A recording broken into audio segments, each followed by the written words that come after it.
Chapter 1. War is the natural state of things. Peace is a time to rearm and regroup. From the memoirs of Space Operations Fleet Admiral Phelan Lore.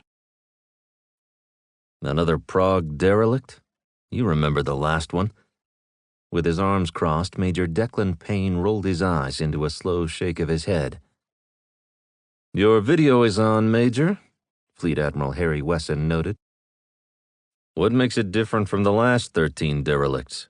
Whoever operated that fleet were experts at leaving nothing useful behind. But the Blaze Collective is advancing. Wouldn't we be better served with another behind-the-lines search-and-destroy mission? Sorry, Admiral, for being skeptical." He clenched his jaw and tried to calm himself, then uncrossed his arms and clasped his hands behind his back to appear more like the senior officer he answered to. "Nothing to be sorry for, son," the Admiral replied. "The progenitor ship is bigger than anything we have or have ever seen before. I think its invisibility system failed.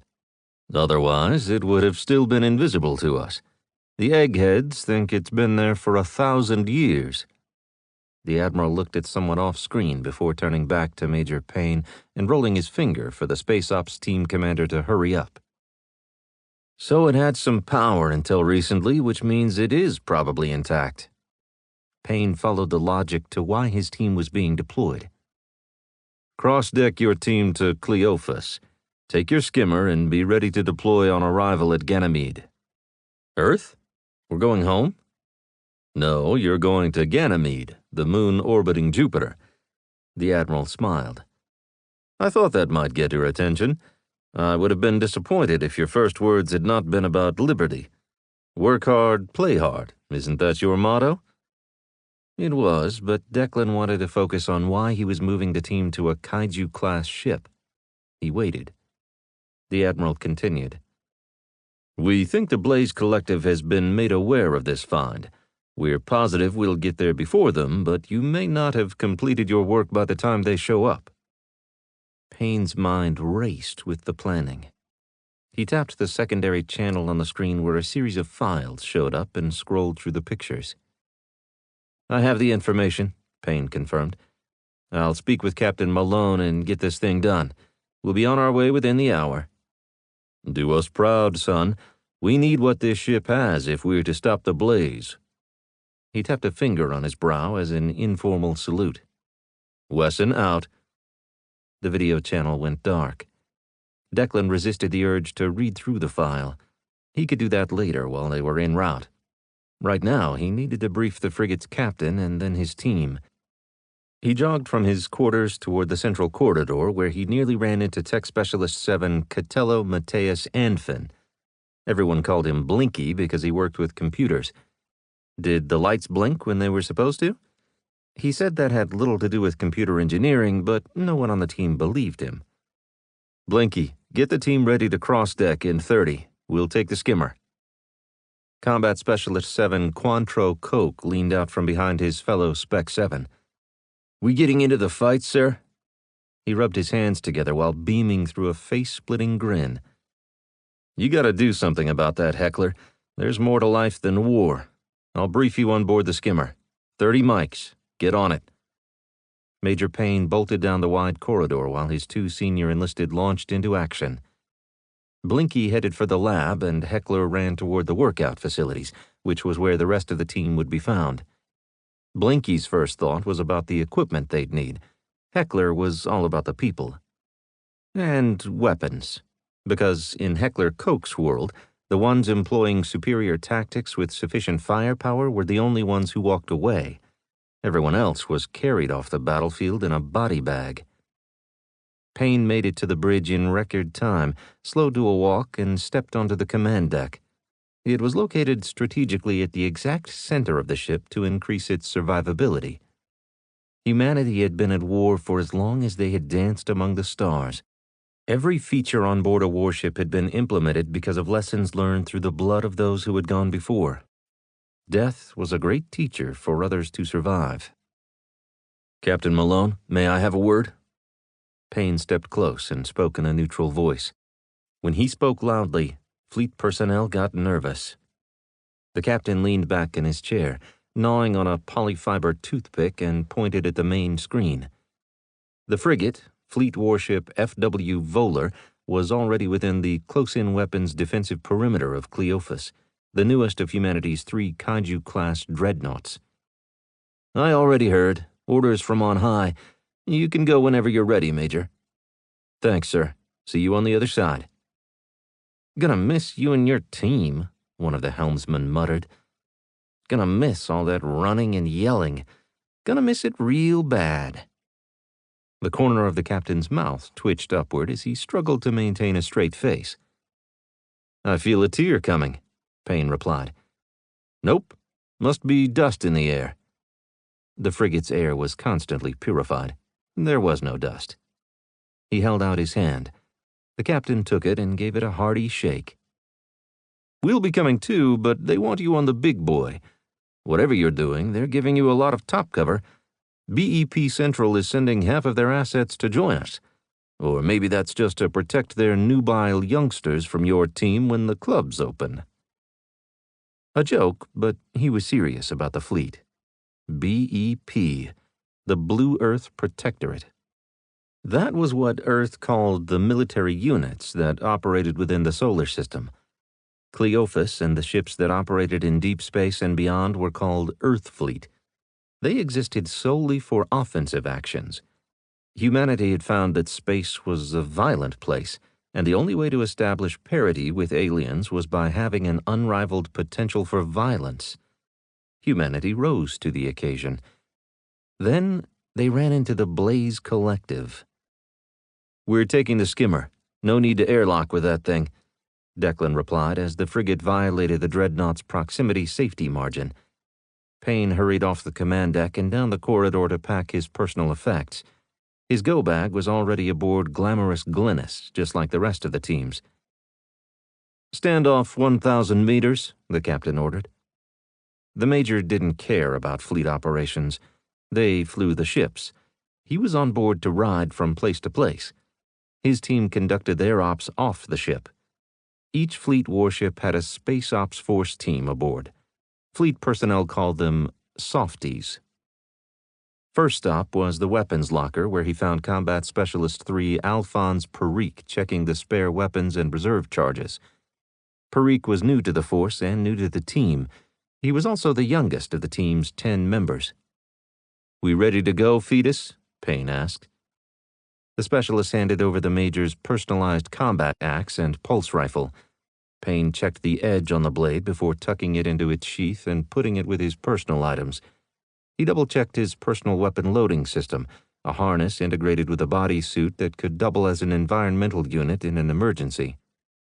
He scanned the pulse rifle, even though Fetus had checked that it was unsafe before handing it over.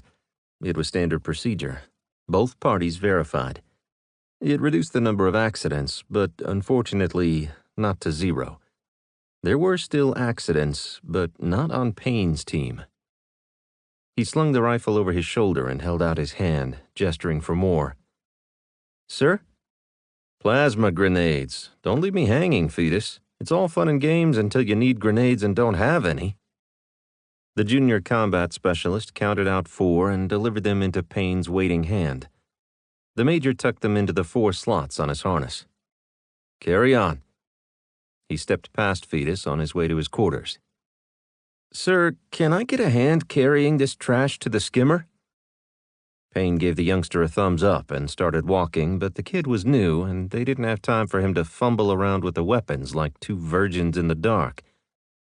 "No, if you were going to get company, Heckler would have already sent them here." "But how am I supposed to move this stuff?" The specialist's face fell as if he'd been given an impossible task. A heavy laser with battery backup, a crew-served pulse weapon, crates of grenades, spare charges for the shoulder-fired pulse rifles, a solid 200 kilos worth. The major sighed before opening the emergency bulkhead panel. He removed the hover stretcher, activated it, and with a gentle push, sent it gliding across the corridor. The specialist stood with his mouth open and pointed at a sign next to the panel door. "For emergencies only. Other uses will be prosecuted." If we don't have those weapons, we'll need the stretcher. But if we have our gear, then it's a lot less likely we'll need the stretcher. We'll bring it back when we're done." He winked at the specialist. Fetus held the stretcher, glancing at it, the panel, and down the corridor. Payne walked away. He had his personal kit to grab before heading to the skimmer, their teamed combat landing craft. He had a feeling this wouldn't be a quick operation, and he liked keeping his face clean-shaven. The others generally didn't shave during an op in a long-running challenge of who could grow facial hair the quickest. Beards stood as a testimonial to how long the team had been deployed. Payne filled a backpack with his personal gear, kissed his small quarters goodbye, and left to meet his team. On the ship's lowest deck, a vertical ladder descended into the top of the skimmer. It was a flat and wide spacecraft with a lifting body optimized to skid through a planet's upper atmosphere and glide along an extended flight profile before firing up its engines to land. Glamorous Glennis was the standard soft insertion vehicle. Payne had named his after the first human craft to break the speed of sound. The next team leader would call it something else. It was one of many traditions within the SOF. Like calling the youngest crew member Fetus until he was no longer the youngest. Then he'd be assigned a new nickname.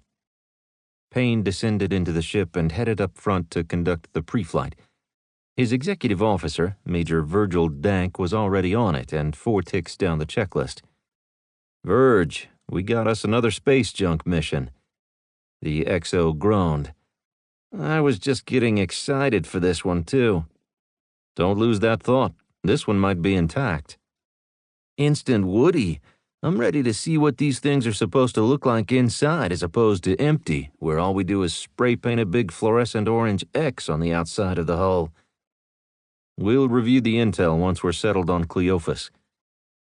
They verified each system was operational one by one while the rest of the team loaded the ship. Declan glanced behind him to see Combat Specialist 5 Marcia Skellig securing the stolen hover stretcher to the rear bulkhead. "You know that's stolen, don't you, Turbo?" Payne called over his shoulder. "I figured," Skellig replied. She pushed Fetus toward his seat. "Watch what you're doing, noob." 29 minutes after the fleet admiral had called, Payne was ready to cross-deck from Voller to Cleophas. "Voller Ops, this is Glennis requesting permission to depart." "Roger. Hands off. We have the con." "Then why did we just run down the flight checklist?" Payne blurted before he could stop himself. "Because it's SOP, and far be it for the softies to violate a regulation."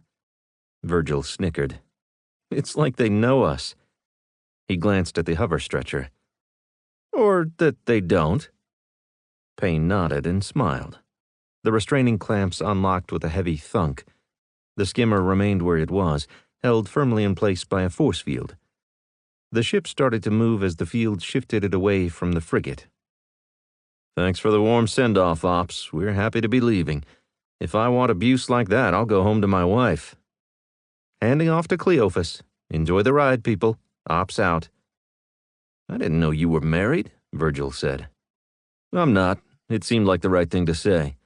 We need another games night when we get back so we can put those guys in their place." Someone cleared their throat. Payne scanned the faces of his team, looking for who wanted to speak.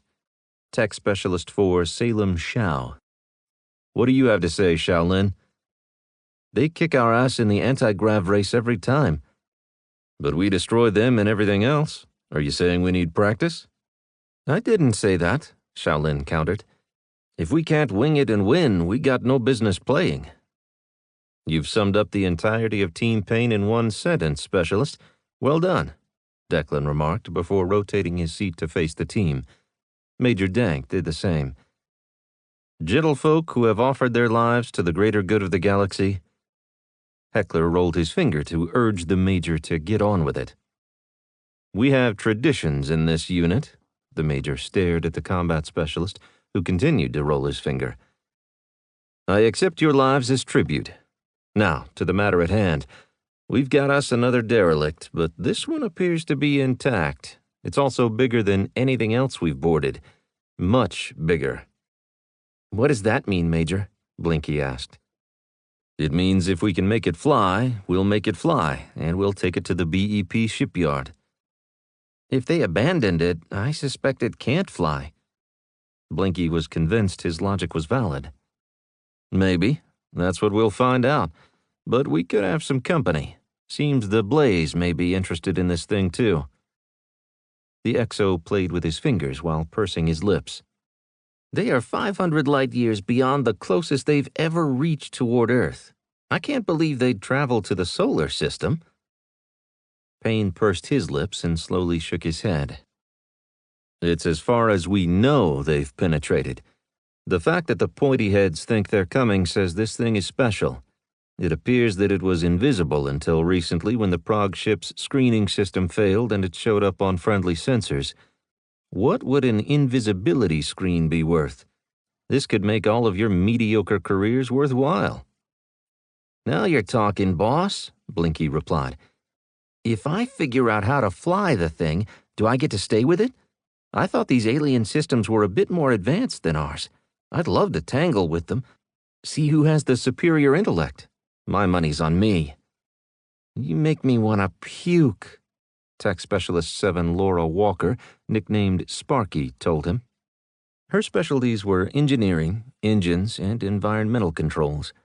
If they had to board a hostile ship, she was the one to help the team understand its weaknesses. Blinky put on his contemplative face and replied, Words. They are all we have, even as inefficient as they are. Do you feel like puking, or do you want to puke? Or do you only want to blame me that you can make yourself want to puke but not actually puke? At the end of all these scenarios, the only thing that's missing is spew. Regina spews a lot. You need a new nickname. Team law. No nicknames over 2 syllables. That's the way it has to be. Payne stabbed a knife hand at Blinky. Can anyone be serious? Sparky shot back. No one nodded. Payne continued, I'll read the full brief while we're en route, and after that you will know what I know. We'll prepare our ingress plan together first thing tomorrow. Once on board Cleophas, find the workout room and hit the weights. I'm not sure what kind of time we'll have for fitness when on board the derelict. We'll make the time, Turbo declared, cracking her knuckles through her gloves. We'll see if Blinky is any good. No shit. I haven't been tested yet. What's the count, Major? A dozen NBH? Nothing but hulks. We're at lucky number 13.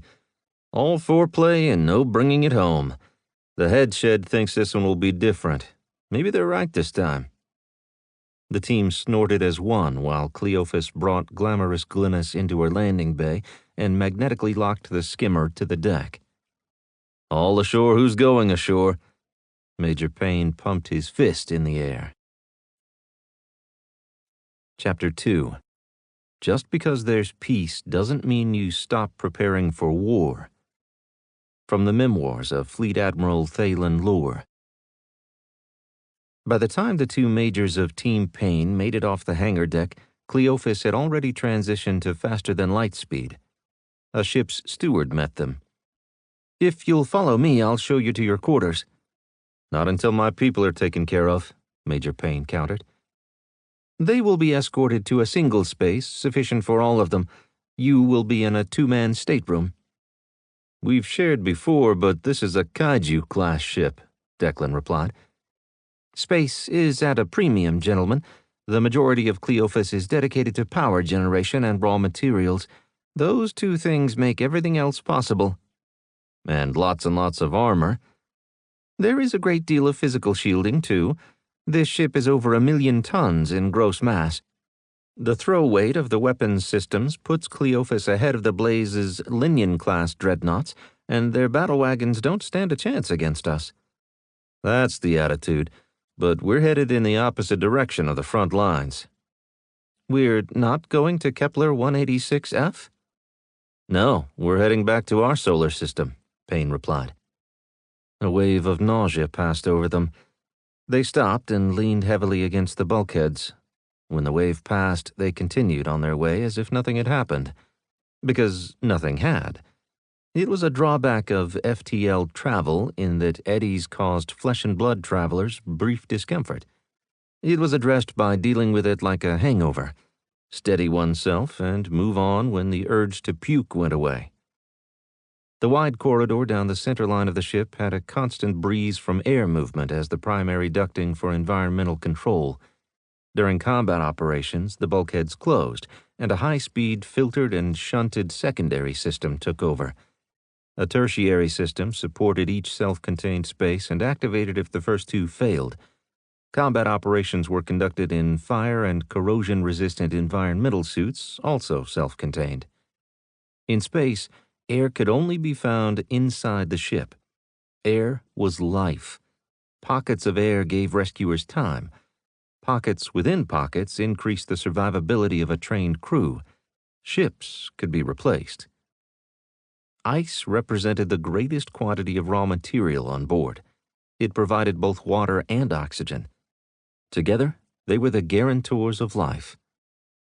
"How long is this central corridor?" Payne asked. 2,500 meters.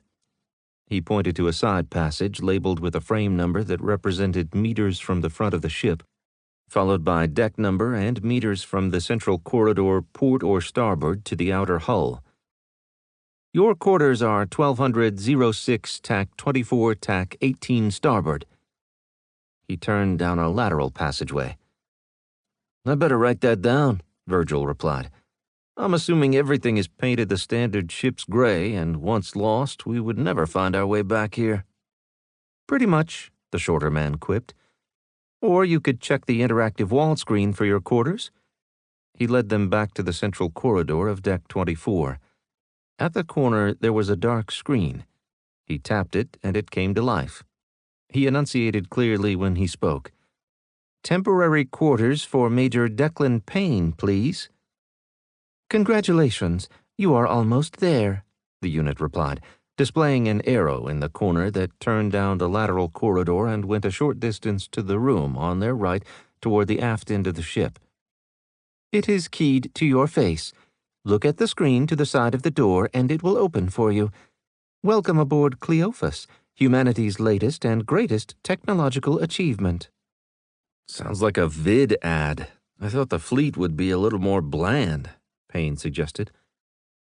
"Give it time. After 6 months in space, the AI will descend gracelessly to our level of perpetual despair." Their escort raised his eyebrows and nodded with his revelation. "Now you sound like a true fleetie. How much time you got in?" 5 years, 3 of it in space," their escort replied. 11, all of it out here," Payne said, clapping the shorter man's shoulder. "Where's the chow hall?" Their escort tapped the screen. "Where is the officer's mess?" "There are 3 different officer dining facilities aboard Cleophas. The nearest is on Deck 22 at location 1200 tack 22 tack 1 port." Declan leaned close. "When is it open for chow?" "Meals are served constantly, day and night. Whenever you are hungry or have time, please stop by. State your name and a meal will be prepared based on your activity level." "What the—" Virgil started to ask, but Payne stopped him. "That is the big hairy coconut balls. Chow whenever we want it. One question, how does that thing know my activity level?" "That thing knows all," the escort replied. A group of fleeties hurried past, looking like they were on a mission. "Is there a club on board? A place to have a drink and relax after a hard day's work?" Declan joked. "Of course," the screen replied, and showed a map to the officers' club. "Where can we find hookers and blow?" Virgil followed up. Declan rubbed his temples. The AI shut him down. "There are no such vile distractions on board Cleophas." "Not that you know of," Virgil countered. "I've been known to do some shady shit for a few credits." "Make the ugly noise stop," Declan mumbled. "Just trying to figure out the left and right lateral limits on this here firing range." "How long does this ship think we're going to be here?" Payne asked. Their escort pointed to the screen. "How long are the August Majors Payne and Dank scheduled to be on board?" Major Payne and Major Dank are scheduled for 13 days, with a potential extension of 300 days, the AI replied. 300? I like the Volar. I'm not ready to leave her behind. Dank tossed his hands in the air. I feel like I've surrendered what little control I had over my own life. The mirage is that you never had control. Payne threw his arm over his exo's shoulders while he looked at their escort. Lead on, wild man. We'll dump our trash in our quarters and then we'll find our people so we can work out and earn the egregious amounts of chow we're going to consume. And then we'll hit the club and see what's happening. I don't think so, the shorter man said. You'll be dining at the captain's table tonight. Please dress appropriately. Payne took a step back, almost running into a member of the ship's company who was strolling down the corridor. This is what we wear. He held his arms out, showing off his uniform before turning a full circle. We have a uniform shop on board. Payne vigorously shook the man's hand. Thank you for all your help. We'll see you around. Is there a special number we call to get you? No, he replied. He held Declan's gaze for a moment and walked away. I guess we're turned loose. Captain's mess, huh? Big first night, Verge. Do we need to get dress uniforms made? Seems like a waste. Virgil didn't follow Declan, who had already turned the corner on the way to ditch his small bag in their room but never made it. He returned to Virgil, who was waiting before the screen. Fine. Declan crossed his arms and waited. Virgil tapped the screen. Oh, wondrous screen of all knowledge, I shall call you Soak from now on. I won't answer to that, the screen interrupted. This AI is much better than the one on Volar. He moved close to the screen and studied it. Is there someone behind there messing with us? Welcome aboard Cleophas, humanity's latest and greatest technological achievement. No one is in here besides me, the ship. I am the ship, and it is me. We are one, the embodiment of a perfect symbiotic relationship. Cleophas gives me energy that I use to bring joy to those within. Virgil and Declan looked at each other. I could stand here all day talking to you, but then I wouldn't burn enough calories to earn a meal worth eating. Where is the uniform shop? There is no uniform shop on board Cleophas. Should your duty uniform get damaged, you can turn it in for a replacement at the supply center on deck 12. I didn't even get that guy's name, and he tried to pull a fast one on us. Damn Fleety can fuck himself. Virgil raised his hand to give their escort the finger, but he was too far down the corridor. Declan stopped him. We should have asked his name. We're guests on board this bad boy. A tour would have been nice, but I didn't plan on being here long. We'll have to count on Soak to show us around. Let's find Team Payne. He turned back toward the screen. I told you not to call me that. When you are the Soak, you embrace your exalted position. Please tell us where we can find Tech Specialist 7 Catello Andfin and Combat Specialist 7 Quantro Coke, please. Payne tried to be cordial, even though he was talking to a machine. It was trying to help him, even though he was giving it a hard time. They are in their quarters on this deck, 2,140 TAC 108 port. Virgil started counting on his fingers. That's almost exactly 1 kilometer from here. Almost exactly. The screen stayed on. Thank you, Soak. Declan headed around the corner and toward their quarters. He presented his face to the room screen at 18 starboard and the door slid open. Sweet digs. The room was plain, 2 beds and a bunk pattern to maximize the use of vertical space. It had a separate restroom stall. On the frigate, the majors had their own staterooms, but had a communal restroom. I've seen worse, Virgil said when he arrived. Declan tossed his bag in the lower bunk. Think about it, Verge. This whole ship to support us. No shit. Bring up the info. Let's see what we're up against. It would be a shame to go all that way to have to beg the Fleeties for help. Which means we better have our shit together. Sounds like we have 12 days to figure it out. But we also have to ask the question, why didn't the BEP handle this without pulling a dreadnought out of the combat zone? Is it better to leave a weaker force on the front lines, or is the threat back home that great? All 3 kaiju class were out here. Maybe Earth is feeling a little exposed. Virgil changed gears instantly.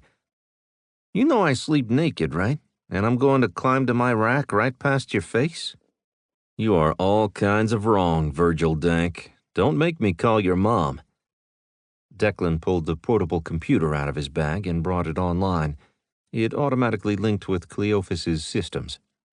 Declan accessed his file storage to bring up the Prague ship imagery. It's bigger than this thing. Virgil whistled as the vid traveled the length of the behemoth's hull from stem to stern. We need to crack that nut, Virg. With all the assets at BEP's command, they called us back off the front lines. That's not sitting right with me. It's giving me indigestion. That's probably those chimichangas you had last night, but I get what you're saying. It's right there. The BEP could ride the gravity waves at sublight and still be there before us. Hell, they've already been there because we got pictures.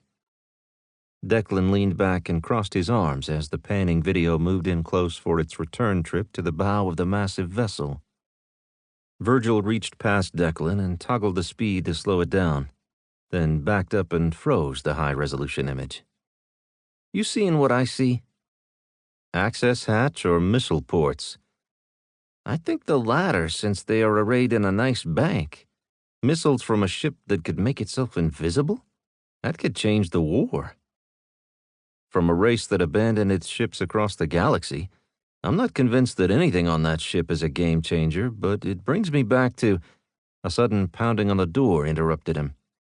Come, Declan shouted. The pounding continued. The door doesn't like you, Virgil said. Open. The door responded to his command from inside the room.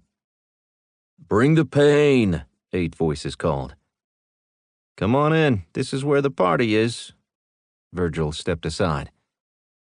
Officer country, land of the little spoiled bitches, Heckler said when he entered, looking around the quarters. Our room is something similar, same size space, but 2 quad bunks and no toilet. Can you do something about that? Major Dank, see if there's something else. Maybe a couple can sleep in the skimmer, take the edge off. It's less than 2 weeks. You could stand on your heads for that long if you had to. When we come out of FTL, the prize waiting for us will be worth it. Ladies and gentlemen, I present to you the Behemoth. Payne stepped aside so the team could see the screen. Blinky leaned in. Why don't you project it to the room screen? The Major shrugged and gestured for his computer specialist to take over. Blinky tapped a few buttons and the image appeared on the big screen opposite the bed. The team spread out to better see it without any heads in the way. That's one big, ugly summa biatch, Specialist Skellig remarked. But no scoring or scarring. I'm not sure it was in a fight. Why's it parked? That'll be for us to figure out. Turbo has designated what it looks like on the outside, but on the inside, that will be one beautiful piece of gear. It was invisible. Geeks think the system failed, so no matter what, it had power that lasted 1,000 years and invisibility. Those 2 things alone make this a worthwhile project. Payne had already seen the video. He opted to watch his people instead and gauge their reactions as they saw it for the first time. Heckler stopped blinking and stared at the screen. He started mumbling in a stream of consciousness. Missile ports, close-in weapons, broadcast aerials, beams, lasers, particle beams. Is that a railgun? Maybe. Hangar doors, fighter ports. I'm counting 16, 18, 20 on this side. Probably same on the other side. Damn. What are you thinking, Heckler? Declan asked. It's a heavy battle wagon, ship of the line size, bigger than a super dreadnought and definitely a ship built for battle. A battleship. Tech Specialist 6 Augury Bile, a weapons specialist, bobbed her head as the vid continued to play. I could spend a lifetime digging into that kit. Me too, Bile, Shaolin, a ship weapons specialist, agreed. That is ridiculous. It's nothing but guns, missiles, and fighters. Do we know if anything is intact? We don't, Shaolin, and that's the rub. She paused the video. Why are they sending us in there and not some team that's already in system? 'Cause we've got more combat experience than anyone back home.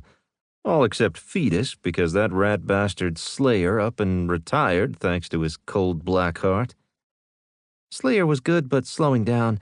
Better to retire while he can still enjoy it, but that leaves us hanging. Dank raised one finger instead of his arm.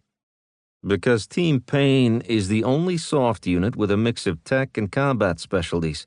Weapon system heavy with Bile and Shaolin and 3 combat specialists. Other team leads go all combat or all tech, with one token rating to say they have a diversified team. They don't. They suck, Blinky offered.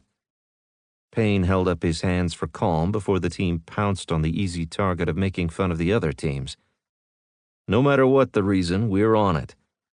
He pointed at the frozen image on the big screen. We have to penetrate that thing and secure it.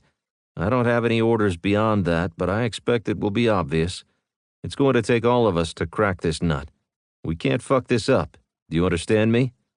Yes, sir, they replied in muted voices. We are going to dissect every element of information BEP gave us. We are going to crawl up that video's ass until we know exactly where the most vulnerable points are and where we're going in. Then, when we get inside, we're going to use our vast store of knowledge about Prague ships to guide us through the interior to find the heart and mind of that ship. I'm sorry, what? We don't know jack about those ships. The other dozen we went into were nothing more than a skin over interior framing. 13, Sparky, Payne corrected. A baker's dozen. See how easy it is to lose track when you see the same thing over and over? Aren't you forgetting that Team Pain is the hero of Hell's Canyon? Fetus blurted. The team stared at him. Meant we were luckier than everyone else. Nothing heroic about that, Payne replied. Fetus remained adamant. I've seen the vids. You guys danced with death and made him bow. That's why I killed myself to get on your team. I hope one day I'm worthy of the blue planets that you won. Payne sighed and shrugged while looking at the deck. It's in a display case at my parents' house. Maybe their friends ooh and ah when they see it. I'd rather have a plasma rifle that can reach to 1,000 meters. That is something worth getting. But you're a blue planet winner. Stow it, Fetus. There is only what we do today to prepare for tomorrow. I intended to have this meeting later, but we lost track of time as soon as we brought up the files for a quick look-see. Now that we've had it, tomorrow we'll start a more in-depth analysis, including the other scans, to figure out what we need to burn our way into that thing. Hold on, Blinky urged. If the ship is still intact, what if there's aliens on board? And if not, they had to be able to get back in. I suggest we can hack our way to the inside without breaking anything. I like breaking stuff, Heckler remarked. Meathead, Blinky countered. Unapologetically so. Cointreau Coke remained stalwart in his convictions. He had cross-trained in computer analytics, but only so he understood what Catello-Anfin was saying. Heckler had no pretensions of being able to do what Blinky could. Is it just me or is it getting hot in here? Major Dank wondered. The team members looked at each other. Turbo opened the door and stood in the doorway to keep it from shutting. Somebody whistled from down the corridor. She gave him the finger. On it, Fleety. Back at you, softy, came the reply. An ex-boyfriend? Bile asked. Aren't they all? Sparky suggested, earning her the finger too. She gave it back, and within the span of a single breath, the entire team was giving each other the rude salute. People! Payne's single word brought order to chaos. This op will put Hell's Canyon to shame. Mark my words. Time check. 13:05, Dank answered. The others checked their timepieces. They were auto-synced with the ship and reported a constant health status to it. Cleophas used that data to keep track. If we want to enjoy some fine dining offered by this ship, then we need to burn some calories. Next stop, the workout facilities. Oorah hardcore. Bring the pain. Team Pain, they shouted, and hurried into the corridor. Fetus stopped, and Turbo ran into him. What the hell, Fetus? Where are we going? The gym, dumb nuts. I know the gym, but where is it? Get out of the way, Fetus. He moved to the side of the corridor. She bumped him as she passed. The Majors were the last two out of the room as the rest of the team marched single file down the corridor. What are you waiting for? Payne asked. I didn't know where the gym was, and Turbo bumped me out of the way. No one knows where it is. She's going to ask that touchscreen around the corner. Get up there and ask first, then lead this parade. Come on, Fetus, show some initiative. Yes, sir. The CS-3 bolted down the corridor and almost missed the turn before disappearing around the corner. Dank shielded his mouth with his hand as he spoke to the team's commander. Do you think he's going to make it? Kid is a techno whiz. Probably picked combat arms because he got beat up for being the smart one. He's going to make us proud. Just not right now. I'll pull Turbo aside to lay off.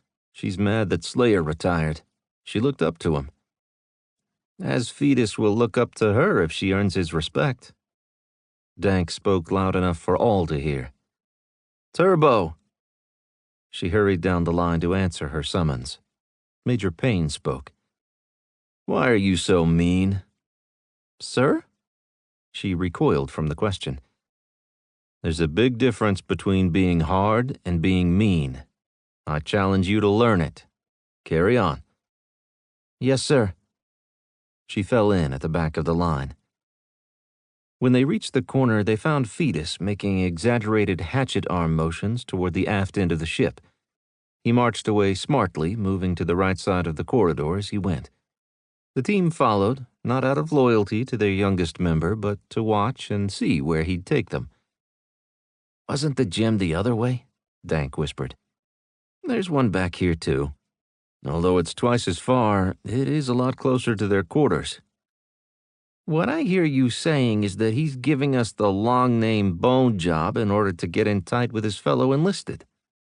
Same thing we'd do, Virgil. I thought it was a nice touch. The hatchet arm, not so much. Chapter 3.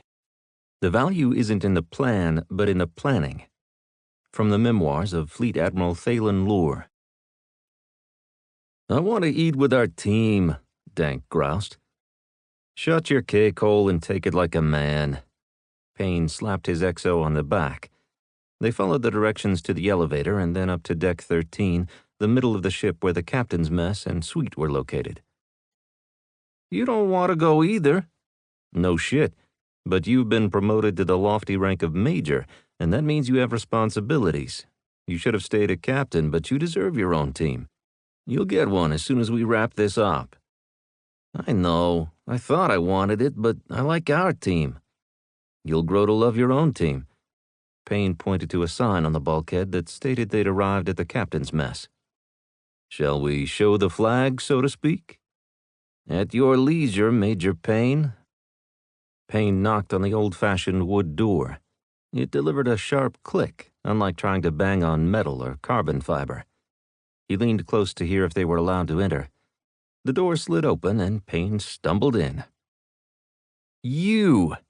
Declan pointed at the aide who had escorted them to their quarters. He carried a towel over his arm, server style, and he smiled graciously. Gentlemen, an older voice said softly. He pushed away from the table and stood. I'm Captain Ezekiel Smith. Welcome to Cleophas. The captain wore a set of overalls similar to what the majors wore. Payne glanced at the aide. He returned a nearly imperceptible shrug. Something to drink, gentlemen? Dark beer, ice cold, Dank replied. Of course. We have a variety of non-alcoholic beer available. And for you, Major Payne? Same. Thanks. I didn't get your name earlier. Ensign Lord. The man nodded and hurried away. Payne turned his attention to the captain, who had sat down. He gestured at the seats to his left and right. His was a dining table for 8, but only 3 places had been set. "My compliments on your ship, Captain. This is an impressive piece of hardware." "I agree, but I fear the Kaiju class are too few and too far apart. The Armageddon-class dreadnoughts are already obsolete. A refit takes almost as long as building a new ship and takes just as much raw material." "The trials and tribulations of a world at war," Payne replied. The aide appeared with 2 frosted glasses of near beer. Dank took a sip before nodding to Payne and following with a full drink. Major Payne delivered the appropriate toast. "To the fleet." "And to those who make it great," the captain replied. Once they drank, the captain continued. "It's been a while since I've felt a buzz like this mission. I've never driven a 1,000,000-ton taxi before. Who are you? And don't jack me around." Dank froze mid-drink and casually put his glass down. He and Payne exchanged glances. The team lead had the responsibility. "I think we're just a bunch of grunts who work well together. I received my orders directly from Fleet Admiral Wesson, but he was short on detail besides the intel package he forwarded. I suspect you received the same package. My team will be ready to leave Cleophas the second we arrive at Ganymede. Over the next 13 days, we will develop a multi-pronged approach to penetrating into the interior of the Prague battle wagon." "You've already determined that it's a battleship?" "Sir, please, it bristles with weapons. There's no way it could be anything else." "Sometimes I have to test you ground pounders, see if you know what us fleeties are all about. I still think you are something more than you are telling me, but keep your secrets. I'll find out sooner or later. In regards to the progenitor ship, you are correct. Our best people believe it is a battleship that we're calling Leviathan."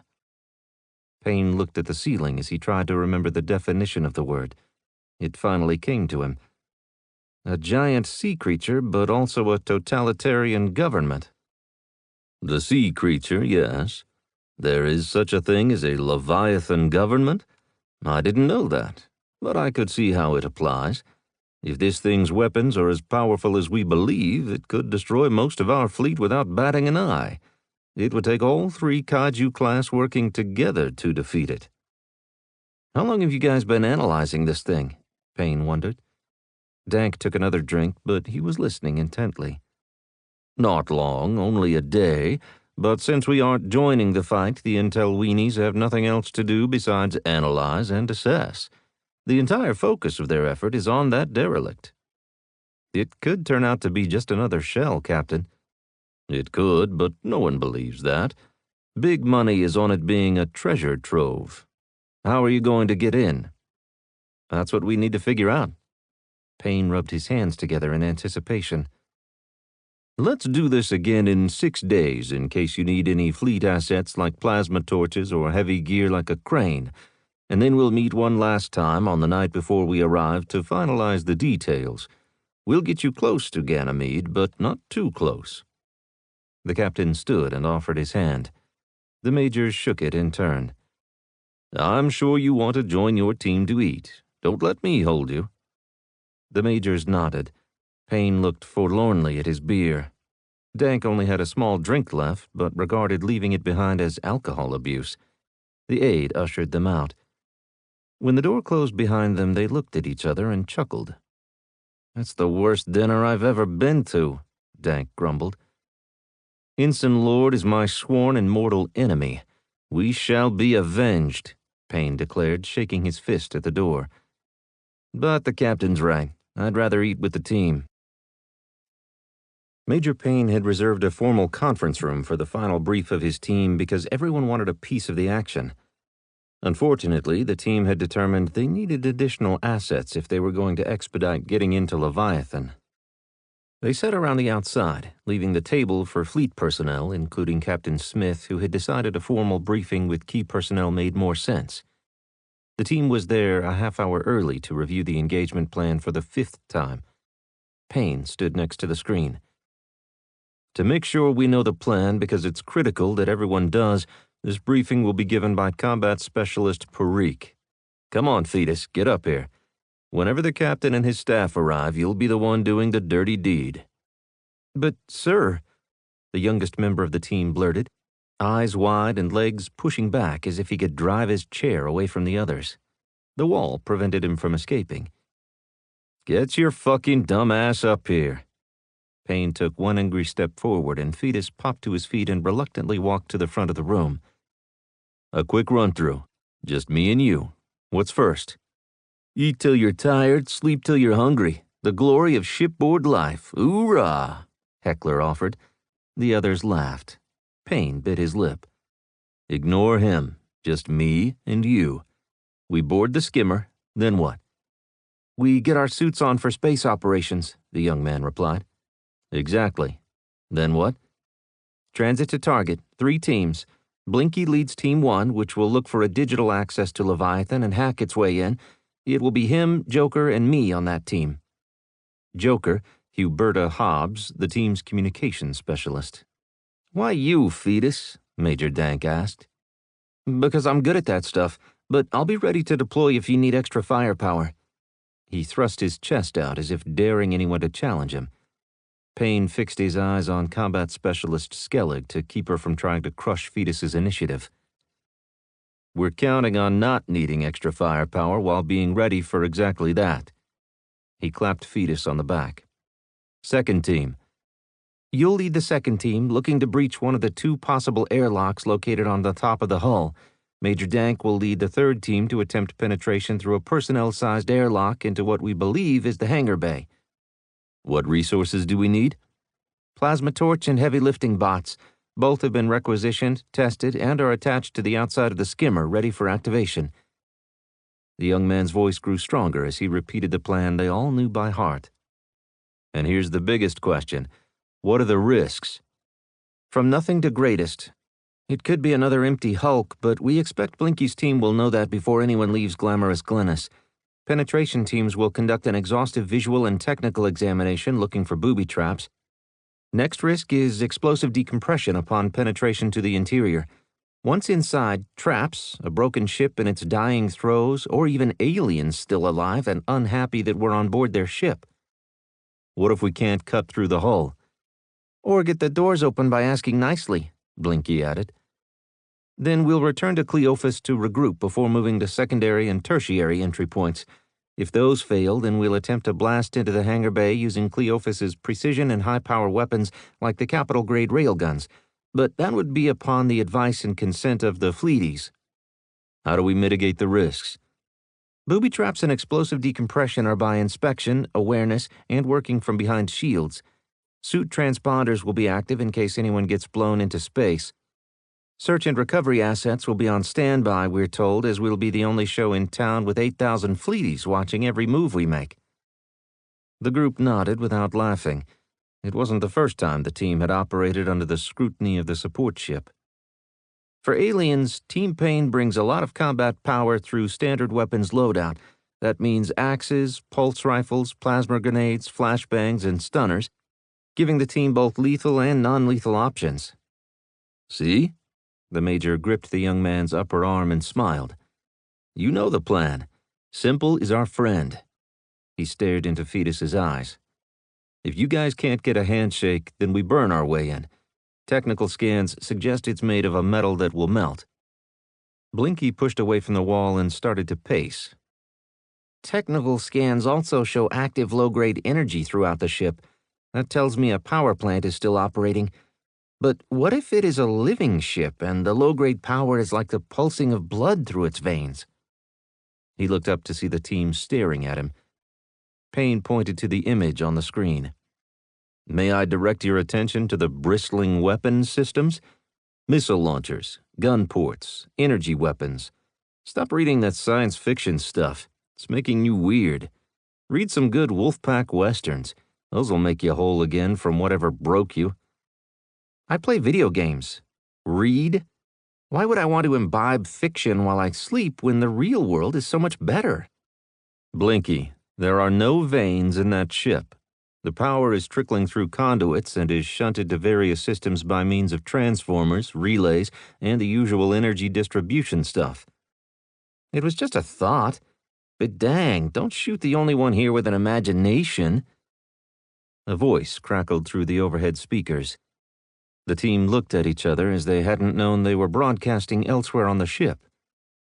"If I can break in here," Captain Smith stated. "Excellent briefing, Specialist Fetus." "Specialist Parikh, sir. His nickname is Fetus because he's the newest member of the team, so new that he's not even a baby yet." Payne's explanation drifted off in the silence of the realization that the captain had been watching them from start to finish. "Specialist Parikh, then. Fleet assets are already attached to your ship. SAR vehicles will deploy around both teams. If someone floats away, they won't get far. And you are correct in that all of this ship will be watching you. And for this one very brief moment in time, we wish we were you. But then we remember that you like sleeping in the mud and eating cold ration bars. Then we're happy to be fleet. I have my senior staff with me. I believe they have questions?" "Dr. Peter Van Leer here, Chief Medical Officer. If you run across any aliens, I must insist that you not kill them. We need to learn about their physiology and mental state. It's better if I'm not doing it through a necropsy." Payne clenched his jaw until the doctor followed up. "Well?" "Dr. Van Leer, we will take appropriate measures to ensure our personal safety and then the safety of those in our charge. Next question, please." "How much time are you going to give the digital penetration attempt before you start cutting into that beautiful remnant from the past?" Major Payne rubbed his temples. "The cyber unlocking team will have complete and unfettered access for probably a couple hours, during which we'll deploy, inspect the access points, and set up our equipment. I'll verify with Blinky where he is before we attempt physical access." "A couple hours? That's ridiculous. Captain, we should take over this part of the operation, and it'll take as long as it takes," the voice declared. "Who is speaking?" Payne demanded. "This is Chief Sheila Waverly, head of communications, which also means I'm in charge of the signals and technical intelligence collection teams. We have the assets to conduct this mission, and it may seem bold to say, but we can do it better than you." Blinky clenched and unclenched his fists. Payne smiled and gestured for calm. "You know what you don't have, Chief?" "No," came the soft response. "Orders from Fleet Admiral Wesson to conduct this mission. Let's not waste time with anything other than Team Payne and how we are going to get on board Leviathan, and do it before the Blaze fleet shows up." "What? No one said anything about the Blaze fleet. Captain," the voice insisted, but she wasn't speaking to Major Payne. There was a long delay before the captain spoke. "There is some speculation that the Blaze fleet knows about this ship and wants to take it. That wasn't openly available information, Major Payne. Whatever counterintelligence operation Fleet is running to dig out this Blaze collaborator won't impact us while we're here. What will impact us is if the Blaze Collective shows up, which we should prepare for anyway. Why else would a kaiju be sent here? You need to up your intel game, Chief, if you hadn't guessed the derelict was in play." "Do you have anything else for us, Major?" the captain interrupted. "We appreciate your support and the support of your crew. You know our final option in case we can't get in. We'll need precision shooting to break through the hangar door and not damage the rest of the ship. From there, we should find alternate access points to the interior. Once inside, we'll adjust and request additional assets. Maybe you can answer a question for me. Why us and only us? Leviathan is nearly 5 kilometers long. There could be dozens of teams attempting access, scouring every square meter of that thing." The captain cleared his throat. "If we only knew the ways of admirals, but alas, we do not. Good hunting, Major. We're hoping for some stellar lockpicking to save us from having to patch a big hole. We look forward to reporting when we are on board, Captain." The crackle and snap signaled the line had been closed. At least, that's what they thought. "Are we alone?" Tech Specialist 4 Huberta Hobbs asked. She was always the quiet one, even though she was the communications specialist, the one responsible for talking, so they called her Joker because she was the one least likely to make a joke. It made sense where team nicknames were involved. I thought we were alone before, so assume that we're not. What do you have? How long will we be given to crack the code? No matter what the fleetie said, nobody is better than Blinky. If there is a handshake of any sort, he'll get us in. I appreciate the vote of confidence, Blinky replied. After 2 hours, I'll have an idea if it's possible, but I'll be dealing with an alien operating system. But you know what's not alien? Math. If there is any signal at all that extends outside the ship's hull, I'll be able to get in. I'll bet you the first round at Giorgio's if we can get Libo on Earth, and I want you to win, but I'll enjoy my drink if you don't. People, we are going to get inside that ship. My bet is that getting inside won't even be the warm-up before stretching before the first game of the season, let alone the big game. And just when we're ready to grab the trophy, Fleet will come in and take it all. We'll be back on board Volar and off to our next mission. Don't groan, you know how it is. We'll get medals, even you, Fetus. And then we'll be back in the mud, slugging it out with some alien we've never seen before who the Blaze convinced to fight us. Wash, rinse, repeat. Any questions? Everyone shook their head. Chow at 0500. Weapons checks at 06. Load up and suit up by 07. We should come out of FTL shortly thereafter. The second we're within range, we're deploying. I'm counting on each and every one of you to do your job to the best of your ability. Take it easy on Chow tonight. We could be in our suits for 12 hours or more, and the last thing you want is to have to take a dump. Major Payne looked from face to face for understanding. On that delightful note, we'll rally at your Chow Hall in the morning. We eat as a team and we beat this thing as a team. Hoorah, Major Dank said. The team repeated the war cry and filed out of the conference room. Are you thinking what I'm thinking? Dank asked. I have no idea what you're thinking. Payne checked the room to make sure nothing was left behind. Officers' mess and then the club? He wiggled his eyebrows. Workout, then mess, then back to the room for sleep. We need to be sharp because, I have to remind you, when have our ops ever gone according to plan?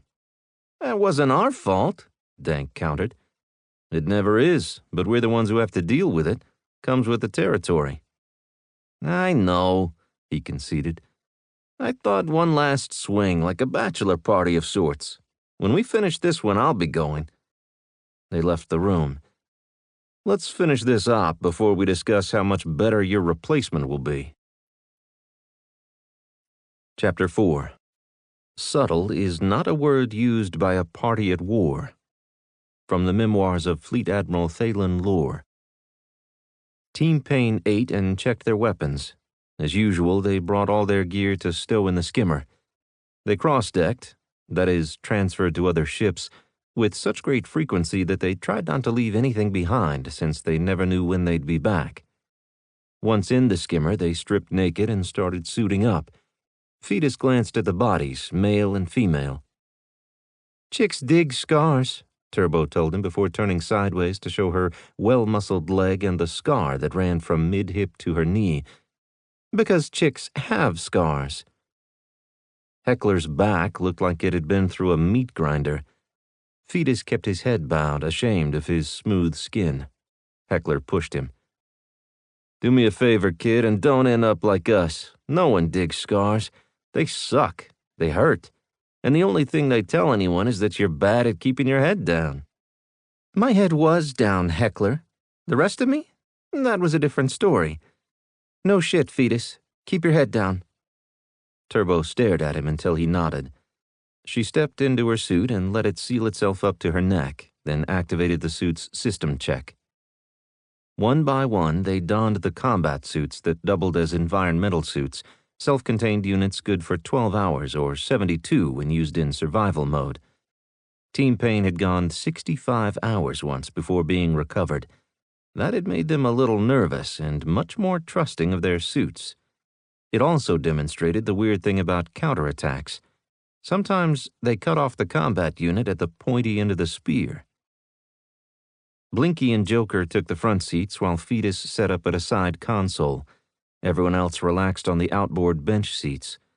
The plan was to jump out the floor hatch, counting on Ganymede's weak gravity to pull them toward the small moon before the team activated their suit's control thrusters, pin-thin pneumatic jets to slow their descent and fly them to their target. First, though, came the attempted handshake. The field warp flowed over them as Cleophas transitioned from faster-than-light to a near stop in orbit around Jupiter. "We have company," Blinky announced. "Of the butthole-puckering type or something else?" "BEP ships, Dragonfly-class pickets. Looks like we have an escort." "Comm channels are active, scanning the spectrum for other signals," Joker reported.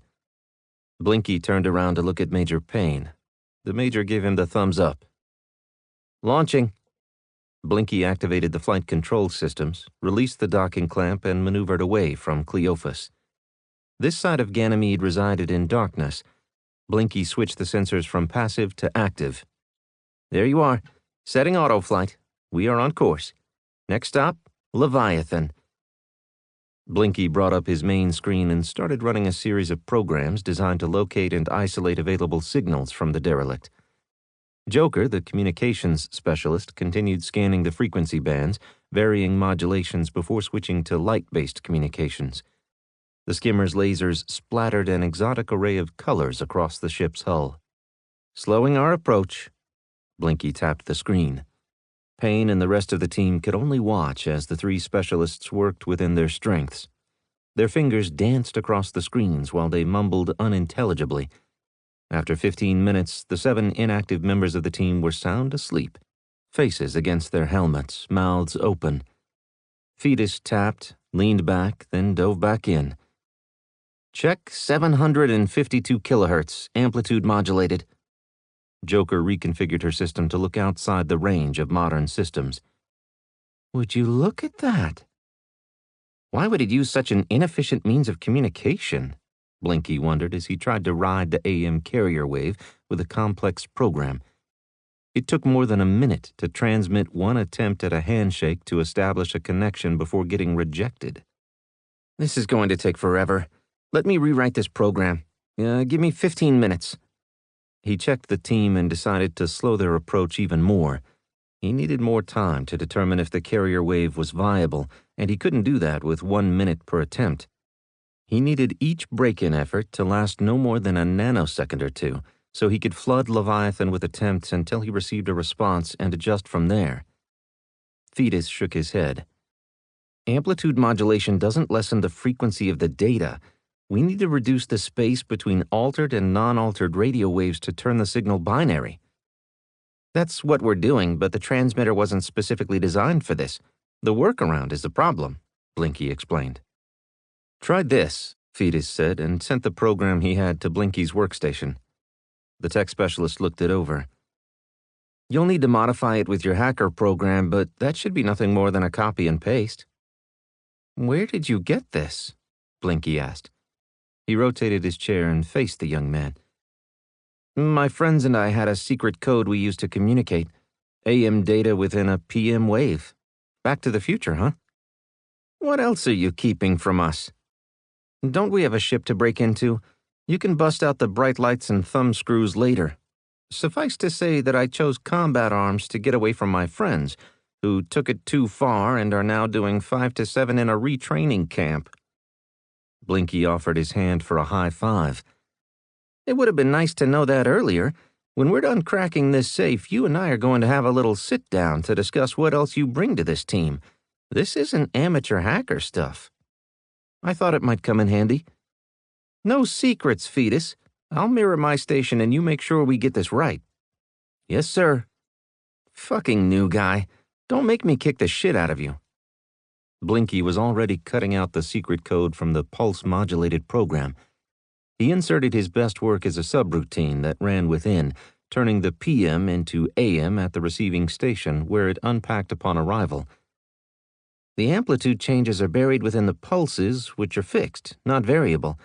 To a normal receiver, they would sound like white noise if the receiving unit translated them into any sound at all." "Something like that," Joker replied. "Packets packed within packets." "I'm getting a dwell of 2.4 nanoseconds. Nicely done, Fetus. Don't get cocky. We have a lot of work to do before the knuckle-draggers are on board. I heard that, Major Payne muttered, blinking himself into the waking world. What time is it? He stood and leaned between the flight deck seats. We should be a lot closer by now. He stared at Blinky until the computer specialist acknowledged his presence. I slowed us down once we discovered the handshake protocol was hidden in what we consider old tech. He gestured at Joker and Fetus, had to reconfigure our emitters. Fetus had the key. Now we're on track to run through access code combinations in an hour or two. Payne chewed his lip as he contemplated the workflow. He checked the time on the front panel. We need to deploy and start our inspections of the penetration sites. Dual-track efforts. I'm sorry, we can't leave this to just hacking our way inside because we're under orders, but I'll drag my feet to give you as much time as possible. I don't want to punch holes in a ship that might be flight-worthy. Why would they abandon a ship that was flight-worthy? Treaty compliance? They signed with someone and didn't want to destroy their best stuff, so they hid it where the ancient humans would never find it, not until after we developed space travel. Maybe they didn't expect to leave it for 1,000 years. That makes more sense than anything I came up with, and it also gives me hope that it's still intact. The active signal, although old technology, suggests the systems are working but not providing livable space within. I think we'd see air pumps, scrubbers, and distributions systems action. I'm not getting any of that. Time to get your helmets on. Blinky tapped the flight controls to close on the ship. The skimmer accelerated toward Ganymede's surface, using sensors to guide it through the darkness. Up and at 'em. It's almost time to bring the pain. Declan strolled down the open center of glamorous Glynis, kicking boots as he passed. The team grumbled and groused appropriately. If you aren't complaining, you aren't happy. The team snapped their helmets into place. Payne sauntered to the front of the skimmer where the flight deck was separated from the crew compartment by a raised ledge. Get your helmets on, gentlemen. Don't want you dying before you can give us a ride to the Pig when we're done breaking into that vault. The Pig was any ship where they could get a bunk and a hot meal. Major Payne remained eternally grateful for the fleet's support, but had an odd way of showing it. He checked the smaller inset screen to take in the aft view. Cleophas nearly filled the screen. How slow are you driving the boat? Payne asked. Blinky chuckled, hesitating with his helmet in his hands. We were at a blistering 1 kph. Some may say I'm driving like a bat out of hell, while other impatient commanders would feel compelled to get out and push. We'll be there in 1 minute. Prepare to deploy. I'll undock the gear outside the ship. Grab it on your way down. If we're feeling it, the doors might be open by the time you get there. You tease me, Blinky, but you and I both know we're going to have to blast our way into that thing, just like we've done on the last 13, only to find they are nothing but a shell sealed as tightly as a chicken's egg. Eggs. Real eggs. Who's being the tease now? Blinky put his helmet on and snapped it into place. The systems check was confirmed, and he gave the thumbs up. One by one, Major Payne looked through each face shield, starting with the 3 up front to get the green light. He moved down one side of the skimmer and finished on the other. Team Payne is green. Major Dank, first stop is access point Dank. Prepare to drop. Virgil, Heckler, Sparky, and Shaolin moved to the center of the compartment and grabbed the overhead bar. Blinky started a countdown from 10. When he reached 1, the floor separated and split, opening the center of the cargo compartment to space. Those not dropping leaned forward and looked out. The derelict filled the space beneath them. Dank counted down from 3, and at 1, they let go. Sparky and Shaolin immediately activated their suit jets while Dank and Heckler continued downward, accelerating at 1.43 meters per second. Nothing too extreme. The 2 specialists seized a skid that instantly detached, and they started their descent. 50 meters ahead, Dank and Heckler rotated through 360 degrees to see all aspects of their landing area. Dank hatcheted his arm where the supposed airlock was located. Heckler goosed his jets to send him that way, with Dank close on his heels. There was no guessing. The suit's heads-up displays showed their location and the target, but they relied on their eyeballs to keep them on track. Above them, the bay doors of the skimmer closed and it moved on. Dank and Heckler faced each other to make sure their spacing was good, then turned 90 degrees and headed downward nearly shoulder to shoulder, but facing in opposite directions. They touched the jets to slow their descent. The size of the ship became painfully obvious as they got closer. What had appeared to be small projections were a dozen meters tall. There seemed to be no rhyme or reason to the structures that peppered the hull. "Confirming 1.428 meters per second acceleration due to gravity," Dank said to himself before activating the team communication channel. "We're coming in pretty fast. You might want to hit your jets and slow your descent well before touchdown." "Roger," Sparky confirmed. With one final burst to stop their momentum, they stepped onto the outer hull of the derelict. Dank took one step away from the man-sized circular hatch, floated into the air, and slowly came back down. He bounced across Leviathan's surface, scouting an area 10 meters away from the target penetration point. The hull was smooth metal with a non-skid, non-reflective coating. Dank bent down and touched it. "Rubbery," he reported. He faced upward as the final two on his team landed beside the hatch. They activated magnetic clamps to hold the skid down. 2x2, search to 50 meters on a radial pattern, out on the even degrees and clockwise, then back on the 5 degrees. Take your time. We only have one chance to get this right." Heckler and Shaolin started from the airlock hatch and headed outward. Dank picked the 180-degree opposite direction. Once Sparky joined him, they headed out, walking deliberately. There wasn't much to see, but that didn't matter. Sometimes it was important to follow the plan. 100 meters was only a minute away. They reached the end before Heckler and Shaolin, who stopped to check out a half-meter-tall bump. "We're documenting the location and checking." They bent over it and ran their hands over the surface. "We are satisfied that there are no seams or anything that might suggest this thing is a defensive system. It's more like a bump in cake frosting. Nothing to see. Moving on." Dank and Sparky were almost back at the hatch when Heckler and Shaolin turned. "You can watch our back and we'll watch yours," Dank said. Heckler gave him the thumbs up. "Business as usual," Shaolin suggested. "Different, but the same." "Stay frosty, specialist." "We're not the first ones here," Sparky replied. "How did you arrive at that?" Dank stopped. "Come on." She waved the Major back to the hatch.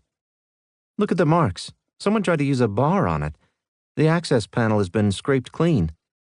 "I was looking outboard to make sure the area was clear first, but I guess it wouldn't have hurt to glance at it. It's like being at a party and you're trying to make eye contact with a hottie, so you find yourself staring. She catches you and you instantly question your whole existence. Do I look like a steely-eyed serial killer or a happy-go-lucky guy? Always the former, so you bolt from the party." "I'm sorry, sir. What?" Shaolin asked. Heckler laughed into his microphone. "Nothing. Being outside in the fresh air is nice. Good job on seeing that. Dank to Payne, are you getting this?" "I heard and I see. Interesting. I have seen the enemy and he is us. I expect it was BEP techno-dweebs and they couldn't get in. We have 10 pickets out here now, thick as thieves. Get back to it, Virgil. They said we could have the time we requested, but I don't think they meant it. I'll be damned if I get pushed aside so a blue-ball bastard can come in here and do the job we've been given. Payne out." Chapter 5. Extreme violence will bring an enemy to its knees as readily as a single well-aimed shot. From the memoirs of Fleet Admiral Thalen Lore. Payne looked at the members of his team, Bile and Turbo. Dank's report had not come as a surprise. "You heard the man. We're not the first to the door, but we'll be the first ones inside to meet the parents." "Whatever you say, sir," Bile replied. "How's it going up there? You got it open for us yet? Don't make me fire up this plasma torch," Major Dank parried. Trust me when I say that I don't want you to use that plasma torch either. Ready in 5, 4. Payne counted down. The 3 soft members gripped the overhead rail as the doors below them opened. On go, Payne released his grip and disappeared into the void. The other 2 activated their jets to drop to the level of the skimmer's underside, where their skid came free with a single touch. They each took a side and followed the Major down. Payne reached behind him to pull his pulse rifle into the ready position and descended as if he were going into a hot zone. None of the others had readied their weapons. That was an individual choice based on the situation. Payne was the only one without anybody watching his back. Payne stared at the HUD as it counted down toward impact. The short-range scans from the helmet-mounted unit revealed nothing besides the metal behemoth he raced toward. He cycled his jets to slow his descent well in advance of touchdown. When he stepped onto the hull, he visually scanned the metal horizon while his sensors pinged and danced across the complex and varied surface. The next thing he did was check the airlock hatch. "They tried to get in here too," Payne reported to the team. Bile and Turbo dropped nearby and walked the heavy skid closer to the airlock before clamping it to the hull. "You 2 get started here with a micro-examination of the airlock. I'll sweep the area." Unlike Dank's team, Payne walked in an ever-increasing spiral heading away from the airlock. This area of the ship had fewer external obstructions. To 100 meters away, it was a smooth hull. It took him 30 minutes to complete his sweep before returning to the hatch. "Major Dank, report," Payne ordered. "We're eating a big nothing burger at our site. We've completed outsweep and request permission to burn off this outer coating on a rectangular box of 4 meters by 10 meters by 5 meters. It appears to have been added to the hull well after construction of the ship, and we may be able to penetrate it to get insight into systems that it may contain." "How did you arrive at that dating regarding the box?" Payne stared at his HUD where Dank's transmitted images appeared. "It's a different color." Dank sounded matter-of-fact. "I'll go with that. Permission granted. Break, Blinky, what's your progress?" "We'd make more if we weren't interrupted every 5 minutes, sir. As it is, I think we've established a handshake, but we're still working on the 20 questions to get into the system." "It's been over 30 minutes. "I'm talking these damn picket ships. They're out here buzzing us. I'm constantly on the horn telling them to back off." "That's my responsibility. Joker, patch me through to Cleophas command channel, please." "Link is live," the communications specialist reported. "Cleophas Actual, this is Soft 1. Request assistance keeping the airspace clear to a distance of 10 kilometers around the ongoing operation." "This is Cleophas. We'll take care of it, Major. What's your progress?" Captain Smith requested. "The ship is covered in a non-skid type coating. We're attempting to burn off a section on what we believe is an aftermarket add-on. We have not attempted physical access efforts on the airlocks, but will soon. We have made some progress on the digital front, so we're not in a hurry to burn holes in this sweet ride. And for the record, someone else tried to get into this ship before us. I don't think we were the first choice to do this job, you or me." "Roger. That's above my pay grade. We'll hold the picket ships at bay so you can do your job. Good luck. Smith out." That was what Payne wanted. The captain hadn't sounded surprised by the revelation that someone else had tried to access the progenitor derelict, but he was more tuned into what the higher-ups were doing. Payne was focused on surgical strike missions.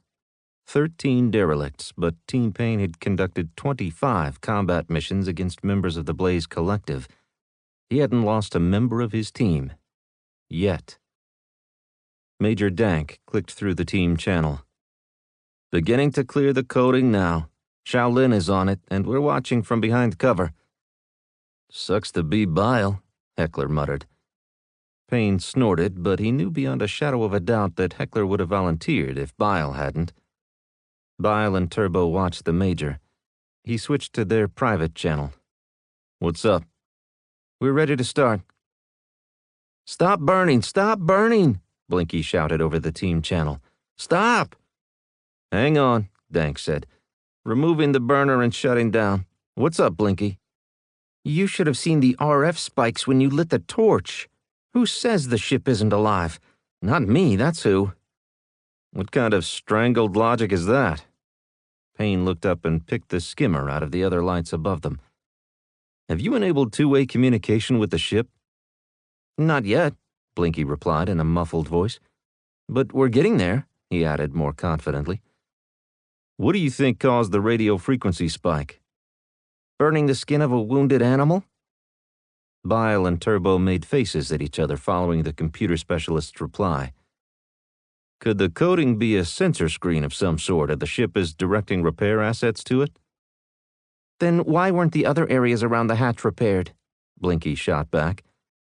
Because it's been here long enough that it doesn't have any repair assets available. Small bots with moving parts will break down quicker than big ones. Possibly, Blinky conceded. How do we get in if we can't cut a hole? And we're not even trying to cut a hole, just clear some of that non-skid away. We can see a seam, Dank reported. Breaking out the pry bars. Blinky, let us know if we get any feedback from the ship.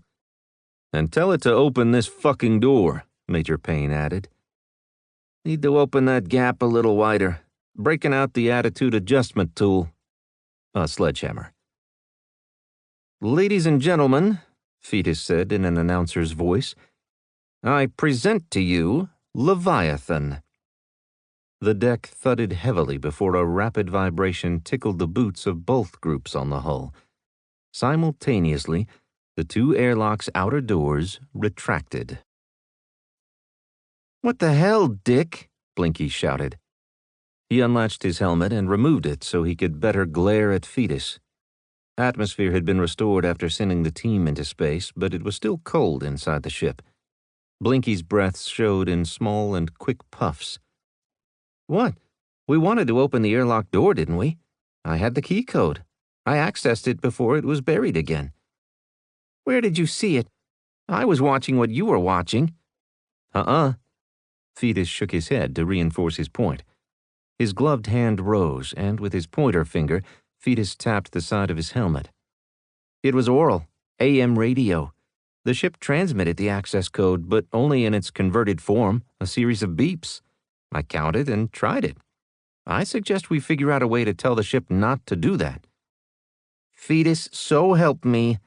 He's a genius, Blinky, Joker noted with a shrug. We want it in? We're in. What is there to bitch about? Blinky cocked his head to one side. When did you hear the access code? With the rush of signals from when Bile started burning, the ship was telling us that we didn't have to do that. I'll be damned. Maybe you are a genius. But we were here to do something that others tried and failed, and now we're in. Well done, Fetus. Blinky calmed his expression and sat motionless as he recovered his wits and thought about the next steps. Can I get a new nickname like Keyman or Jailbreak? Blinky and Joker answered in unison. No. Once Blinky had his helmet on, he sent the skimmer toward Major Payne's location, where there was room to land. Glamorous Glynis maneuvered quickly through the thin atmosphere and settled onto Leviathan's hull, looking like nothing more than a mosquito on an elephant. Magnetic clamps locked it down. Fetus looked at Blinky and received an approving smile while the computer specialist put his helmet back on. The three showed green for extravehicular movement.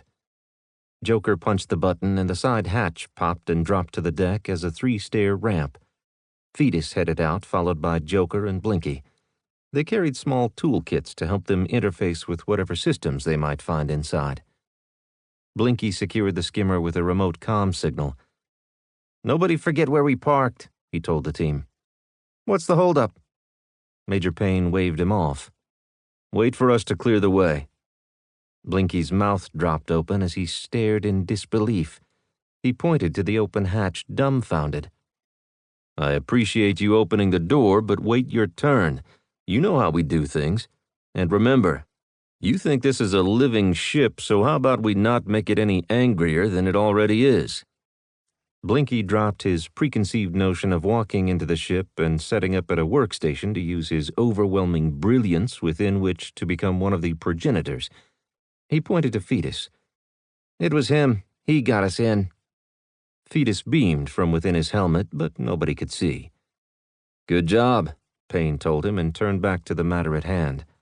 Sparky and Turbo aimed their weapons through the open hatch, and the lights along the barrels lit up the space inside. Payne dropped prone and eased to the edge. He kept his fingers out of the channel with the hatch and looked inside. Standard airlock. Not much has changed in 1,000 years, it seems. With Cleophas looming overhead, he activated the command channel directly without going through the skimmer. "We have the hatches open and are preparing to enter Leviathan. We'll make a limited entry before bringing the rest of our team inside. Payne out." His responsibility was to report, not get direction from Cleophas, but the Kaiju class did the team a solid by blocking the BEP picket ships, which were watching Payne's every move. Fleet and BEP didn't always see eye to eye. The picket's presence reinforced the low opinion Payne had of the Blue Earth Protectorate. They'd tried to get in, failed, and now wanted to be in the faces of those who were making it inside. Payne switched to the team channel. "How you doing back there, Verge?" "Waiting on the word to go in. I've already had to tackle Heckler 3 times to keep him from jumping in the hole." Payne sent the images his helmet had captured. "Ours is identical. You were the boss man, so maybe you should let me go first." "I'm sure that's what Buzz Aldrin told Neil Armstrong," Payne replied. "Switching to live feed. I'm going in." The 9 members of the team watched the video on the heads-up displays while Payne slowly scanned the inside of the airlock. "I'm seeing a manual release lever here along with some buttons. No colors, just shapes. I was hoping there would be red and green buttons. Blinky and Fetus, come on down." The others groaned since their numbers had not been called. Fetus felt like he was walking on a cloud. Blinky gestured for him to go first. "In you go, Buzz." "Thank the gods," Fetus replied. "Stop fucking off and get back to work." Blinky pushed him into the hole. The Major caught him before he hit. The newly named Buzz looked around. "Orient yourself, Specialist. We entered through the top of the ship. If the ship has artificial gravity, it's not active. The exit is that way." The Major pointed to their side, 90 degrees from the entry. A ladder was attached to the sidewall. With the low gravity, jumping in was perfectly safe, but at Earth standard, the 3-meter drop to the bottom could have twisted an ankle or torqued a knee when the body hit. "I need you and Blinky to figure these buttons out so we don't have any accidents and lock ourselves in or out." Blinky slowly climbed down the ladder to enter the airlock, trying to look everywhere at once. At eye level next to the ladder were 2 buttons, one in the shape of a circle and the other a triangle. Buzz hovered his finger over the triangle. "I'd wager good money this opens the outside door." Blinky shrugged. "If it closes the door, then the other one opens it. We'll have your answers with 1 button push." "Can you get it back open if the outer hatch closes?" Payne asked. Blinky lifted his hands to the sky. He didn't know. He tapped his bag. "We'll get it done. Buzz, send Joker the access code to open it up from the outside, just in case we get cut off." "Stand by," the Specialist said officiously. "Complete." "Care to do the honors, sir?" Blinky asked. Payne nodded at Buzz. He pushed the button, and nothing happened. "We have our answer," Buzz declared triumphantly. "Punch the other one." Payne waited while Buzz pushed the round button. Nothing happened. Buzz and Blinky exchanged glances before putting their helmets together while each tried to get a better look at the buttons. Payne tapped the round button in front of the hatch leading to the ship, and the overhead door started to move. Blinky flinched and stepped aside. All 3 looked up to see Cleophas filling the view, blocking the stars. The door cycled closed, and they were greeted by the sound of air filling the chamber. "Com check. Can you hear me, Major Deck? Turbo? Joker?" The lack of a response gave him his answer. Once the pressure equalized and atmosphere filled the airlock, the inner door opened to a darkened passageway beyond. Major Payne pointed his weapon through the opening, illuminating the passage. It was wide, tall, and extended deeper into the ship than the light could penetrate. A cross passage went left and right from the opening. Payne stuck his head out and glanced one way and then the other. He pulled back into the airlock, looking down the corridor. "Blinky, be a peach and punch the triangle." Blinky tapped it, and the hatch in front of the Major slid closed. The air cycled out before the outer door opened. "Payne!" "Relax, everyone. I thought that would happen. I suspect we'll be able to talk within the ship. Take your team in, Major Dank. Punch the round button by the internal hatch to get inside and the triangle at the outer hatch to get out. That's what worked for us. Those of you with me, come on inside and join the party." He switched to the command channel. "Cleophas Actual, this is the team leader. This is most definitely not an empty shell. Once we're inside, the ship acts as a signal dampener and we will be out of touch. Be patient while we explore. Both teams are in position. We'll report back in 1 hour. How did you get inside in case we need to come get you?" "Not over an open channel, sir. I'll send an encoded transmission before we lose comm. Out." Payne looked at Blinky. "Send the captain the access code." "You know that once the signal goes into open space, even encrypted, it can be broken," Blinky noted. "I guess you'll have to figure out how to change this tub's access code then, won't you?" Blinky started to laugh. "I look forward to being able to do that. Fear not, Blinky is here with Buzz to bend Leviathan to our will." Chapter 6. The energy to wage war is found in power, both manpower and a good engine. From the memoirs of Fleet Admiral Thalen Lore.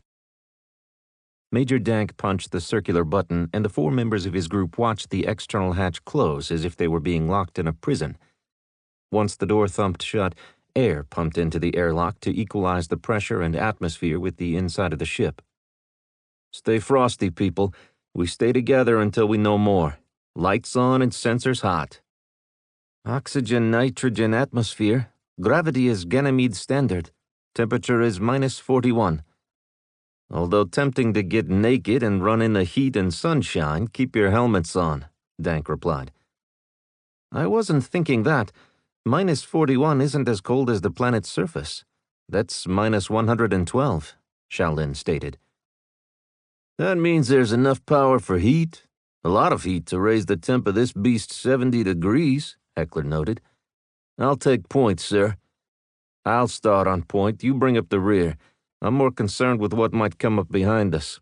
This ship is twice the size of Cleophas, and we are roughly 3 kilometers away from Major Payne's team. Which reminds me." Dank changed to the team channel. "Major Payne, can you read me?" The team leader responded almost instantly. "As I suspected, Virgil. That coating on the outside of the ship dampens the electromagnetic spectrum from outside to in and vice versa, but not once we're within the ship. Team Payne is heading toward the central axis. I think we'll have to go down a few levels to get where we'll find control systems. We'll look for the bridge, you find the engine room. In space, air and water may keep you alive, but without power, you will surely die." "Amen, Major Dank. All comms on the team channel. I want everyone to know what everyone else is up to." "Roger," Major Dank confirmed. "Weapons hot." The inner hatch cycled open. Dank shone his light through to reveal 2 wide corridors angled 45 degrees from the hatch. Dank shared his video feed before taking a cautious step forward. The deck didn't clang like metal. He bent down and examined the corridor. "Looks like carpet. Berber, I think, in a soft and pleasant tone," Dank reported with a chuckle. "Not quite the hangar bay like I expected. One of these corridors should lead to it." "Are you sure you don't want me on point, sir?" Heckler asked from within the airlock. Dank straightened, gave the thumbs up, and turned down the right corridor. "I'm assuming the engines are in the rear since it looked that way from the outside. Sparky, are you there?" "I am. That was my assumption. Life support is probably more centrally located. A ship this size probably has multiple power plants. The engines may not drive anything but propulsion. Look for anything that might power the ship's systems. Transmission lines will take you right to it. Dank continued slowly until he realized there were no doors, then picked up the pace and moved deeper into the ship. Heading aft. This is one long and empty corridor. We'll check in when we get to the end of it. Major Payne didn't have Dank's issue of nothing to see. Numerous doors lined both sides of all 3 corridors. There's no way we can check every space aboard this ship, so what do you say we do a few sample checks based on size, and then find the bigger spaces like the bridge? Nothing to say the bridge is bigger, Specialist Anfin stated. You're killing me, Blinky. The progs need to make it easy on us, not them. Anything else is downright inconsiderate. Payne pointed at a door with his rifle. Blinky and Buzz stood in front of it, checking. No hand pad or iris scan, no doorknob, no obvious motion sensor. I hope these aren't genetically coded, Blinky suggested. Payne shook his head. Stop being a freak.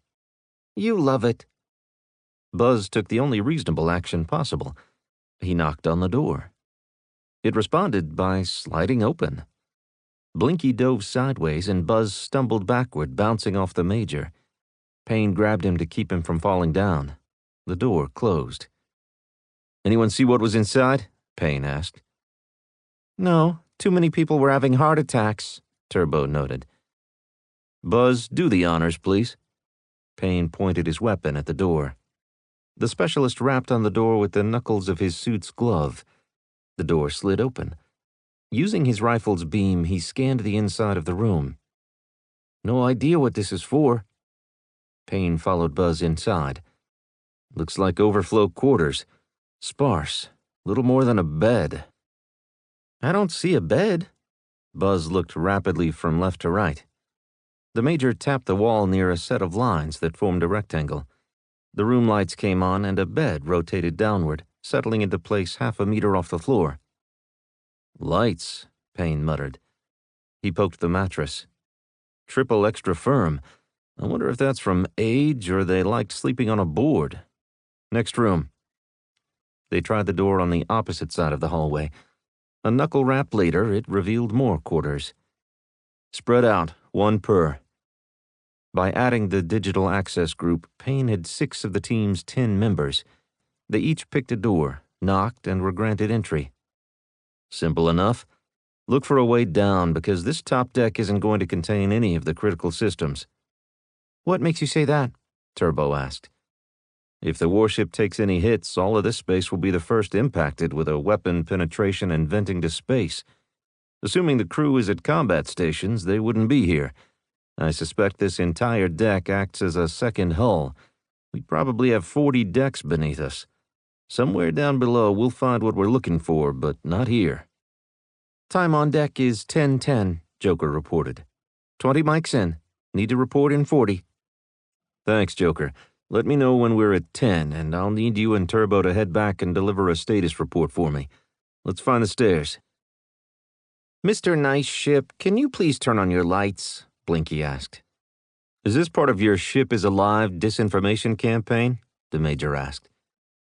I've seen nothing to prove me wrong, sir. Maybe we can hurry. We have a lot of ground to cover. Ground to cover, Payne repeated. If someone entered the ship by the airlock, they wouldn't have to walk a kilometer to get a way down. Movement within the ship would have to be more efficient than that unless the progs were marathon runners at heart. Let's go back and check out the closest spaces. I bet we have an elevator nearby. Thinking like an officer. Work smarter, not harder, Blinky offered. They turned back, with Turbo leading the parade toward the airlock access. Once there, she took a left to enter a lateral hallway versus the longitudinal corridor. She shined her light toward the aft end of the ship. The corridor went as far as the light could illuminate. If Major Dank entered the ship down there, wouldn't we have been able to see them? He said 2 45-degree corridors. They didn't have one oriented in this direction, Payne replied. Here, sir, Joker reported. One of these things doesn't look like the rest. Payne and Blinky worked their way to where Joker pointed. They found a door wider than the others with less wall space to the next door, where the openings continued at even intervals like the rest of what they considered to be overflow quarters. Major Payne tapped the door and it opened. An elevator. Blinky? The computer specialist entered and looked around. I expect it's voice activated. What do we tell it? Anybody speak Prague? That would be an issue. Can we teach it English? The major leaned inside to look, but didn't cross the threshold. How? Blinky wondered. We haven't found anywhere we can interface with the main systems. You saw in the rooms there wasn't a computer or vid screen or anything like that. Neural interface? Buzz suggested. I can work with that, Blinky replied. He looked around, chose the closest door, and knocked on it. Inside was another austere stateroom. He tapped on the wall and the bed dropped into place. He sat on the bed, leaned against the wall, and spread out his tools. Buzz took a seat next to him. They brought up Blinky's portable computer and started searching for signals. What are you doing? Payne asked. Remember in your quarters when we projected the images onto the wall monitor? Same principle we're looking at here, but their interfaces were probably in their heads, and that's why they don't need monitors or door access pads.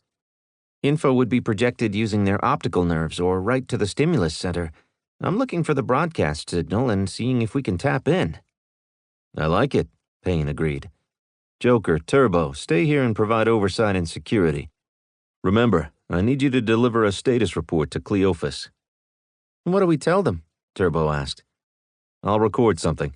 Specialists are working to interface directly with the ship. We should be able to lift off within the hour? Say what? Blinky nearly shouted. Your tone tells me you believe that might be an overly optimistic timeline. But you have Buzz with you. Tag team the problem. Reduce the time to figure it out by orders of magnitude. You still can't take a square root of a negative number, Blinky countered. I'm kidding. Stay on it, you guys. The report will be simply what we're doing. Trying to interface, exploring. No revelations yet beyond the ship appears to be completely intact. Temperature is up to 0 degrees Celsius, Joker reported. And that. The ship knows we're here and is trying to be accommodating. I hope they don't like it outside the boundaries of what we might consider comfortable. I would like to take off these suits. Anyone see a bathroom? Bile asked. Payne shook his head. Bile with me. Turbo, Joker, you have your orders. Blinky and Buzz, make the magic happen. Your solar flare first class will read, while lounging in a bunk on the exotic progenitor ship Leviathan. Wouldn't that be cool? Buzz muttered. Stop daydreaming and get to work, fetus, Blinky snapped. After half a kilometer, Major Dank encountered the first door. He held a fist in the air for the others to see who was stopping. I bet there was an elevator if we had gone the other way, he said. But since we can't use the damn thing anyway, let's see what we have in here. I guess we knock and all will be revealed. Major Dank rapped it with a gloved hand. Did I knock wrong? Dank tried again to no avail. Major Payne, how did you knock on those doors? Normal knock, Verge. You probably encountered a door that isn't open to the general public. We're in a billeting area which is probably open to anyone who cares to enter. Are you close to the aft end? We are. Judging by the distance to the next door, this is a pretty big space if we can get through. If it won't open, go to the next one. Time is not at a premium. We could be in here for the rest of our lives and still not see everything. Find what you can find and keep moving. I can't tell if anyone besides us is on board or not. We've seen exactly 1/1,000,000th of 1% of the ship. Maybe 1,000th, Declan. No need to exaggerate and crush our souls any more than they already are.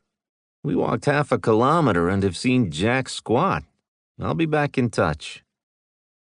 Heckler moved past the two specialists to stand next to Major Dank. He gestured that he would take point but didn't say it out loud. Heckler stalked down the corridor carefully but quickly until he reached the next door on the opposite side of the corridor from the other one. He waited for the rest of the team to get ready for breaching the entrance, then reached past the end of his weapon and knocked gently before pulling back into a crouch while the door slipped open. He waved his barrel to highlight the space as quickly as possible. "Going in," he said softly as he jumped inside and dodged left to put his back against the wall. He took greater care in visually examining the space. Dank took the other side of the doorway and studied his half of the area. The room lights slowly increased in brightness. "Storage," Heckler said. "But of what? Inquiring minds want to know, Progs.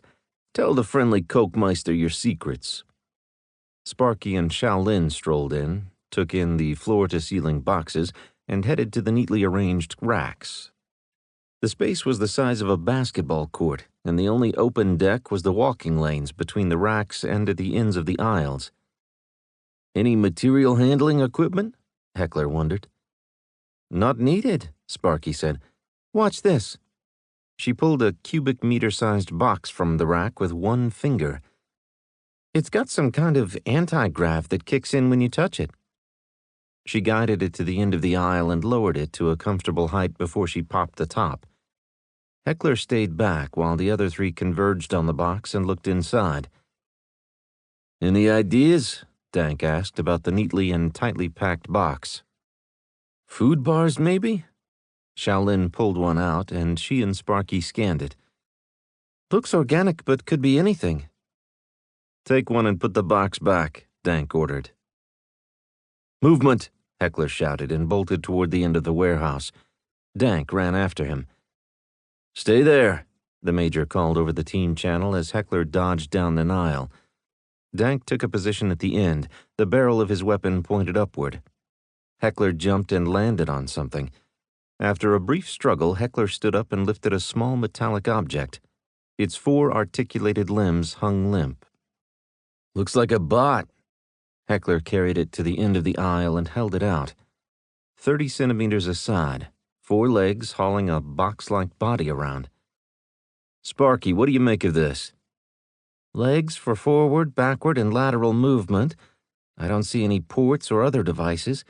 This thing can move around, but it can't physically interact with anything. Maybe it takes inventory." "Nothing has changed on a starship in 1,000 years. What the hell is it counting?" "Simple programming. It's doing exactly as it's done for the past 1,000 years without fail, which means there is a righteous power source on this ship to keep these units charged." Sparky took the unit from Heckler and put it down. It walked down an aisle between the racks and resumed its work. "I think it's counting. Leave it. It's no threat to us," Dank said. "Check these boxes and grab a couple more samples, then we'll move on." Heckler provided security, keeping one eye on the small bot while the others chose random aisles, brought out random boxes, and dutifully snagged samples from within before putting the boxes back. "It'll report a changed count for the first time in forever. I wonder if any circuits will overload," Heckler deadpanned. Dank ignored him. "We've got the exact same bar in tan and green." "I got blue." Sparky waved her bar. "Red here." Shaolin showed her prize before tucking it away. "Major Payne, Virgil here. I think this ship used a biomass printing system for food. We've found some stores and a live bot walking around. This is still a functional ship. That's the limit of our excitement. We'll continue moving aft." "Roger," came Major Payne's neutral reply. Chapter 7. He who commits his reserves last will win the battle. From the memoirs of Fleet Admiral Thalen Lore. Space stirred as the ships came out of FTL. One after another appeared on Cleophas's screens. "Sound General Quarters," Captain Smith ordered, never taking his eyes from the tactical display. "The Ebron are here." The Blaze Collective had known that Cleophas would be in the way, so they'd sent their minions to deliver the maximum amount of firepower. When space stopped warping from the new arrivals, the final count of enemy ships made Smith clench his jaw. He was outgunned since he faced a squadron of Ebron battle wagons supported by a single behemoth-class dreadnought. The enemy ships took a moment to orient themselves before heading straight for Ganymede. Cleophas's bridge looked like business as usual, but the screens carrying the outside view showed anything but. Captain Smith leaned forward. "Main batteries 1 and 3, match bearings and shoot." "Bearings aligned. Pattern Delta Omega. Fire," the tactical officer repeated, clarifying the order, engrossed in his weapons system panel. Under his control were 20 different weapons systems, each commanded by different officers. The mains were under his direct control because when they fired, they spoke for the entire fleet. Capital-grade systems throughout, the mains on a dreadnought were equivalent to the 16-inch cannons on old-time battleships. The electrothermal accelerators sent a plasma-charged projectile at near the speed of light. With a throw weight measured in megatons, it was the most lethal weapon on the Kaiju class. Their recycle speed was slow compared to other systems, and they weren't smart weapons, but a single hit could destroy most ships. Only needed one shot to count. "Accelerate to 20%, the captain ordered. "Give us some maneuvering room. Tactical, get those pickets over Leviathan to repel the boarding parties." "I don't see any," Tactical started. "They're coming. Mark my words. Com, give me fleet-wide." "Channel is open." "This is Cleophas. We will maneuver away from Jupiter into engagement zone Jupiter Gulf 7 beyond the orbital arcs of its moons in order to fight this battle. Voller, take charge of the pickets and control the void space of Jupiter Gulf 1. Protect Leviathan at all costs. Heavy cruisers Ezio and Cirrus, move beyond Cleophas to limit your ship's profiles and protect my flanks. Light cruiser Plowman, you are the shepherd. Make sure none of those Ebron ships stray too far away. Shoot straight and shoot often. Smith out." The sparse fleet acknowledged their orders and started moving in the intricate and deadly dance of space combat. "Com, get me BEP Central." "On the line," Com replied after a brief delay, using communications language from a time long past. There were no lines anymore. Everything raced free of wires. "BEP Command, this is Cleophas. We have engaged the Blaze Collective. We request immediate assistance from anything you have available. Transmitting tactical displays and images. We will deliver a live feed as long as the channel remains open." "This is Commodore Neota Freeman. BEP forces are establishing a blocking position between the asteroid belt and Jupiter in case any get past you." "BEP Command, the Ebron are here for the ship that's on Ganymede. They aren't going to charge down the gravity well toward Earth. Your assistance in fighting this battle out here would be greatly appreciated." "We shall hold a blocking position because we believe your strategic assessment is incorrect, Captain." "If the Blaze acquires Leviathan, your blocking position will be meaningless, and you personally will be responsible for the loss of all humanity. I suggest you study the principle of divide and conquer since you're interested in strategy. Think on that while you evaluate how we're out here protecting humanity when you should also be in this fight. I have nothing but unkind words for you. Smith out." He clenched his teeth and growled at the screen. "Keep the feed active so they can review sometime in future history how fucked up the BEP is." "Recommend rapier missile salvo across all targets within range. 96 tubes, stand ready," Tactical suggested. "Launch the rapiers," the captain confirmed. The 10-meter-long missiles flushed from their tubes in a volcano of flame that quickly burned out in the void of space. The missiles increased speed using their advanced ion drives until they appeared as nothing more than flickers on the sensors. The battle wagons accelerated at sublight speed to take on Cleophas with a high-speed pass as the Ebron's Behemoth-class ship lumbered along the edge of firing range. If the battle wagons got past, Cleophas would be caught in a crossfire. "Fire the mains," the captain roared. Tactical bracketed the incoming ships and started an auto-fire sequence, rotating through the 4 cannons to send massive ball after massive ball of superheated plasma into the Ebron formation. Every shot risked overheating the systems. There would be no second chance to get it right. "Incoming," defensive systems reported. "Pulsing EM. Point defense systems are active and at 100%. Ion streams inbound." The ship couldn't detect the ion cannons because of the size of the particles until the massed ion wave was on top of them. In the early days, ion cannons had been deadly since they impacted the electrical systems, leaving the ships dead in space and unable to defend themselves against the weakest of other projectiles. Cleophas was immune to ion weapons. Humanity had been at war long enough that they were experts at defeating first-generation technology. Not so much after that. The next wave of incoming put Smith on the edge of his seat. Cleophas had launched 96 missiles at 8 targets, but those 8 enemy ships had emptied their batteries with their first salvo. 160 missiles raced toward them.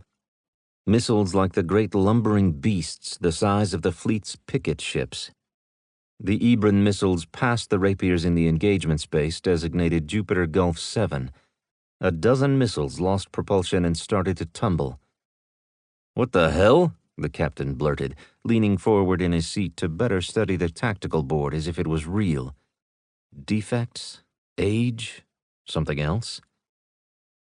"Reach out and touch someone," Defensive Systems mumbled to himself as lasers lanced and danced across the void to burn holes through the nose cones of the inbound. At the same time, counter-battery fire sent clouds of small missiles into space to explode in front of the incoming missiles. They sent sprays of superheated plasma into the pointy ends of the enemy missiles as a redundancy to splash incoming that survived the laser light show. Another 50 lost their targeting and started to veer wildly like blind cobras trying to protect themselves from a mongoose. Defensive missiles crashed into the inbound like a wave on a rocky shore. A fully 80 of the remaining 100 came apart in both direct and sympathetic explosions. From the cloud of debris, the final 20 appeared, their courses unerring.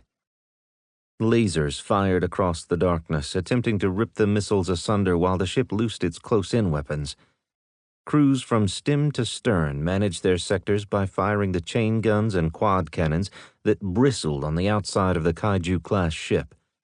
The 2-centimeter-wide projectiles, accelerated by both chemical propellant and magnetic rails, filled the space in front of the missiles on final approach, blasting them one by one.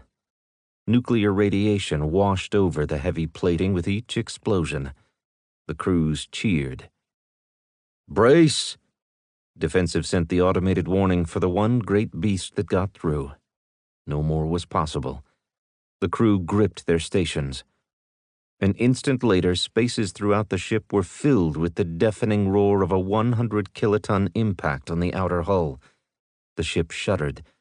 It was designed to withstand up to a megaton without breaking its back. The damage board flashed briefly before one red light appeared. Negligible. The crew got back to work. Cleophas accelerated while banking hard, looping back toward Ganymede. The captain couldn't let the battle wagons get between the fleet's newest dreadnought and Jupiter's moon. Or maybe... "Slow turn to 1/4. "The lead battle wagon is going to get past us," Helm reported. "The enemy is making for the opening." "Ezio and Cirrus, prepare to fire. Weapons free the instant Ebron 1 clears our shadow." The tactical display had assigned a target number to each ship for unity of action by a coordinated fleet. Smith's lip twitched at the thought of the BEP fleet waiting for the battle to end. Maybe they were praying for the fleeties. All the hopes and prayers in the universe weren't going to win this battle. It counted on the ingenuity of those who designed the Kaiju class and those who rode within. The icon for Ebron 4 blinked before turning solid red. Out of the action, but not destroyed. It had gone ballistic and dark from the lack of power. Helm adjusted course to avoid getting hit by the debris. Ebron 6 changed to yellow, and Ebron 8 flashed red. 2 more battle wagons flashed yellow. 4 ships with 1 missile barrage. Cleophas could deliver 9 more of those before the autoload racks were empty. "Cycling," Tactical reported.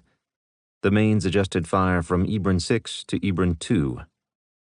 "Launch another rapier salvo. Full spread into the final 4 targets in range." The captain leaned into the cushion of his chair, eyes glued to the board. The Behemoth class hovered just outside of weapons range, waiting for the right moment. When would that be?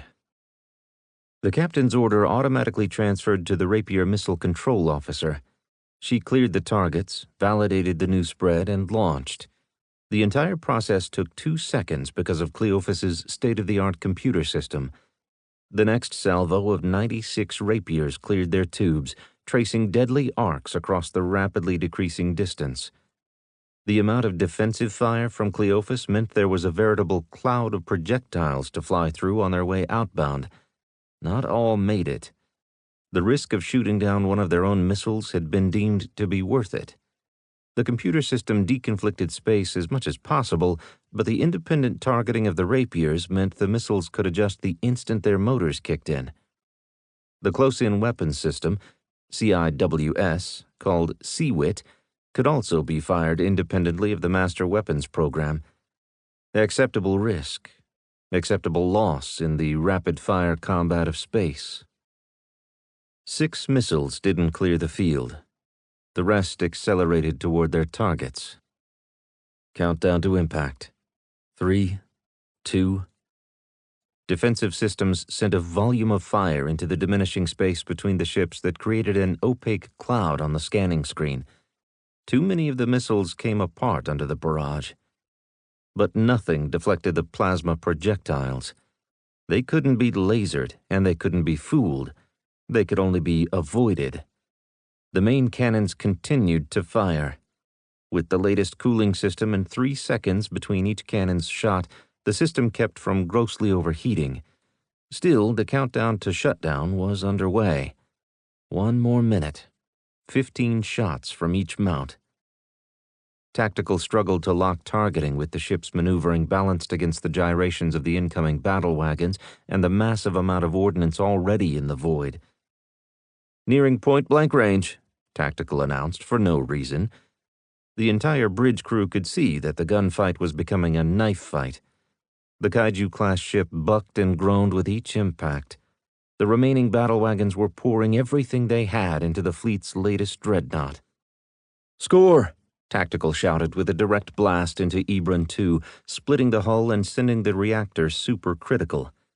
The flash from the explosion whitewashed the screen. The captain winced and looked away. The rumble of the CIWS was a steady vibration, felt, not heard.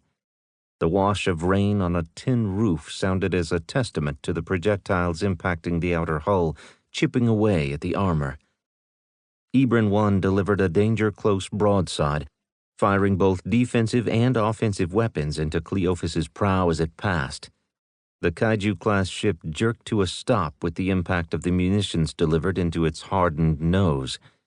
Some skipped off from glancing blows, but the rest delivered brute force to the hardest materials humanity could create. The enemy battle wagon entered the heavy cruiser's engagement envelope with emptied weapons.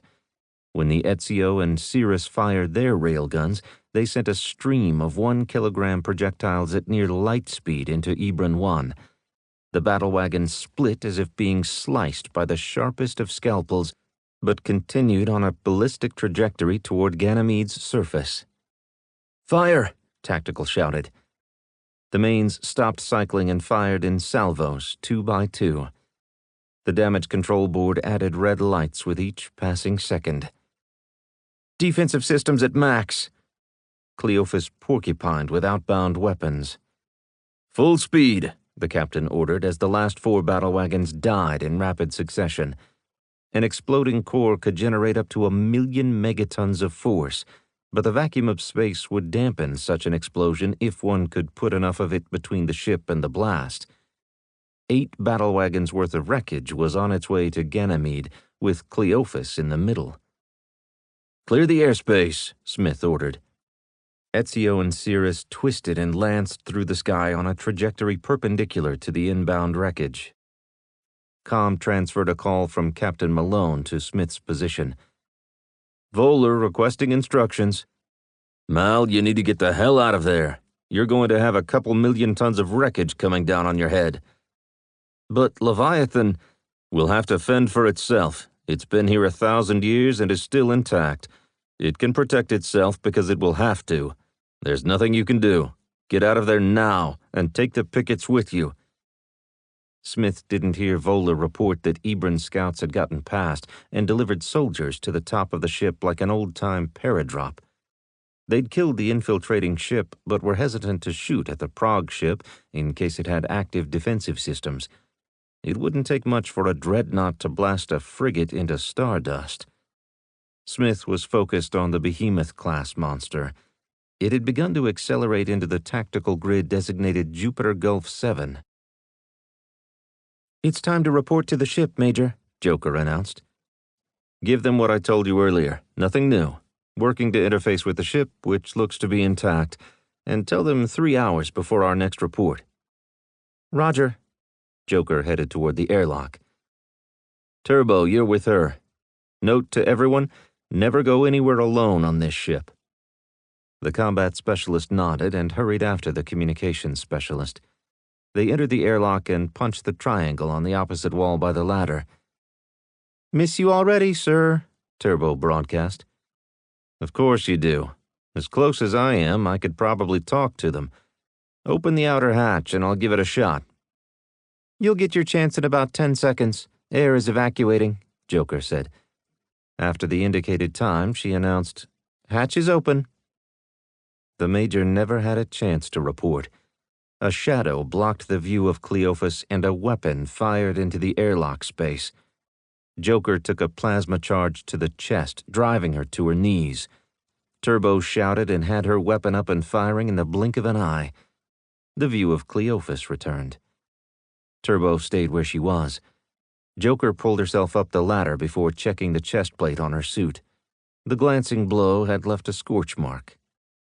Payne ran to the airlock's hatch but could see little through the small window. "Report!" "Someone outside fired on us. Securing the outer hatch," Turbo growled. "Hold on. Break. Cleophas Actual, Team Payne. Someone is at the forward airlock and shooting at us. Could you advise?" "Back up, Joker. I'm taking a look. If that's a Fleety, I'm kicking some ass." "Since when does Fleet have plasma rifles?" Joker asked. Lasers lanced the sky between the Dreadnought and Leviathan. Turbo slowly climbed the ladder, leaning as far to one side as she could to keep from exposing her back to the enemy. 2 rungs from the top, she snap-fired, then raised to the top rung and fired twice more. A shot from behind skipped off the top of her helmet. She ducked, let her rifle hang on its sling, and pulled a plasma grenade. She tucked it into her armpit to pull the pin and let it cook off to the count of 3 before dunking it out the hatch and flipping it backward. Less than 2 seconds later, it exploded and tossed her enemy toward the hatch. He fell through and past Turbo. When he hit the deck, Joker peppered him with pulse rifle rounds. "Sir, the Blaze Collective is here. At least 2 Ebron soldiers are down." "Team Payne, Cleophas is engaged. Lock yourselves inside that ship. We will hammer on the hatch when the void is clear. Smith out." "Securing the hatch," Joker reported. Another shadow appeared, and Turbo gave it a full burst of pulse rounds before the hatch clanged home and the atmosphere started to equalize. She climbed down and straddled the tall and thin body on the deck, then blasted around through the faceplate of the helmet to make sure he wasn't playing dead. The Ebron were a tall and thin race, between 2 and 3 meters in height, but the heaviest weighed no more than 75 kilos. Their bodies consisted of fibrous material, so they didn't need spacesuits, only helmets to breathe. They usually carried no gear besides a plasma rifle. Their advantage came in numbers. They crammed their ships full and sent their soldiers out in mass wave attacks. Intel thought they were grown en route to a battle, clones, but some had demonstrated independent thought. Team Payne had seen them before. They were easy to kill, but they were like cockroaches. Where the team saw one, there were hundreds. "Reporting 3 down." Turbo picked up the plasma rifle. Another 20 charges and it would be empty. She'd keep it for the time being. "What the hell were they doing outside the hatch?" "Probably checking out the skimmer. I think we surprised them." "No shit, Major. Otherwise there would have been a flood of them through that hatch and we would have been up the creek without a paddle." Joker popped the hatch into the ship. Block this internal hatch so the airlock won't equalize and the bone racks can't access the airlock from the outside. Major Dank, you need to block your hatch too. No sense in letting bad guys get in behind you. Make yourself comfortable. We're going to be here for a while. Chapter 8. Space is the great equalizer. No one is from there, and in the end, the void always wins. From the memoirs of Fleet Admiral Thalen Lore. Make yourselves comfortable. I need you two within rapid response of this airlock, Major Payne suggested. Turbo and Joker nodded their helmeted heads. Roger, we can cover twice as much ground if 4 people search instead of 2, Turbo offered.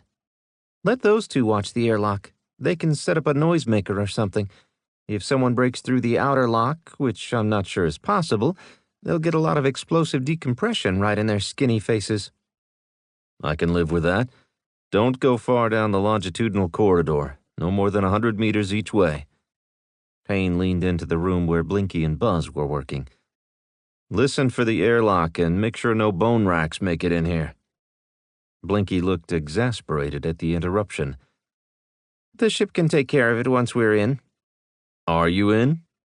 Well, no. Then you'll need to take care of it. Don't let the enemy in the ship. I shall be very put out if they storm the bastion. Very. Got it, we're on it, Blinky waved dismissively. The Major was having none of it. He stormed into the room.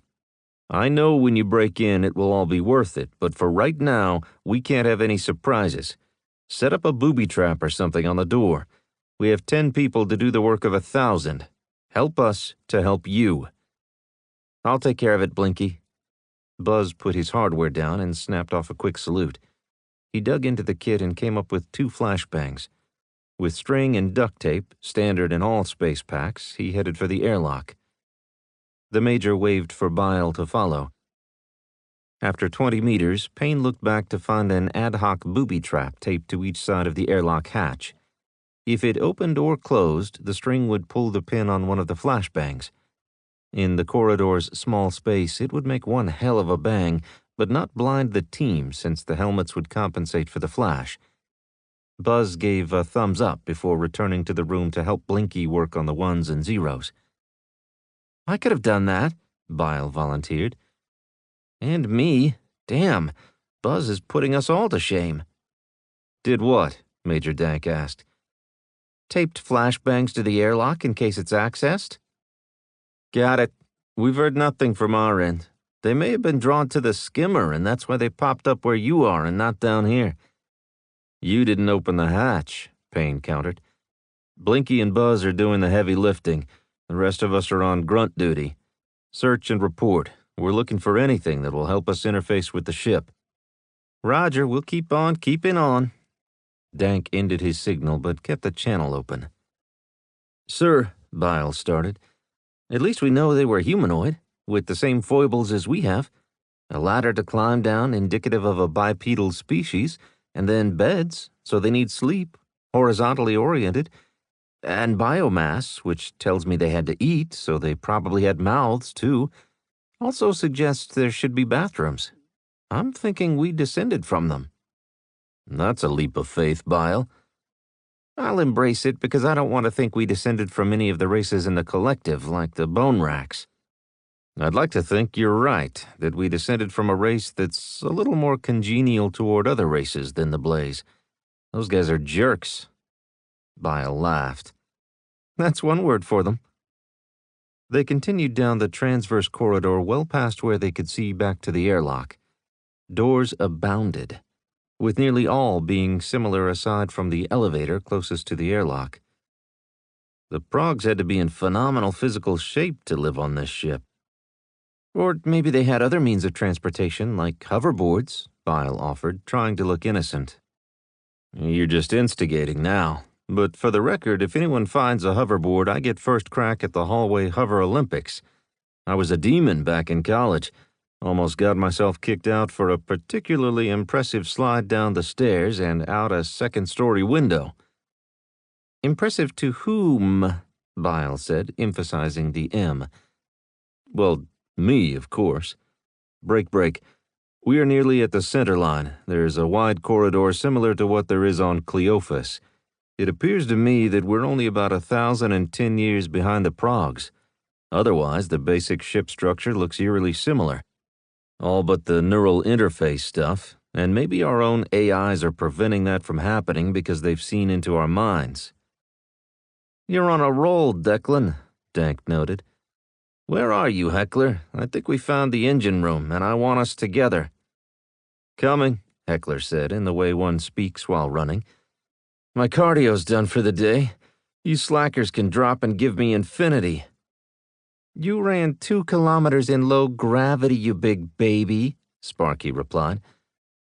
It wasn't as easy as it sounds, Shaolin panted. The suits were made to provide protection for a soldier engaged in combat operations in a vacuum. That meant low-speed maneuvering because of the magnetic boots, which clumped around at the best of times. We should have used the jets. Nah, it was just a little workout, that's all, Heckler replied.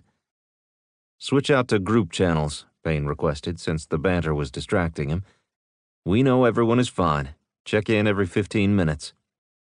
Roger, we'll take care of it. Next stop, the engine room, if I'm not mistaken. Dank out. Payne and Bile took 2 steps before the comm channel became active. I'm mistaken, but I think this space is over top of the main engines. We'll find a way down from here and report back when we have a visual on this beast's motors. Payne took 1 more step and stopped. Sir? Bile wondered. I expected he'd be back with something else. Guess not. Let's see where this main corridor goes. They continued in silence for another 10 minutes. At the crossroads of the main travel and transverse corridors, they stood and took in the sights. The corridor on the opposite side extended farther than the rifle's light could penetrate. Both directions down the wide central avenue delivered the same infinity pool of darkness. We have people aft. Let's go forward. With Payne's words, the light increased in brightness to a twilight glow. Sir? Bile shouted. She turned around to see a wide box coming at them along the right side of the corridor. They ducked into the side corridor, weapons up and ready to fire. The intruder stopped. It's a hover scooter or something like that. Does this count as a hoverboard? Bile countered. Maybe, Bile. I believe we have found our ride. Climb aboard. What if it's a trap? If this ship had wanted to kill us, it could have. I think it's running operations as usual despite there being no crew. No one told the drones they didn't have to work anymore. Whatever the power source on this thing is, it has lasted 1,000 years. We could learn something from that, even if nothing else works on this thing. That's just it, sir. It looks like everything works. What if it was broken and abandoned, and over the years maintenance bots fixed everything? What if it will fly? This would make a nice addition to the fleet, assuming weapon systems are online. They sat in the seats of the personnel movement system. Nothing happened. Sucks not having the neural interface. I expect we're supposed to tell it where to go. The bridge, please. The vehicle started moving. It speaks English? We've talked enough while on board. Maybe it learned. The vehicle accelerated for 10 seconds and then slowed down for 10 seconds. Double doors to the left opened and the vehicle rolled inside. Major Payne tapped into the company channel. We're on board a vehicle that showed up in the central corridor. We asked if it would take us to the bridge, and we are now in an elevator going down. We will let you know if it takes us there. Roger, Dank replied. We're climbing down a ladder. Already covered 2 decks without an exit. We'll keep going until we can get out or are too tired to continue, and then we'll jet back to the top deck. Sounds like a plan. Break. Turbo and Joker, report. Nothing but empty staterooms as far as the eye can see. Doing a rough count. If this is the only deck with quarters, it would support a crew of 10,000. Payne thought about that for a moment. This ship could have carried 50,000 people if it wanted? All depends on air handling and food at that point, Blinky interjected. There is abundant space. This is 5 kilometers long by a kilometer and a half wide by a kilometer tall. That's over 7 billion square meters. That's a lot of space, Major. Billion with a B. I'll be a sumbitch when you look at it that way. If you designated 1,000 square meters per person, this ship could hold 7.5 million. 50,000? There'd be wide open spaces. Would you look at that? Buzz is doing something. We'll be right back. What is Buzz doing? What should we look at? Payne asked, knowing he would get no answer. He had grown used to dealing with the technical specialists on his team, who were each eccentric in their own ways. When Payne had built the team, he had looked for individuals who were great at what they did because they had a passion for it to the exclusion of all else. Then he made them into a team. But when the eccentricities left him on the outside looking in, he didn't have to like it. He knew the result would be worthwhile, or end up with him doing the rug dance in front of the fleet admiral, explaining the inexplicable and reassuring the old man that it wouldn't happen again. Just until the next time. Still worth it because no one had died on his team. They saw the kill zones before entering and they responded with lethality. They brought the pain. What would a weapons console look like on this ship? Payne asked. Bile was a weapons systems specialist and a guru at heavy weapons systems, anything that redirected energy. She understood power and how it turned into controlled destruction. But she had no idea what the Prog's control interfaces looked like. Neither did he or anyone else. Every derelict they'd entered had been gutted. Every derelict they'd seen videos of had been the same. She settled for shaking her head. Before the doors closed, concussions reverberated through Leviathan.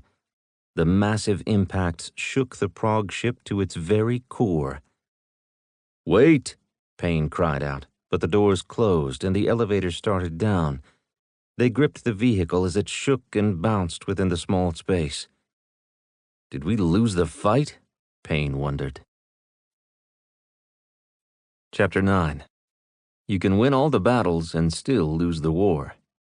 From the memoirs of Fleet Admiral Thalen Lore. Behemoth coming into range, Tactical noted to no one in particular. Damage report, the captain requested. 38 rapier silos damaged. Defensive systems are at 50%. The mains are fully functional and ready to fire. Smith chewed the inside of his lip as he contemplated going toe-to-toe with the undamaged Ebron dreadnought after his ship had taken a beating. Cleophas had weathered 8 battle wagons remarkably well, but she was hurt. Could she enter the boxing match with the Behemoth and come out the other side? I need those silos online as soon as possible. Divert damage control resources as necessary.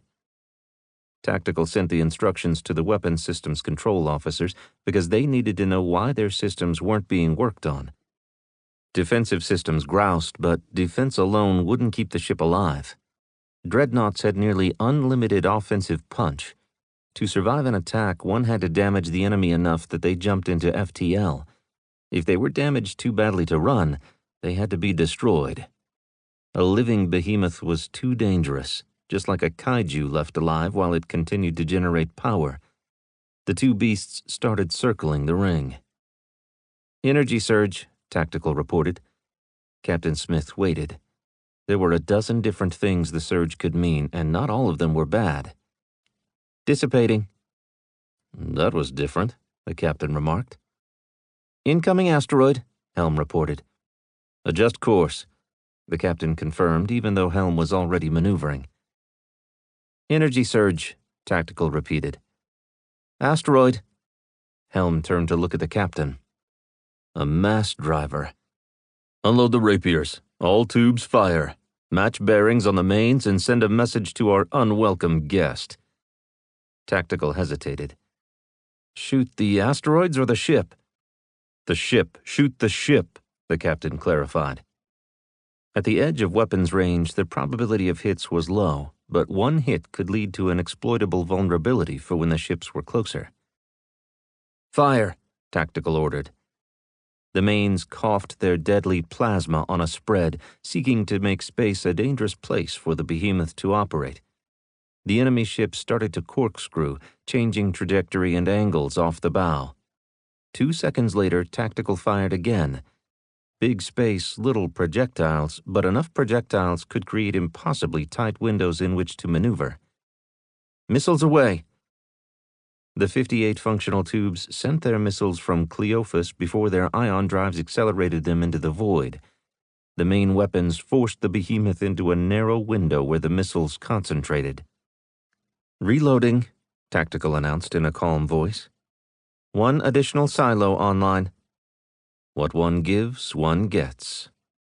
A cloud of missiles was launched from the behemoth along with another asteroid. Projectile will miss us by a wide margin, Helm said, staring at the screen. Projectile is headed for the ship on the surface of Ganymede. Take out that asteroid. Helm accelerated the ship into a tight loop, a difficult maneuver that made the superstructure groan along its more than 2-kilometer backbone. The ship came over the top and pushed toward the planet, moving away from engagement zone Jupiter Gulf 7 and into Gulf 1. Rapiers online, Tactical announced. Targeting 6. Fire. 6 missiles headed outbound. 1 or 2 would have done the trick because the asteroid couldn't maneuver and it wouldn't fire defensive weapons. However, redundancy was critical to limit any additional damage to Leviathan. What damage did the battle wagons do to it? Smith asked. Minimal direct hits, Tactical reported. I see Ebron's soldiers still on the top of the ship trying to get in, so the hull has remained intact. Com, get me Voller. Captain Malone, came the familiar voice. Feel like target shooting, Captain? He waited for a moment before continuing. We have some bone racks on Leviathan. If you would purge the scourge, I'd appreciate it. Now that most of the battle wagon scrap has passed, I'll return to the area and clean them off. Is the behemoth launching asteroids? They have a mass driver now, it appears. Wait until Fleet hears about that. We'll keep the asteroids off you, but watch your 6 just in case. Will do. Malone out. Captain Smith leaned back in his chair. The 6 missiles turned the asteroid into a cloud of dust. Recommend 2 from now on. 2 per asteroid and 4 to the enemy ship. Smith nodded slowly. Com, get me Ezio and Cirrus. Tactical continued the barrage from the mains while the behemoth rhythmically sent asteroids spinning toward Ganymede, 1 every 15 seconds. Where is he getting the projectiles? Is that ship filled with big rocks? The captain scanned the bridge, but no one had an answer. The behemoth avoided the plasma mains, but the missiles presented a different threat. They closed on the maneuvering ship, matching the changes and calculating intercept impact points across a broad section. Defensive fire poured outward, scrapping missiles 2 at a time. Some exploded, some died with a whimper, but others soldiered on. Close-in systems mirrored those of Cleophas, heaving out clouds of projectiles the inbound missiles had to fly through. When the war first started, electronic jamming had foiled the targeting, but then systems were hardened against that, as well as other pulses to electronically disable a missile's sensors. Presently, the only way to knock one down was by physical interdiction. Lasers were effective until the battlespace was filled with debris like Jupiter Gulf 7 had become. It appeared as a hazy cloud from the shattered remnants of asteroids and bits and pieces of battle wagons that would fill the sky for decades to come. Smith thought for a moment. This was the largest battle ever fought within the solar system. One ship stood against many, refusing to give ground while a small team of elite soldiers worked to free an ancient ship from its Ganymede tomb. 4 rapiers at a time raced outward to the points where they predicted the behemoth would go. If it went a different direction, they would adjust. The more times they adjusted, the quicker they would run out of power and the sooner they would die, tumbling through space as yet another bit of debris. Ezio and Cirrus are up, Com reported. I need you to sting that big ugly bastard. Just pull his attention so we can hit him a few times with the mains. Bird dogging. I can do that, the skipper of the heavy cruiser Ezio replied. And me, Cirrus added. Let the hit and runs commence. Don't get caught watching the grass grow, Captain Smith warned. I've been in space for 7 years straight. I don't remember what grass looks like, the captain of the Ezio replied. We got an enemy to harass. Shoot straight, Cleophas. The cruisers closed the comm channel and headed on a wide-arcing course to close on the behemoth's flank. Cleophas groaned and bucked from the impact of enemy missiles. Red lights on the damage board soon outnumbered the green. The overhead lights flashed before steadying. We've lost reactors 1, 4, and 7. Defensive weapons are degraded to 25%. We've lost an additional 12 rapier launchers. Main weapons 1 and 3 are offline, pending a reroute of power. Pending a reroute from where? The captain asked, but he suspected he knew the answer. Defensive systems. We'd lose the ability to protect ourselves. Then we better get those reactors back online. Stay the course. The behemoth's firepower would breach the armor and break Cleophas in half if it were allowed to rain unfettered into the hull. Give us some maneuvering space. Take us into Jupiter Gulf 2. But the Leviathan, Helm countered. The Ebron will kill both of us if we stay here. Evasive maneuvers. Idle the mains, reroute power to defensive weapons, and keep firing the rapiers. Asteroid inbound. Take it out. The captain didn't think he needed a new order, but he gave it anyway.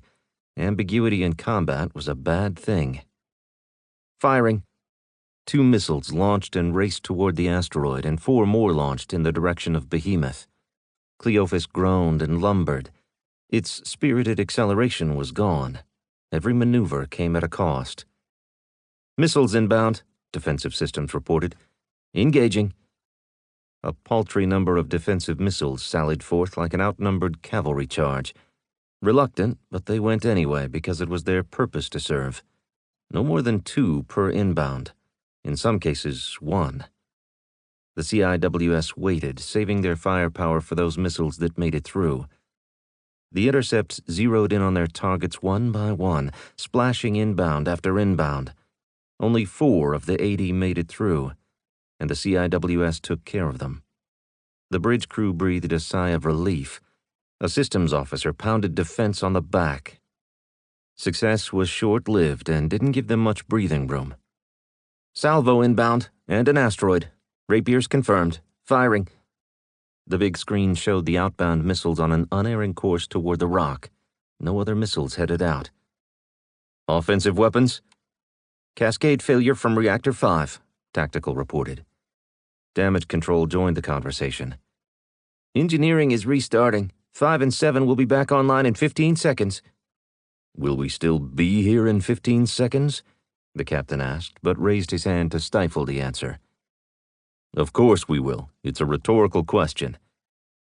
Defense flushed the tubes, once more firing everything at his command. The missiles continued their high impact rate, killing 75 of the inbound. CIWS took care of the rest.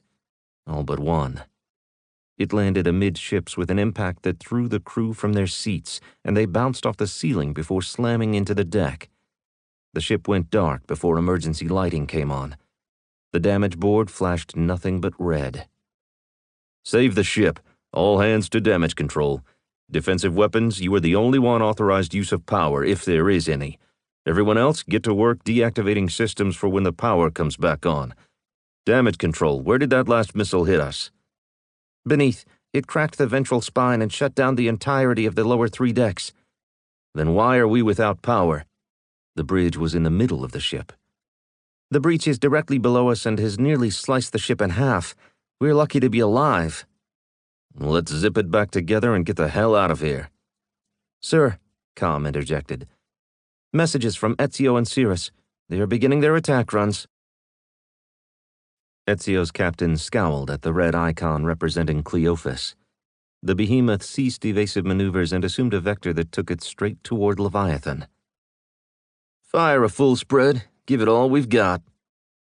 24 Predator-class anti-ship missiles blasted from the launch tubes on an intercept course with the Ebron dreadnought. An instant later, Cirrus fired her missiles and immediately banked toward deep space to circle around and come in from behind the enemy. Ezio assumed a course lateral to that of the behemoth. Fire as soon as the tubes are reloaded. Liquid nitrogen cycled through the tube to cool it before the breech opened and the autoloader sent a new missile home. When the breech secured, the missile spent 2 seconds in a rapid pre-flight system check, then the board cleared and flashed green. Offensive weapons tapped the button and the second salvo launched before the first hit home. Before the behemoth's defensive systems had scrubbed the sky clean, the third salvo was on its way. Projectiles flooded the space around the behemoth, following the wave of defensive missiles. The second salvo saw 46 missiles intercepted. 2 got through and delivered 200 kilotons into the ship's lower flank. The third salvo sent 4 missiles into the same area. The hull flashed when something within exploded from the penetration, but the fire was quickly extinguished by the vacuum of space. The behemoth maintained full speed. Cirrus accelerated to flank speed to catch the enemy ship before it reached Leviathan. Ezio continued to fire while accelerating away from the behemoth's engagement envelope. "It stopped using the mass driver," the sensor systems operator reported. "What's that tell you?" the captain asked. "They want the Prague ship intact." "Exactly, and that also means they'll have to stop the ship to send boarding parties, which will leave them vulnerable, just like Cleophas was hung out to dry." "Voller is making a high-speed pass through the area. I see something on the screen." "Magnify on the tactical display," the captain ordered. "They're leaving presents for the Ebron. Missiles, probably with proximity triggers because we're far too humane to use mines." "The behemoth will blast them before they settle in," Defense remarked. "They may, but every action buys time and depletes their resources. We will continue the attacks. Here comes Cirrus." The tactical display showed the friendly ship moving at a speed twice that of the slowing behemoth. All weapon systems fired using the aft attack angle, the optimal firing solution on modern spaceships using rear propulsion. The behemoth started to turn to bring its more heavily armored sides into the line of fire, but the missiles were quicker. Half succumbed to weapons fire, but the other half, 12 missiles, delivered a combined 6 megatons into the aft section of the massive ship. Nearly instantaneous explosions splattered across the tactical screen. The captain pumped a fist in triumph. The behemoth left the explosions in its wake and launched a full broadside at Cirrus, who was too slow in turning because of their high approach speed. As it closed to point-blank range, the behemoth's enfilade overwhelmed the heavy cruiser, ripping it apart. In a single heartbeat, the ship and its crew died to fly through space past Ganymede and crushed when the gas giant pulled the wreckage inexorably to its final demise. The behemoth slowly turned back on course. It hit the brakes hard as it entered engagement area Jupiter Gulf 1. "Fire," Ezio's captain ordered. 24 more missiles sped into the void. "Last reload," Tactical noted. "Helm, get us closer." The captain gritted his teeth. He hadn't been fully briefed on the derelict on Ganymede, but he knew it had to be important. Not only had a Kaiju-class ship been sent to protect it, a Behemoth-class ship and 8 battle wagons had been sent hundreds of light years behind enemy lines to take it. If it was worth all that, it was worth dying for. Cleophas staggered away, fighting its own battle for survival. Lights suggested it wasn't dead, but it didn't fire as it tried to get out of the engagement zone. "A massive coffin," Ezio's captain thought. "I'd rather go in a blaze of glory." He didn't say it out loud, since he didn't want the crew to think he had a death wish. "Sir, the rear of the behemoth is significantly damaged. I doubt she'll be able to make the jump to FTL speed." The sensor officer brought up the damaged sections on the screen. "It used forward thrusters to slow down," the captain offered. "Now might be a good time to hit it. Hold on to that last salvo. Cirrus had the right idea. Helm, show me its ass." Chapter 10. Protect your rear areas. Coming home to the enemy is no way to come home. From the memoirs of Fleet Admiral Thalen Lore. The buffeting had ended by the time the elevator stopped. The doors opened and their ride dutifully took them into a new corridor that looked just like the last corridor. They traveled half a kilometer aft before the small cart stopped. "I guess this is where we get off," Bile said. They stepped away and the cart raced into the distance. They stood before a door that looked like an outer hatch. This makes sense, the Major noted.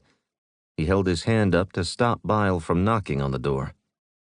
Major Payne checking in. Does anyone know what happened? Were we attacked? Please report.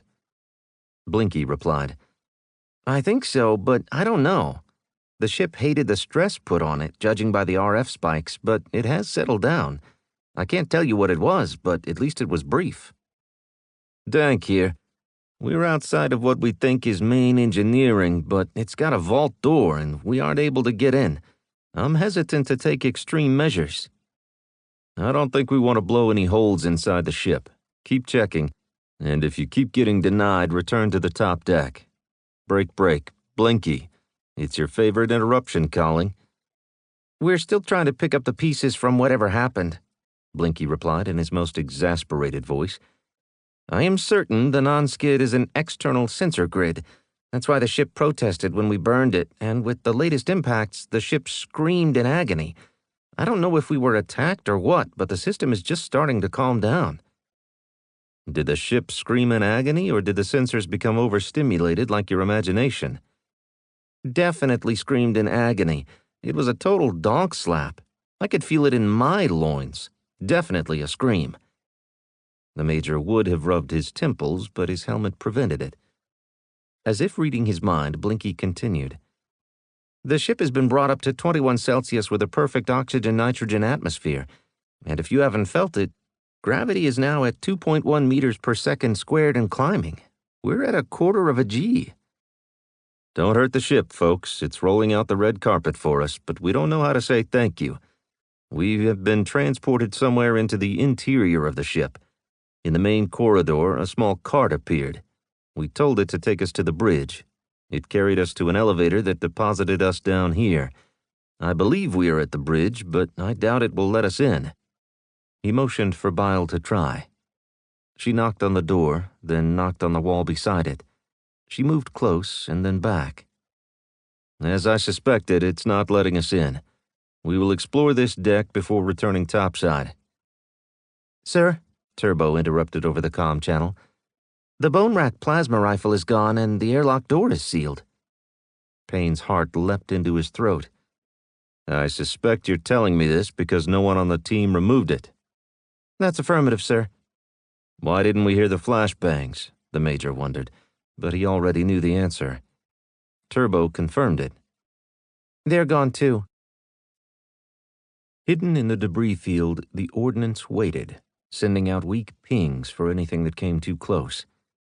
The behemoth slowed as it assumed a high orbit over Ganymede. The first missile went active within 100 meters of the massive Ibran ship. The missile's engine fired and it flashed into the enemy's hull with barely a blink between the engine coming online and impact, where it delivered 100% of its throw weight into the behemoth's armored hull. 2 other missiles followed their mate into the breach, exploding nanoseconds apart. The small rent became a vast chasm, and the ship started to vent atmosphere. Bodies were ejected into the void. The Ibran personnel tried to swim through space as they held their breath, but could find no traction. The behemoth tried to pull away, but a cascade failure prevented the main engines from firing. Position thrusters brought the big ship to a halt. Ezio's bridge crew cheered. The captain shook his fist at the screen. "Faster!" he shouted. The ship was already maneuvering at flank speed with its sublight engines, so the call to action was more for moral support. "Prepare to fire!" Another unnecessary command, but the crew leaned in, vibrating with the anticipation of delivering a kill shot on a behemoth-class dreadnought. The behemoth's internal lights flickered and the ship went dark. "Energy signatures?" The sensors delivered the data. 37% of maximum. Can we tell which systems are still online? Mainly, are they going to light us up with SSMs if we get too close? Cirrus had died under the onslaught of Ibran ship-to-ship missiles. Ezio had no desire to suffer that same fate, but the closer they were when they fired, the greater number of missiles that would impact the enemy. Quantity had a quality all its own. One never knew which missile would hit a critical system and overload their fusion reactor to turn their ship into a supernova. Unknown. Compromise. Firing point minus 50,000 kilometers and hard brake to space following launch, the captain ordered. The crew input the parameters and waited as the heavy cruiser accelerated toward the behemoth. Captain, Voller is on the line. Nicely done with the dropped missiles, the captain of the Ezio said. We'll move between the behemoth and Leviathan and establish a blocking position for any boarding parties that try to come ashore. That ship still has some fight left. Don't overcommit and get yourself killed, Ezio warned. We have another surprise for them. Good hunting. Voller out. The remaining missiles floating in space went active. The behemoth's power surged. Both ships were committed.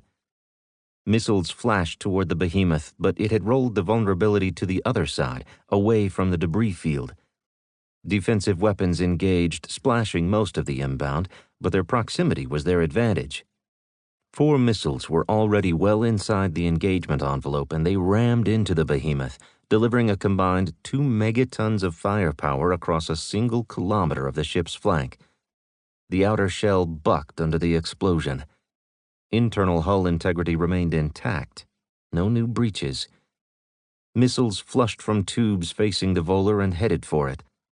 The frigate twisted and turned toward the behemoth, showing the lowest profile available, the prow. Defensive systems fired as the Voller accelerated.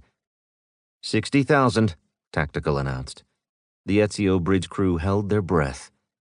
Voller fired a full salvo of missiles, 24 from dorsal, ventral, and flank tubes.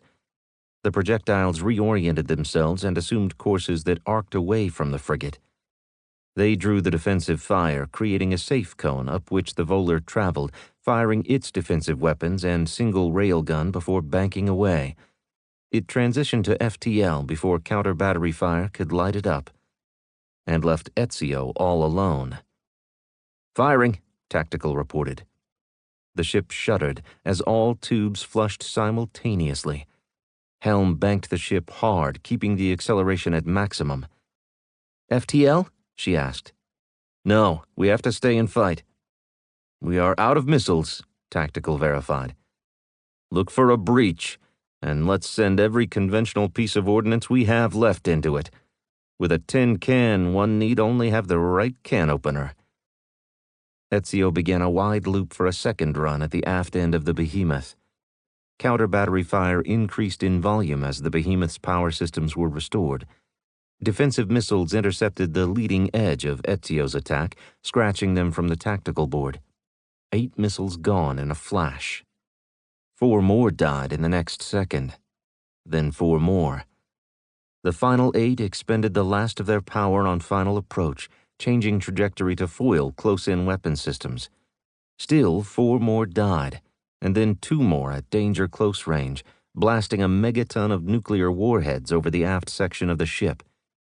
The engines flashed just in time for the final 2 missiles to penetrate deep inside the ship.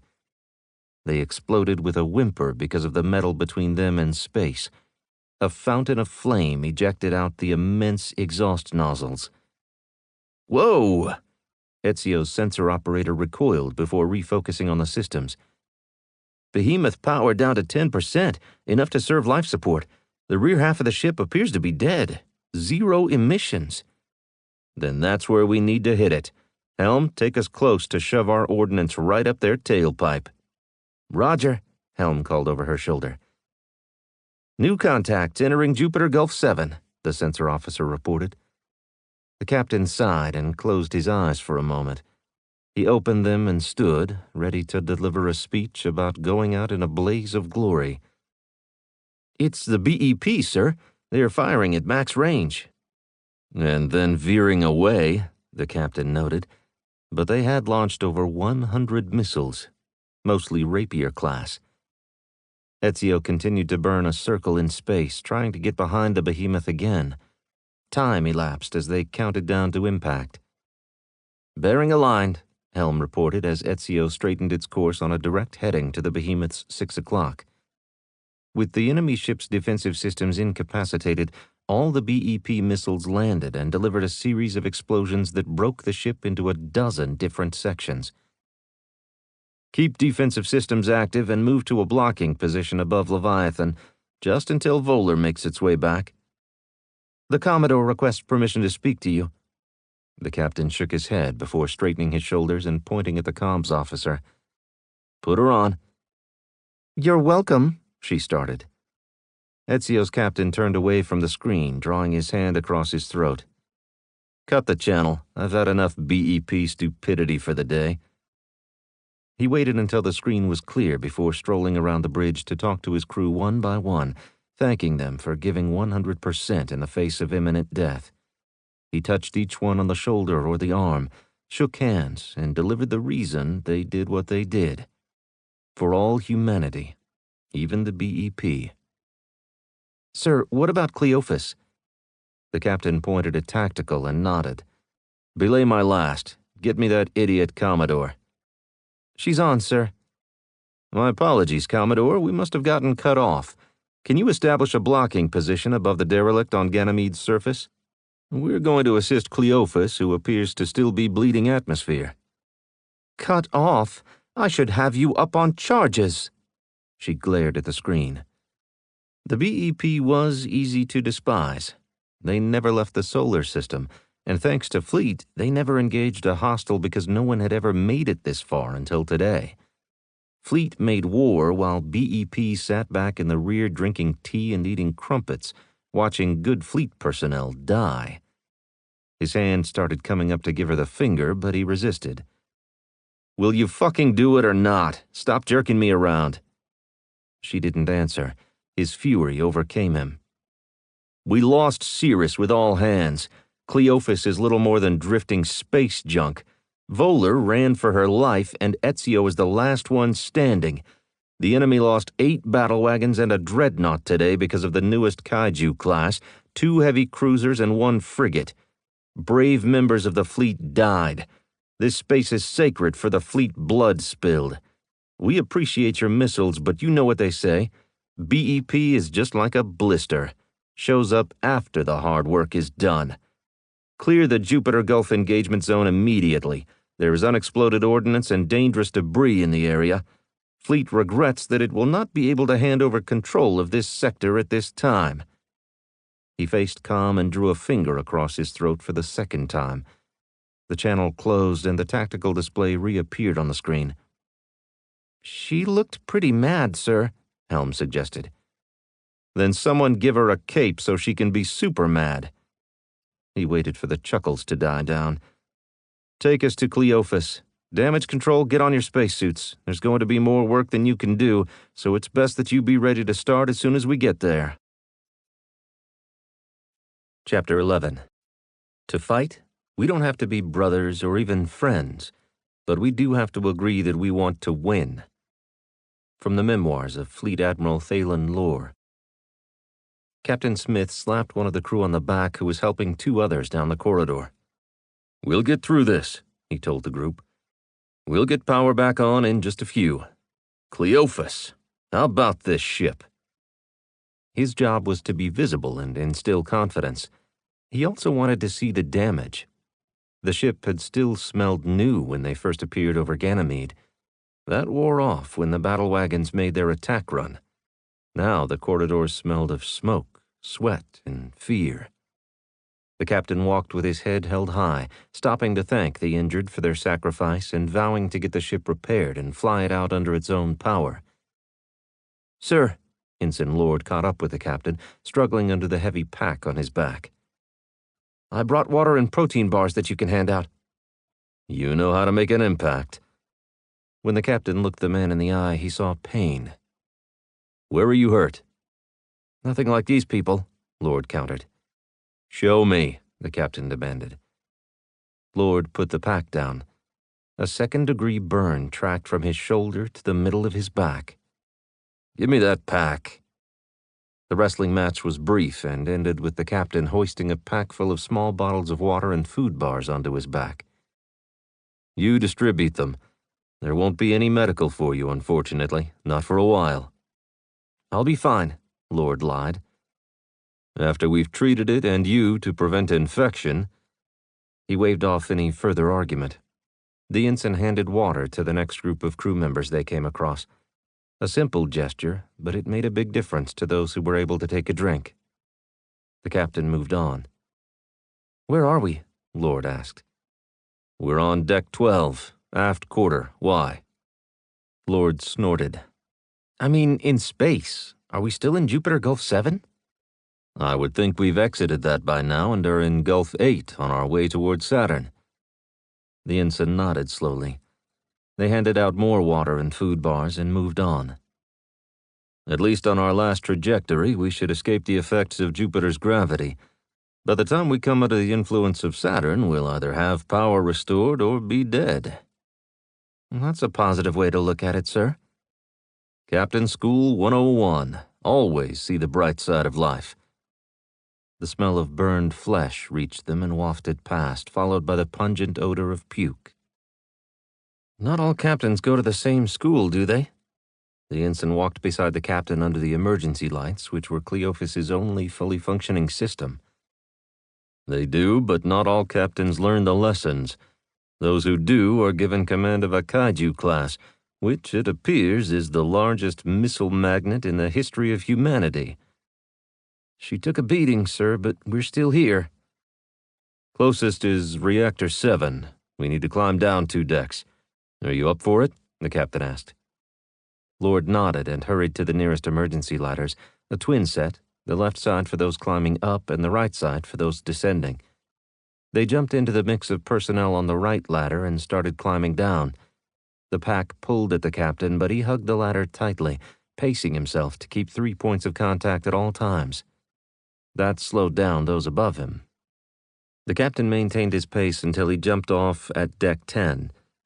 As the crew passed, Lord stuffed a water bottle into their pocket. All we had to do was wait and disperse it all before we started climbing. Ensign obvious, the captain deadpanned. But then we wouldn't have any for the engineering crews working to bring the reactor online. The captain led the way since the climb had worn the ensign down. He winced with each step from the agony of his injury. The captain slowed and kept his head up. They entered the space where the reactor was located to find it dark and cold. It appears that no one is working on it, the ensign said, confirming his status as master of the obvious. The captain accessed the emergency panels, but they were empty except for the last one, from which he dug out a high-beam flashlight. He shone it around the space, which looked immaculate. Why is this offline? He brought the control panel to life. Somebody decided this was better offline. I suspect it's the distribution system that is jacked and there's no place for the power to go. Reroute it, the ensign said. No shit, the captain replied. Stay here. He crawled up the access ladder to the overhead to find the breakers, a massive 3-pronged knife switch. He unsecured it from the open position and slammed it into place, completing the circuit. The captain returned to the deck. Next step is to disconnect it from its primary circuit, and then we'll run diagnostics. Why is no one in here? The ensign wondered. It's probably flooded with radiation, the captain quipped. He shined his light on his badge, which showed green. See? We're fine. He opened the floor panel to be greeted by a cloud of smoke. That would be it. He thrust his hand in, grabbed the handle, and yanked the circuit free. The damage is below from the hit that almost broke her back. The captain activated the control panel. It came to life, began its self-diagnostics, and confirmed that all systems were green. No time like the present to bring some life back to the ship. Let's hope this doesn't fry any new systems. The reactor came to life, humming softly with the power generated. The lights in the space came on, normal white lights replacing the emergency lights. The door opened and a group of engineers raced in. The lead engineer's face contorted with anger until he saw who had brought the system online. Sir, I'm not sure the ship's ready for that reactor's power. Everything below us is either vented to space or on fire. Rerouted through the overhead, Captain Smith replied calmly. The most important thing our people need right now is hope. A few lights coming on and the appearance of the ship coming back to life will do that. With hope comes a chance to live, and the fact that we're not destroyed suggests our people won that battle, or the behemoth is having its way with Leviathan. In either case, time is on our side. Let's get this beast back into the fight." The engineer pointed to the deck. "I know. Vented or busted. We'll fix it, Chief. One space at a time." He held out his hand, and the engineer took it in a firm grip. "One at a time. We're heading back down. See if we can get those fires under control before they burn off all our oxygen." "Is that why the air handling systems are shut down?" "Air is life. Toward the outer hull, it's starting to get cold. If it seems warm, you're standing over top a barbecue pit." "Fire suppression?" Smith looked at the overhead, where sprinklers and nozzles were positioned to flood the compartment with foam. "The crack split the system. Once we can seal the breach, the automatic systems should come back online." "Fight the fires by fixing the outer hull. Don't let me hold you up." The engineer and his team ran out of the reactor room. Ezio eased into place near the ventral spine, center mass, where an ugly rent with darkened scorch marks showed the ferocity of the blast. "We need to weld a plate over that gap. Get the maintenance bots on it and as many crew as we can spare. Give them every bit of spare metal we have on board. Dismantle bulkheads if you have to. My orders are to sacrifice Ezio if it means saving Cleophas." "Yes, sir, it will be done," Tactical replied, shutting down his station and hurrying off the bridge to start locating and supplying anything that could be removed from the heavy cruiser to repair the hull of the kaiju. "Sensors, you have the bridge. Everyone else with me." The captain strolled off the bridge not long after Tactical. The crew secured their stations and followed. "Sir," the comms officer pleaded, "shouldn't we leave more hands on the bridge just in case something happens?" "We're tethered to Cleophas. If more Ebrin arrive, we're screwed. Sensors will call us back so we can watch our final demise from the bridge instead of out there trying to get the big ship back in the fight. Even in its current shape, it's got 10 times more firepower than we do. Unleash the beast, and that means it needs to be fixed. Every chair-polishing ass is getting the chance to contribute manual labor because that's what's called for. Put on your gloves and get ready to work." The comms officer slunk toward the back of the group. A yeoman, a veritable digital paper pusher, called, "We're with you, Skipper. Save Cleophas." "You're not getting a promotion, Jones," the captain told him over his shoulder. "Just happy to be alive, sir." "I'll drink to that. When we can take a break. Until then, you 4 to engineering, you 3 cargo hold 2, and the rest of you to cargo hold 1. Com, you're with me. We're going to the maintenance shop where it's guaranteed they'll need people to do the heavy lifting. That's us. We serve no other useful purpose right now." The group separated and ran toward their designated stations. Com's face fell as the captain laughed. "You gotta lighten up, man, or this duty is going to be hell. We fight the battle and then we fix ourselves and our equipment to be ready for the next fight. The bone racks are infinite. We'll never be able to kill enough of them, but we will be able to destroy enough of their ships that they can't come out here." "And then we'll lay waste to their planet?" Com suggested. "No genocide for the good guys, but the Ebrin will need to stay on their planet until they learn to play nice. We can blockade the holy hell out of them." 8 battle wagons and a behemoth. That had to hurt. "They sent everything they had. That's how badly they wanted Leviathan. That tells me it was worth it. That also suggests they'll send a second wave in about 25 days when their boys don't report in." "Which means we have that long to bring Cleophas to nominal warfighting capability." 18-hour days and lots of catnaps." The captain opened the door to the chaos of too many people in too small a space. Smith raised his hands and waded to the front where he found the maintenance chief locked in mortal combat with an engineering ensign. The captain forced his way between them. "Every second we delay could allow more people to die on Cleophas. 8,000 crew at one point in time. Let's get it together and help them." "The issue is with the brake. The keel isn't broken but warped. That's split the plates and armor on top of it. I want to reinforce the keel while he wants to use the grapples to pull the split together," the chief explained. "It's a good idea." The captain held up his hand. "We reinforce the keel as it is and seal the hull." "But, sir," the ensign started. "How much torque do the grapples have? I don't care what the number is because it's not enough. If the keel was superheated and then cooled rapidly, it might work, but the metal might be brittle. Even if we could bring enough pressure to bear, the keel would shatter where it's weakest, the area we'd be trying to bend. So no, we're going to patch it up so it's good enough, and that's the end of it. Time for talk is over. Put us to work, Chief." Chapter 12. A wolf's whiskers may tickle, but only in the instant before he bites your hand off. From the memoirs of Fleet Admiral Thalen Lore. The doors off the wide corridor were spaced more widely, suggesting bigger spaces behind them. "We must be in the center of the ship, which puts the most metal and air pockets between us and the outer hull. They've built their ships to improve survivability of the crew, just like us. Lessons relearned after 1,000 years. It would have been nice to see their tech before we groped the void like mindless morons," Major Payne remarked. "Sometimes you have to learn for yourself," Bile countered. "I think that's what we need to do. Let's go back topside, see if they found what happened to the bone rack plasma rifle and our flashbangs.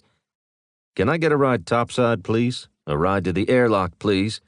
Major Payne shouted down the corridor. He faced the other direction and called out a second time. "I really don't want to be trapped down here." Bile leaned around the Major to get a better view down the corridor. Payne led the way toward the known elevator, walking past the bridge and a number of doors, none of which opened. He knocked on the elevator door, but it remained closed. The corridor surrounded them in a twilight glow, empty and silent.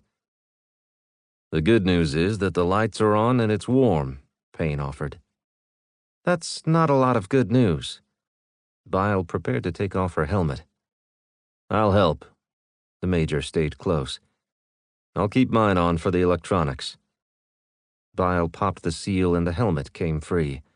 The Major turned it counterclockwise an eighth of a revolution and lifted it free. "Watch me." The Major leaned close to see her eyes, looking for dilation or other signs of distress. "It smells like an ocean beach. A little salt and a lot of fresh air. Temp seems a little warm even." She breathed slowly and deeply. "Major Payne to all hands. We've run a test and Bile is here without her helmet on. She says the air is fresh and clear." "I said that and I stand by it," she said into the secondary comm system attached to her collar, the throat microphone sounding more muted than the helmet's interface. "The atmosphere is nice, better than any fleet ship I've been on." Major Payne watched her eyes, which remained unfazed by changing from internal air to Leviathan's life support. "I think it's because of being too close to the less cultured members of this team. Smells like tulips, just like the aura that surrounds me." "Tulips?" Bile recoiled. "There are no tulips. For the record, the Major is lying. Remember when he had that bad beef jerky? Not tulips." "I regret the decision to eat that stuff. If anyone needs to take their helmet off, it's okay, but don't stray too far from it in case the bone racks get in. Half the team needs to be helmeted at all times with systems active." Blinky spoke up. "Sir, in 9 hours, we're going to be running low on power. Either we take the suits off at that point, or we have to go into power-saving mode well before then." "Whenever we make it back upstairs, we'll establish a watch. 1 on, 9 off to conserve power. 1-hour watches. Verge, see if you can find your way to the mid-forward airlock. Looks like we're dead in the water on this ship without Blinky and Buzz telling it that we're here in a way that it can understand." "She knows we're here. The challenge is convincing her that we are friendly and deserving of open doors," Blinky explained. "She? You have been seduced by the progenitor's cyber pyrotechnics. Everyone gather at the airlock and we'll figure out our next moves. Take it easy on chow and water, people. We could be here a while." There's food in the aft hold if you can figure out how the processors work, Dank suggested. If we had neural interfaces, and if Blinky is right, then we could operate this ship. Without them, we're stuck. Rally around Blinky and Buzz. Everyone stands watch but them. They work, no interruptions. We have to raise ourselves to the Prague standard where brute force doesn't work, as we saw when we were trying to get in here. Once inside, the light touch is what it takes. Turbo, is there any tape residue on the airlock hatch? Sir? Turbo wondered. We'll check it out. Sir? Bile asked. Give it a minute. We all know the answer because this is a smart ship. Nothing, sir. Clean as a new skimmer. Cleaning bot removed everything, the Major said. I suspected. That's why I didn't get too spun up about it. But watching the airlock is important in case the Peckerwoods try to come through. Bone racks, Bile whispered. That's what I said. In any case, we're en route if we can ever find our way up there. This ship is a maze. I think we'll try aft and look for the access tube Major Dank's group used. Are using. It's a long climb up. We're still on our way. Do you want us to wait for you? That will help. Leave Heckler and Shaolin. You and Sparky join the others. Will do, as soon as we figure out how to get there. I figure it's about 4 kilometers from here, through a maze of a ship. Then you better get started and leave a trail of breadcrumbs for us to follow. No sense in all of us being lost. There are 6 of us lost and 4 that are right where they need to be, Dank replied. Rally the 4, the phantasmagoric 4, Joker quipped. So let it be said, so let it be written, so let it be done. Now, everyone stop fucking off and get back to figuring out how to work this ship. We're stuck down here, aren't we? Bile asked without using her comm unit. Pretty much. You heard Major Dank earlier when they hit a dead end while climbing down. I suspect that dead end is above us. We knock on all the doors as we pass to see if anyone is home. And the ones closest around corners, too, for the sole reason that that's where we found the first elevator. The elevator we couldn't get to move. Wait. Major Payne replayed the episode in his head. We never told it where to go while we were inside. He pointed to the next intersection. Let's take a lateral corridor to the outer hull and see if we can get it to take us to the airlock. Or guest billeting. Private rooms. I have a full vocabulary to try. What's the worst thing that can happen? We can get trapped in the elevator instead of on a whole deck. It responds to bridge. I think we'll always be able to get back to this deck. I better contact Heckler. Payne activated his comm. Heckler, we're going to try something different than heading aft. We're going to find the elevator that leads to the airlock. Move out and catch up with Major Dank. Roger, he's about 5 rungs up the ladder. We better hurry before he turtles too far ahead. Hey, we've been climbing for 4 days, Dank countered. There was a pause before Heckler replied, Looks to me like 15 minutes. You gotta lay off those pancakes at breakfast, sir. We're coming up and it's about time. I'm not good with the infinite ladder, even though there's a nice cage around it. Good luck, Major Payne. Stay frosty. We'll meet you upstairs. Payne checked his HUD, walked to the corner, checked it again, and started walking toward the port side of the vast ship. Captain Ezekiel Smith had been working the decks for 2 hours. He had dropped Ensign Lord off with the deck medical response team despite the young man's protestations. The captain continued to carry the backpack, having refilled it twice. The crew, his crew, was fighting an epic battle against the void of space in a ship that should have died hours earlier. But it hadn't.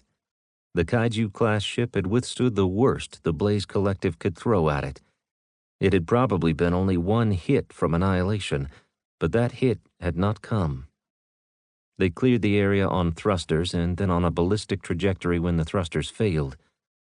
The lights rose slowly to their pre-combat level of incandescence. The crew held their breaths. The air, tainted by smoke and burned flesh, started to cycle toward the vents while clean air blew in. The breach is sealed, the captain told those within hearing. Back to your workstations, people. Find what's broken and let's get to work fixing them. One at a time. But with this crew, we'll get it done. The captain took the nearest elevator up 2 decks, then made his way to the bridge. Inside, he found only the comms officer. Recall the bridge crew, the captain ordered before assuming the tactical position. The return of power did not signal the return of sensors. The ship was still blind. Com, broadcast, please. The young officer gave the captain the thumbs up. This is Cleophas Actual, and we're not dead. Ezio, are you within range? Please respond. Cleophas, good to hear your voice. This is Ezio, and we are currently tethered over the breach. Ezio Actual is on a work party outside repairing the damage. It's a lot of damage, sir. I don't know the extent of it, as we don't have enough systems functional to tell us which systems aren't functional. A dichotomy to be certain, sir, but I see on our screens that your running lights are on. You are flashing a ship in distress beacon. I better shut that off, Captain Smith replied. Don't want to advertise our issues to any bad guys within earshot. The board is clear, Captain. We'll be your eyes until you have your own back. Thank you, Ezio. What about the BEP? Aren't they helping? Well, it's not my place to tell you how they assed up the captain something fierce and he told them to fuck off. Not my place at all, sir. How I feel right now, I'd accept help from even those arrogant pricks. Voller is providing overwatch while Ezio's crew is helping you. All of them. I'm the only one at my station. I'll owe your skipper a cold one and then some. You might see him yourself if your ship is restoring atmosphere to the damaged areas. He might be inside. Are the fires out? Visually, it appears the answer is yes, the fires are out, although the IR scan shows a couple hot spots, but that could be residual heat. What's your name? Captain Smith asked. Communications Officer Juzan LaFleur at your service. You are a credit to your position and doing your ship proud.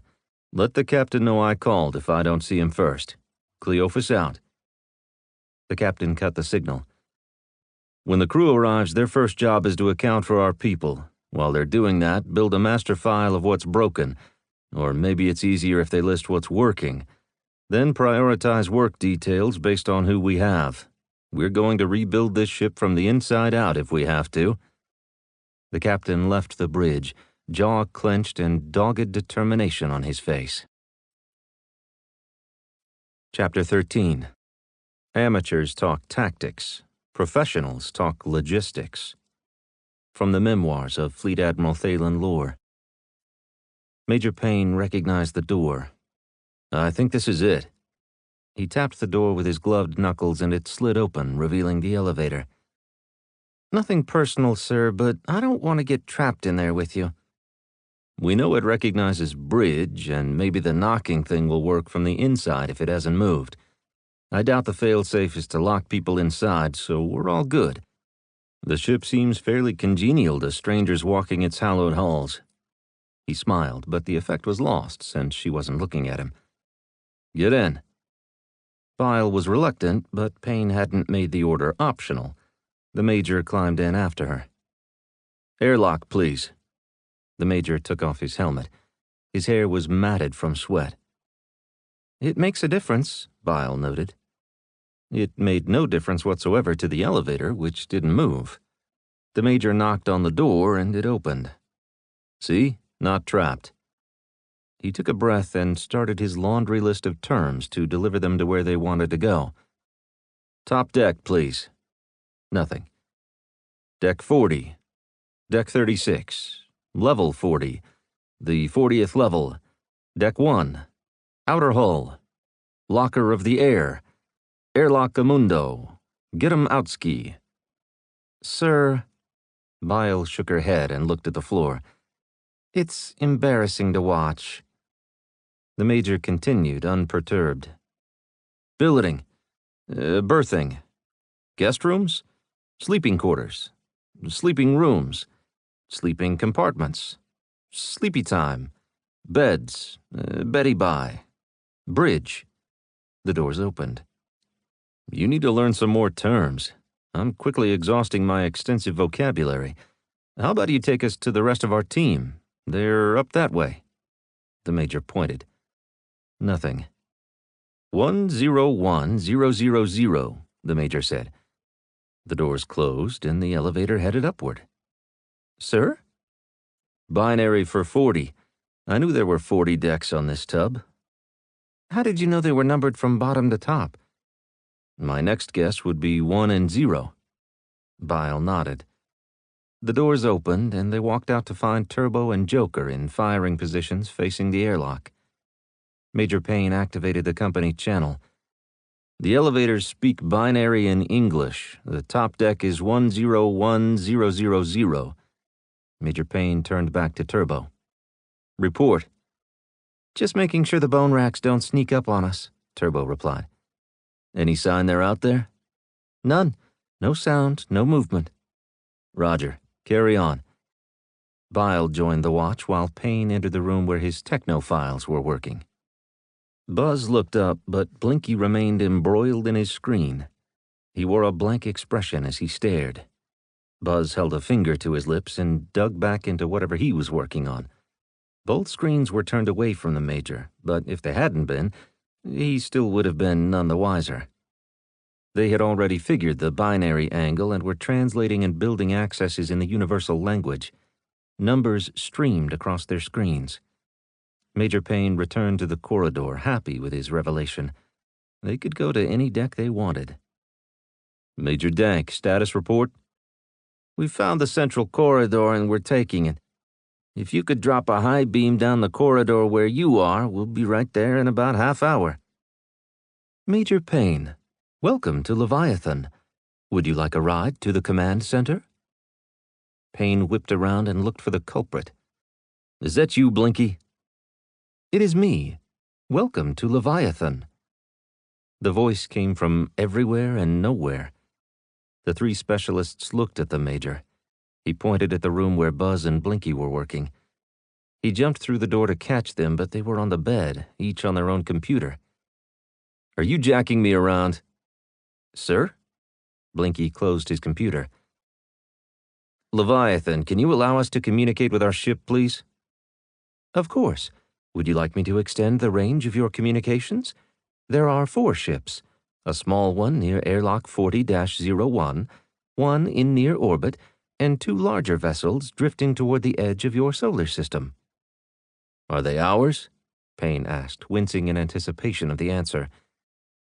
They are of the same technology as the vehicle magnetically grappled to my hull. You speak English? I uploaded the language program. That's how the ship determined to call itself what we've been calling it. Blinky looked too pleased with himself. Thank you, Leviathan. Can I talk with my friends on the big ship, please? I have created an opening in the barrier field for you. The Major put his helmet on and activated his integrated comm system. Cleophas, this is Soft 1. Do you read me? Major Payne, it is good to hear from you. This is Cleophas. Have you left the ship? Cleophas is not accessible at present. Please rendezvous with Voller and await further instructions. We've not left Leviathan. We are now in contact with this ship, which is fully intact as far as we can determine. Team Payne will conduct a survey with Leviathan's assistance. We have air, and I expect water and food. I will keep this channel open. Please advise if your situation changes. What about hostiles? The system is clear. The tally is 8 Ebron battle wagons and 1 behemoth.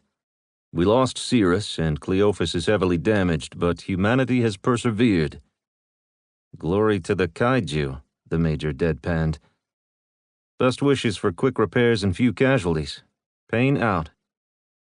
Payne removed his helmet. Hopeful faces looked at him. There was a big fight upstairs, and the good guys won. They're picking up the pieces. I think the best thing we can do is twofold. If there is food and water aboard for our consumption, where is it so we can extend our stay for as long as we need to? And then second, how can this ship help us, whether in the war or just with the repairs to Cleophas? Blinky and Buzz, you guys have done something no one else has been able to do. I'm promoting you both right now to Specialist 7 and Specialist 3. Congratulations. Hey. Blinky scowled and kicked the deck. I'm already a 7 and he's already a 3. Oh, how about a medal? doesn't put food on the table. Exactly my point. Can you ask the ship where we can find food and water? The Major requested. Blinky tilted his head back and looked down his nose. Can you? Leviathan, we need food and water. Do you have a mess hall that can support us? Of course. I will adjust the food production process based on your tastes. The first samples may not be to your liking, but with feedback I will correct the offerings. How do we get there? You only need to ask.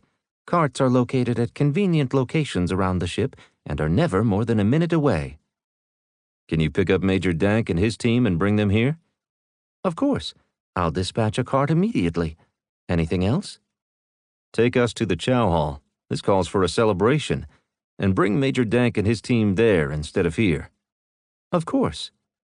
You are the kindest and most pleasant prog I've ever had the pleasure to meet, Major Payne said. I feel like a guest at your resort. Thank you for having us. I don't know the term prog, Leviathan replied. Short for progenitor. That's what we call the race of beings who built this ship. Ah, progenitor. You are talking about the Goldil Kinmore. I like the term progenitor. It seems most apropos in the current era of universal history. 2 four-person carts rolled down the corridor and stopped nearby.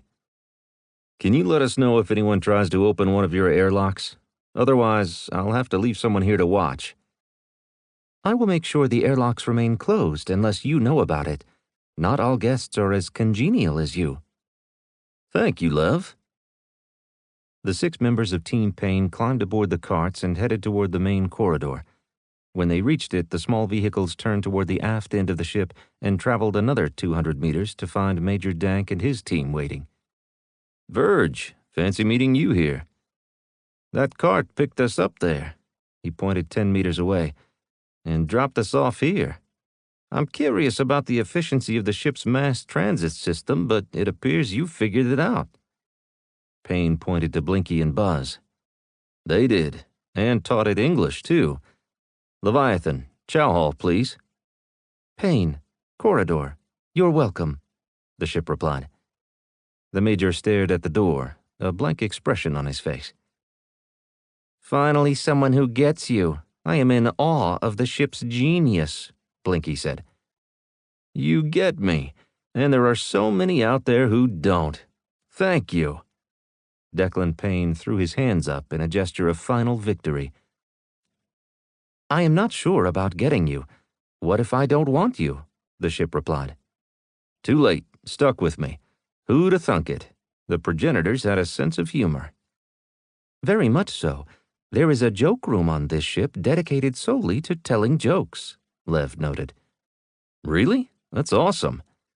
No, there is no joke room. This ship's mission wasn't conducive to telling jokes, so those who created me instilled a sense of humor, which they considered their greatest achievement. Not the ship, and absolutely not the weapons or the telepathy, but the humor. Declan's face fell. A lot of people died to protect us and keep this ship from falling into the hands of the Blaze Collective. I need to know, Lev, can the ship fly? Yes, I am intact and operating at peak efficiency. We could fly out of here right now if we wanted. Yes. Is that what you wish? No. I wish to have a good meal, and then we need to talk further. All of us, Team Payne, with each of our individual specialties. Help us to understand you better so we don't run afoul of your programming or your morals. We, or rather all humanity, has a big problem. You had to see us on the blue ball closer to the sun in our formative years. And now that we have our feet under us, we've found space is a hostile place. The Blaze Collective is a group of alien races whose sole purpose seems to be the removal of humanity from existence. The doors opened to the dining facility. Bright lights streamed from an area behind a serving counter. They always ate by rank, which meant Buzz went first, then Joker and Shaolin. Buzz headed inside and tried to see everything at once. Lev replied to Major Payne, "There's a little bit of a problem with that. You see, I'm a pacifist." "That would be a problem. But since the Blaze don't know that, maybe we can fly around and intimidate the Blaze's allies. Get them to chase us into the middle of nowhere." What's your top speed? I guess my real question is, can you outrun them? I have been watching humanity spread to the stars. Your leap to the faster-than-light drive was a monumental achievement and was done in a shorter amount of time than any previous race that we've encountered, including the progenitors. The next developmental leap is instantaneous travel, eliminating the distance between 2 points to cover up to 5,000 light-years in the blink of an eye. It's like folding a piece of string to move laterally versus down its length. You can fold space and travel up to 5,000 light-years in the blink of an eye. That would solve a great number of problems. There has to be a cost to do this. It uses a vast amount of energy, and the ship is incapacitated for several of your days before it is able to move under its own power, Leviathan explained. But you still have FTL? Yes. We jump into interstellar space and then use FTL and sublight engines to maneuver to the stars and their systems. Dank and Payne remained in the corridor while the team collected food items onto trays. Heckler stood inside the door, waiting with his arms resting on the barrel of his pulse rifle. But you were created to fight. I was created to bring peace. I am the Battleship Leviathan. We consider you a dreadnought. Dreadnought? The ship for battle is here to help you avoid battle. Dank nodded. The final solution, a weapon so great that none could stand against it. The threat alone was enough to stop wars. That was the intent, but the Creel only saw me as a challenge to their primacy. They attacked again and again until I eliminated them, all of them.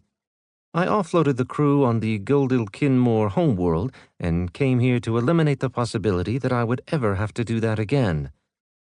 I fear that you will. The Ebrin launched a massive assault on our ships that were protecting us and you. They'll be back, and there will be more next time.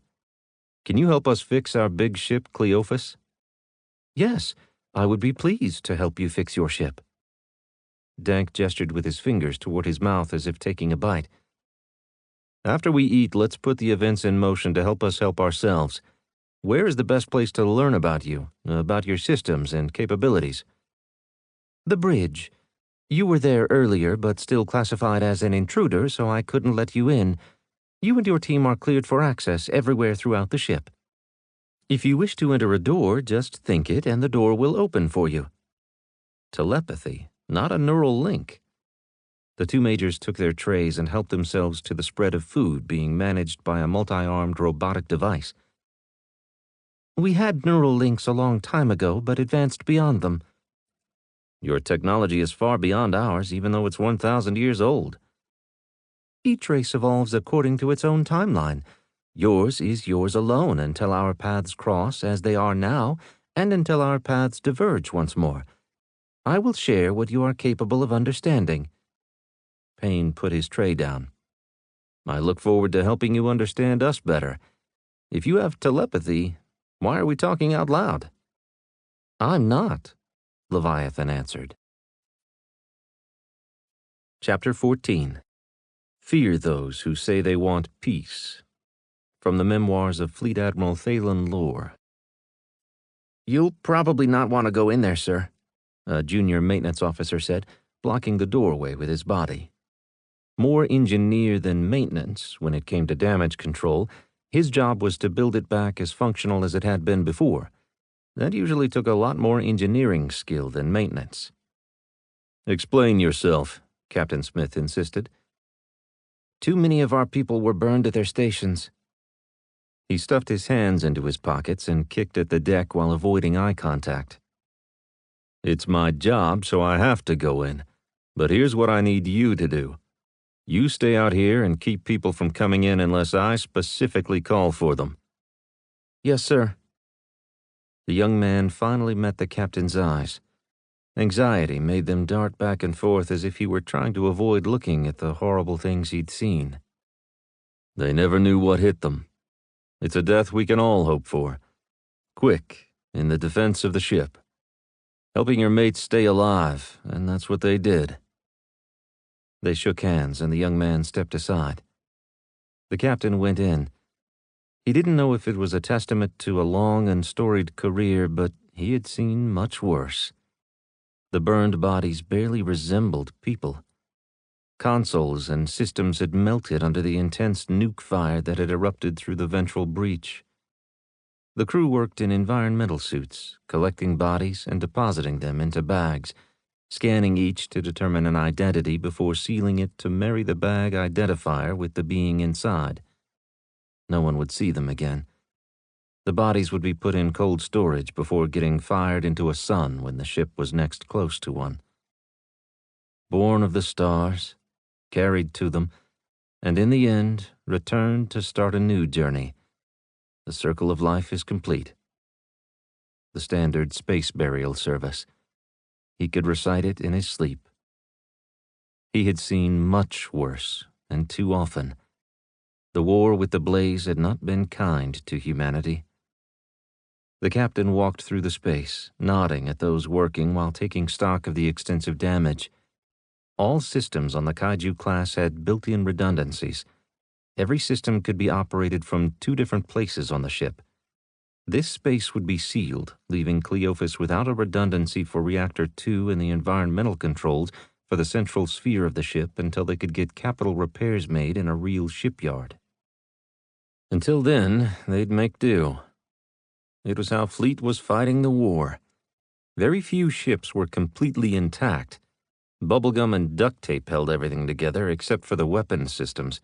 Those were pristine. Before the ship went dark, they had lost less than half their rapier launchers. That meant that the rest were operational. Cleophas still packed a powerful punch. Once propulsion was restored, they could rejoin the fleet and continue to make repairs. Captain Smith caught sight of one of his engineers. "Chief." He picked his way to the man. "Down and dirty, what's the status?" "We're broken, badly. The keel is warped. We can't achieve FTL with a crooked ship. Primary circuits through this whole area are rerouted, and half of those are also compromised. I can get us up and running, but we'll make it to the shipyards on the moon in 2 months. That's the best I can do. Any faster, and I think she'll come apart." The captain's communication device buzzed. He ignored it. "Can we defend ourselves if the Ebron come back?" "I think so, but we'll be shooting blind. I've been outside the ship. Most sensor systems are gone. Launcher doors are welded shut. We've been cleansed by fire. It's like we tried to fly through the sun." "We did, in a way. Thanks, Chief. I won't hold you up." Comm buzzed again, and the captain angrily picked it up. "What?" "Major Payne, sir. I think we can help." "We can use all the hands we can get. 10 are better than none. No joy on Leviathan?" "I'm sorry, sir. I don't mean Team Payne. I mean Leviathan has offered to help Cleophas with her repairs. We'll be taking off momentarily to join you. Please ask Ezio to untether. We'll need access to that section of the ship." "It flies? And it can help repair my ship?" "All of it and more. There are some challenges, but not when it comes to getting Cleophas fixed. We'll need the engineering diagrams for the ship, so please have someone transmit them on this frequency. Leviathan will pick them up and source the necessary material. The ship is going to use the metal and components from the Ebron battle wagons to help rebuild Cleophas." "It can do that?" the captain asked in disbelief. "What are my people supposed to do?" "Evacuate them from the spaces that need to be repaired, especially that ventral area. We'll take care of the rest." "I don't know what to say." "Lev responds well to positive reinforcement. Just give him a sincere thank you. Gotta run, Captain. Good hunting." "Good hunting, Major." Major Payne closed the comm channel. "I'm looking forward to seeing what you can do, Lev. It'll be a huge help." "Of course." That was the ship's favorite expression. Nothing seemed too hard for the warship to do besides go to war. "You don't have a problem fixing a warship?" Payne blurted. "No. It may seem like a dichotomy, but it is not, at least to me, and that's what matters most. I know that aliens will fight among themselves. You are here, and I like you. I can tell in your thought patterns that you are concerned for your compatriots aboard Cleophas. I don't have to restore any of the weapons systems. But I will, so the ship can defend itself. It will be involved in more battles with the group you call the Blaze Collective. I am ready to depart the moon you call Ganymede. Are you ready? Team Payne, are you in place and prepared for liftoff? One by one, the team members checked in. Sparky and Major Dank had been taken to the engine room. The others were on the bridge at the various stations for their specialties. Bile and Shaolin specialized in weaponry, as well as the 3 combat specialists. The 5 clustered around 2 stations to study the systems as their operational diagrams cycled through the screens. Blinky was on his own, hooked into the ship telepathically. He looked stoned. Payne never received a thumbs up from him. Buzz, make sure he doesn't fall out of his chair. Joker was the last one to check in, since she was talking softly into a terminal. When the Major moved in front of her, she nodded and continued her conversation with Voller, delivering the team's full report. If you would be so kind, take us out, Lev, Major Payne requested. Of course. There was no sensation for the passengers despite the ship lifting off and shaking off the debris that had gathered on top of the active mesh of the ship's external sensory system. Lev had called it the barrier field.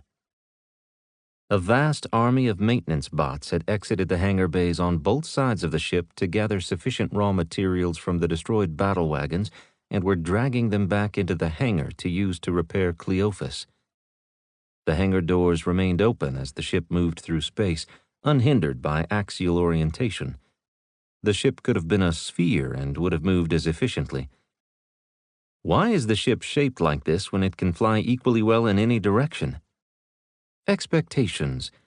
Even 1,000 years ago, races expected the pointy end to be the front and the exhaust nozzles to be the rear. The exhaust on this ship isn't real? It's real for dissipation of excess heat, but it's immaterial for the direction of flight. Leviathan rotated to point the nose at Cleophas before sliding sideways to get close to the kaiju, putting the hangar bay opposite the major rent in her hull. I am extending an atmospheric bubble that will encompass Cleophas to prevent explosive decompression as we cut structure apart to replace and realign. I have dispatched our maintenance and repair system to survey the entire ship. A screen that covered the walls of the bridge showed a 360-degree view, including everything oriented vertically, as in what was above or below. Everywhere they looked, they could see outside Leviathan. An army of maintenance bots scuttled out of the hangar bay and started dismantling the patches Ezio's crew had put into place. In minutes, the damage done to Cleophas was exposed. Payne could only stare. The 5 at the weapons stations looked up from their work and joined the Major in staring. It's amazing she survived that, Heckler said matter-of-factly. That would be a death blow to every other ship in the fleet. The keel is warped, Lev reported. We will replace it, along with the other destroyed systems in those spaces. The survey is complete. Repairs will be finished in 4 hours. Repairs that are almost an entire rebuild. Nowhere near an entire rebuild. The progenitors also had a penchant for exaggeration. Only 19% of the ship needs to be rebuilt. It would have been problematic had we not had sufficient raw materials, which Cleophas saw fit to provide by destroying the Ebran fleet. You're going to rebuild 19% of a kaiju in 4 hours? You're saying that you can build an entire kaiju from scratch in less than a day? If the biggest sections were already fabricated, and we had sufficient raw materials like depleted uranium composites and core steel, yes. Can I see the process? Is the hangar bay available to visit and watch? There is an observation deck. The hangar bay is in fluid motion because of the amount of activity. It would not be safe to put your soft and squishy body in that environment. What the hell, Lev? I'm hard as woodpecker lips, Payne countered. I do not know what a woodpecker is, but I suppose you are trying to say that you would win a collision with an external plate fabrication unit. I assure you, you would not. Go into the corridor and a cart will take you to the observation deck. That's good enough, Lev. Thank you. The Major strolled out, waving a hand over his shoulder. "Carry on." As if anyone on his team would do something different. When he was alone in the cart, he renewed his conversation with Lev. "Can you set up some rooms for us? Nice ones." "There are rooms on board for senior staff, the older and more experienced crew members. There are hundreds of such rooms. I will do my best to set 10 aside for you." "There's nobody else on board, Lev. Are you messing with me?" "It seemed appropriate since you asked about rooms where there is an entire ship of them, over 100,000, and there are 10 of you." "But nice rooms, the nicest," Payne countered. "I have to take care of my people, Lev. I'll sleep on the floor before I let any of my people suffer, especially when we don't have to. Can you make different mattresses? The ones you have are a little hard for our soft and squishy bodies." "Of course." Lev gave Payne his piece as the cart made short work of the 2-kilometer journey. It stopped, and Payne got off and walked toward the nearest door that opened without him breaking stride. Inside, he found what looked more like a bar and casual dining area than a control center. "Lev, this looks like a recreation area or a meeting area of some sort. There are no systems." "Everything on the hangar deck is automated. There is no need for manual controls." "But how can I tell what's going on?" "You ask me, or you use your mind." "And that was good for 100,000 people? You could talk to all of them at the same time?" "Of course. That's how I was designed. This ship is advanced far beyond your understanding, and I'm not trying to belittle your intelligence. Humanity has advanced farther and faster than any other race we've encountered, and, as I've already said, to include the progenitors themselves." "I'll take that as a compliment, then. Please, tell me what's going on." Lev used a laser to point through the long, curving window at various bots working on the deck below and explained what each was doing.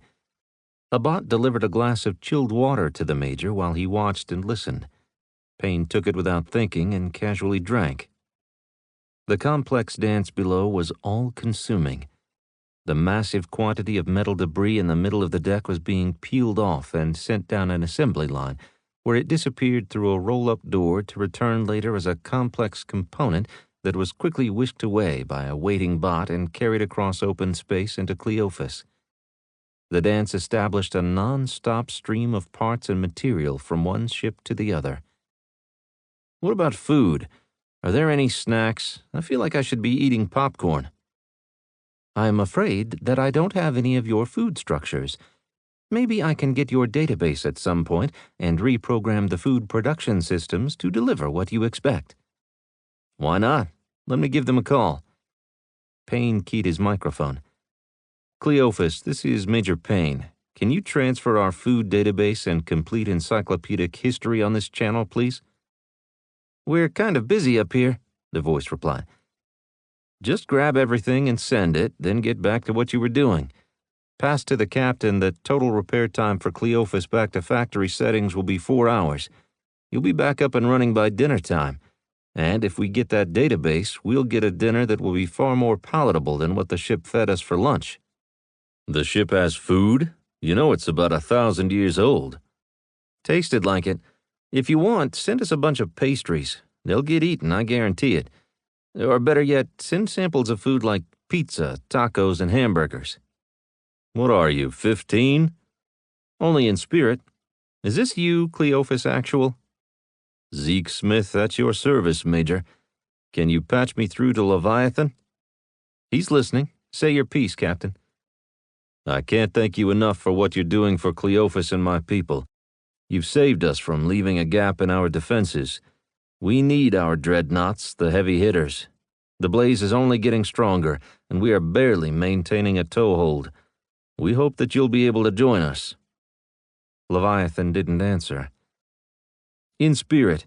Turns out Lev is a pacifist, but has skills that could sway battles in our favor." "A warship bristling with weapons that is a pacifist?"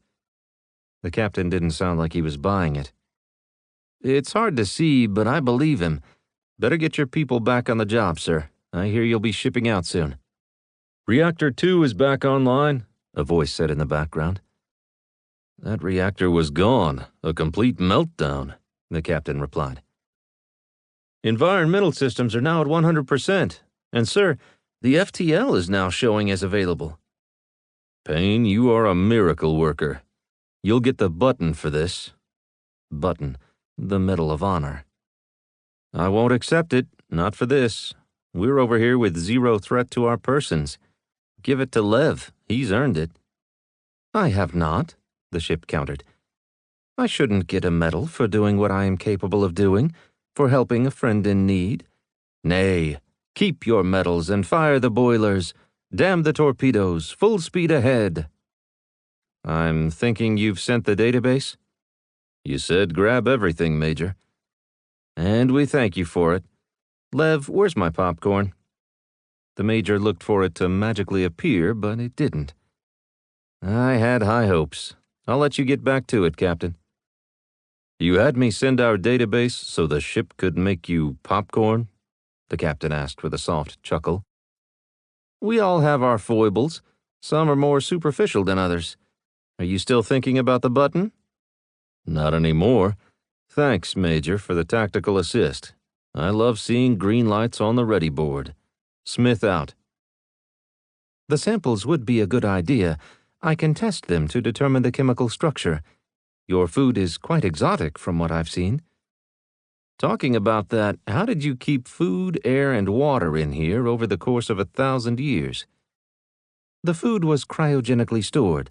The air and water have been kept freshly replenished from Ganymede. The subterranean ocean has more water than the entirety of the surface water from Earth, and there is sufficient oxygen in the atmosphere to pull into the ship. We are good for another 1,000 years, although a hydroponics bay would be nice. There is a full seed library on board. Would you like me to start the bays? I don't know how long we'll be here, Lev, but yes, get some plants growing on this ship. We could use a garden. How many personnel do you think will live aboard Leviathan? I haven't thought about that. The Major pointed at a swarm of small bots taking off and flying into the void. Those are for detail work, final painting and touch-up. You're almost done? With some of it. The longest timeline is for the production of the defensive weapons systems control modules. Those are quite complex. I'm impressed. I'm glad we were able to surprise you with something. What do you say we return to the bridge, Lev? As you wish. I am at your command. Hardly. You're my friend. We'll talk about what needs to be done, just like we did with the repairs to Cleophas. I expect you're the one who should be giving orders. The Major left the observation deck to find the cart waiting. He climbed aboard and the vehicle raced away. I am not the one to give orders. I recognize you as a worthy successor to the progenitors. Successors, with an S. No, successor singular because there is only one of you. You're going to only take orders from me and no one else? The Major leaned forward and looked at his feet, wondering how Fleet Admiral Wesson would take the news. That is correct. I have a team to run. We have missions we need to carry out. Is anything more important than me, the one you call Leviathan? The Ebrin didn't think so, and neither did Fleet. There is your answer. But I'm not a Fleetie. I need to go dirt side, kick some hairy buttocks, blow stuff up. You know, asymmetrical warfare. That is at odds with your mission, isn't it? Your mission is my mission, Lev countered. My mission is to engage and destroy the enemy. All except that part is my mission. You're killing me, Lev. The cart arrived at the bridge and the Major hopped out. Then you won't be needing dinner, the ship replied. Lev, so help me, if you kill me, I'm going to come back as a ghost and haunt your circuits. I would find that most distressing. I won't kill you, and you don't haunt me. Deal? The Major nodded. I have a great deal of respect for those who helped create you, but I expect you evolved far beyond your original programming. If I didn't know better, I'd think you were me. I have seen inside your mind. Maybe I'm saying what you would say so we can form a closer connection. The Major stopped 2 steps into the expansive bridge area and closed his eyes. "You are a total schlong, Lev. I'm going to have to think long and hard about how to get you back. You won't see it coming, but when it slaps you in the face like wet underwear, you're going to appreciate my genius." "Does the word telepathy mean nothing to you?" Lev wondered. "Brain radio. Turn up the volume, Lev. We need some music." Payne strolled around the bridge, stopping at the various stations to look and tap a button or two. When he reached the weapons half of his team, he waited for one of them to report. Finally, the ranking member spoke. "If we can access it, this one ship has more firepower than the entirety of the fleet combined." 3 kaijus and 20 Armageddons? More than all of them? "More than all of them. Those maintenance bots? They're all weapons platforms, too. They are the ship's space fighters. Same propulsion system. They can flit around like a will-o'-the-wisp and deliver a great deal of miniaturized heavy ordnance in a small amount of time. But the ship won't take the fight where it can do the most good." "No, but it will defend itself. If we get attacked, Leviathan will not hesitate to use force," Heckler replied. "I'd like to get a closer look at those big guns." "Gun envy?" "A lot," Heckler admitted. "As a professional courtesy, of course." He looked like a little kid in a candy store. "They built some weaponry we haven't even imagined, including handheld weapons. We could upgun and be badder than we already are." "I'm so bad I kick my own ass," the Major replied, using the team's humility mantra. "And never forget it. I suppose there's a way to test fire this stuff?" "There is a range on board. I have yet to find something that's not on this ship. With your permission, I'd like to take Turbo and Fetus to check out what they have." Fetus is buzzed now for being the second one in and helping us get inside the ship. The kid's some tech genius. That's why I brought him on board, but we never had the opportunity to see how freaky he really is. We haven't even scratched the surface on what is available to us with Leviathan. We're going to need his brain, so don't get him hurt." "Is Buzz any better than Fetus?" Heckler shook his head. The Major shrugged one shoulder and walked away. Heckler gathered the combat specialists and left the bridge. Payne moved to the rotating dais overlooking the bridge. He climbed up and for the first time sat in the command chair. It gripped him in the warm embrace of a force field. His senses tingled as he became one with the ship. "Lev, what's happening?" "In order to reduce response time, the ship's captain enjoys a certain oneness with me. How do you feel?" "Like I'm going to puke. I feel like I'm a small boat on a turbulent ocean." "Tell the ocean to calm itself." "That's not how it works," Payne replied. "That's exactly how it works," the ship countered. The Major had no answer, and his head wouldn't stop spinning. He had to close his eyes to focus on the interface. He didn't want it to take over his being. With a grunt of supreme effort, he forced himself out of the seat. "Sorry, Lev, I'm not ready for that yet." "Arguably, it isn't for everyone. I should have eased you into it." "I'll give it a try some other day when I'm more malleable." "I don't understand," Lev replied. "I'm making progress, then, in my effort to stymie you. My brain is too complex for deep penetration." The Major's comm device buzzed. "Payne," he answered. "Cleophas here. You're not going to like this," Captain Smith started. "A delegation is arriving to help you with Leviathan." The captain's emphasis on the word help didn't bode well. "Don't tell me it's the BEP. You know it is, but Fleet just arrived too. It's like a Judd Jacket concert with all the traffic up here. And I have to tell Leviathan thanks again. Our people are back in their workspaces and Cleophas is near 100%. The shortfall is with people. When we were finally able to bounce the roster, we lost nearly 1,500 of the crew." "Damn. My condolences to their families while thanking those who gave their lives to protect me and my team. It will have been worth it. It already is. Leviathan is not something we can ever let fall into the wrong hands. My team and I will die to prevent that. I know, Major. The delegations will arrive at the forward airlock in about 30 minutes. Payne covered the comm device. Lev, can we bring them into the hangar bay and meet them there? Of course. Sir, tell them to enter through the starboard hangar bay. We will meet them there in 30 mics. And if you have any pull whatsoever, send a cook with them. The progs don't appear to have appreciated food like we do. Payne cut the line. Lev, you better pinch your butt cheeks together because we got us some bureaucrats. How would you like me to deal with them? If they're buttholes, then tell them they can't stay. I believe they will all have buttholes. Are there humans who don't? Not that they don't. What? Never mind. I suspect you'll just know. They may want to dismantle things to see how they can be reverse engineered. They will most likely start issuing orders. They will want to take over immediately without bothering to learn anything about you. I won't have that. You can count on me, Declan. I will not let you down. Some of the people could be good. What do you say we keep an eye out together, Lev?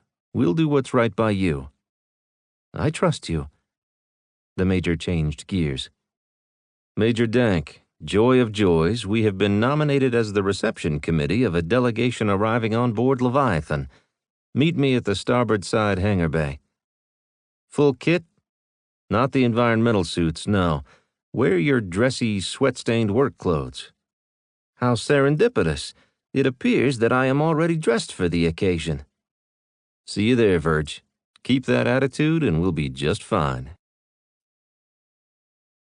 Chapter 15. Nothing will bring the fleet to its knees quicker than a good-intentioned bureaucrat. From the memoirs of Fleet Admiral Thalen Lore.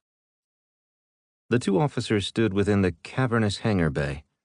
Payne pointed at the windows on the interior side. It looked a lot smaller from up there. Those bots must have been ginormous.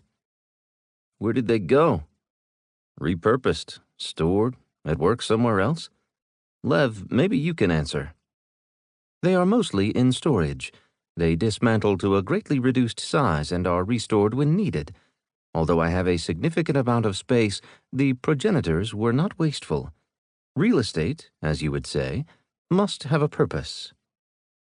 3 standard box shuttles appeared in front of the opening of the hangar bay.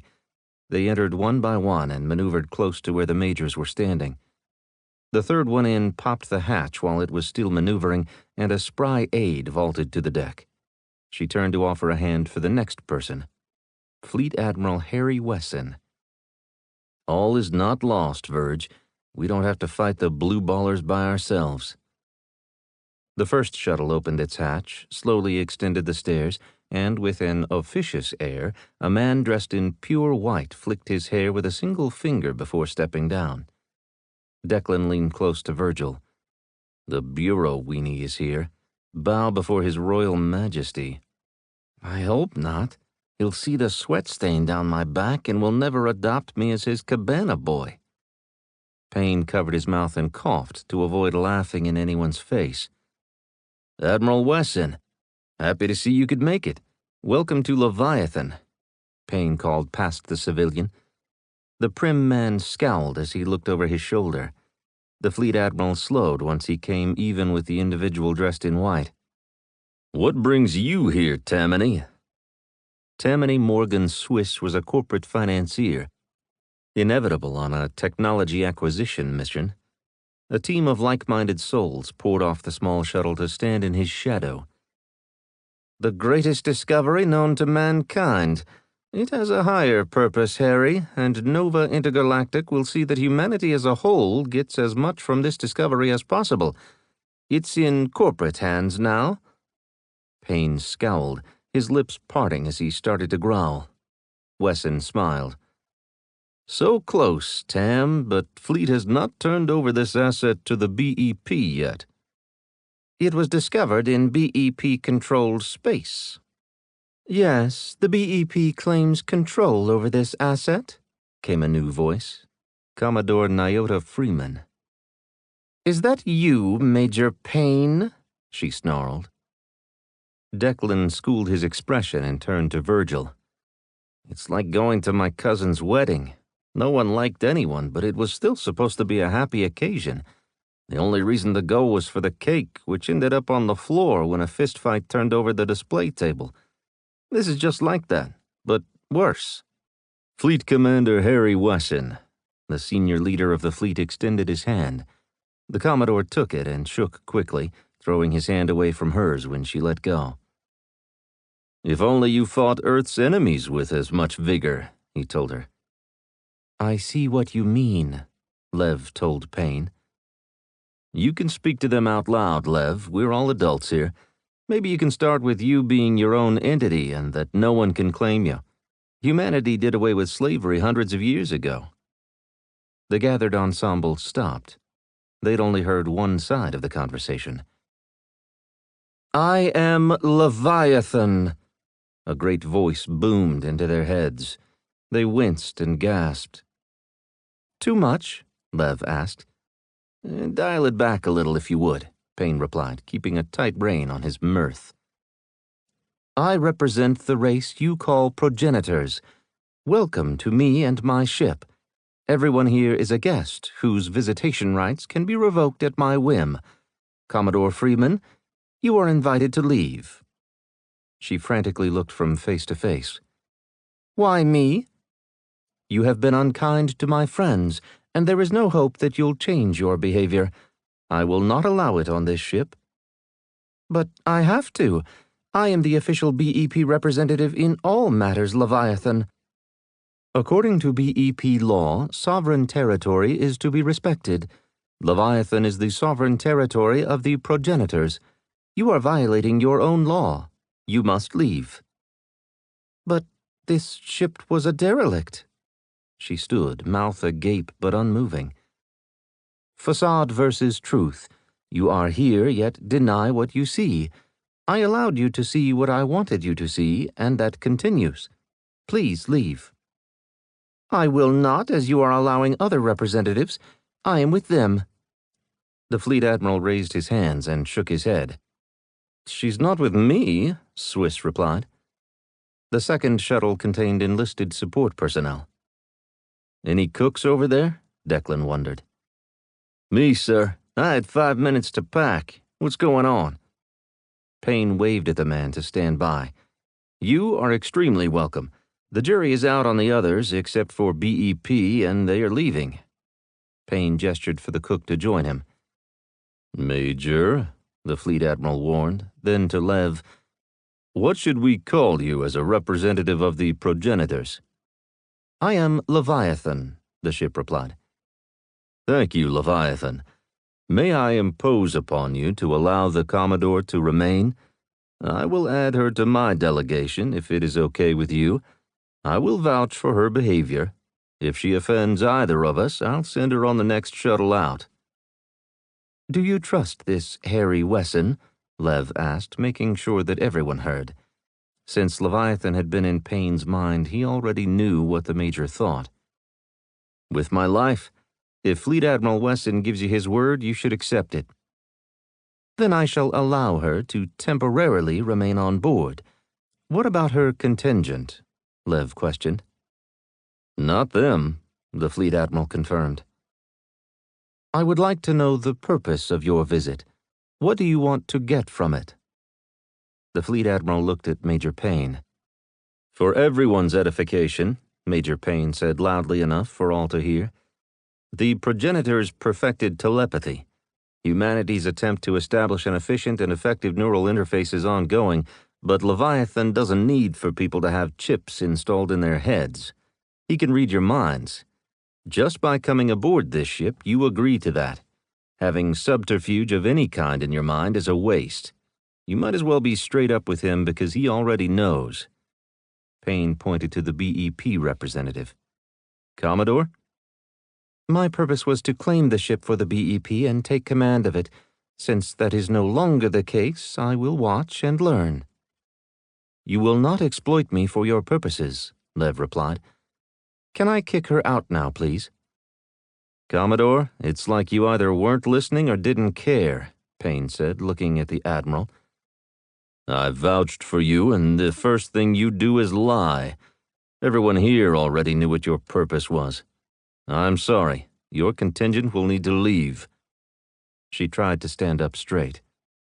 BEP will be back, she vowed before sending her contingent back to their shuttle. The BEP minions stumbled away. Tammany Swiss slow-clapped their departure while the Commodore remained behind, challenging the Admiral with a scowl. I wish I could get them to go away like that.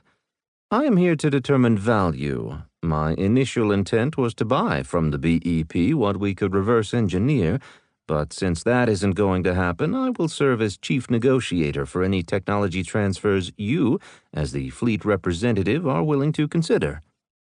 None, but you can stay and look around and be envious of your betters, Lev replied. I assure you, these military personnel are not my betters. They all work for the civilian government. I assure you, Lev countered, speaking slowly and enunciating clearly, that they are better than you, despite any hierarchical political structure. Swiss yawned and flicked his fingers as if chasing a fly away. Who else do you have with you, Admiral? Payne asked. I brought Lewis Barlow, logistician, and Malcolm Russell, research engineer. We also snagged Captain Arthur Dorsight off the front lines. No one knows more about Blaze combat tactics than her. Nice to meet you, Payne said. Lev remained quiet. He already had his answers. Who are you? Payne pointed at a woman standing behind Tammany. She was in his party but didn't look to be with him. Swiss took it upon himself to answer. This is Dr. Davida M. Danbury. She's the smartest person I've ever met, and I have met all of them. She is a genius and here to help me identify and classify opportunities. She nodded but wouldn't meet anyone's gaze. Her clothes consisted of a wrinkled work jumper with drink stains. She wore military boots, but they were untied. Her hair was flying wild in some places and matted in others. Nice to meet you, Davida. She didn't acknowledge him. Payne watched her closely. Lev? I can work with her, was all Lev would say, although the ship had agreed to work with Payne, so he wasn't sure if that was high praise or not. The group turned as another ship entered the hangar bay, Glamorous Glennis. You have access to my ship? Payne wondered. Oddly, no, but I can demagnetize the hull before towing the ship inside using energy fields. Damn, Lev, the Major continued. It seems like you all want to see technology, so let's start with the bridge, which will show the group the executive overview of what Leviathan is. From there, we can visit the engine room, some weapon systems, food preparation, and then small arms, where my combat specialists are currently test-bedding a variety of handheld weapons that are on this ship. Swissy's eyes lit up for a moment until he caught Payne staring at him. He feigned indifference as he slowly followed the group out of Leviathan's hangar. Payne used his comm device. Heckler and Sparky, meet us on the bridge. You are going to get help, and make no mistake, you guys are in charge. Also, we have a cook here. Please let him be good. He found the man standing next to him. I can cook, he drawled, when I have the right ingredients. Do you have the right ingredients? That's where we run into issues. Leviathan is a food processing system, like a 3D printer for food. You need to teach it what good looks like. I may not be the right person for this. He scratched his head. The carts arrived and everyone piled aboard. The fleet admiral sat next to Major Payne. We'll talk later, he told the cook. What's your name? Mess Specialist 6 Galen Stone at your service. We love you already, Galen. The fleet admiral has committed to getting you whatever you need to make sure we eat like royalty. Anything.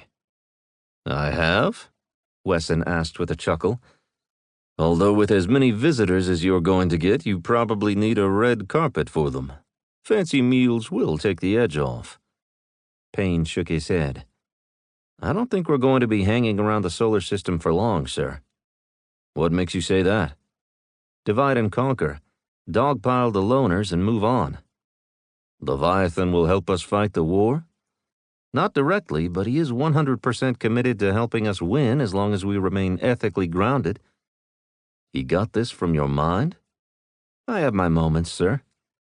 Admiral Wesson grinned. I knew you were the right one for this job.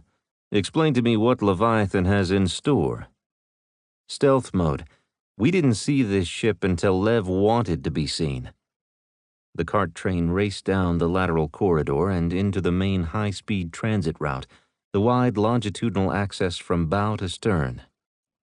A ramp opened and the carts descended to the next level without slowing. A ship that's 5 kilometers long to be used as a stealth ship? Yes. Maybe we can acquire that technology for smaller ships. It would give us a significant edge without changing our current weapons. I haven't talked with Lev about it. We can broach it, but from what I've learned so far, the good stuff is hard to come by because of the rare elements used to produce it. Lev can manufacture components, as you saw with the return of Cleophas to full combat capability, but that was only because of the Ebron battle wagons that were available. Then scour this area and recover as much as you can. Fill your hangar and cargo bays with it. A mobile repair platform helps us as much as a new warship. More, even. The carts slowed to a stop at the vault-like door that stood open, granting access to the bridge. Maybe that's our lease on life, but this ship does a whole lot more. One-stop shopping. No wonder the BEP wanted it. Sir, you know they wanted it because it's the coolest thing ever. They would diddle-fuck with it and no one would realize any value from it. It would cost lives rather than save them. The Admiral cautioned the Major. You have to work on that animosity toward our fellow defenders of humanity. After that exchange, Admiral, I'm hating on them at a whole new level. I get it, son, but we're fighting so they can be the dangling schlongs they are. If we lose, we all lose. And since you are food-motivated like a beagle, the best restaurants in the universe are still on Earth. Remember that. We'll tolerate the BEP just so we can go on gastronomic vacations. When you put it that way, I'm still not sorry you sent the Commodore's people packing. They followed the others onto the bridge. The group of 20 people spread out, stopping by stations and tapping interfaces, pecking at keys. Do you think you should be touching stuff that you have no idea what it does? Do you want to be the one who launched a planet-killer missile into the kaiju? There are planet-killer missiles on board? I made it up, Payne admitted. I do have missiles capable of imploding a planet, Lev offered. It doesn't matter, Payne said quickly. We will never use anything like that. Can we have them? The Admiral asked nonchalantly. Payne screwed up his face as he tried to contemplate how the fleet would use such weapons. He didn't like the answers. They wouldn't be paraded around as a deterrent. I'm sorry, no, Lev replied smoothly before talking only to Major Payne. Have no fear, Declan. I will have no role in genocide.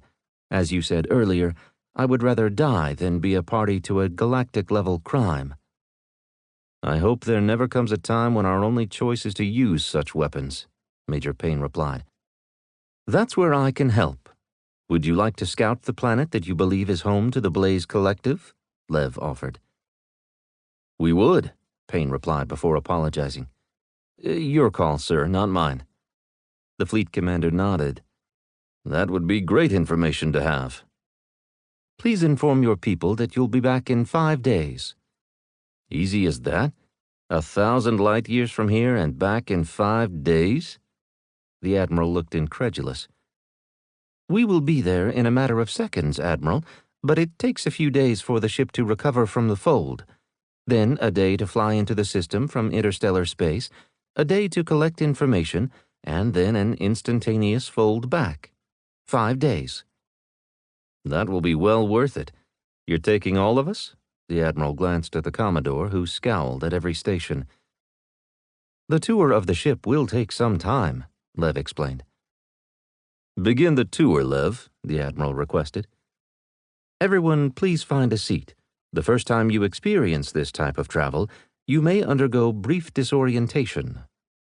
"Where are we going?" the Commodore demanded, staring at Major Payne. He gazed back, forcing himself to maintain a blank expression to give nothing away. "We're going to visit the Blaze Collective." "I didn't agree to go anywhere. Let me off this ship." She rushed for the exit. Lev secured the hatch. "We're being kidnapped. Subterfuge. Launch the poison pill and spike this program." Blinky caught the Commodore mid-stride, whirled her about, and slammed her into a seat. "The Admiral said sit down, and you will not do anything to Leviathan. He is the greatest friend humanity has ever had." He stabbed his finger at her face to punctuate each word. The Admiral watched him, gesturing for the tech specialist to ease back in his defense of the ship and the fleet. Team Payne and the visitors took their seats. The main screen showed Leviathan accelerating away from the ships in the area. Preparing to step through the door to a point in interstellar space, the barrier field is active. Leviathan will be invisible to scanning systems as it travels to a point outside the Blaze heliosphere. Leviathan moved toward a pinpoint of intense darkness that stood out against the whitewash of billions of stars. The ship seemed to grow smaller until it and the pinpoint were one. An instant later, the stars reappeared. Different stars. Payne felt like his insides had been moved to the outside. The anguish and disorientation lasted only a few moments, then he got his feet under him and attempted to stand. The Fleet Admiral groaned and flopped to the side, unconscious. Payne forced his eyes open. "I can't imagine why anyone would take that badly." Davida had moved into the captain's seat. Payne stood too quickly, steadied himself, and stepped closer to the dais. Davida wore a look of ecstasy, moaning softly while her body vibrated to a rhythm only she could hear. The Major's disorientation and pain passed. The others stood and stretched to drive more blood through their systems. He stared at the woman who had been called a genius. "Lev, that's really weird. Is she okay?" "She is one with the ship, Declan. She will be here for a while. We can continue the tour. Where would you like to go?" The others roused, including the Admiral. He came to his senses quicker than the rest. "I would like to know our status. Where's the nearest enemy? How long will it be before anyone sees us out here? What do you know of the nearby system? Like, is the enemy there?" Payne requested. "By calling the Blaze Collective the enemy, you reduce your chances of defeating them without fighting." Payne didn't try to answer. The Blaze had killed too many humans for them to be anything but an enemy. "We are outside of the system we called Parallax Major because of a crystalline asteroid belt which changes how the living planet appears from outside. It is a most unique astronomical occurrence. There are only 3 of them in the explored universe." "Does the sensory mesh actively scan the system?" the Admiral asked. "No. The barrier field receives all variations of energy output through vibrations in the fabric of space. These vibrations tell us how far away the object is and the energy output. When a craft gets close to a star, it becomes more and more difficult to identify by sensors because of the massive amount of energy flowing outward." "We can learn more about that later, but for now we'd like to raise a cheer for being the farthest that humans have ever traveled away from Earth." Payne smiled and looked around, but no one else looked like celebrating.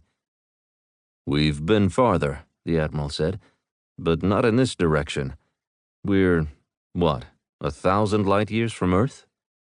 "We are 1,107, Lev replied. "And now we must sit here for about 3 Earth days to recharge and recover. I have assigned you all to quarters on the next level up. Call for a cart and say your name. You'll be taken to your quarters. When you wish to leave, go into the corridor and call for a cart, then state where you wish to go.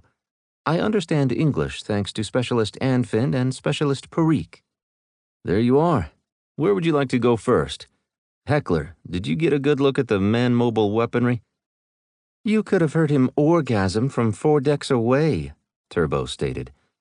At the looks she received, she had to ask, "What?"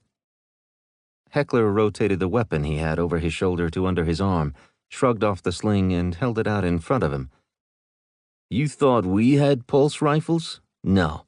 This is a pulse rifle. Nearest I can figure, it fires a burst of air, but at a speed that will shred anything that's not hardened. Perfect for anti-personnel ops, and it never runs out of ammunition. He handed the weapon to the Admiral, who looked at it while taking care not to touch any of the control surfaces. And then there's this if you want to destroy hardened objects. He removed a pistol-shaped weapon from a holster at his side. This fires a sliver of a dart, but when it hits, it explodes. Projectile capacity is 200. Those long firefights when you're running low on ammo? A thing of the past. Our firefights don't last more than a few seconds, but these look like upgrades to our pulse rifles. Any plasma or fire starters, just in case we want to make a scene? The Major asked. I'm sure there is. Let's go to the range and take a look. I don't think anyone will be disappointed. The Commodore cleared her throat. I would like to look at the ship repair and parts fabrication facilities as well as the crew support facilities. Because you plan to use this ship as a shipyard and space station, you are going to anchor the only vehicle in the galaxy that can travel 1,000 light years in the blink of an eye? The Admiral didn't expect an answer since he didn't wait. He ushered Heckler out to the corridor and into a waiting cart to take them to the range. Payne wanted to go with them, but he felt obligated to play host. Verge, go with them, and take Turbo so she can better explain the idea of loud orgasms to the Admiral.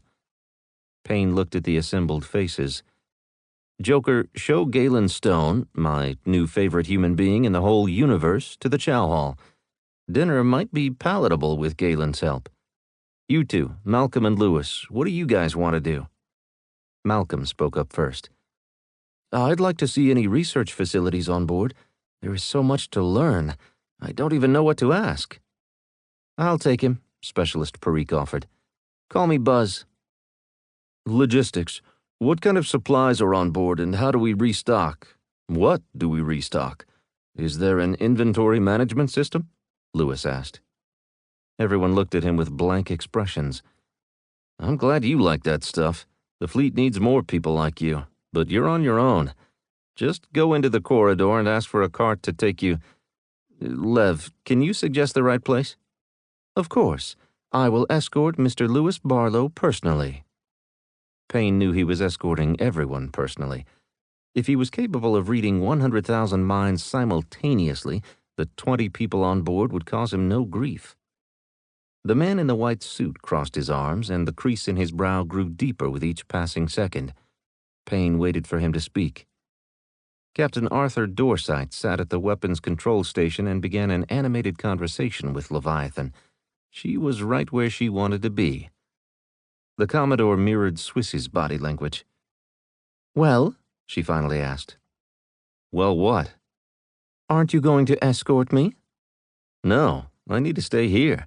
We are 600 light years behind enemy lines. My place is on the bridge.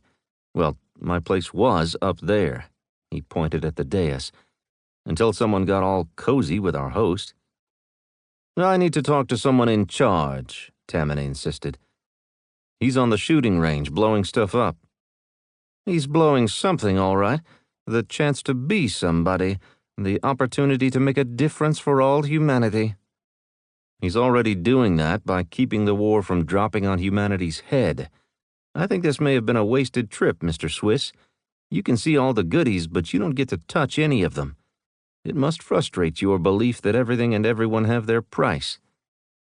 That belief has proven correct throughout my rather glorious life, he replied. And it will in this instance, too. I am simply in the wrong place to leverage my influence. I have seen how much there is to appreciate, and we will have it for the benefit of all humanity. Fine, walk around and enjoy yourself. See what there is to see. Lev, make sure Mr. Swiss is afforded full access, just like we were when we first arrived. Of course. Payne was building an understanding with the ship. He only spoke for Tammany's sake, since the ship knew what he was thinking. That decreased the time to exchange information, but the exchange was only one way. He focused his effort on thinking out his question. When will I be able to converse directly from my mind? Did it hurt to come up with that sentence because it felt painful? You'll get better at it, Declan, but it is that simple. Your mind is a jumble of thoughts. You are unable to dwell on just one. Once you can do that, we will be able to talk like friends at a bar. It will still be crowded and there will still be noise, but we'll understand each other just fine. Payne strolled around the bridge to help him ignore the others. One by one, the team drifted off the bridge, looking like they were talking to themselves as they carried on conversations with Lev. He knew Swiss would be angry when Lev wouldn't open any doors for him. He'd run to the fleet admiral with his complaints, and Payne wouldn't have to deal with him anymore. That would be a relief. They were deep in enemy territory. He had other things to worry about. Chapter 16. Surrender is for those who don't have an imagination. From the memoirs of Fleet Admiral Thalen Lore. The 3 days were spent recovering and learning what the ship had available, but not how any of it worked. Building an inventory of technological miracles had taken all that time. Even the Commodore had become embroiled in what the fabrication and repair facilities were capable of. She had spent all 3 days in 2 maintenance bays. How a shipbuilder had become the commander of a fleet of warships, no one would ever know. A talent for one did not translate into a talent for the other. Galen Stone quickly became Team Payne's favorite crew member. He was willing to experiment and went through a great deal of the colored biomass to find combinations and formulas that replicated the best of Earth's dishes. Since the biomass was recycled, the cook was more than happy to experiment, but he grew full quickly and needed tasting volunteers.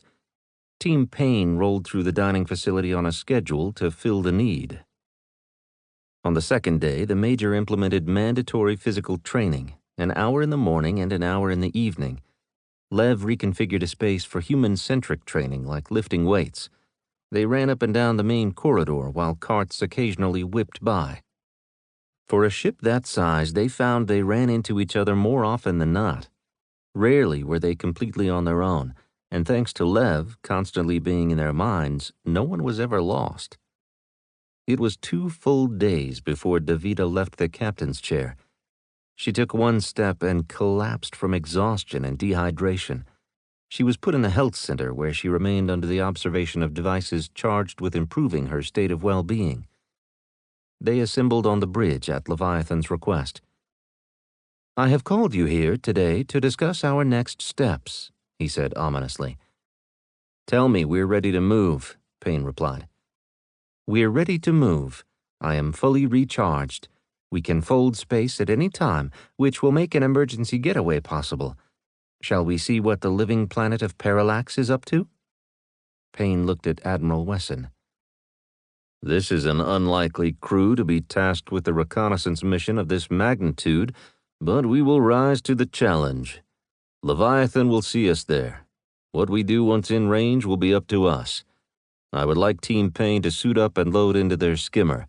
Be ready to deploy should a target of opportunity present itself. Leviathan will not take offensive action, but if we can, we will. What kind of potential reward would be worth that risk? I don't know, but if I see it, we'll take it. Our very presence here could change the tide of war. When your homeworld becomes vulnerable, it changes the dynamics of morale. Will it bring them to the negotiating table or make them act more rashly? This, too, I don't know." "Then maybe we should study them before taking any action," the Commodore offered. The BEP's defensive mindset matched against the fleet's offense. Defense became monuments to vulnerability in fleet's mind. Punish the enemy for attacking by counterattacking. Divide and conquer. The Kaiju-class dreadnoughts were making a difference, but they weren't joining the fleet quickly enough. The Admiral and the Commodore could argue for hours, but this wasn't the time. "We will look. And we have 2 words on our side: plausible deniability. The Blaze know what our latest ships look like. They have to know that we don't have the technology to build anything like Leviathan. They are old enough. They probably have ships like this in their database. What will they think about the return of the progenitors? We have become what we never were, Tammany intoned. The future past. More than we deserve, but less than we shall be. Payne and Dank stared at him with blank expressions until he stopped being full of himself, but the man was always on.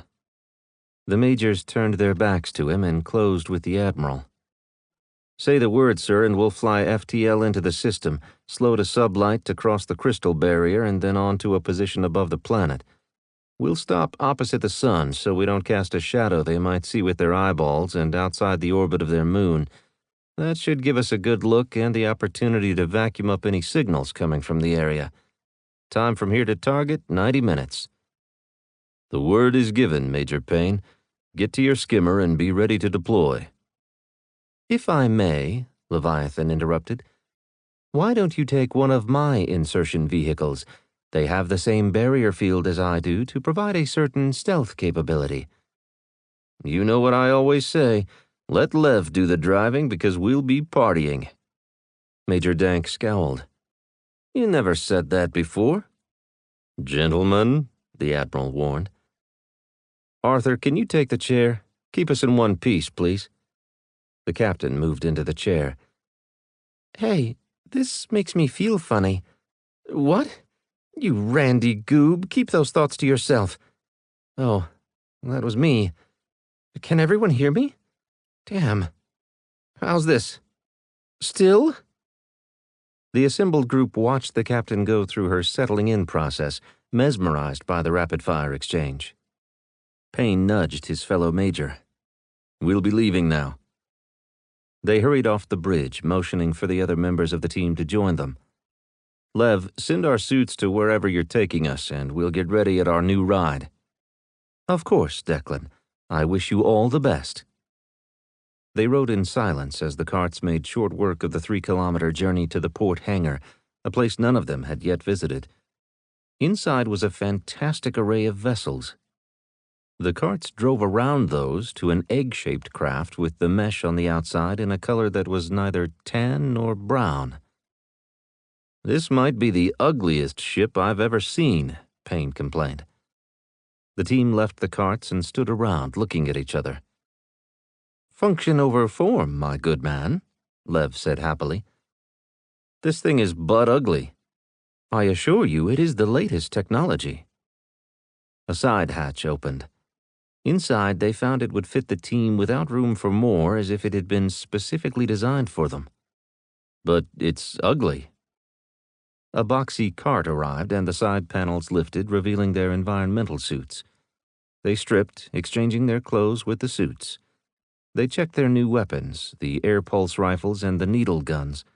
They kept their plasma grenades because there was a certain amount of old-school human technology they didn't mind sharing with the enemy. Major Dank entered first and took his place. The others filed in and filled the seats located back-to-back and facing outboard in the center of the craft. Payne was last and faced the outer hatch. What did you mean about not finding peace with one we called enemy? It's all about mindset. If one is your enemy, then your first course of action will be to fight. We tried peace. They attacked and killed every delegation we sent.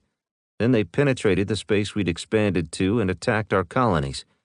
I assure you, they have earned the title of enemy, and it is in our best interest if we wish to survive as a species that we not be too trusting too quickly. We didn't fire first. But you'll fire last? Lev noted. Arguing with a conscientious objector is like arguing with a wall. We can't let them kill us. As long as we remain alive, we can argue over how to use force to protect ourselves. After we're dead, that conversation is a little late. It is, but then you have me. If I have to fire, they will realize the grave error they have made. Peace through superior firepower. Now you're speaking my language.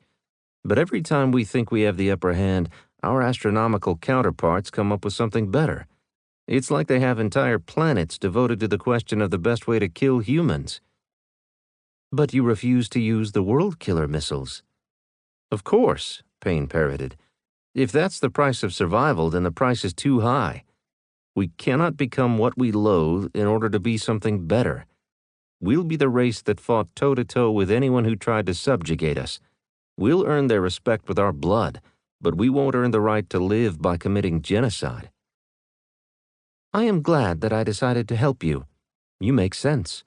I will not compromise my principles either, but I will not be happy to see harm come to you. In all things, human, you have earned my respect. We want steak dinners when we return from a successful mission. Have you ever had such a meal? No, but we always want that. Maybe your magnificent food processors can recreate what we like, close enough that it'll be a proper celebration. Galen is fun to work with. He takes his job seriously, Lev replied. There was a moment of disorientation as Leviathan transitioned to faster-than-light speed. Payne looked over his shoulder to address the team. How about we practice some exit drills? We don't want to come out of this thing like clowns out of a tiny car. If we ain't training, we ain't getting paid, Major Dank shouted. Combat drills. It was the military's favorite thing to do because it made actual combat less of an unknown. Tell us how this thing lands and how we would get out, Lev. Run us through a practice hot landing by flying us around the bay here and hitting the deck. Helmets on. The team snapped their helmets into place and checked their neighbors, and each gave the thumbs up. Of course. The side hatch secured and the ship almost imperceptibly lifted into the air. A few seconds later, it bounced hard into the deck. Both sides of the ship slid upward, opening the interior space to the hangar bay. The team bolted out of their seats and straight outside. They juked and ran outboard, forming a circle around the ship before they hit the deck, rifles aimed away. You could have told me that the ship was designed for rapid deployment. What fun would that have been? Lev replied. Recover, Payne ordered. The group hurried back into the insertion ship and took their seats, then ran through it twice more. Well done, people. Take 5. Lev, time check. How far out are we? 45 minutes, Declan. Would you care for some refreshments? Payne looked at his team and was greeted by smug nods. Don't get too cozy with the red carpet treatment, Major Payne warned. Next thing you know, we'll be back on Volar eating leftover protein bars for 12 meals straight. Dank winced. I thought we were never going to mention that again. Sorry. Payne didn't sound sorry. A cart rolled up, and for the first time, Payne noticed that the wheels weren't touching the deck. He dropped to a knee and bent over to look. I'll be damned. Fucking thing hovers. What are the wheels for, Lev? Corners, because sometimes friction is your friend. I need more Lev in my life. That's what I've been missing, Payne remarked. The team helped themselves to a variety of flavored drinks and what looked like fruit. The hydroponics bay wasn't producing yet, since it had only been operational for a few days. Payne looked skeptical, but he took one. Major Dank drew Payne aside. I was supposed to get my own team following this, but I don't see it. What you're doing, what we're doing, is going to change the galaxy. I want to stay right here. That's not my call, Verge. Otherwise, you are more than welcome. But we know the guy whose call it is, and he's on board. Declan punched Dank in his armored shoulder. That we do. Maybe we can ply him with a cart of refreshments first. It seems to have worked on the team. They were lounging in their suits, using their helmets as pillows as they sipped colored fizzy drinks and ate faux fruit. Tell us when it's 20 minutes, Lev, so we can get back in the ugly mobile. 25 minutes to orbit at present, Lev advised. Close enough. Saddle up, people. We're almost there. Chapter 17. The best way to win a fight is don't be where the enemy is shooting while they are exactly where you are firing everything you have. From the memoirs of Fleet Admiral Thalen Lore. When Leviathan came out of FTL, the bridge screens sharpened the view of the current system. A star twice the size and intensity of Sol stood on the far side of a planet below, where wispy clouds covered a miasma of brown and blue. 3 moons ranged from left to right, one in shadow while the other 2 showed as crescents. Behind the ship, the asteroid belt twinkled and sparkled.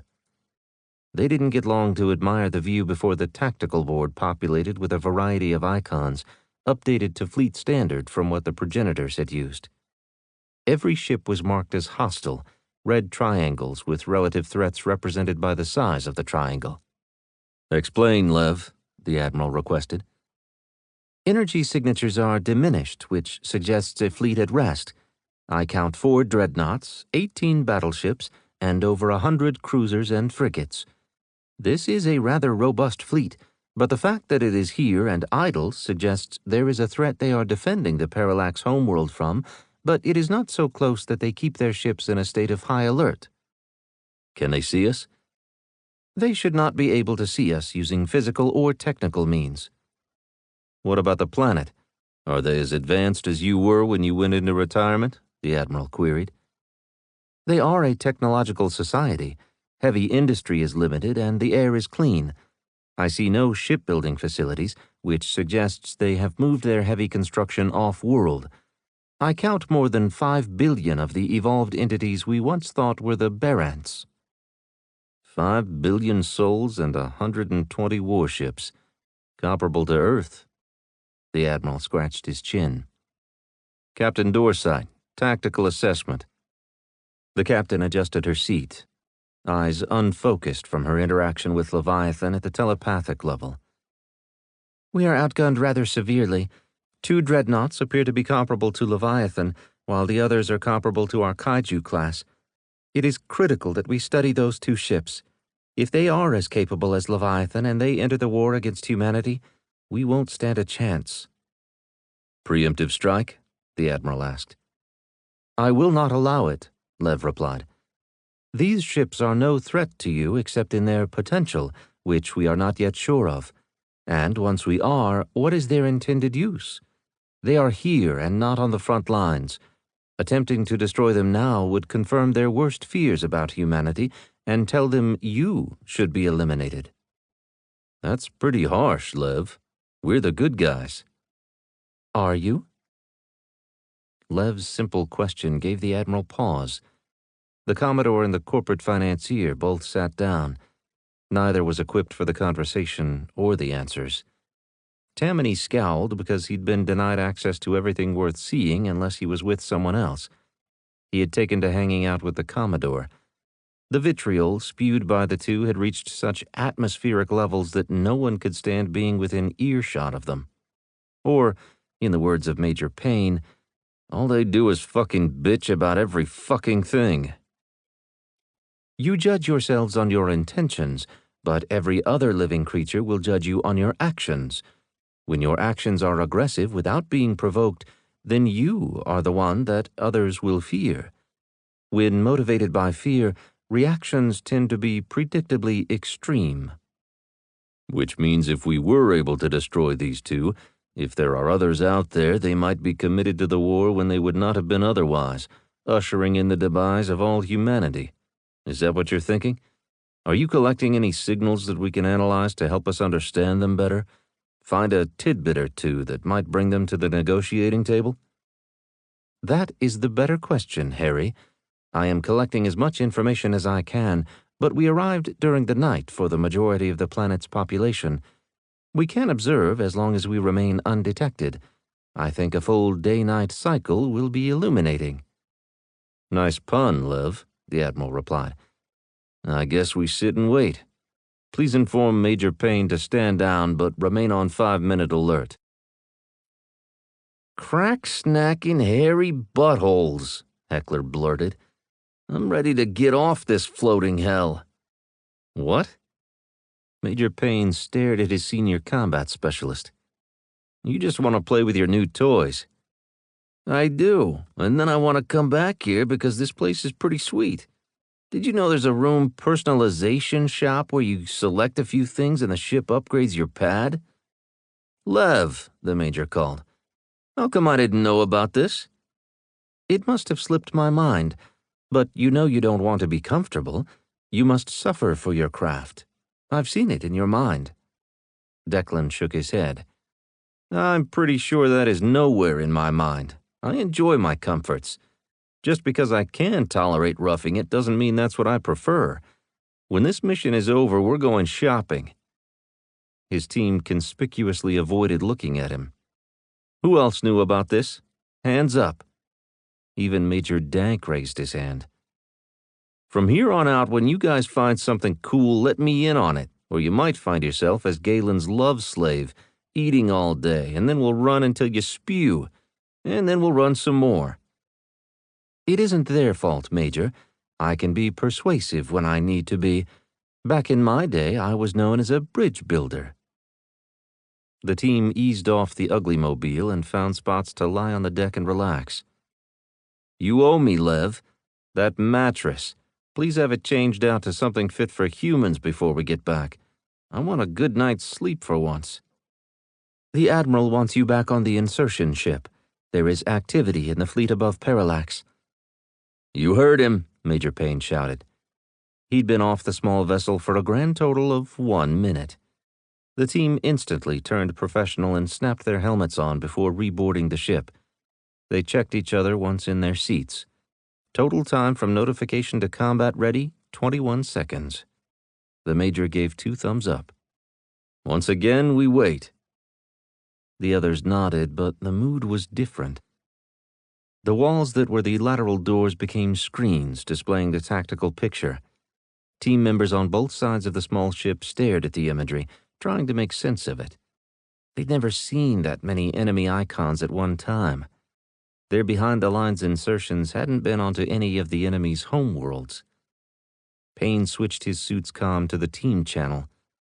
A lot of firepower out there, but this ship is invisible to their sensors.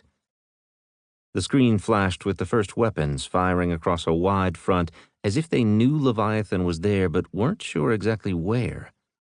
Lev immediately started moving away, picking an angle that wouldn't highlight the ship against the crystalline asteroid belt. The dreadnoughts moved out of the cloud of smaller ships.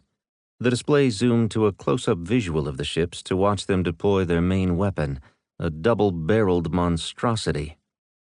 Lev, what the hell are those? They appear to be plasma cannons. See the conductors leading back to the turret? Do you have anything like that? Of course, but not of that size. I expect that is a limitation of their engineering. When Lev finished, the lights pulsed from the weapons, and 2 mini suns raced across the void.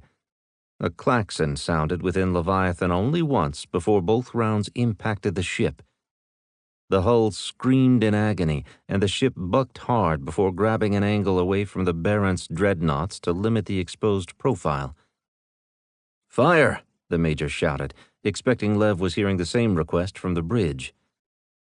They defend themselves against our invasion. Nothing says we're for peace better than not firing when we invade their territory. I'm sorry, they have not damaged my systems. The ship jolted violently a second time under the impact of the massive plasma balls hurled at near light speed. Jumping to FTL in 10 seconds. Can we get on board one of those dreadnoughts? The Major asked quickly.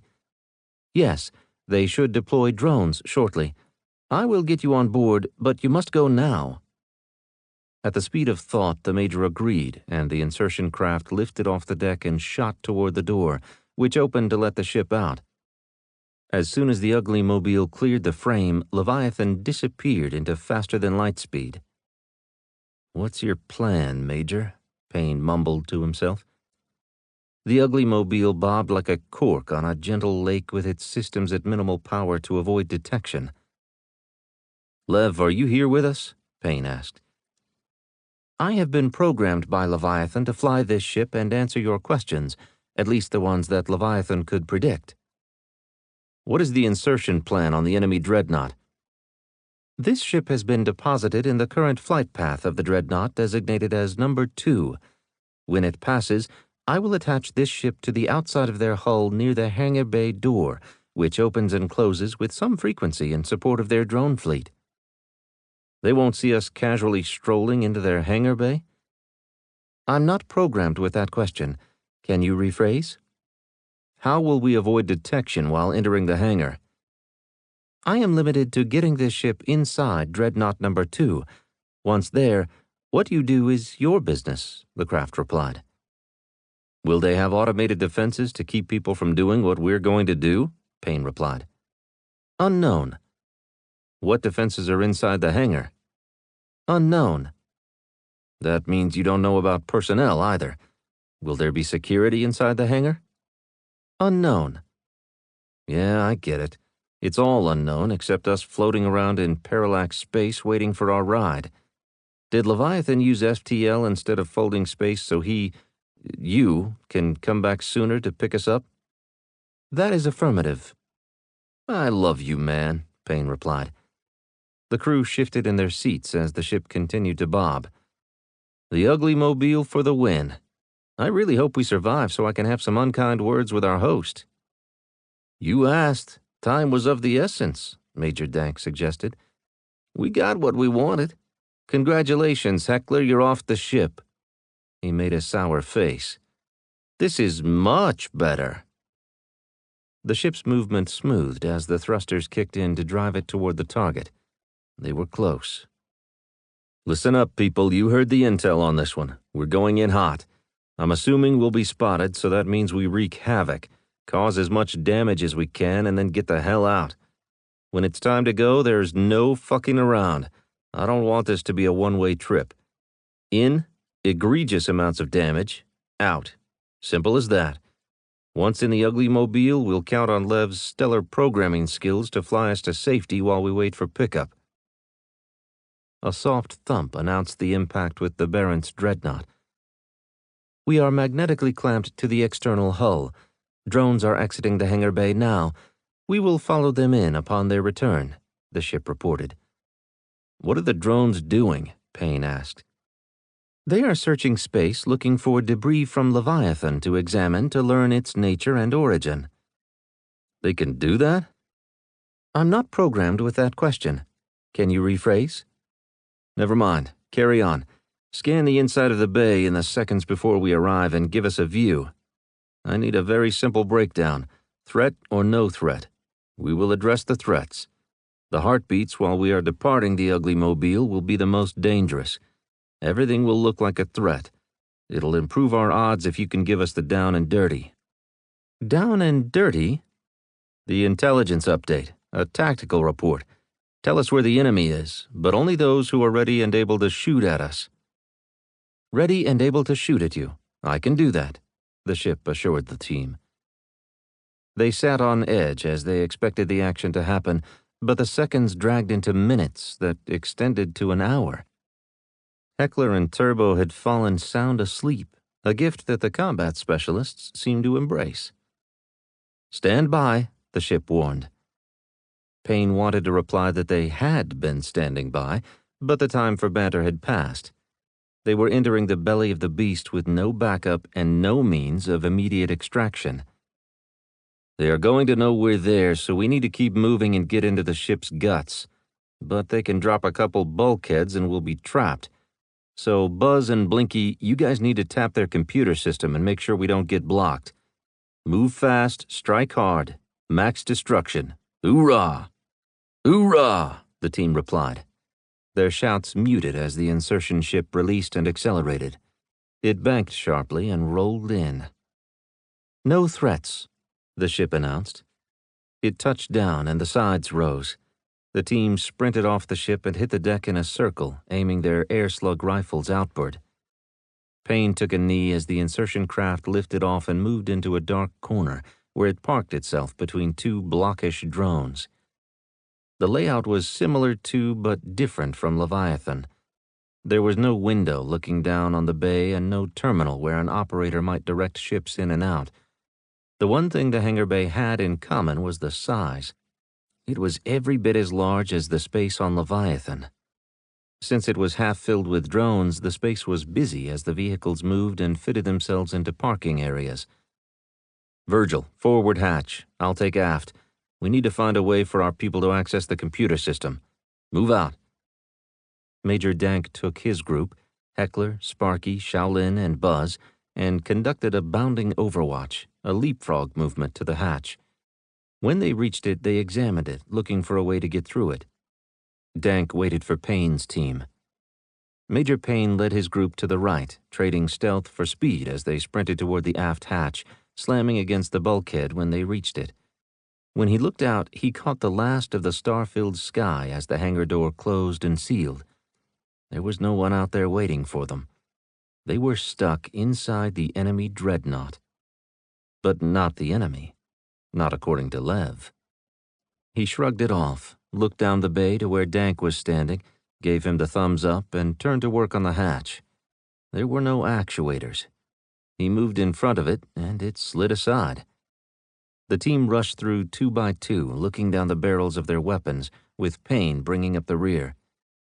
"Active scans," he told the team.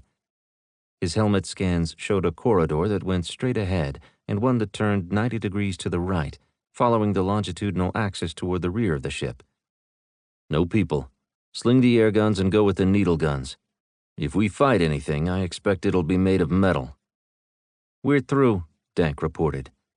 "Lateral corridor toward the center and longitudinal corridor in the direction of the bow. We've switched over to needle guns. Good hunting." "Good hunting," Payne acknowledged.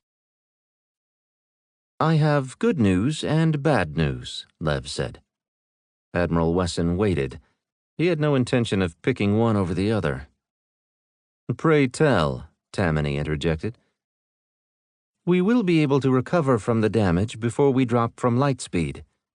Lev waited for a few moments before delivering the bad news. "Half their fleet, including the 2 dreadnoughts, is in pursuit. The second we drop out of FTL, we'll have company." The Admiral grunted with a single head nod before replying, "I was worried we'd left our people behind." He moved to the dais and tapped on Dorsight's leg. "Arthur, tactical options?" "A pursuit is a prime opportunity for an ambush. Leviathan informs me that we will have no more than 2 minutes before the Barents ships arrive. That is not a whole lot of time to set anything up, but we could do something. Let me run through a few simulations with Lev, and I'll get back to you." The captain disappeared into a deep exchange with the ship. "The question we'll need to answer is how do we engage this fleet with a ship that doesn't want to fight?" Lev replied, "At some point, they will break off pursuit." "At what distance from parallax does it go from being a defensive response to an offensive action?" "I don't know, but that transition will change our options." "In what way, Lev?" "I am perfectly comfortable defending myself from an attack, whereas initiating an attack is counter to my nature." "And dropping mines in our wake?" "There is no way I would agree to that. Mines know no precision." "Area denial weapon," the Admiral countered. "Clearly marked to keep people out and self-destructed at a certain point in time or recovered." "Still no, because innocents could get injured." "Innocents can always get injured in war. We do everything we can to limit that." "I appreciate your efforts, but I will not deploy mines because I don't consider that doing everything I can to avoid injuring innocents." The Admiral cocked his head and looked at the view surrounding him, a universe frozen in 2 dimensions, seen as the ship passed through light traveling more slowly. It appeared to be a photograph, a snapshot in time. "That tells me you have mines on board." "I do, but they are locked away and only usable in case of an extreme emergency, which this is not." "I'm glad you have faith in your abilities. While you're beating up some ideas with Arthur, what do you think the odds are of getting out of this with our skin intact?" "Odds are grossly overrated." Lev didn't elaborate. "I think so too. Planning to achieve a desired end result isn't the culmination of rolling dice. It's winning the stages, adjusting, and then winning some more until the end result is inevitable." The Admiral walked to the front screen, admiring the beauty of space as they traveled too fast to see it move. "Or one side concedes and withdraws." "Take no prisoners. I see. If they tried to withdraw, I would let them, no matter what you insisted on doing." "I'm okay with that, Lev. If we've won the fight, then we'll take it. I think they'll cut off pursuit before we get near the front lines, as they'll suspect it's a trick to draw them into an ambush. I know I would.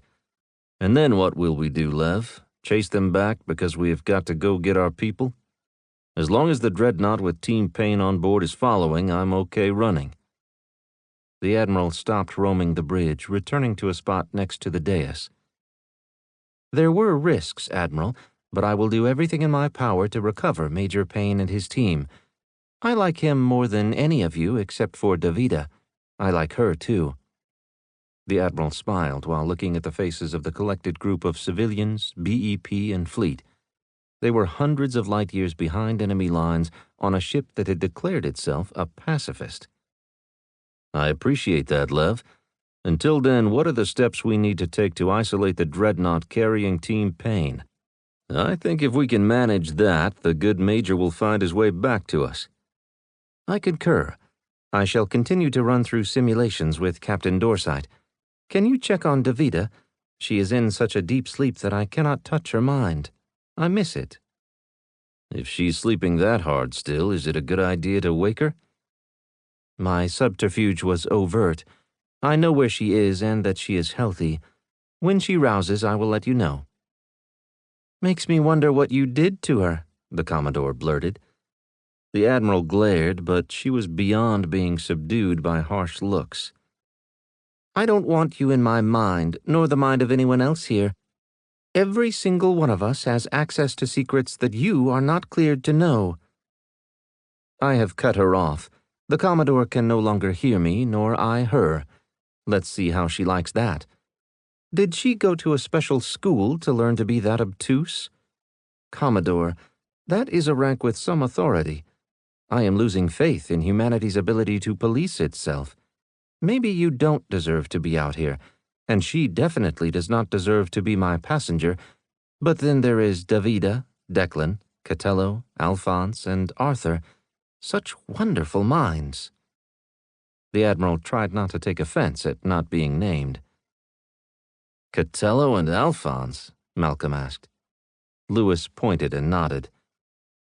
The members of Team Payne called Blinky and Fetus, but they've changed Alphonse's name to Buzz. These nicknames baffle me, but that's what I like about them.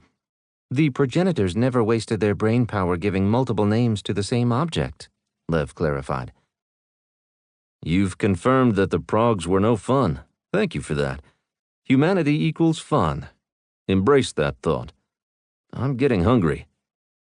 The Commodore looked confused before pointing to her ear. Lev cut you off because you didn't want him in your head. Good luck opening doors, the Admiral told her.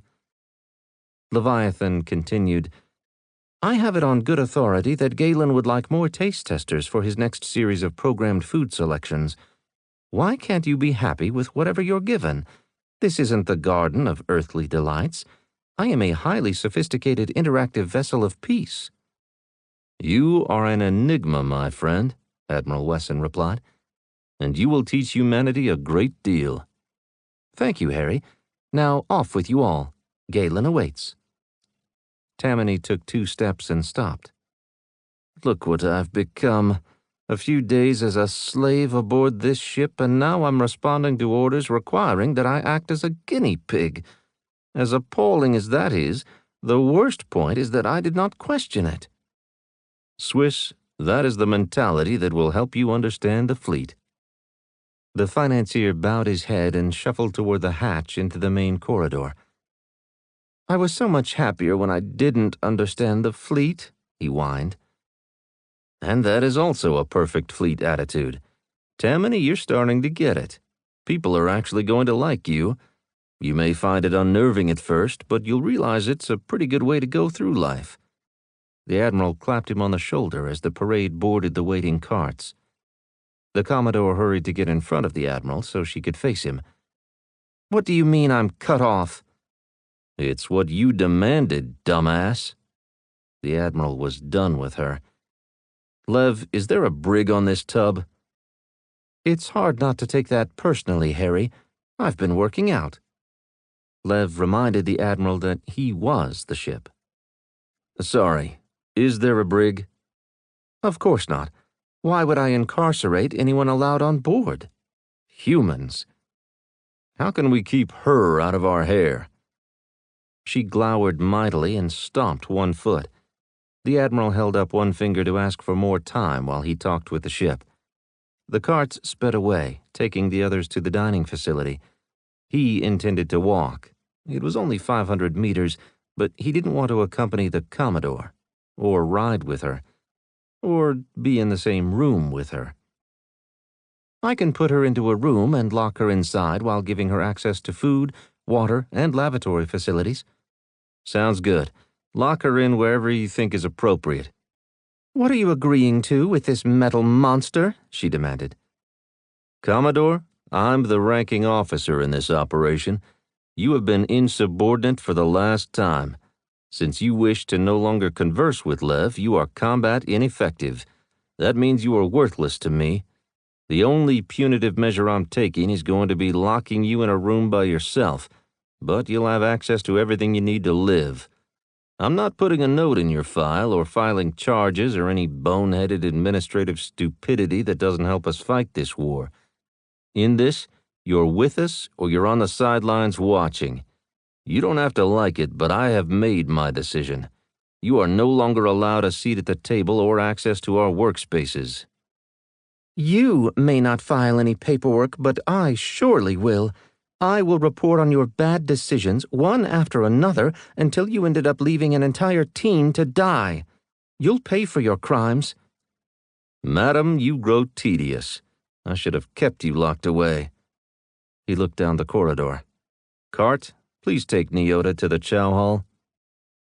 Within seconds, a cart arrived and she climbed aboard. She waited while he stepped back. I would rather jump out an airlock without an EVA suit than ride with you. The cart took off before she could respond. The Admiral clapped his hands together and closed his eyes. Grant me the patience to deal with that pitiful excuse for a human being, he prayed. Once the recipes are sound, you could use one of the other dining facilities on board. There is at least one on every level for a total of 64. You know the express train to a man's heart, Lev. In due course, I will take you up on that offer. But for now, it's best to eat with the troops. All of us are along for this ride. Of course. The Admiral walked at a brisk pace to join the others, but the dark cloud of too many unknowns hung over his head, making his steps heavy and shuffling. The Commodore wasn't the disease, only a symptom of it. Chapter 18. If the enemy is in range, so are you. From the memoirs of Fleet Admiral Thalen Lore. Turbo crept down the darkened corridor, aiming the barrel of her needle gun wherever she looked. She counted on her helmet's low light and infrared capabilities to give her a view of the inside of the ship that looked like twilight. Her body was in constant motion as she flowed forward. The others followed, weapons outboard. The Major was in the middle, 2 in front of him and 2 behind. This ship is empty, Turbo said softly, even with the helmet dampening her voice. Just like Lev. Robot ships once made for personnel but converted. It's probably the whole fleet, not just the dreadnoughts. Does that make our job easier or harder? Buzz wondered. From the mouths of babes, Payne quoted. Guesses, anyone? Turbo held up one fist and the team stopped and crouched. The combat specialist eased forward and peered around the corner into the next corridor. Looks like machine rooms in this section. Big doors and lots of space, she said. Major Payne worked his way to the front and kneeled beside Turbo. Concur. Recommendation? The mission is to take this thing out from the inside. We might be able to do it from in there. Payne nodded, but no one could see since his helmet didn't move. Turbo, you take tail end Charlie and watch our backs. Blinky and Joker take the corridor on the left. Bile, you have the corridor to the right. I'll check the door. Take positions between 10 and 20 meters from me. Move. Turbo turned to face the way they'd come. Rotating the people on point was important for keeping sharp eyes watching the way ahead, identifying traps and obstacles. Payne moved to the door and waited for a couple of seconds until everyone was in place. He stepped toward the door and it opened. He dropped prone and aimed into the space. When the double doors were fully opened and he could see that the space beyond was a massive machinery room, he stood and stepped through and dove left to keep from silhouetting himself. He let his helmet's scanners develop a map of the space. Movement. Hold, he ordered the team. Payne aimed his needle gun toward a massive piece of equipment that nearly filled the space. The movement was ahead and 10 meters high. He followed a catwalk with his eyes to find a bot welding on a pipe, but without the blinding light or flame. An arc that didn't spark. Technology they could use for space repairs. He checked the air in the space. Oxygen, nitrogen, but it was cold, minus 70 Celsius. Clear. Join me. Watch for bots. Not sure what they'll do if they see us. The team entered the area and spread out. Blinky, tell me what this thing does. The computer specialist looped around the outside, looking for a terminal access. Whoa! Turbo declared as she nearly ran face first into a 2-meter-tall humanoid-shaped robot. She dove out of the way, hit and rolled to a kneeling firing position. The bot never even slowed down. Maybe they can't sense us since we're organic, Blinky suggested. We're wearing enough metal that they should sense us. Maybe they don't care. That would be a less troubling answer, but odd. A robot warship that hasn't contemplated the possibility that the enemy would get inside? That bothers me to the nth degree. Blinky scowled at a console with no visible access ports. Me too. The easiest answer would have been to bar the doors to the hangar bay. We couldn't have gotten in and would have had to cool our heels out there, waiting for our ride home, the Major replied. I think we're at FTL. I hope we're chasing Leviathan. That'll make our return to the ship a lot easier. I didn't feel us transition. We're definitely at FTL, Turbo stated. I can feel it all the way to the marrow of my bones. I must be getting soft in my old age. Payne joined Blinky at the console. You figure out what this thing is yet? Blinky stopped what he was doing and groaned. I'm not going to dignify that with an answer. When will you have an answer? Payne pressed. When the truth of the machine reveals itself to me. You knuckle-draggers can take a look too. Don't put this completely on my shoulders. Blinky nudged the Major out of the way as he looked for a maintenance access but found nothing. The console was a single smooth construction. He sat on the deck and set up his computer system to find a control signal like they'd done on Leviathan. Joker, get over here, Blinky called.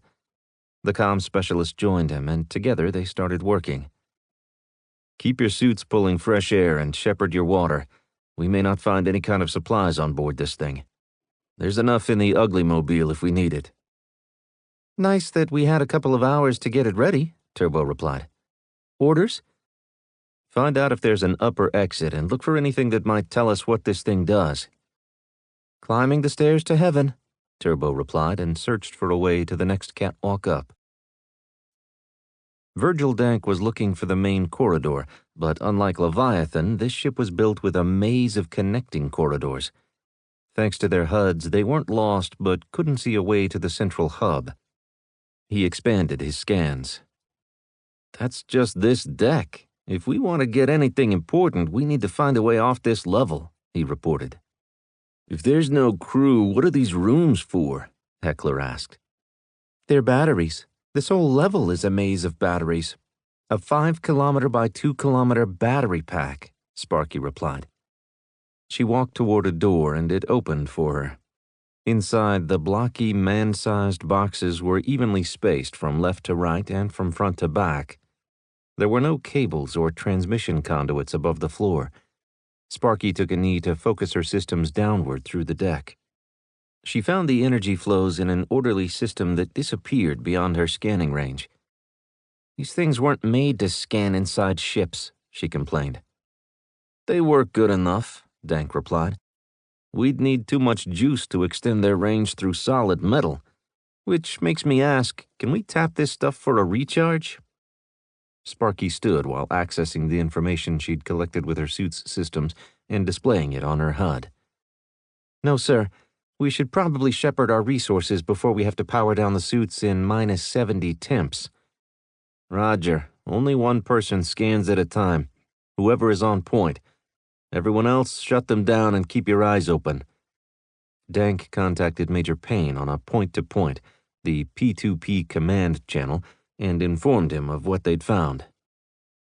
Payne agreed on shutting down the extra scanning and anything that would take away from the suit's ability to maintain heat and clean air.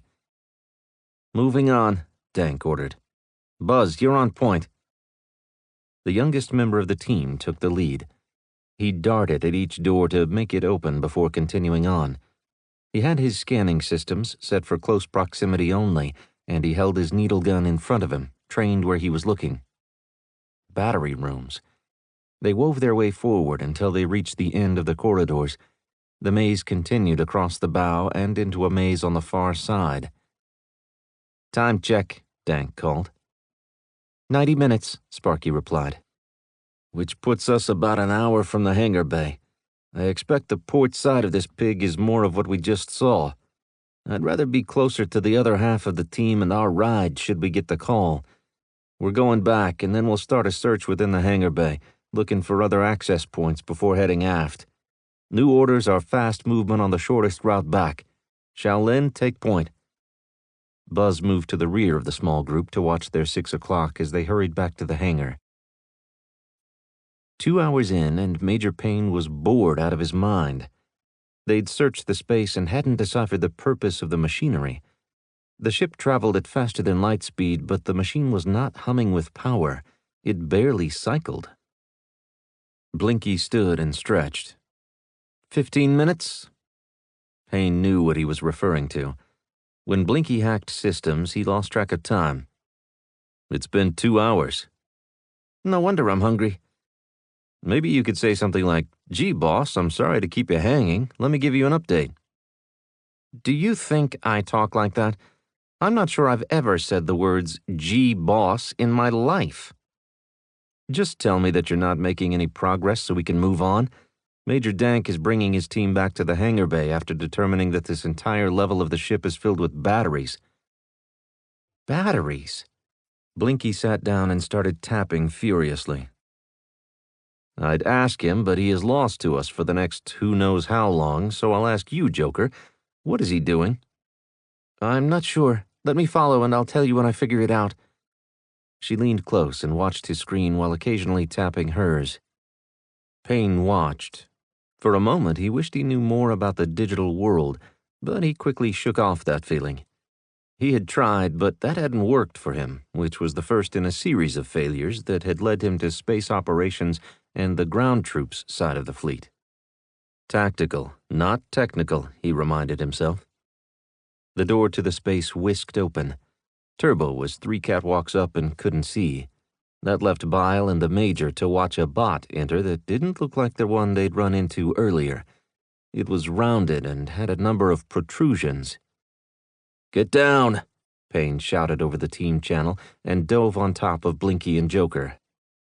Bile raised her weapon and waited. The bot fired a laser that painted a harmless dot on the armored environmental suit. Bile tried to dive out of the way but hit the corner of the support structure and fell. The bot moved inside without firing again. "Stay there, Bile," the Major ordered. He pushed away from the 2 members of his team and stood. The bot fired. He acted like he'd been skewered, bouncing off a nearby railing to tumble to the deck with his head facing the security bot. Joker moved into a sitting position and drew the laser fire. Then Blinky and finally 3 flights up, Turbo took her shot. The bot rolled around the open area before leaving the space. Once the door had closed, the team stood up. "That was the weirdest shit I've ever seen," Blinky noted. "In fact, it makes no sense. Its acquisition systems can acquire the targets, but it can't tell that it hasn't killed or even damaged what it was shooting at? These are the stupidest bots in the universe. We're not even on a smart ship." Payne was all ears. "Where did you come up with that?" "Energy. The internal systems are completely power-based. There's one type of energy that drives the FTL and another type that drives everything else. The batteries attenuate the power to eliminate fluctuations. There is no separate signal or sensors. We are moving within a power field, And that is what the ship knows about us. What caused the bot to get sent in here? I suspect it was when I completed my handshake with the system. The big question is, are they coming back? I don't know. I need to do more digging, but I'm close. I can feel it. If Buzz were here, we'd make progress a lot faster. The Major activated the team comm. Virgil, how far away are you? We need Buzz. We're in the hangar. Join us in the big piece of gear room. You already have the map on your HUD. Sooner rather than later. And if you see a bot sporting weapons, let him shoot you and then feign like you've been hit. Fall to the deck and don't move. You have to be kidding. I'm not. There was a delay, then Major Dank rebounded. On our way. Major Payne stopped Blinky from accessing his computer. Wait until the team's back together. We don't need a bum rush of bots on us with 5 of our people on the other side. He wanted to scratch his face, but had no intention of taking off his helmet in these temperatures. He willed the itch away. That thing looked like it had a full range of armament. Why did it shoot the weakest of the bunch? Blinky pointed at the machine above him. Maybe this thing doesn't react well to bullets and explosions. Our safe place is with Mr. Unknown Machine at our backs. We can do that. It's not unknown. It's a simple step-down power converter. Simple? In a relative sense. It doesn't use any of the tech we would use, but it changes the power into a form that the batteries can process. Ship's systems run off the batteries. Since we're at FTL, there's limited operations ongoing that require power. If we were doing the nasty at sublight, this baby would be humming. Payne parsed Blinky's phraseology and came to a realization. Then there's a generator close by that's feeding this thing. Either we kill the generator, the power transfer line, or the converter to achieve the same thing. A dreadnought dead in space. That would be a sound premise. The power transfer isn't going to be a line. The whole ship is one big conduit. Then we need to kill the gear. We're not afraid to blow stuff up. Break out the explosives and set some charges. Rig them to detonate the second we enter sublight. What if we're still in the area? Blinky asked. Then don't activate them until we're not. It's okay for the captain to go down with his ship, but this isn't my ship, and I have no intention of going down with it. That's right, Joker quipped. Your ship is the ugly mobile. Function over form, specialist, clearly. Joker didn't bother noting that the Major himself had given it the name. Blinky rapidly tapped his foot as he demonstrated how poor he was at waiting. Finally, the call came. Major Dank, coming in. Roger, we're ready with open arms, Payne replied. The door opened, and the Major walked in with his 4 teammates. Buzz, get your thinking cap on and get up here. Major Payne waved him onward, ending with a gesture in Blinky's direction. Joker vacated the spot next to him. He's all yours. She bowed and swept her arm toward the deck in front of the terminal they couldn't access. Buzz moved in and set up. Blinky spoke in clipped cryptic phrases that sounded like a programming language. Payne left before it gave him a brain aneurysm. He thrust his hand toward Virgil, and they shook warmly. A nothing burger sandwiched within 10 million tons of metal. This thing hammered Lev pretty hard. It's not nothing. I think Blinky figured it out, though, why the dreadnoughts could see the Prague ship and not the others. Payne looked down as he marshaled his thoughts and jammed his fingers into his face shield as he absent-mindedly reached up to scratch his chin. New tech versus old tech. This ship uses energy as an end-all. Communication, systems, and I suspect sensors, too. Just like Lev, who sees universal vibrations, the other ships must be using more traditional sensor systems. Old tech like Fleet's best stuff, you mean? Shows us that humanity should have been more afraid before we came out here. Fortune favors the bold. For reference, we are in the enemy's best ship, and they don't seem to know or care. Payne nodded, clasped his hands behind his back, and walked back and forth. Why don't they care? Or maybe we're in a place that is so volatile they don't want a firefight in here. The rest of the team was busy deploying explosives around the massive converter.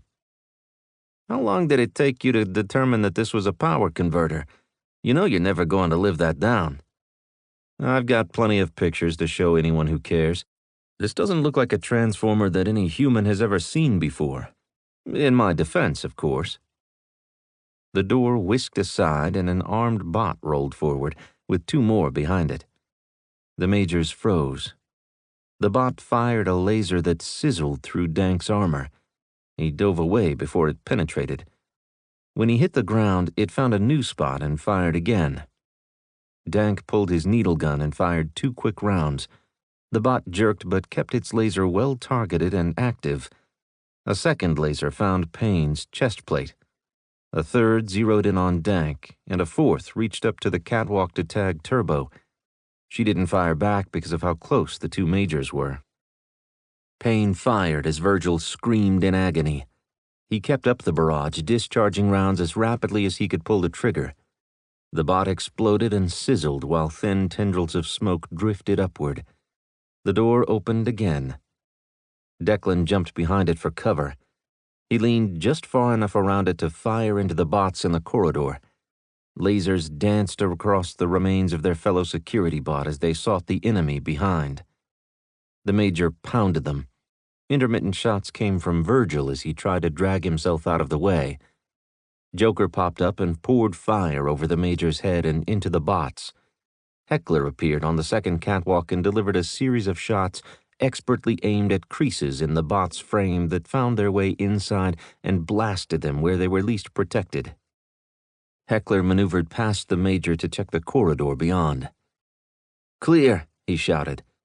Joker rushed to Dank's side. The suit had sealed itself and deployed the flesh sealant for its occupant's wounds, but had not delivered any painkillers. "Just a scratch," Dank announced through gritted teeth. Joker put her face shield against his to better assess his condition. He had not turned pale. "Looks painful," she told him. "Breathing is deep and steady. Color is good." "I've had worse," Dank replied. "Accessing diagnostics." She tapped a panel on the shoulder of his suit. "Pulse is 90. Blood pressure is 110/70. O2 saturation is 99%. If it hit your lung, we'd see something different. I think you'll be okay." She studied the area where the beam had penetrated and leaned back to gauge where it had gone into the major's body. "Probably burned up a little bone, maybe some cartilage, an exotic flesh wound that'll leave a nice scar. Chicks might start to dig you, but if I were you, I wouldn't hold my breath." "Declan, before I die, promise me you'll replace me with a medic who can comfort people in their final moments." He turned toward Joker. "I liked you more when you didn't talk." "See what happens when I get comfortable with the team? You're welcome.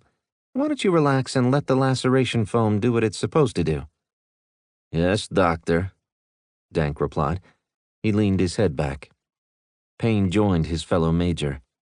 "I don't think lying on the deck right there is in your best interest, Verge." Heckler remained in the doorway to keep it open. He panned back and forth across the area and had activated his scanner.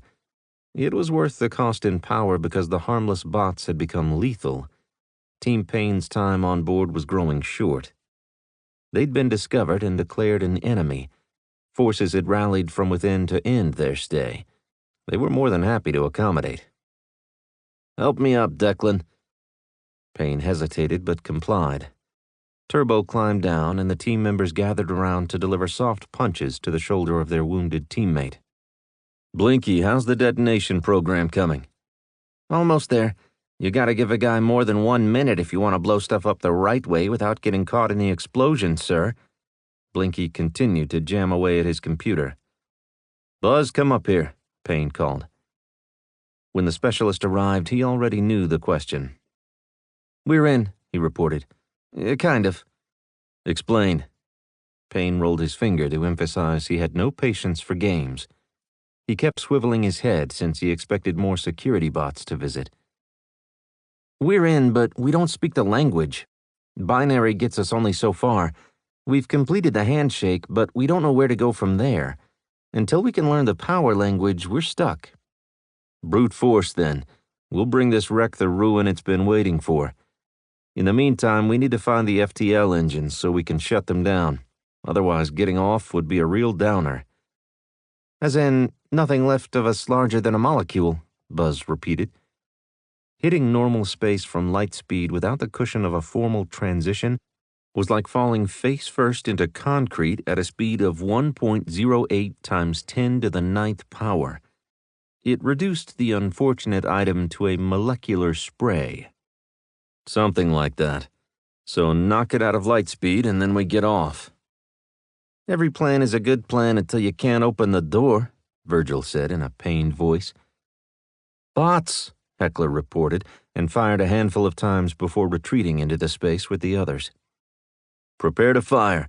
Quantity over quality, people. Before Payne could finish, Heckler and Buzz fired. Turbo joined them, and then the other specialists added their firepower. Even though they were technical experts, they were all trained for combat. They filled the corridor with the needle-like projectiles fired at hypervelocity. Chapter 19. Crush the enemy's will to keep fighting, and you will have won the battle. From the memoirs of Fleet Admiral Thalen Lore. Leviathan continued its FTL race away from Parallax. Captain Dorside remained in the big chair on the dais overseeing the bridge, but she was sound asleep. Davida stomped around, wanting to get back into the chair. What was it like? The Admiral asked after stepping in front of her to keep her from blocking him out. How can we help Leviathan to help us? She tried to duck away, but the Admiral grabbed her arm. You are part of this crew, and we need to work together if we're going to improve our chances of getting through this. Only Battleship Leviathan can get us through this. He knows more than we'll ever be able to learn. The only thing we need to do is earn and keep his trust. She tried to pace, but the Admiral still held her arm. She stared at his hand until he let go. What will that take? Being honest with him in both word and deed. His is a beautiful soul, unlike humanity. The Admiral puffed out his cheeks and bit his lips as he considered his reply. The ship could read his mind whether he wanted it to or not. It was too late to hide the black operations the fleet was conducting, in which Payne had taken part on numerous occasions. Assassinations, bombings, destruction of enemy supply lines. But Lev considered Payne a friend. How did their thoughts differ? Admiral Wesson found a seat away from the others, with his back turned on Tammany Swiss's smug face and the Commodore's judgmental leer. The Admiral was already regretting rescinding his order to lock her in a room. Lev, what do you need from me? I know you've seen the darkness in the orders I've given. Hopefully you see the truth about them, that I felt like I had to. I celebrated when we struck deep into enemy territory. I ordered too many humans to their deaths. I was responsible for the deaths of vast numbers of the Blaze Collective. I saw you as an asset and not an ally, even if you're an ally for moral support only. This war has brought out the worst in us, and I don't see an end to it. The remorse you feel is buried under a layer of greater good, Lev replied. We don't get to choose our destinies. For a select few, that means being responsible for everything your race does. You carry that with you. I suggest you are true to yourself in believing that you've done what must be done. I think I can help you intimidate the Blaze into negotiating, which is the one facet that has been lacking in your campaigns. You haven't tried because you couldn't speak any of their common languages and couldn't find an ally who did. Until now. I will provide you what you need for your computer systems to interpret communications. You can do that? Yes. I had full access to the system on board your dreadnought Cleophas. I have shaped a program that will interpret the major races of the Blaze Collective: Barants, Rancor, Arn, Zuloon, and Ibran. That will move us forward light years in ending this war. Did you talk to them when we appeared over Parallax?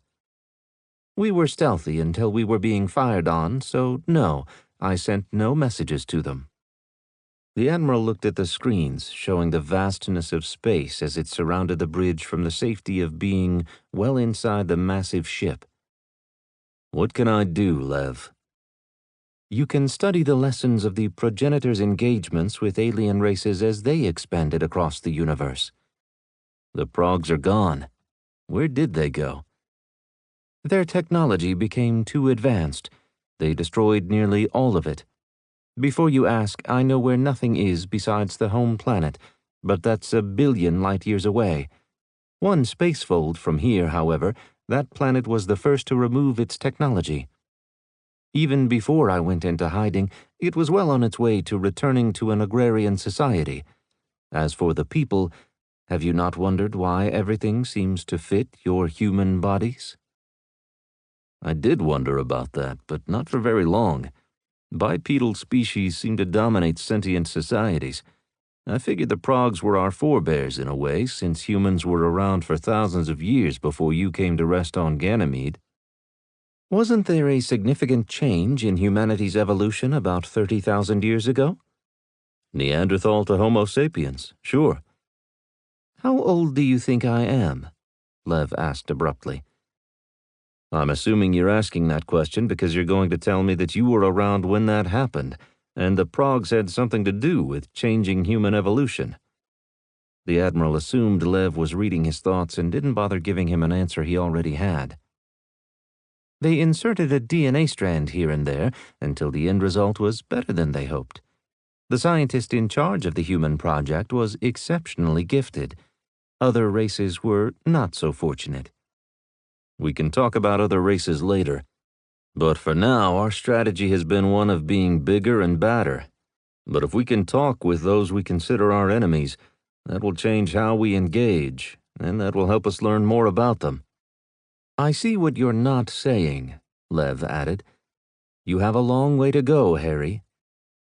I didn't bother saying that by knowing them, we'll learn how to hurt them worse. Our survival depends on either making peace with them or destroying them.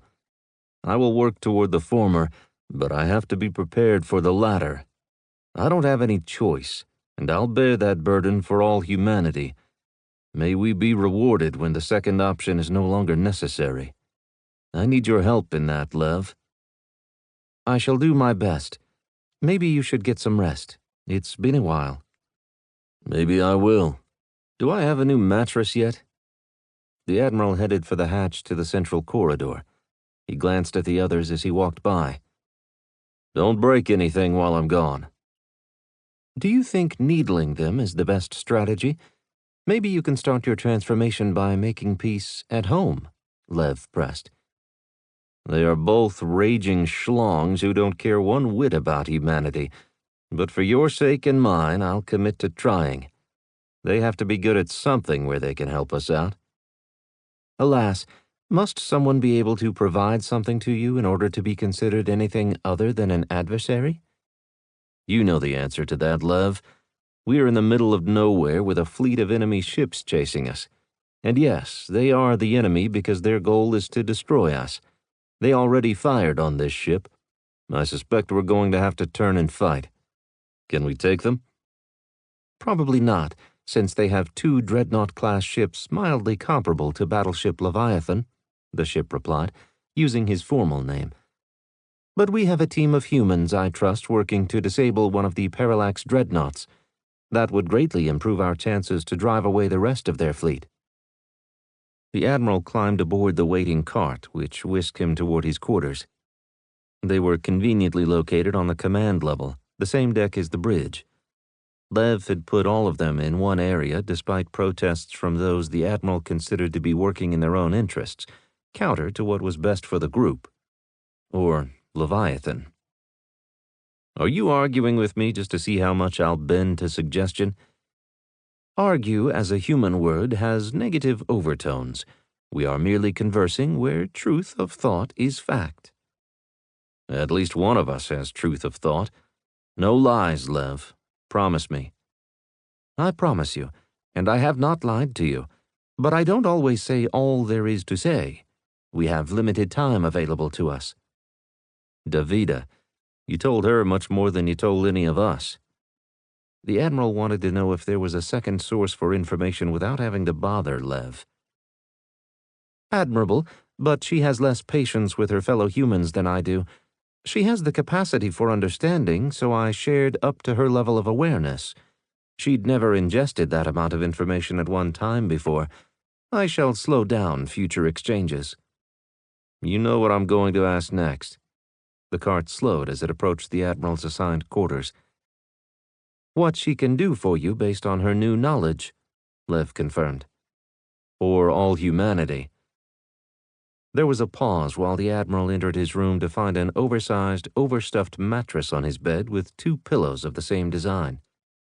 Is that how you evaluate whether someone is good or not? Their willingness to contribute to the greater good? It's my military mindset, Lev. I have nothing left on Earth, yet Earth is what I fight for and am willing to die for. It's the lens through which I judge how best to invest my time. I understand. Self-sacrifice. But you have extra benefits, Harry, as everyone defers to you. You eat well, you get the best quarters on the ships you ride, attendance at your beck and call, and more.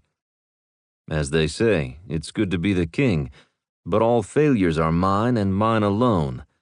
If you tell me we can achieve peace, I want that so bad for the fleet so they can enjoy lives where no one is shooting at them and they don't have to wonder if they're going to die by getting vented to space or in nuclear fire after a reactor has gone critical.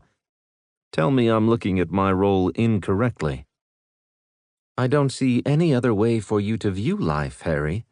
Someone has to do it, and that someone is you. You have taught me a great deal today. I thank you. You should rest now. Thanks, Lev. And for the mattress, too. Keep on keeping on, and let me know the second the fleet chasing us drops out of FTL. They're cleaning out the debris so they can keep coming, Heckler reported. Parts and pieces of destroyed bots were being pulled back by something out of sight. He uncorked a plasma grenade and hiked it over the robot ruins at whatever lurked behind. We need to slow down our ammo usage. Heckler pulled back as the plasma grenade exploded, sending thunder and hot liquid plasma speckles past the open hatch. When the smoke cleared, the debris remained. After a few seconds, the debris started moving once again. Heckler's sensors told him bots were moving up each of the 3 corridors outside the energy transformer room. Major Payne chewed the inside of his lip while watching the information streaming across his HUD. We've killed 25 or 30 of those things, and there's no end in sight. Overwhelming force seems to be a lesson they took to heart. Verge, options? We need to get back to the hangar bay, but if we leave this space, I fear they will use more lethal means than just lasers. In here, we have them at a disadvantage. And they'll keep coming until we're out of ammo. We're going to have to make a run for it while we can still hit them with something more than harsh language. Payne looked from helmet to helmet. The team crouched behind the wreckage of the 3 bots that had gotten close to ruining their day. Dank suffered from his injury, but it wasn't life-threatening. At least they hoped it wasn't. Heckler, options. Seal off those 2 tunnels with explosives and sling the remainder of our firepower down the one that takes us to the hangar bay. I think we'll probably have to blow the door off so we can't use all our explosives during the run. Maybe seal the corridor behind us with explosives too. We need 8 charges and then all our remaining ammo. Blinky, have you fired your gun yet? Blinky shook his head. Not really, maybe 5 shots. He looked up from his computer and held out his needle gun. Payne swapped that with Heckler's, which had less than 10 rounds left. Are you able to talk with this ship? Blinky hit a few more keys before closing his computer. Nope. Put it away. We're going to make a run for it. He packed his computer. Buzz had already secured his. Ammo check, Dank called before Payne could get to it. Buzz reported 50 rounds and 2 explosive charges. The others followed suit, lowest rank to highest. Major Payne had 1 charge and 20 rounds to add to the totals. Major Dank did the math. 400 rounds, but Blinky's needle gun accounts for half of them. Turbo and bile are empty. 34 plasma grenades and 7 charges. Turbo, grab one off that piece of gear. 12 charges should cause enough damage to get their attention. Major Payne stepped aside to let Turbo pass. She hurried up the ladder to the second level where she disconnected one of the charges. Here's what we're going to do. We lead with plasma grenades, 2 down each corridor. As soon as they blow, Bile and Turbo will set the explosives while Blinky and Joker get ready to toss more grenades. 2 more down each of the 2 corridors. Buzz sends plasma grenades down our highway to Hangar Heaven as far as he can throw. I have the better arm, Virgil offered. Even with the bum rib. I'll join Buzz and we can send plasma a long way downrange. Heckler uses the full-up needle gun to lead the way. Spray the passageway until we know it's clear and then run. Turbo, you set the last 2 charges in the corridor and set them to blow. Link them with the big machine room charges and blow it all at the same time. If I go down, pick up the needle gun and keep moving. If you stop in that corridor, you die, Heckler added. That's my line. We'll carry you out, but next in line, I guess that's me. I'll take the gun, and Sparky, you can carry Heckler, just in case. Roger, Sparky confirmed. She was smaller than Heckler, but stocky. They did fireman's carry exercises to make sure that any team member could carry any other. None of the team was too big or too small. It made things easier when they were mostly the same size. Charges and grenades in hand? Check, came multiple voices. Payne's HUD showed the bots closing. No time like the present. On 3, we break out of here as if demons from hell are on our tails. Don't get caught watching the clock. Shoot, move, deliver your firepower, then move again. Keep moving. We have to reach the hangar and get off this ship. On 3. The Major counted down. On 3, the team moved in unison, bursting through the double doorway and ripping off single-fired rounds from their needle guns while hurling their first grenade. Bile and Turbo holstered their needle guns and tossed their second grenades, then they dropped to set up the explosives to shred the corridor's deck and bulkheads. That wouldn't stop the bots, but Team Payne only needed to slow them down. Dank launched his first grenade with a grunt, sending it far down the corridor. He threw the second grenade before the first exploded. After the second grenade washed the corridor with molten plasma, the lead team took off running. Heckler fired rhythmically while pounding a staccato on the deck, leading the race against time. Turbo set the last 2 charges, firing while trying to set them to keep the bots from getting past the other charges.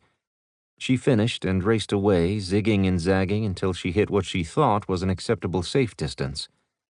It wasn't, but she was out of time. She triggered the detonators and kept running while getting pounded by the blasts and the shrapnel. Her suit weathered the explosive storm. A deep rumble signaled secondary effects coming from the power conversion room. She didn't bother reporting that her job was done. She focused solely on catching up with the team. Explosions from up ahead told her the team was using their grenades to clear the corridor. Nothing like finishing an op with no ammunition or ordnance. The ship lurched, then jerked. Artificial gravity failed for a moment, long enough for the team to get slammed into the overhead before getting dropped in gloriously on the deck when gravity came back online. "We've dropped out of FTL," Dank reported. "We better hurry. Rock and fire," Payne shouted over the team's comm channel. He climbed to his feet as Heckler made it upright. The Major fired past Heckler, who started running anew. "More bots," Heckler reported matter-of-factly. Chapter 20. At the peak of battle, time will slow, and you will see with exceptional clarity. From the memoirs of Fleet Admiral Thalen Lore. One of the dreadnoughts has dropped out of FTL. The rest of the fleet has followed them out, but they are separated by nearly 1 billion kilometers. Leviathan broadcast to every person on the ship. The Admiral had fallen asleep barely 20 minutes earlier. He struggled to get up, managing to throw his feet off the side of the bed and work himself into a sitting position. "What's your recommendation, Lev?" He started dressing, trying to move quickly to clear the fog that clouded his mind. If we are to recover Major Payne and his team, we will need to return to where the Parallax Dreadnought came out of FTL. Then turn around and take us back. Try to get us to that dreadnought before the enemy fleet arrives. Snag Payne and his people, then fold space back to Earth. I doubt it will go exactly like that, but I'll do my best. A cart is waiting to take you back to the bridge." The Admiral hurried from his room with boots in hand. He jumped on the cart and it took off. He contorted himself in the seat to get one boot on before deciding to deal with the other after the cart stopped. Outside the bridge, he stuffed his foot into the other boot and used the cart as a stool to secure it on his foot. He strode briskly into the ship's control space. Captain Dorsight was in the chair on the dais and awake. Davida sat in the closest seat, but her eyes were closed, and she rocked slowly back and forth. "Arthur, give me your tactical analysis." "Admiral," she replied, as if surprised by the other man's presence. Her eyes stared, unfocused, as images and information flooded the perception of her senses to inundate her mind. The captain thought she could smell, see, touch, and hear the input from Lev, but it was only in her mind. It didn't make it less real. Not to her. Davida wanted that. She longed for the complete immersion to stimulate her mind like it had only one time before, and that was the last time she had been in the chair. But the Admiral needed the captain's tactical genius. "Arthur, you see the enemy configuration. The dreadnought with our people should be tagged. Do you see it?" "On the board," the captain replied. The screen surrounding the room, having become three-dimensional once again thanks to dropping out of light speed, adjusted to a tactical display with icons. "Magnify." The view of the enemy fleet appeared, nearly 50 ships, 2 of which were dreadnoughts that challenged the primacy of Battleship Leviathan. One was colored green and the other red. The smaller ships were red as well. 8 battle wagons hovered near the red dreadnought. 40 cruisers and frigates filled out the defensive sphere as a picket against intruders to protect the big ships in the interior. This picket pushed farther from the interior, extending to a radius of 500,000 kilometers. The green dreadnought stood far away from the fleet, which slowly turned back toward it. "Take us to Team Payne, FTL speed," Captain Dorsight announced as the ship transitioned into faster-than-light on a heading toward parallax space. "Arrival in 12 minutes. "Will we beat that fleet?" the Admiral asked. "As long as they remain at sublight, yes," the captain answered. She rotated the view to look at the formation. "But they will not. They will reach their stricken dreadnought." "How can we defeat them if we're not going to fight?" The ship's pacifist nature was foremost in the Admiral's mind. "By being faster than they are. When we return to the dreadnought, Team Payne had best be in the void. We can recover their ship and fold. We don't need much time, maybe 10 seconds. 10 seconds is an eternity in a space battle fought at close quarters. Lev joined the conversation. "I will protect myself, Admiral. Now is not the time for me to die. Since the progenitors are no more, I have to find my purpose, like all of you. I am contemplating my way forward in this new millennium. It started with revealing myself to humanity. Going to the Blaze Collective's hub planet was the turning point." "Turning where?" "In due course, Admiral. I am still clarifying it for myself, because if I can't properly articulate where I'm going, how will I get there?" 5 minutes, Arthur announced. "What can we do?" the Admiral asked. "And you said the dreadnought was stricken. How do you know that?" "In the time we were at sublight, we received clear information about the dreadnought's energy signature. It is significantly different from previous emissions." "Go Team Payne." The corners of the Admiral's mouth twitched upward for a brief smile. "We can make recommendations, but they are extremely limited compared to what Leviathan is capable of. The magnitude of the ship's firepower is beyond anything you've imagined." The captain spoke emotionlessly. "A diversion to lead the fleet astray? Can we project a signature elsewhere?" "It has to come from raw energy," Lev replied. "What about one of those world killers? We dump it at a distance and let it gyrate a bit, even explode. We're not going to use the thing, so we can detonate it harmlessly while buying us time." "I see that as an optimal use of this asset. The engines are similar to my own. I am reconfiguring it to make it look exactly like mine. That weapon even has an FTL drive. I have a plan. 1 minute, the captain reported. Weapons systems are coming online. Prepare for transition and recovery. Turbo's HUD showed movement behind her. She slid to a hard stop and unleashed a plasma grenade using a sidearm toss to skid it as far down the corridor as possible. She turned and started to run again. Her armor registered the heat buildup from a laser. She juked and jumped, refusing to let the bots hold a lock on her. "I'm getting torched back here," she shouted, her erratic movements slowing her down. 2 teammates up ahead stopped and took a few steps back toward her, Major Dank and Bile. A needle gun continued to hammer away up front, rent metal screeching on impact. Turbo dove forward, rolled, turned, and came up in a crouched firing position. She aimed her needle gun toward the pursuers and fired methodically, 1 round at a time, doing her best to make each shot count. 2 more needle guns fired over her head, and Dank launched a grenade. Before it hit, the bots launched their full assault. An explosive round hit Turbo in the chest and blasted her into the air. She flew past Bile and Dank. They fired 1 more time each and ran for it, scooping up Turbo by her arms and dragging her away. Explosions tore up the corridor. Bile took an impact to the back of her helmet that twisted the metal and cracked her faceplate. She staggered 2 more steps and fell. Dank took multiple hits that slammed him on his face. Payne appeared and roared his fury at the enemy, then tossed one of their last 2 charges down the corridor. "Fire in the hole!" He dropped across his 3 teammates. "Damn fool," Dank muttered. The pain in his side was grossly magnified by the latest impacts. "I'm leaking." Payne checked his suit and found the previous laser hole's foam repair was gone. Blown in or torn out, it made no difference. "Put a finger here."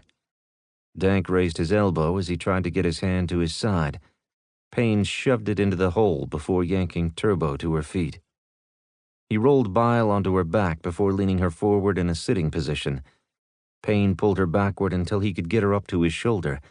With a grunt and a mental cheer for not skipping leg day, he stood. Turbo and Dank ambled toward the hangar door. Heckler continued to fire like a beating heart. An explosion signaled a plasma grenade, then another. "Can't take them with us," Buzz muttered as he emptied his pouches. Blinky powered forward until he was Heckler's shadow, ready to tackle the door as soon as they reached it. Random shots fired past Heckler's head as he held a straight line down the middle of the corridor. His HUD was shimmering and failing to compile data, thanks to damage from too many violent impacts. Heckler was technologically blind.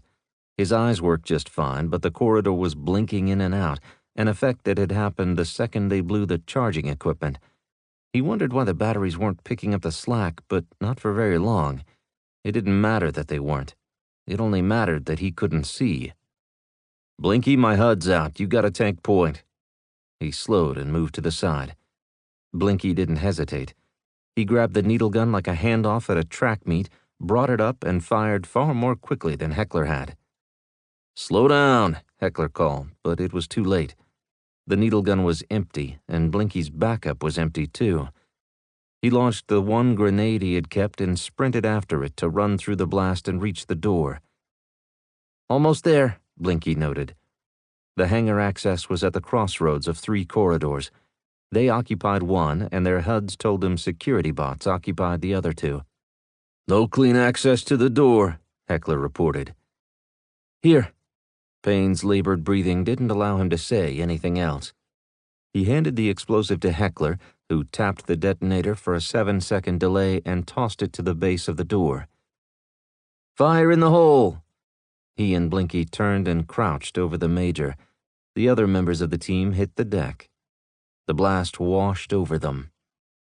"Grenades?" Heckler asked. Sparky offered 2. Heckler took them and tossed them around the corners. As soon as they went off, he accelerated into the ruined door, hitting it like a battering ram. It twisted sideways but didn't come down. He fell to the deck and scrambled through the opening. "Come on," he shouted. Any more grenades? Payne asked. No one answered, which meant the team was out. Needle guns? Joker reported that she had 10 rounds left. Shaolin had 11. Make them count. Down the corridor as cover fire. Joker took the corridor to the left, and Shaolin took the one to the right. Get a running start, Payne told Buzz. They each fired once as soon as Buzz was even with them. He ducked to get through the opening. Next, Payne ordered. Turbo stagger ran at the hatch, diving through the opening. Go on, Verge. The Major followed Turbo's lead. Sparky bolted through on the Major's heels. Go, go, go! Payne ran as fast as he could, considering he was carrying a teammate. The bots were ready. The explosive projectiles broadsided him, throwing him across the corridor and into the wall beside the door. Hands reached through and dragged him inside. Joker screamed her war cry and stepped into the corridor, emptying her magazine before grabbing Bile and pulling her toward the door. Helping hands jerked both of them through. Shaolin followed suit, emptying her mag, then dove through like an Olympic gymnast. She hit and rolled. Half the team was already on their way to the Ugly Mobile. It opened at Payne's request, and they jumped aboard. Rounds from the bots started impacting the ship while they were trying to get settled. It rose into the air and started firing to clear the combatants from the hangar bay. You got anything to open the door? Payne asked the ship. An anti-ship missile should do the trick. Without waiting for the order, the Ugly Mobile fired. How many of those do you have? One more. Send it through that doorway as far as it'll careen down the corridor. There's stuff back there that may not be blown up sufficiently. Aligning and firing.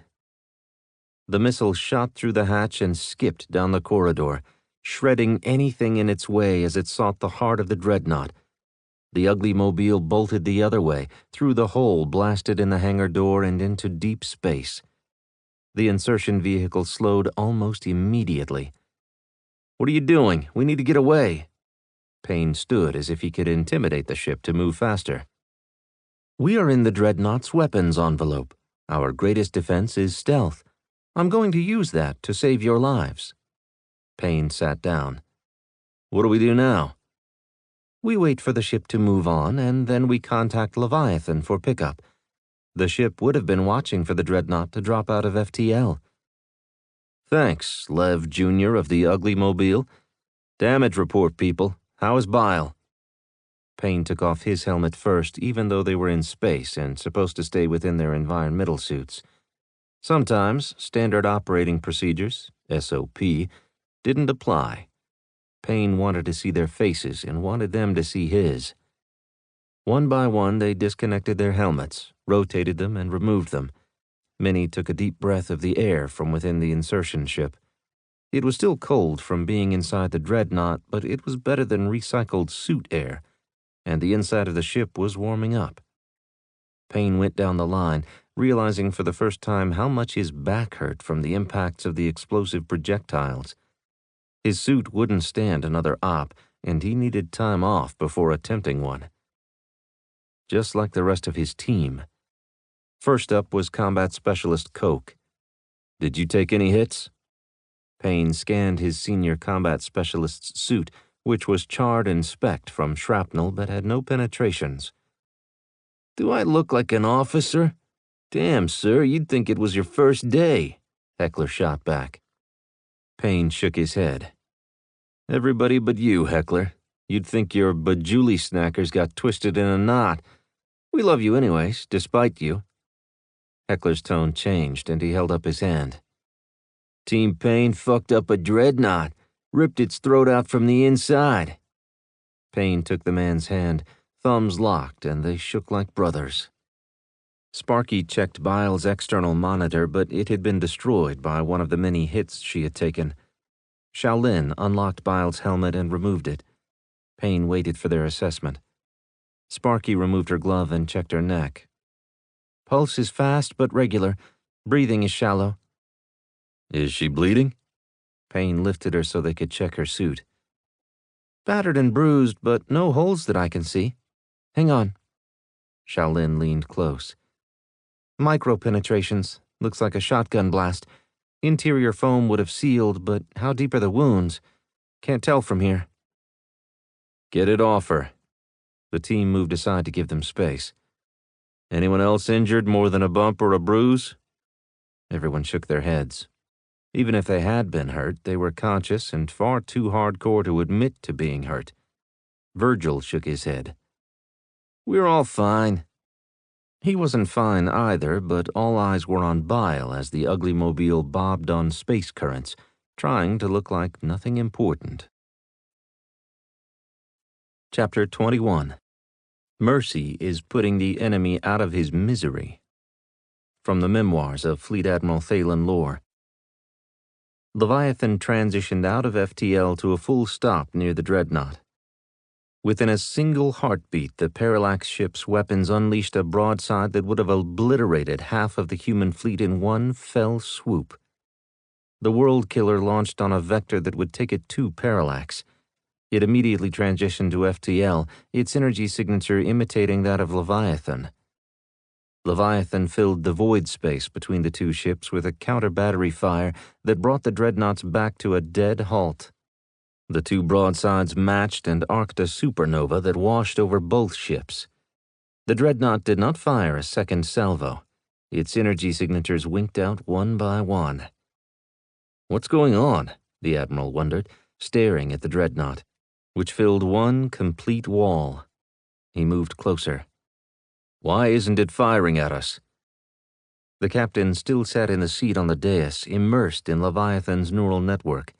She had tuned out the others on the bridge during the brief but intense exchange. She finally spoke. "The fleet will be here momentarily. We will see if they take the bait." "The Major's ship is out there. We had better collect it and be on our way." An icon blinked on the screen 100 kilometers away. For a ship 5 kilometers long, that put the insertion ship right next door. "There they are." The Admiral pointed at the screen even though the crew already knew. He lost his joy as he wondered how many had made it out alive. His concern turned to shock when the first cruiser appeared out of FTL between Leviathan and Major Payne's insertion vehicle. The cruiser fired its defensive weapons systems, which were no more harmful than rain on a roof. Leviathan didn't bother doing anything about it besides accelerate toward the cruiser to drive it out of the way, clearing the path to Major Payne's ship. The rest of the pursuing fleet appeared, putting Leviathan in the middle of its formation. 20 ships, the Admiral observed. No heavies. They must have come to escort the dreadnought. They did take the bait. Half their fleet is chasing the World Killer. Let's get our people and get the hell out of here. A most excellent idea, Admiral. I suspected I might learn something from human ingenuity. The thought dangled until Lev spoke again. Oh, bother. The fleet is turning around. They're coming back. Battle stations, the Admiral said softly. No one had anywhere else to go. 2 cruisers blocked the way to the insertion vehicle. Leviathan fired 2 short salvos, plasma beams and railguns. The cruisers withered and came apart, then sparked and died. The Admiral was confused since he and Lev had talked about not taking offensive action. Lev answered without having the question spoken out loud. "Because if we don't get our people and get out of here before that fleet returns, we're going to die." Sometimes death is worth defending our principles, but most of the time it isn't. They should not have chased us when we never fired on them, the Admiral replied. "Please land at your earliest convenience," Lev broadcast. The small green icon accelerated toward Leviathan, corkscrewing through the sky to avoid the cruisers' and frigates' targeting systems in case the active mesh of the external sensory system didn't obscure the craft. But the enemy knew a ship was there. They fired en masse across the void, filling the gulf between the small ship and Leviathan with a sea of fire. "Report," Payne shouted as the ship twisted and turned. "We are in the middle of the fleet," Lev said. "Nice to see you back, Major Payne. Stand by while we try to recover your ship." "Lev, you're back. Get us out of here. Working on it, Lev replied. Helmets on, Payne called. Joker and Sparky had just extricated Bile from her suit. Get her back into it, now. They didn't argue. If anything happened to the ugly mobile, they'd be exposed to space, and the suits would save their lives. Everyone but Bile. They rushed through putting her in while the ship yanked and banked, then darted away. The enemy ships are creating a lethal barrier between you and me. Sit back and relax while I maneuver into position. If you hear any loud noises, that's an argument decided in my favor. You sound like me, Lev. I'm teaching you bad things, but I appreciate it. Get the fuck in there. Joker struggled with getting his foot into the boot. She loosened it up all the way and tried again, flailing to get it done. She kicked at the suit's leg. When Bile's foot thumped the bottom, they pulled the suit up. Joker found Bile's privates squashed against her faceplate. That was pleasant, she complained before getting the suit up the rest of the way and sealed. Turbo put the helmet into place and twisted it until it locked closed. The suit's air started to circulate. Clear, Turbo said. They laid her on the floor and took their seats. The group on that side of the ship held her down with their feet while the ship accelerated away from the engagement. A whirring sound drew Payne's attention. Are you firing? I believe they are trying to capture this ship. You'll want to avoid that. I'm all for shooting up these ships from the inside, except we are bingo on ordnance. We have air guns, and if the rest of the ships are run like the big boy, there's nothing aboard that we can shoot. Hang tight. It'll be a few. Lev disappeared from the channel. You were correct. He is starting to sound like you, Dank offered. Major Payne offered an observation. There are no flesh and blood life forms on any of these ships. Could be like you, the Admiral replied. Maybe, but sophisticated software does not mean sentience. There were 5 billion life forms on the planet. No, this is an automated fleet. It's time to clear the air. An apology? The Admiral quipped. Leviathan dove into a volley of fire meant to deter him from doing what he just did. He met it with his own fire, from small to large projectiles, plasma clouds that vaporized physical projectiles. And then Leviathan fired his offensive weapons, and hundreds of missiles erupted from the embedded ports that lined the hull. They rocketed across the void at nearly the speed of light to flash through defensive weapons fire and strike deep into the hulls of their targets. The fleet ships exploded by the nearest energy sources.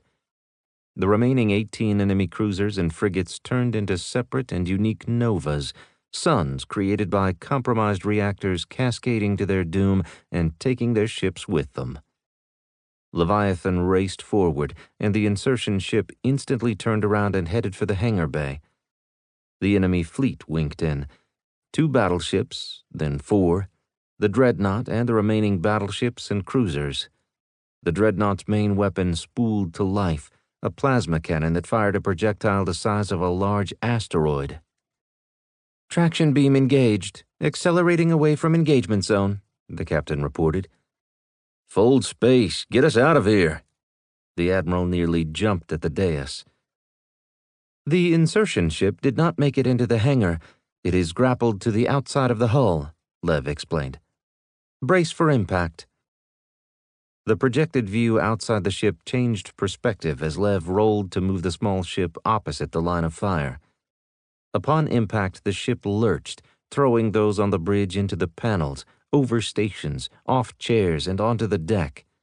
The ship swayed drunkenly. It stabilized for a moment, and Lev unleashed an eye-popping barrage from Leviathan's arsenal. Missiles, railguns, plasma cannons, laser beams. Most of them focused on the Dreadnought, but Lev wanted to let the battleships know they weren't invisible. The laser and plasma cannons danced across the Dreadnought's hull, blasting the surface clear of anything taller than a weld seam. Missiles flashed across the void nearly instantaneously, impacting the hulls of their targets. They delivered kinetic energy on the order of megatons before the payloads erupted for more megatons of destruction, carving deep craters into the Dreadnought's hull. 2 battle wagons suffered under the single strike, reactors going critical and turning the ships into expanding incandescent clouds. Leviathan jerked sideways under another impact. The parallax ships fired relentlessly. The Admiral watched helplessly, but noted that Lev had designated the Blaze fleet as the enemy. Peace through superior firepower. They are all our enemies. Maybe we weren't wrong in not pursuing common ground with the Blaze and dedicating our limited resources to building bigger and better ships, the Admiral thought. I went into hiding because I was ordered to. I've had 1,000 years to contemplate my place in this universe. I'd hoped that things had changed, but they have not. My war is with those who are giving the orders to the 5 races that comprise the Blaze Collective. If we are to bring peace to this universe, then we must dismantle the leadership who embrace the evil and direct the hatred. This fleet is automated. They risk nothing in their robot war, Lev replied. For the first time, Harry Wesson understood that Lev was speaking directly into his mind. They are filled with their people on the front lines. We have never seen a robot ship before. Because lackeys are expendable, Harry. Our war is not with them. We will need to return to Parallax and destroy those who are giving the orders. The conversation took place at the speed of thought while the battle raged on all screens. Leviathan shuddered and groaned under the onslaught. Fire! Leviathan ordered and accelerated toward a cluster of battleships and cruisers. Missiles raced after a volley from the plasma cannons. Railguns sniped frigates one after another. They remained engaged despite the tremendous losses Leviathan was inflicting. 20 cruisers down, all frigates lost. 4 battleships struggled to keep firing, but the dreadnought remained combat effective despite the fury Leviathan had unleashed upon it. Its main weapons spooled up round after round. Leviathan's gyrations caused most to miss, but not all. The ship was suffering. A new icon flashed onto the board, but only for an instant. Chapter 22. An enemy left alive in your rear area is more than a pain in the ass. From the memoirs of Fleet Admiral Thalen Lore. Team Payne hung on for dear life. The Uglymobile was tossed and slammed by impacts as well as from hanging onto Leviathan during its erratic maneuvers. Artificial gravity was barely functional, otherwise it would have mitigated the movements. Buzz finally lost control and started puking into his helmet. Not optimal, fetus, Heckler said, looking at the junior specialist. At least we don't have to smell it. Hell's Canyon, same thing. Lost gravity, and damn it if Blinky didn't come unhinged. You sympathy pukers filled the floor of the skimmer. It took me a week to get that slop off my boots. We can't all be as hard as you, Blinky shot back. And that one hard ass is me, Payne called over the jibes. He pointed at Turbo. How's Bile? She checked her faceplate. Still breathing, it's all I can tell. She still has color. She'll be fine as long as we get her to the med bay sometime this decade. Any idea when we'll be docked? Joker asked. They'd all heard the same things, but now wasn't the time to be sarcastic. They were hurt and needed a place to shelter, but their home was getting pummeled by an enemy fleet, and they were on the outside looking in. I'm sure it'll be any time now. Space battles don't last long, and this one's been going on for a while. Lev, bring up the tactical display for us if you would be so kind. Both outer bulkheads became screens. The picture showed Leviathan systematically destroying the enemy fleet while doing his best to avoid the dreadnought that pursued the ship. The second dreadnought's icon flashed red, indicating it was not destroyed but not a threat. Why isn't Lev taking on the big boy? Maybe the fire from the other ships is distracting him, Dank posited. A new icon flashed into the screen as it dropped out of FTL. It immediately reoriented and accelerated to near light speed. The World Killer slammed into the side of the dreadnought and detonated with the force of a comet impacting a planet. Fire and debris burst out the far side of the ship before the rest exploded and sent wreckage like flechettes at anything and everything within its expanding cloud of annihilation.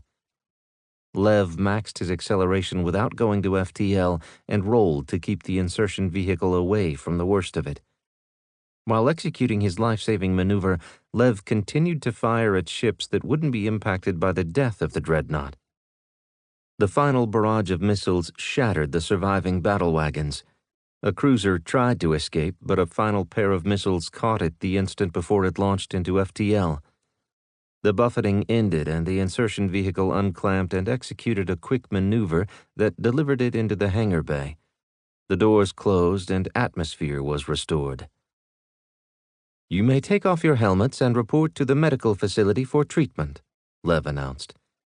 "Have the carts ready. We have one who is still out, possibly in a coma. She gets treatment immediately. We'll make our way afterward." Major Payne was out of energy but continued to drive himself. Courage in the face of enemy fire was a given among the troops, but being able to still do the job when it was over separated him from the rest. Major Dank tried to stand tall too, but he was the second worst injured of the team members. Payne put a hand on his shoulder. "And you too, Virgil. See that Bile gets to medical and coordinate there as the others arrive. We want everyone taken care of." The team stumbled out of the ugly mobile and started doffing their suits. Dank nodded and quickly stripped. The craft had deposited them in the location it had left from, so their clothes were nearby. No one bothered to dress Bile, shipping her off on a cart purposed for a horizontal passenger.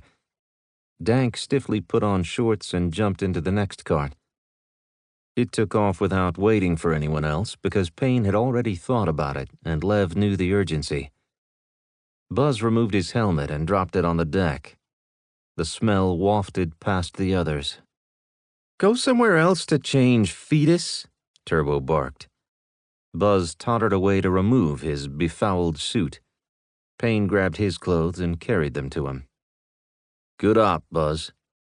Payne felt old and tired.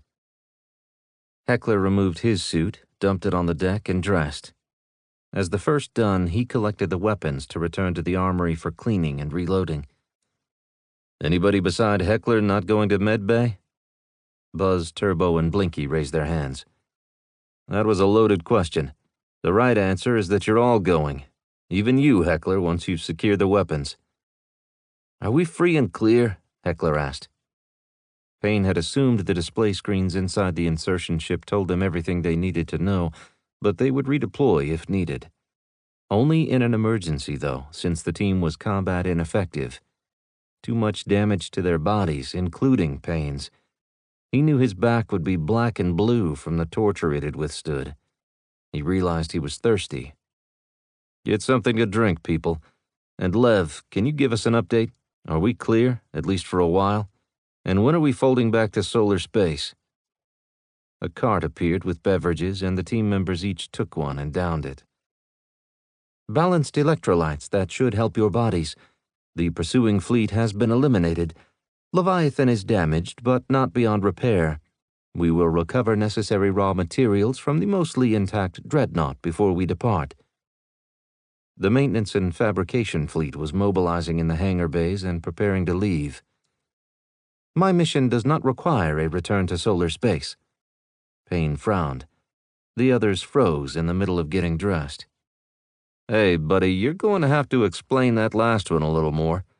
Where are you taking us?" "I have come to the realization that this galaxy has a cancer that will prevent peace. I have decided that we will save the most lives if we excise the cancer." "I'm still not seeing the whole picture. You just destroyed a fleet. What about those lives? But they hurt you pretty badly, didn't they?" "I have determined that there were no life forms aboard those vessels. We destroyed a robot fleet. I know you encountered no flesh-and-blood entities aboard the dreadnought." At temps of -70, nothing was going to be alive, not warm-blooded or cold-blooded. But what about the ship? What if it was like you? Payne wondered. It was most assuredly not like me. They are extremely advanced, but not sentient. How do you know that? Because there is only one of me. Even the progenitors could not replicate what I am. Payne looked at his team and twirled his finger for them to finish getting dressed. He walked back and forth as he talked to Lev, not caring that he was still naked. There are no other Prague battleships? I don't believe I said that. There were, but they required a massive crew. They had advanced artificial intelligences, but none of the others achieved sentience. That was why I, of all the ships, was left behind. The others traveled hundreds of millions of light years to a new galaxy where they could start over. And why were you the only one not completely gutted of technology? Because the tech is you, and you are the tech. It would have been like removing a human's organs. In the end, you would not have survived. Your analogy is correct. Is everyone on board okay? I forgot to ask, but you took a bit of a beating, didn't you? Everyone is fine, Declan. Thank you for asking after them. They were perfectly safe on the bridge. That is a separate escape vessel, hardened against all attacks. If I am destroyed, most of my essence will live on once the bridge is freed from the superstructure. There will be a most spectacular series of explosions to destroy everything else, but one hunk of metal will remain. That will drift in space until it can maneuver away unseen. I guess we have to make sure that doesn't happen. 2 dreadnoughts did a number on you. How many more do they have? That is what we'll find out on the next phase of my mission. Of course, you'll help me, won't you? As far as I'm concerned, Lev, I'm stationed aboard the Battleship Leviathan. Me and my team. I know I speak for all of us when I say we're with you. I'm not so sure about the Commodore and that corporate cheese donk. I am working on them. I don't want anyone to go against their will, but I feel that we are best served by a broad range of backgrounds and specialties. Don't you already have the answers, Lev? I still have much to learn. It was a refreshing realization when the Admiral suggested using the World Killer as a diversion in order to buy us time to recover your team, and it served to divide the pursuing fleet. That made it possible to defeat them. 1 ship against 50. Well, 49 if we exclude the ship that you disabled. You're welcome, Lev. Payne grabbed his overalls, feeling less tired than he had a few minutes earlier. Half the team had boarded the carts and were heading away. That left 4. Buzz sat on a box while the others helped Heckler with the gear. "What's up?" the Major asked. "We failed, and then I puked into my helmet. I thought I was going to drown." "It drains into your suit. You just have to keep your head up." "How do you think I know that?" "Because everyone visits Mount Spewin' Chunks sometime?" "Everyone is blessed with a Technicolor yawn. Even Heckler. I think he avoids eating prior to a mission to be safe. Next time, take it easy on the green stuff, whatever that was." "Eggs, or so Cookie called them." "Is that what we're calling Galen now?" "Seemed appropriate. He loves his pastries." Buzz managed a weak smile. "Get dressed and report to the techno docs to fix you up. Drink another one of those things. It'll help ease the bruising." Payne took a second one for himself. Buzz continued sitting with his head down. "What else?" Payne pushed. "We failed." "We didn't fail. 10 knuckle-dragging humans took out a dreadnought with nothing more than what they carried on their backs. That's a win, my man." "No, I mean Blinky and me. We didn't get into their system, and we had a few hours to work at it." "But now you'll have Lev's help with the data you collected. Next time you'll be ready for them. Now get dressed and get your ass out of here." The Major turned to the others. "Blinky, get him to sickbay. He's confused." Chapter 23. If the enemy gives you an opening, know why before you commit. From the memoirs of Fleet Admiral Thalen Lore. Major Payne found the bridge hatch closed when he arrived, but it opened the second the cart came to a stop. He hadn't gone to the medical facility with the others. He had to check in first. He strode onto the bridge to find all eyes on him. "Good work, Major. the Admiral called and hurried to shake his hand. Lewis and Malcolm fell in behind the Admiral, having had little to say about anything since they boarded. They wanted to contribute. "I won't be long. I need to get to sickbay and get these bruises addressed. We took a bit of a beating over there from their security bots. It was little more than a drone ship without a protocol to deal with intruders. It let us in. I suspect the security bots had a different purpose, like a landing and occupation force. They weren't very good, but they outnumbered us and outgunned us." "But you still accomplished the mission." The Admiral was pleased. "Blinky's uploading the data we collected so Lev can help us figure out how to crack their programming. That ship was one big power generation system. By the way, how are you guys? Get bounced around a bit?" The Major strolled around the bridge, shaking everyone's hands. Tammany and the Commodore looked at his hand before taking it. He told him in a low voice, "It's nice to be human, and most importantly, it's great to be alive." "Your work has been nothing less than selfless, Major. Please accept my compliments on a job well done. I think you need to attend to your injuries post-haste. Take yourself to the medical facilities," the Commodore said, showing more compassion than Payne had thought possible. "I second the Commodore's encouragement. We can talk later. For now, get healthy because we're in Lev's hands while he stocks up on processed metals to build spare parts for himself. We've been talking with Lev about what's next. He's opposed to returning to Earth space before continuing the mission." The Admiral gestured at the hatch. "He told me that too. It'll only take a week to get to Earth and then back here. I think we'll have to go back to tell them what's up. Maybe forestall any major military advances while we work behind the lines. With any success, the Blaze front lines might draw back to more defensible positions. I don't want to lose people because Fleet thinks we've been kidnapped." "Maybe we can take on more troops to handle more missions and services aboard Leviathan.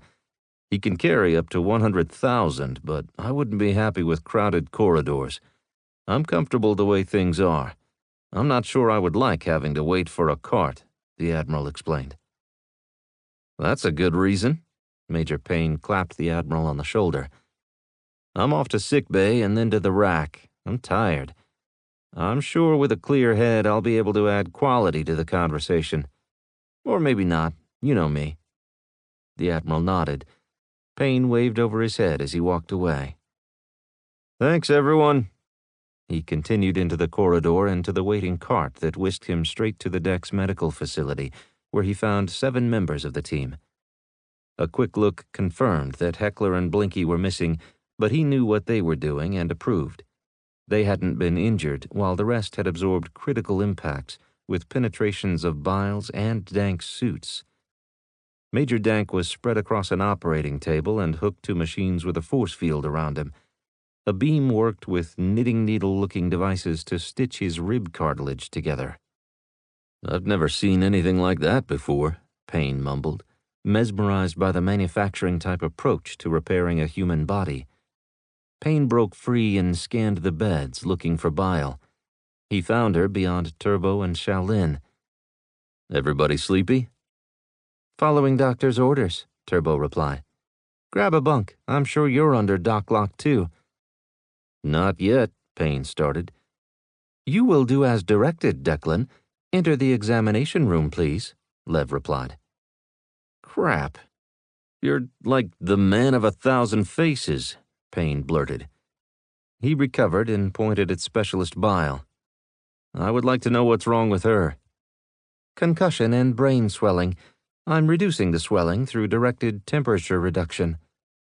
"You're icing her brain by microwave?" "Very crude. If that's what you need to understand it, then yes, I'm microwaving her brain. But instead of exciting the molecules, I'm relaxing them, which cools the temperature. I've also given her something to reduce her blood temperature. She is in a coma right now, but I expect she'll make a full recovery in a few days. The rest of you, less Virgil, will be out of here tomorrow. He'll need 2 days for the cartilage reconstruction to stabilize." "Amazing stuff, Lev. Is there any way I can run to my room real quick and get something?" "Like what? I happen to know that there is nothing in your room you need."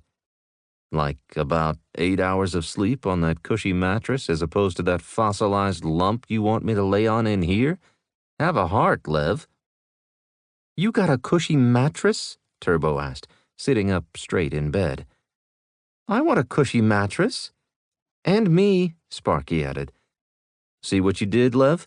You're wreaking havoc on the team, and I thought you had already given everyone new mattresses and custom room designs.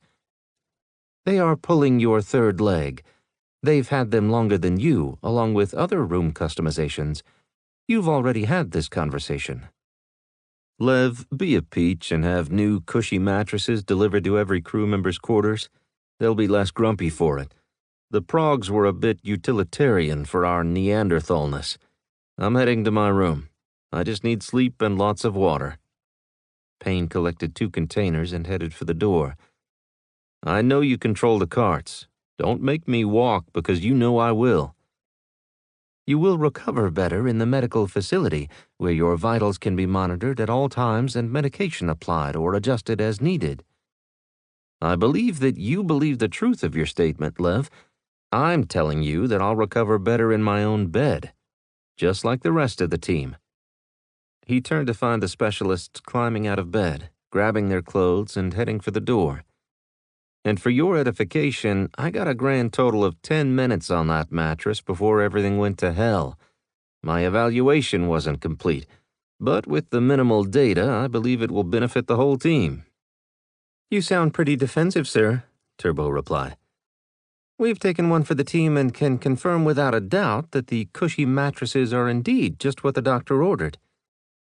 You were perfectly happy sleeping on that sack of cement. Payne pointed to the recently vacated bed. Until we heard there was better. Now we're unhappy.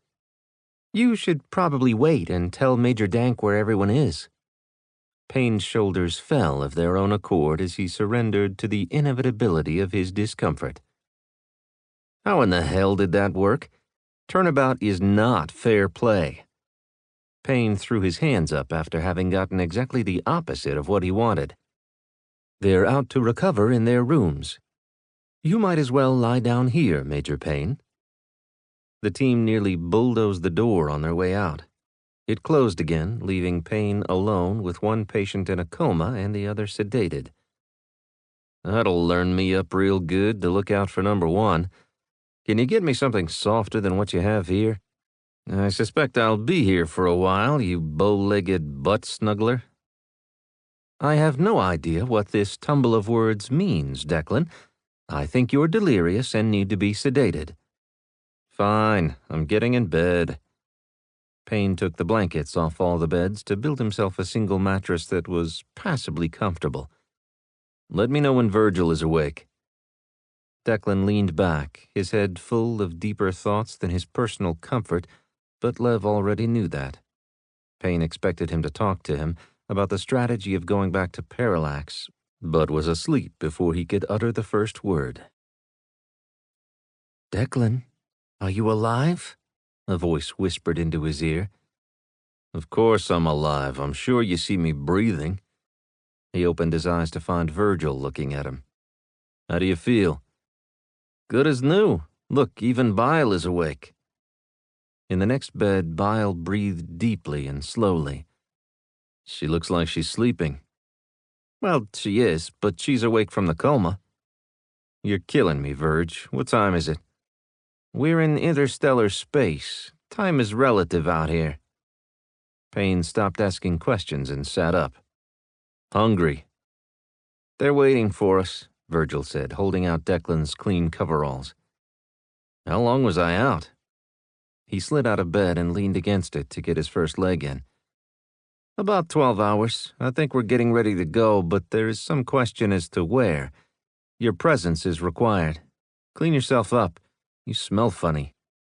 I don't like waking up to your face. I'd rather have no face, or maybe a pillow face.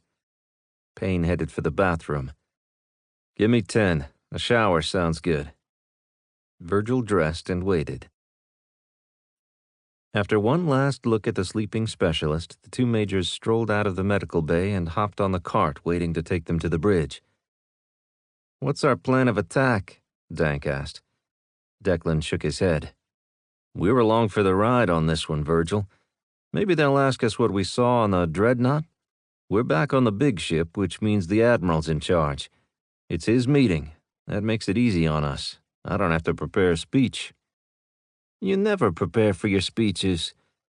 Virgil leaned back to enjoy the ride.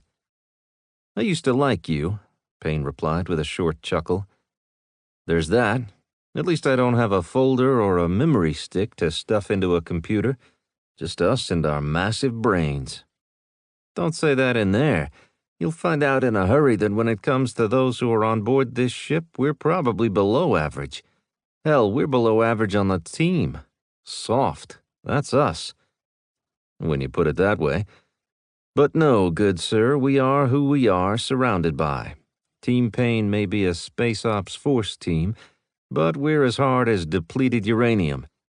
The shock cones on frigates are soft compared to us. Big. Brains. When you were slammed into the bulkhead, did you hit your head? Virgil pulled at Payne's eyelid until he slapped his hand away. Yes, but it didn't hurt because I'm hard. Dank imitated Payne's voice. I need to sleep on my soft mattress. You're taking things out of context, but I appreciate your bottom line. We should probably keep our mouths shut at this meeting. My point has been made. I'm declaring victory and enjoying the ride from here on out. 3 seconds later, the cart stopped in front of the bridge hatch. Enjoy the ride, Verge? Dank didn't dignify that with an answer. The majors collected their wits, put on their game faces, and strode onto the bridge. Dank put a hand on his recovering injury to stifle the pain of trying to act normal. They were the first to arrive besides the Admiral and Davida, who moaned from the captain's dais. Payne glanced from the source of the sound to Dank and then at the Admiral. What's all that about? Wesson shrugged and said, You'll learn to tune it out. He motioned for the two to take seats where he had set up his desk, the closest position to the captain's chair and the dais. Sir? Payne wondered. Why did I chase everyone else off the bridge? Because we are the senior military leaders left.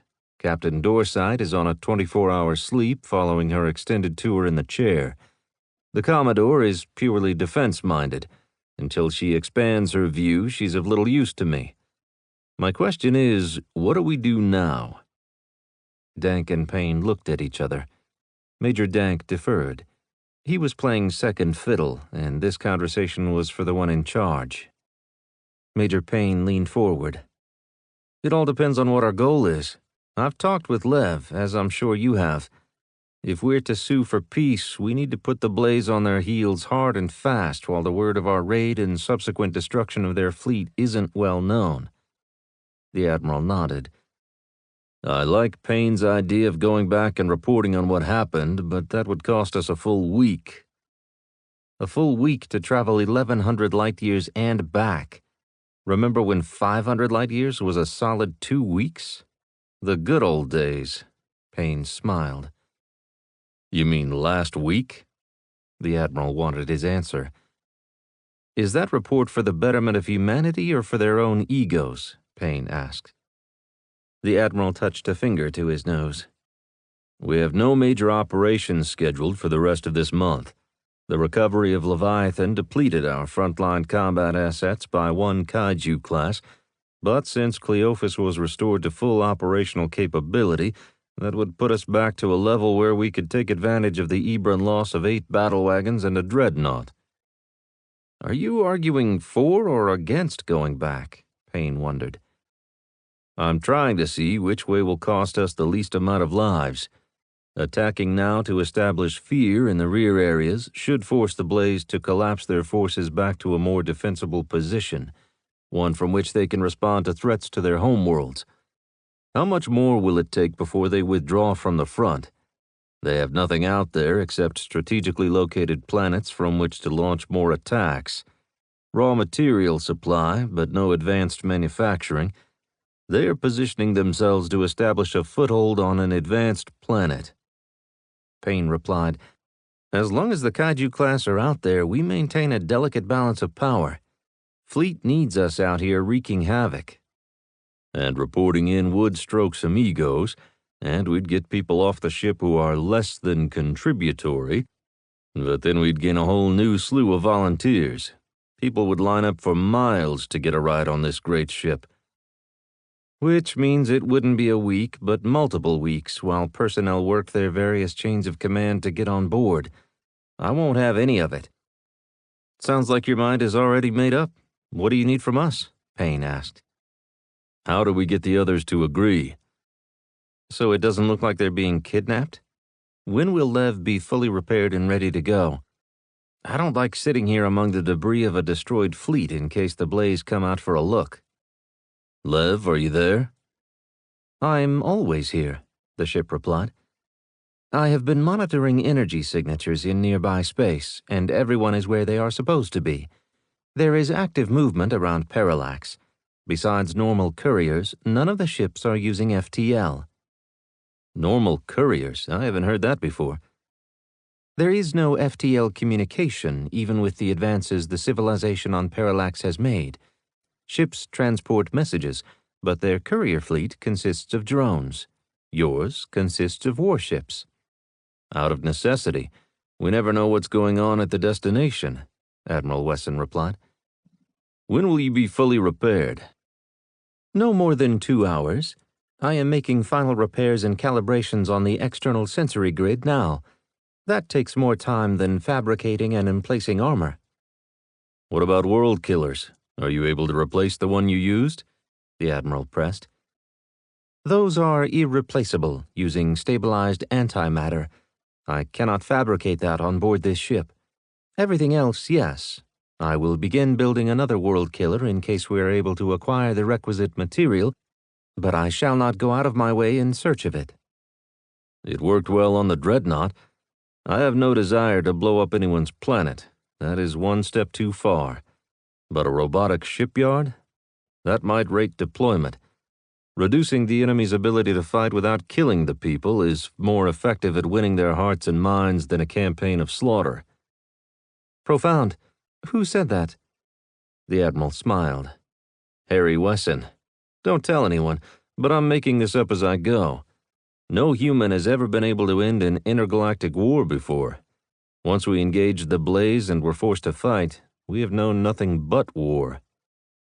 Payne leaned forward with his elbows on his knees, scowling at the deck. For my whole life, we've been at war with aliens. Now that we've met Lev, I have hope that there's an end in sight. Why do you fight, son? So that someday we'd be able to see an opportunity like this one. I loved searching Prague derelicts, even if we didn't find anything. The next time we'd cracked a hatch, maybe we would find something to help us end this damned war. That is why I've chosen to help you. In your mind and with your words, you said, end the war, not win the war. Your goal is peace, and that aligns with my goal. To realize peace, one must be willing to go to war. There can be no peace in subjugation or domination. The Admiral leaned back and crossed his arms. Can we get the rest of the crew to the bridge, please? We need to talk and come to a firm decision within the next 2 hours. May I suggest the dining facility? Galen has come up with an exceptional new series of recipes to prepare what he calls Thanksgiving dinner. No large Terran birds were harmed in the making of this meal. Capital idea, Lev. People are always more receptive on a full stomach. But why did he make a Thanksgiving meal? It's not Thanksgiving. We're not in America, and no one celebrates that anymore. He did it to celebrate returning home. Payne snorted and turned away to keep the Admiral from seeing him laugh. Nothing like making the job harder. We'll make it a celebration of the light at the end of the tunnel. It is now in sight, thanks to you, Lev. He stood and gestured for the majors to precede him. The Admiral waved dismissively at the resident genius. I'm sure she'll be fine. Davida intends to never leave this ship, Lev replied. You are her soulmate. Together, nirvana, Payne said softly. Maybe you could hook her up in a lab somewhere. I think we're going to need the chair for Captain Dorsight. Or you, Major Payne. I welcome you both into the command and control fold. The Admiral's right here, Lev. He's going to get jealous. Payne winked. Admiral Wesson shook his head. But that sounds kind of creepy, like a secret handshake, smoky back room where we cut shady deals. It is an intimate connection with my mind. It is a most unpleasant experience in some cases. I know that with Davida, Arthur, and you, I get as much as I give. You get something from me?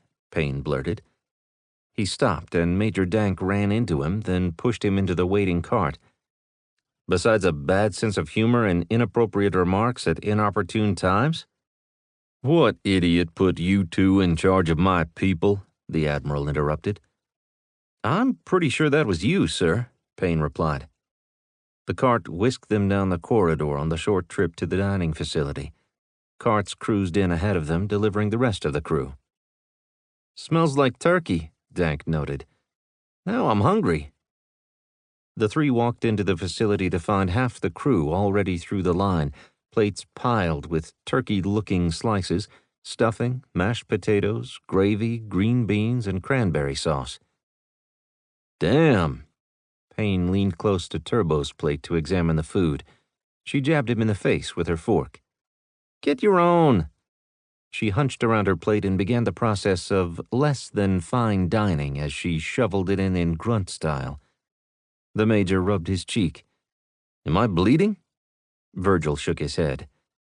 Never mess with a softy's food. You know better than that.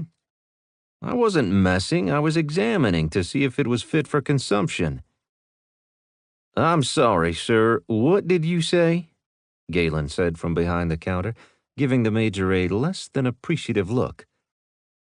I have a nutrition supplement in pill form if you'd prefer. I throw myself on your mercy, Payne pleaded. This could be the best-smelling food I've ever smelled with my nose. It's so overwhelming I can't believe it's real. Forgive me. Food, please? Payne hurried through, filling his plate with more than he knew he should eat, but this seemed like one of those once-in-a-lifetime meals. Treat every meal like a banquet, as if it's your last. A team saying, but it had never been anyone's last. Payne had never lost anyone. He held out hope that he wouldn't, but with each mission, the odds stacked higher against him. Once they were seated and eating, the Admiral stood where everyone could see him. He counted heads. 18. Only Davida Danbury and Aubrey Bile were absent. The Admiral started slowly. There are 20 of us on board a ship designed for 100,000. A ship designed to end wars by making the cost of war too high for anyone to be willing to fight. We find ourselves at a critical juncture in humanity's future. With Leviathan's help, we can make war too costly for the Blaze Collective. As we've found out, the Blaze represents not only those doing the bidding of the race that was native to Parallax, not the Barents. We have an opportunity to strike fast and hard at the heart of the Blaze Collective with the goal that they withdraw their forces from forward positions, bringing them home to protect their world. That's when we start negotiating directly with the races of the Blaze. This is the best opportunity to realize peace for humanity that I've seen. I've been on the front lines, fighting for humanity by keeping the battle out here, hundreds of light years from Earth, giving human beings the opportunity to live their lives free of the danger that the fleet and BEP face. We sacrifice so others may live. I'm asking you to sacrifice again by carrying this fight forward, taking the fight to Parallax. We can attrit the enemy forces to where they will no longer be able to carry the battle forward. I want us to return to Parallax now while they are still in disarray over losing half their fleet. I'm with you, Captain Dorside said. She hammered the butt of her fork on the table. I have some tactics I think could work quite nicely. Tammany and Nyota, I would like your agreement that going forward, not back, is our best option. It's only a week. We've been fighting this war for a lifetime already. What is one more week? Tammany Swiss replied. We should go back to Earth. It's sufficient time for Parallax to regroup and build its defenses. The Admiral held Tammany's gaze. Isn't that what we want them to do? The civilian countered. Only after they know how vulnerable they are by losing the bulk of their fleet. That means hit them now before they can improve their position. They were caught off guard the first time. They will not be ready for such a quick return. A week could make all the difference, and then we'd be the ones walking into a trap. But you would be off the ship at that point, so what does it matter? No need for vitriol, Admiral Wesson, but you are correct. I will get off this ship. I can agree to go forward, but there has to be something in it for me. I want access to technologies that my companies can reverse engineer. Even if we are successful, humanity continues to move forward. What about terraforming technology? That could be the future of mankind, enjoying peaceful coexistence with its celestial neighbors. Lev agreed. The progenitors had terraforming technology. It is extremely complex and will not be easy to reverse engineer, but it is something that could be beneficial to multiple races. I'll include a failsafe that will prevent its use on a planet that is already populated. Tammany shook his head and waved his hand. There is no profit in genocide. Your failsafe is welcome, and I agree.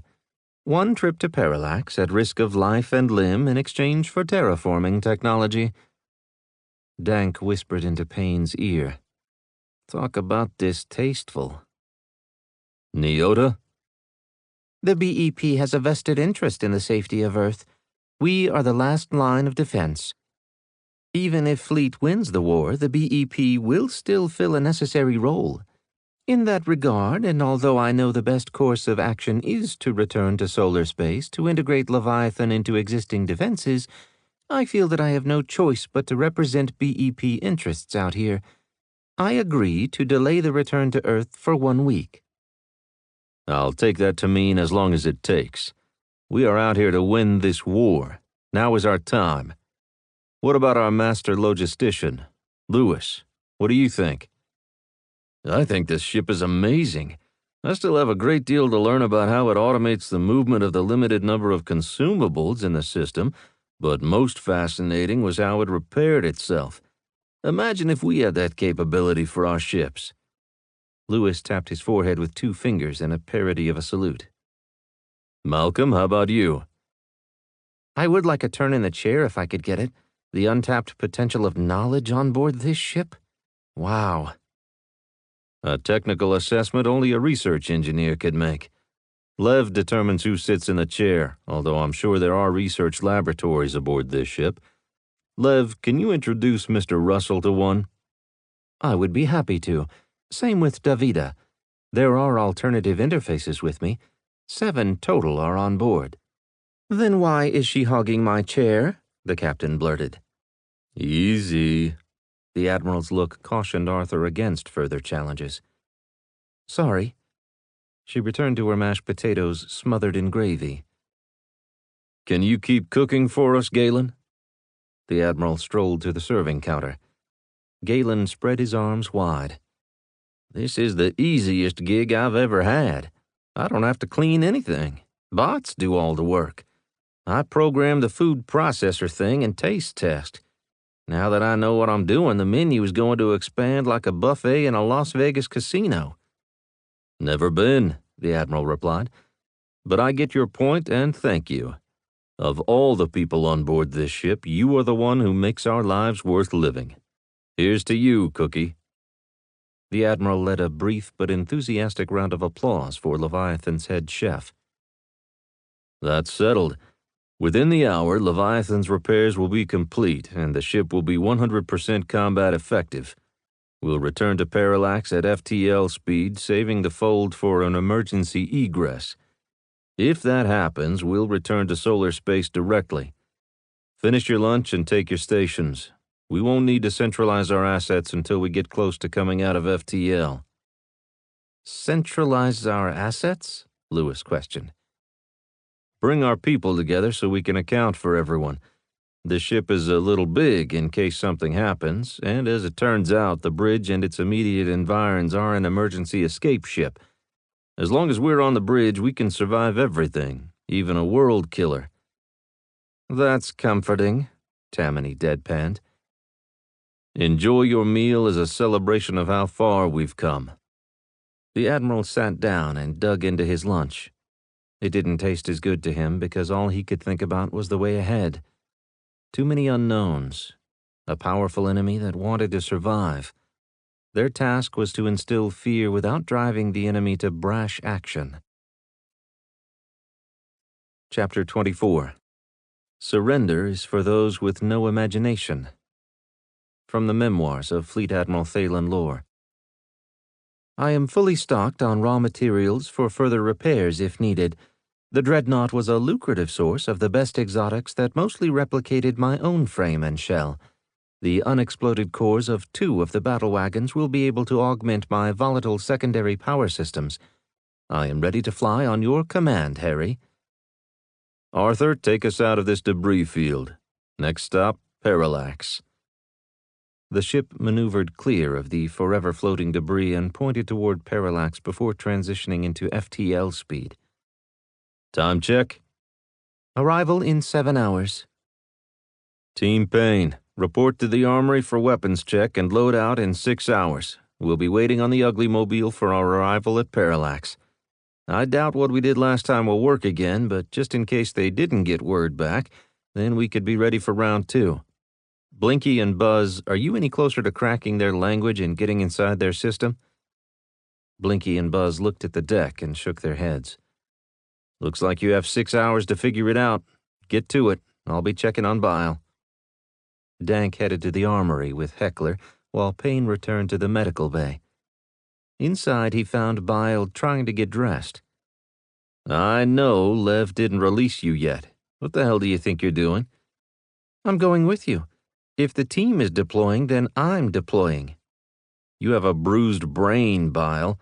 Until you get the all clear, you are a risk to us and yourself. And more importantly, you'll set yourself up for a long-term injury. You can't go through life with a smashed brain. People with that die ugly. We want to die in a glorious firefight, not wandering around mumbling to ourselves."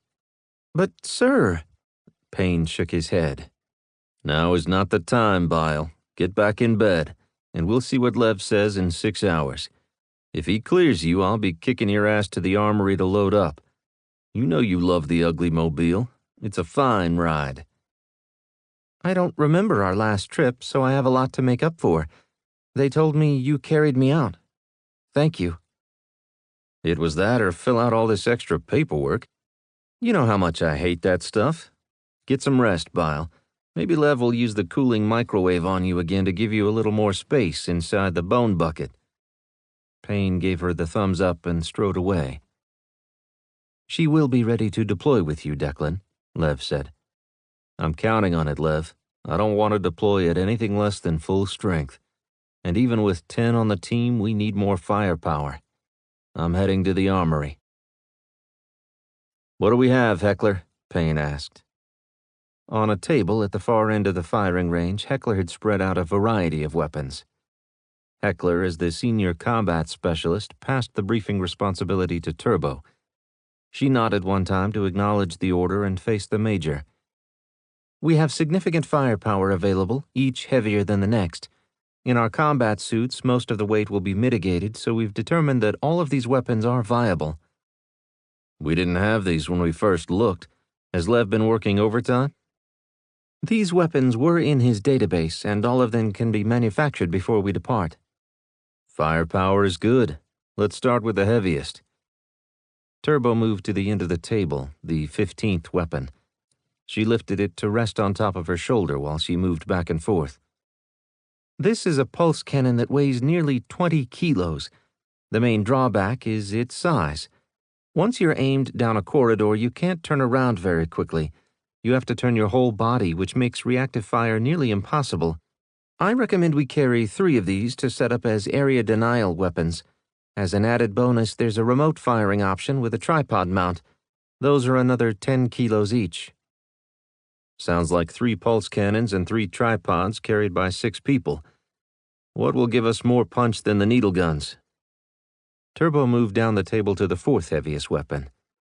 This is a shoulder-fired railgun with an added grenade launcher. It's only 5 kilos, but the grenade ammo adds up. It comes with shoulder harnesses that strap across the body. If you get hit, you blow up? The Major wondered. No, they don't activate until they are inside the launch chamber. The good thing is that they fire the same projectile as the needle gun, but send it at twice the speed and have a magazine capacity of 500 rounds. We can carry extra magazines. With the needle guns and rail guns, we have overlap of ammunition, heavy firepower with the pulse cannons, and anti-personnel with the air rifles. Do we take the air rifles?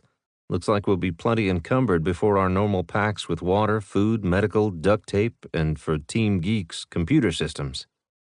I recommend we take air rifles. We don't want to get trapped into always fighting the last battle. With the air rifles, they can fire indefinitely. If we are challenged by a living enemy, then we can hit them silently. The railgun and pulse cannon are not stealth weapons. Payne picked up the railgun. Turbo handed him earplugs. She and Heckler stepped aside. Payne took aim at a target 100 meters distant and fired. There was no kick, but the electrical discharge made his hair stand on end. The destruction of the target was instantaneous. Even with the sound suppressors, that thing was loud. He put it down and pointed to the cannon. Turbo handed it over. Payne aimed at a vehicle-sized target at the far end of the range, 500 meters away. With an easy pull, the cannon roared, sending 3 plasma balls screaming downrange. The target erupted in flames and splattered against the far wall. 3 rounds? It fires 3 successive rounds with a single trigger pull. They come out so fast that the barrel rise barely affects their impact zone. It does a number on paper targets, but what about metal? Sir, that was a metal target. Payne laughed and a smile spread across his face. We'll take 4 of those and 4 tripods. That leaves Blinky and Joker as the only ones not lugging the heavies. They have enough trash with their comm and hacking gear. What about Buzz? Heckler asked. Without him, I'm down to 2 combat specialists. That's the rub. Fighting a drone fleet, we could be better served from the technical side, but for them to do their job, we need to keep them safe. You've got me and Dank. That's 4 dedicated to the combat arms. We know what we're doing as a team. I don't need to stand there and watch. Buzz serves dual duty and will flex where he's needed most. You 2 are terrible at following orders, Heckler deadpanned. Even our own. That makes 10 of us, but that's what makes this team great. Any of these other weapons have potential, like non-lethal? Heckler raised one eyebrow. If we must. There's a beanbag thrower. No kidding. It's pretty lame and all kinds of bulky.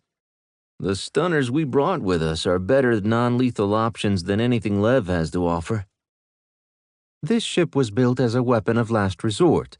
If I was employed, then we were well past non-lethal options, Lev explained. There you are, buddy. I have to say I'm in love with that pulse cannon. I think we should call it Dozer, as it'll clear a wide variety of obstructions. And then there's the mini railgun. Good stuff, Lev. And by that, I mean these weapons will help keep the team alive. The Major nodded at Heckler and Turbo. Order the right quantities and get the loadouts ready, then grab some shut-eye. We'll be ready to deploy before you know it. Major Payne, a voice called from far away. It came closer until it was shouting in his face. I know, Lev. It's time to get ready. He sat up in bed to find Commodore Freeman standing there. Commodore? I wanted to talk with you alone before we arrived. What time is it? He mumbled and climbed out of bed to get dressed. 2 hours until we come out of FTL. Damn. You cost me an hour of sleep. I hope this is worth it, ma'am. Anger flared across her features, but quickly dissipated. She knew she was powerless on board Leviathan, along for the ride only. Her advice was neither sought nor accepted. We need the BEP to be considered in every action taken by this ship. It was discovered in BEP-controlled territory. Payne blew out his breath and zipped his coveralls up. When he met her gaze, he realized she was serious. He thought of all kinds of sick comebacks, but decided on discretion. We don't go anywhere without Lev's approval. This is his ship, and the ship is him. We are carried within a sentient being. Ask Lev what he thinks about being put into a defensive role. He said it made no sense based on his purpose and abilities. Then why are you talking to me about it? What would your life be like if the BEP consisted of random patrols to conduct cargo checks on incoming alien freighters trading with Earth instead of waiting for an enemy that fleet is doing its best to keep from ever arriving? That's what we're doing now. We're making our own jobs obsolete. I think that's a righteous task. We lost 1,500 people on Cleophas to make sure Leviathan launched. Now we're making sure their sacrifice was worth it. The Commodore pursed her lips and stared at the ceiling. Payne sat on his bed and waited. He liked his new mattress. If only he got to spend more time on it. What I hear everyone saying is that I'm not willing to sacrifice for the greater good. If that's what you hear, it's because you're saying it. You're a Commodore, which means you've spent your fair share of time on board ships, deployed where you didn't want to go to do things that no one wanted to do. You've had a different mission your entire life, one of defense. This ship and the mission that we've adopted since coming on board is all about offense. You have a different mindset based on your experience. No one is thinking that you're willing to sacrifice any less than the rest of us. Payne lied, pleased by how smoothly the words rolled off his tired tongue. She smiled. 2 hours, Major, and we'll see what the future will hold. For all humanity. For all humanity, ma'am. No medals, no glory, only peace. It would be nice to retire, she admitted. Thank you. She left his room without looking back. Lev, wake me before you let other people into my room, please. You know you needed to have that conversation, Lev replied. You butt-slapping bitch. Do I have any control over my own life anymore? Apparently not. In other news, the energy signatures around Parallax are winking out on vectors away from the planet and deeper into Blaze space. What does that mean? The last of the cobwebs parted and the Major was suddenly alert. It means that they are abandoning the planet. Get me a cart, Lev. I need to talk with the Admiral. It's already waiting, Declan. You're going to spoil me to the point where I won't be able to reintegrate into normal and, dare I say, polite society. Then my job is nearly complete. You're killing me, Lev. Payne climbed on board the cart and it raced away from the room with the comfy mattress. It turned at the wide main corridor and headed straight to the bridge. The Major hurried in to find Captain Dorsite in the chair, but alert and awake. Davida and the other civilians weren't there, but the Commodore was. She had gone straight to the bridge after her conversation with Payne. She stood in close proximity to the Fleet Admiral, and they conversed in low tones. They stepped back to face Payne when he approached. You heard, Admiral Wesson said. If the fleet is not in orbit, I request permission to hit the planet with my team. The Admiral cocked his head before making eye contact with the captain. What do you think of that, Arthur? He turned to the Commodore. And Neota, I am intrigued. The captain answered first. We could use more intel since we know jack about what's down there. 5 billion inhabitants. You might have a hard time staying out of sight. The Commodore spoke up. It appears that we have already made an impression, but with them scattering, how afraid are they? They've implemented a contingency plan. The Admiral nodded. Which means to me that we are one step closer to removing all the hidey holes. Divide and conquer. They're doing it for us. There's no way a secondary site is as well defended as the home planet. Are we sure this is the home planet? Payne asked. I can't believe they would abandon their home so readily, including leaving 5 billion people behind. That's why we have to go down there. Pack your team and the insertion vehicle with what you need for ground recce. Once we're in orbit, Lev, select an insertion point for Team Payne.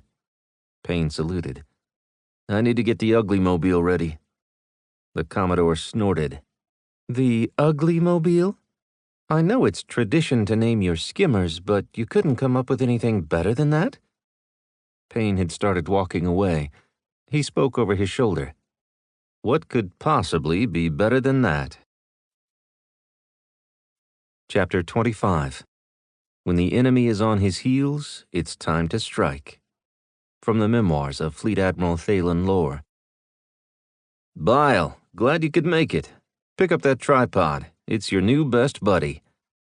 Major Payne pointed to the gear spread across the deck next to the Ugly Mobile. It's nice to be back, the specialist replied, studying the tripod and how it didn't fit with anything else she was carrying. Where am I supposed to put this? Tie it around your pack, Turbo replied. At least you're not hauling this fucking thing. If they aren't bitching, they aren't happy. Joy and salutations, Dank called. He was the last one to arrive. He carried 2 bags that he immediately stuffed into their ship's inside storage. A little something from Cookie, shelf-stable protein that looks and tastes like beef jerky. I think we need to try that first before we allocate some of our precious cargo space to it. Payne gestured at himself. Hand it over. Dank grinned as he pulled 10 individual packets from the pouch on his uniform. Warmed to body temperature for your eating pleasure. Can't follow orders, and you're gross. Heckler pointed at Major Dank while making eyes at Payne. You love us, especially since we're hauling the heavy artillery. Dank passed them out, and everyone unwrapped and sniffed their prizes before taking a bite.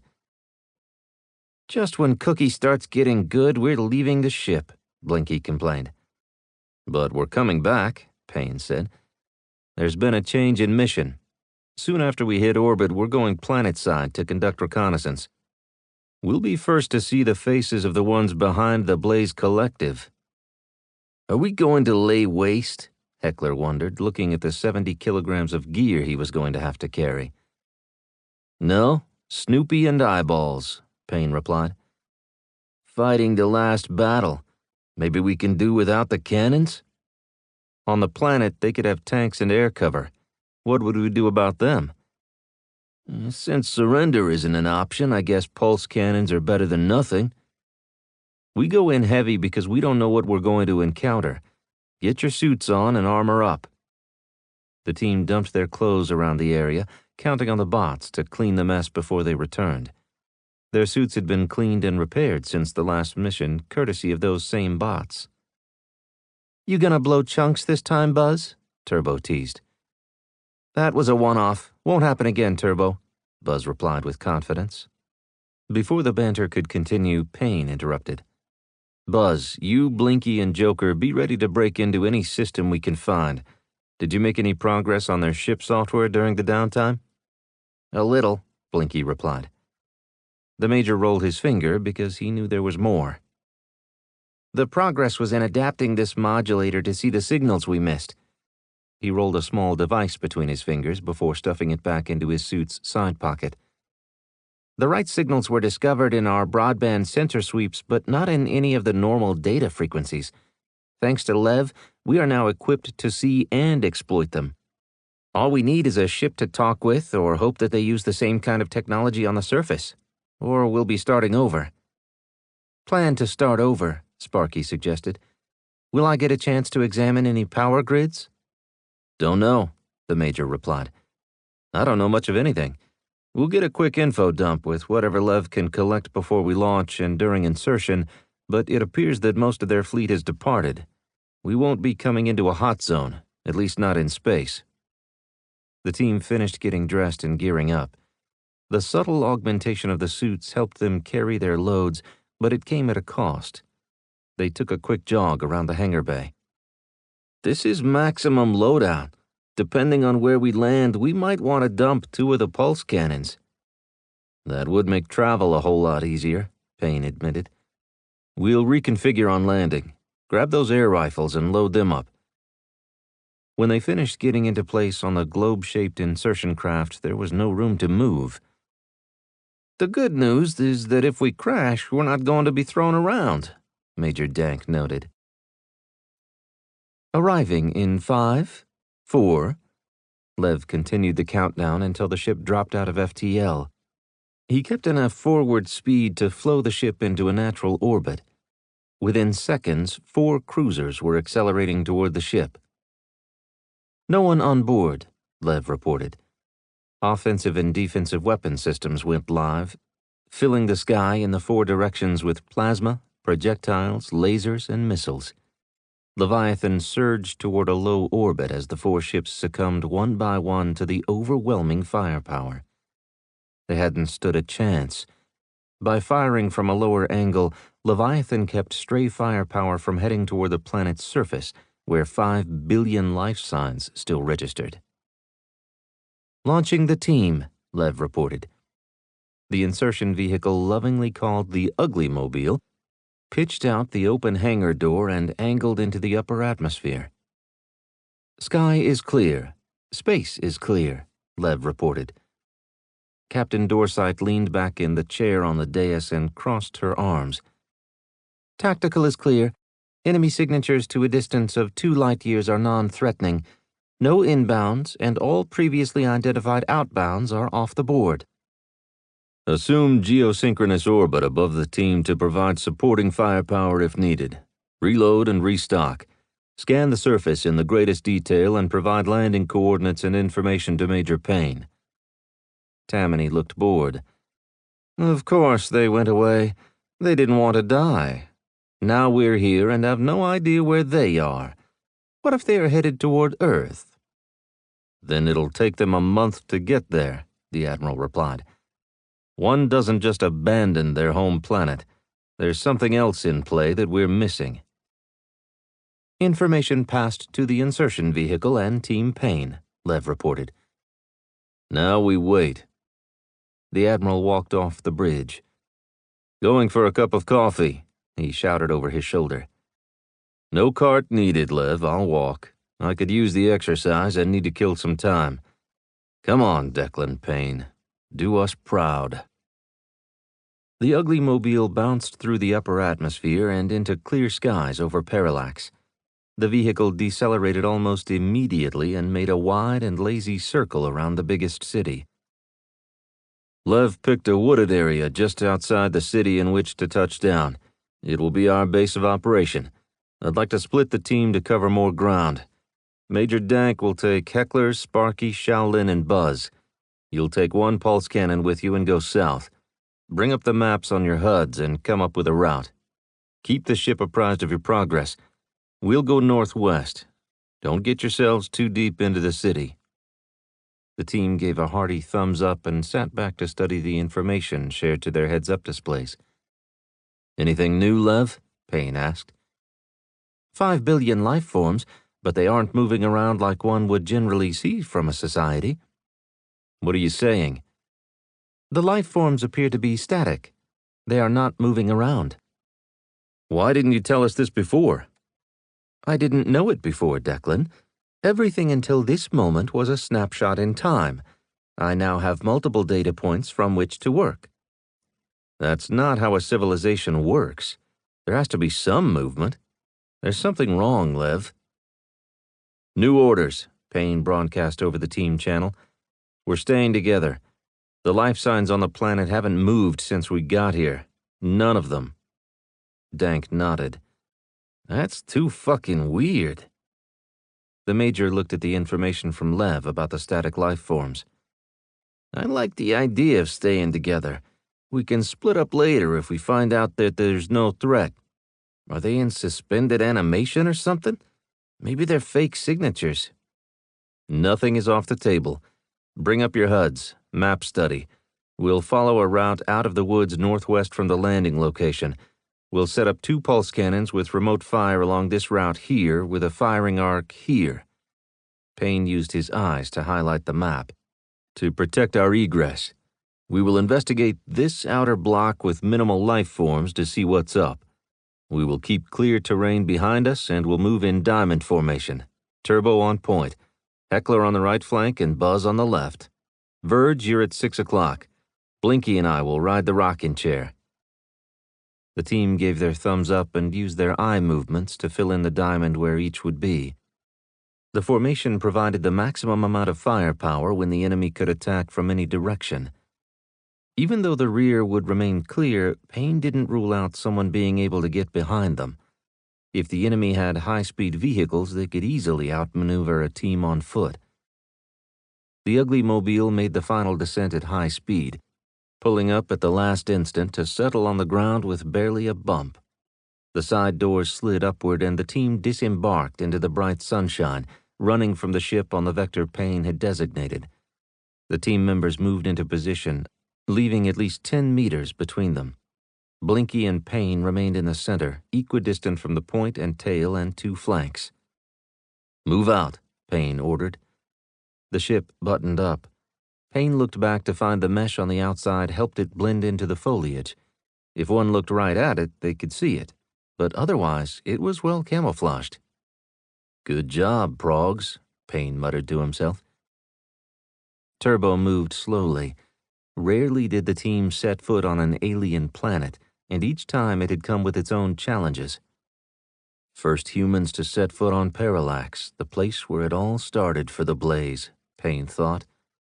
Fuck those asswipes. This war needs to end, and the bastards that started it need to pay the price for the suffering they've caused.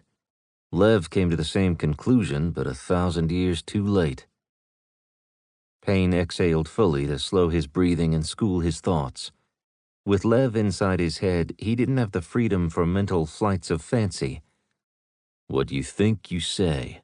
What you say, you do. What you do, you are. The trees wore a shade of blue and orange that clashed with human expectations regarding how trees should look. They carried heavy foliage, but the growth was mature, and the lowest branches were above their tallest team member's head. Buzz stopped to run a tendril from the tree through his hand. He shook his head and gently let go. It was team policy to cause no damage to flora or fauna on alien planets. The lesson had been hard learned on the lush moon over Orion 13, where a tree had screamed like a banshee when they broke off a small limb to take back as a sample. Since they never knew what would alert the locals to their presence, they didn't need the unnecessary risk. Turbo held up a clenched fist, and the team instantly stopped. There was no movement in any direction. Their HUDs remained clear. Turbo pointed to her right and slashed to designate the location for the first pulse cannon. She mirrored her movements to the left. Shaolin swooped in to set up the tripod with the control actuator. Buzz connected the cannon and stepped back. Turbo activated it and rotated the weapon.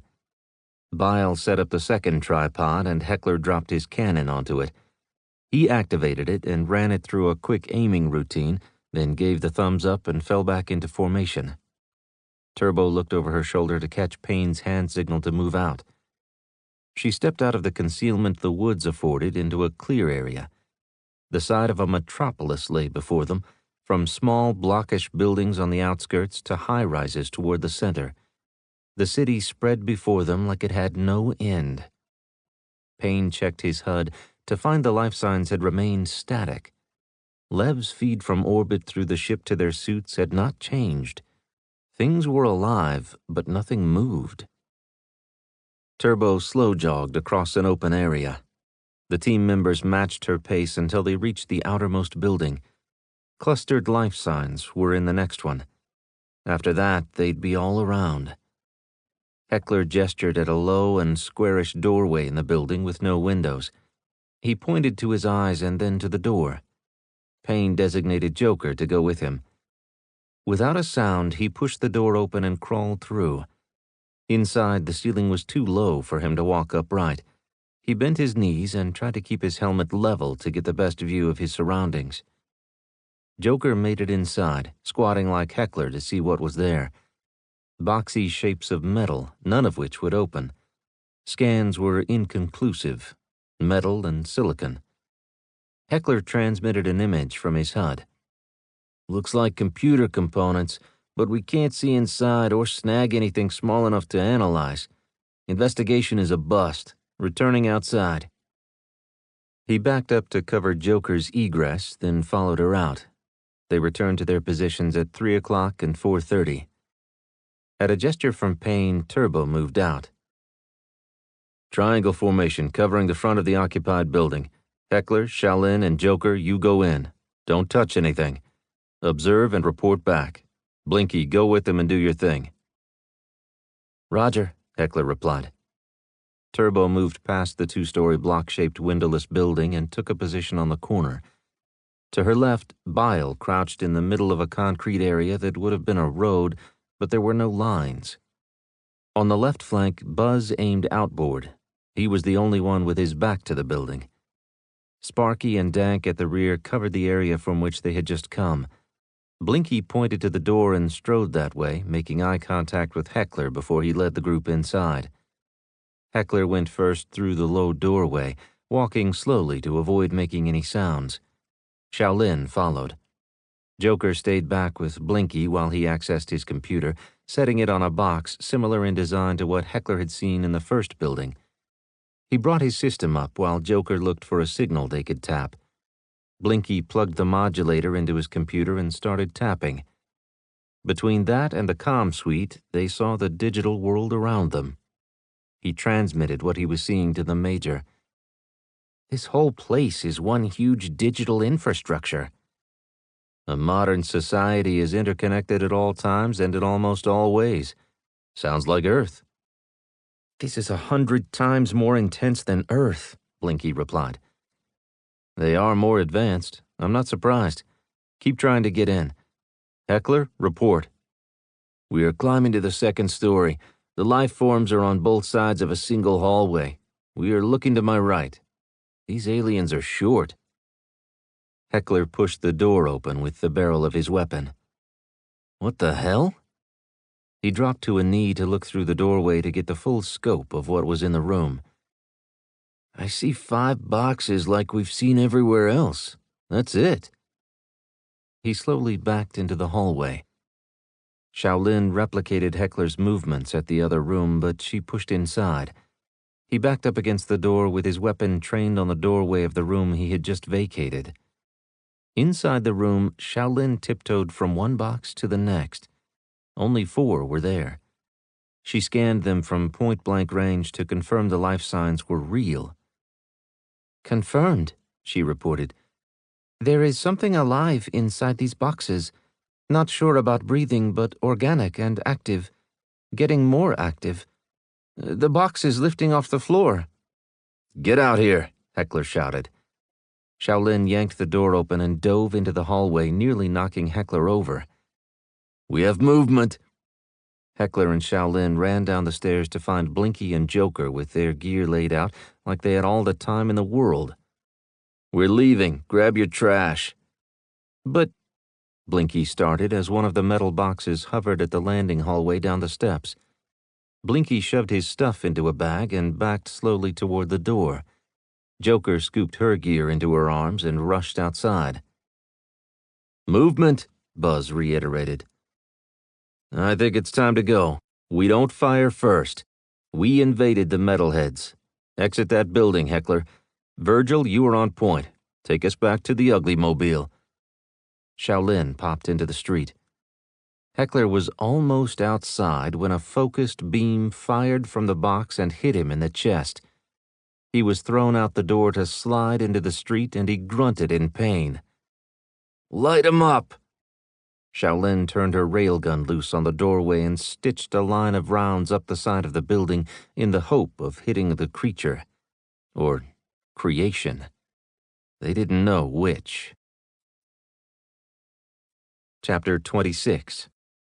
Sometimes a tactical retrograde looks just like running away, but eventually the enemy will face you again, and next time you'll be ready. From the memoirs of Fleet Admiral Thalen Lore.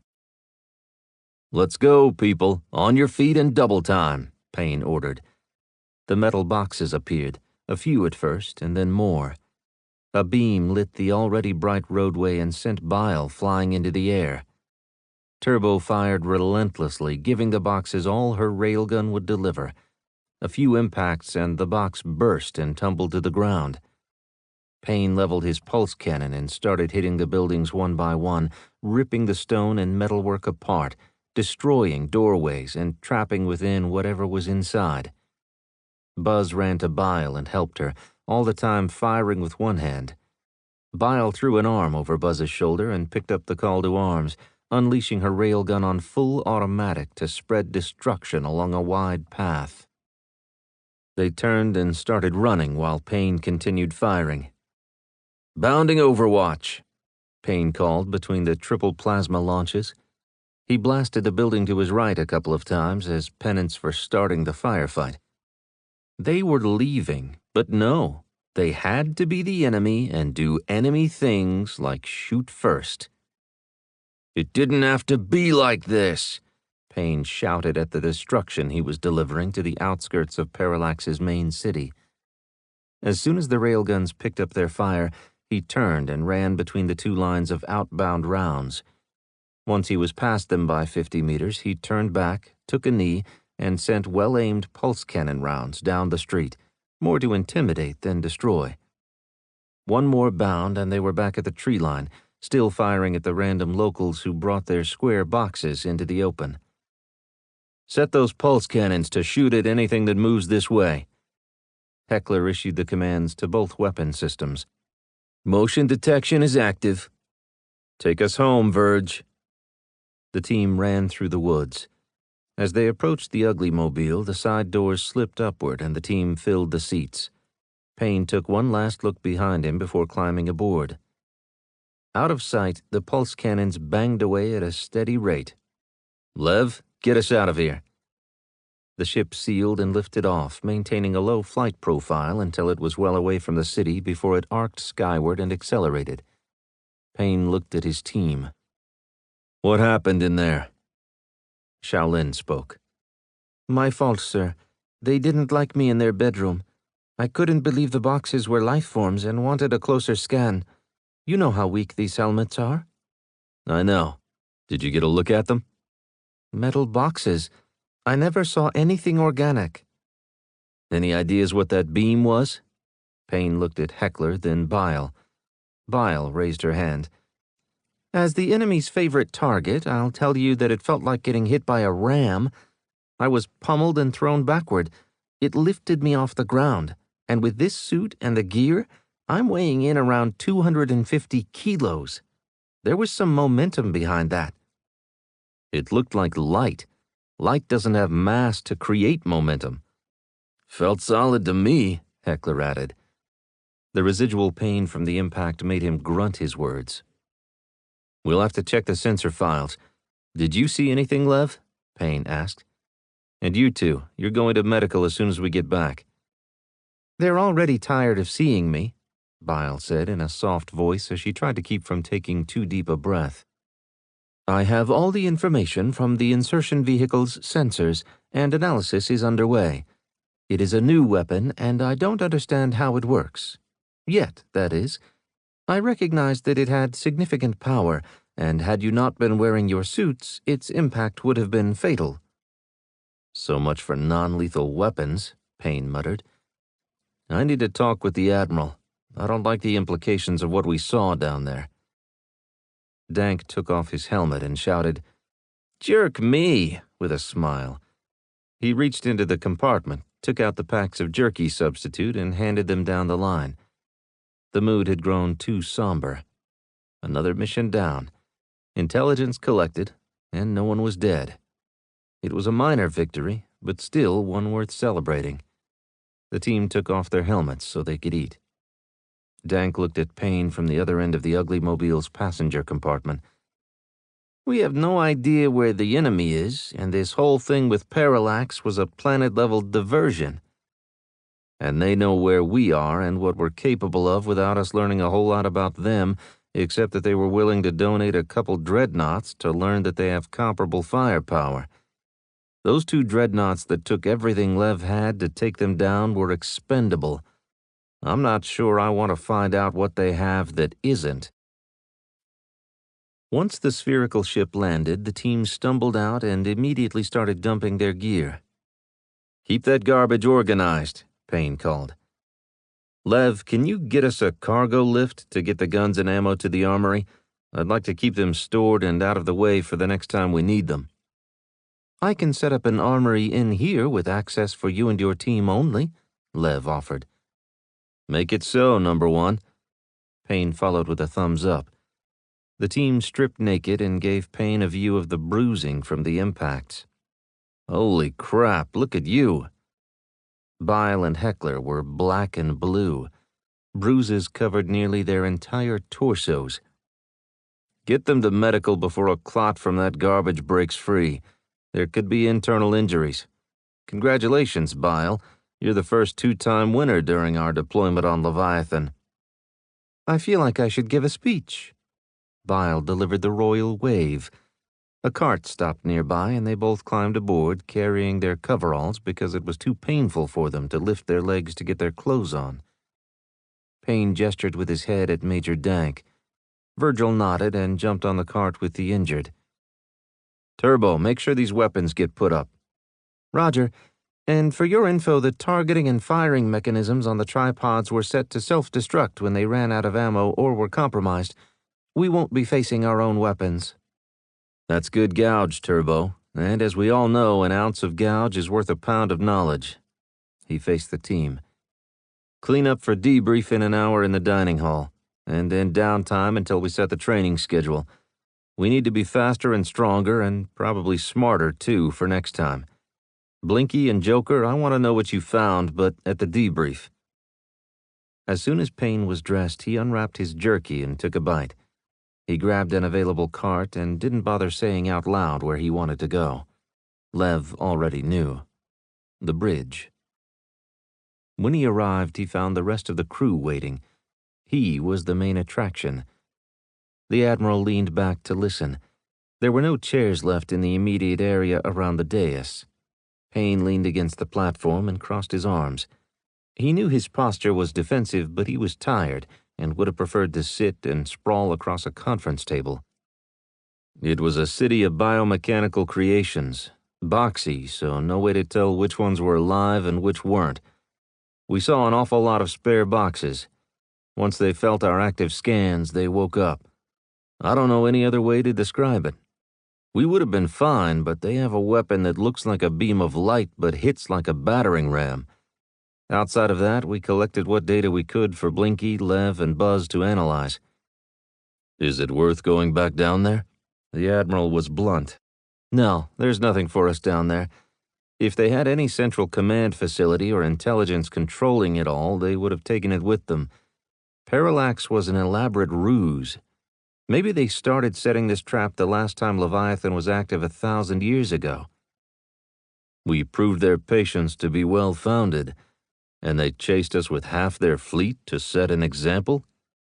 Maybe get a win and destroy Leviathan, but they hedged their bet by leaving half of their fleet behind. It also tells me that they don't have FTL communication. They needed their ships to act as couriers to announce the return of the Progs." The Admiral rubbed his chin in thought. "We stirred up a hornet's nest, and the only way to keep it from following us home is by keeping up the pressure. So the first thing we're going to do is go home." The Commodore shot him a surprised look. Tammany sighed in relief. "Home is relative," the Admiral continued. "I think it would be best to meet with the fleet and let them know to be prepared, and also so they won't feel compelled to come after us, thinking we're lost. Maybe we can plan some low-impact raids to keep the Blaze Collective's forces on their heels while we dive deep into enemy territory." "We can accomplish all of that from Earth," Tammany Swiss insisted. "But then there would be a 12 to 14-day delay to let the front lines know that the bad guys might be coming. It's only been a couple of days since they learned of us at Parallax. We should be in front of anything the Blaze lackeys will hear. That's still 10 days away at the soonest." The Admiral crossed his arms. He had received all the input he needed. "We can fold to Earth, and the second Leviathan is recharged, we can fold to the front lines. That's 4 or 5 days at the most, which still puts us in front of the enemy. 3 more days, and we can be out of there well before an enemy fleet arrives. If Leviathan doesn't want to engage, since they will be manned by what you called lackeys when we're going after the main prize.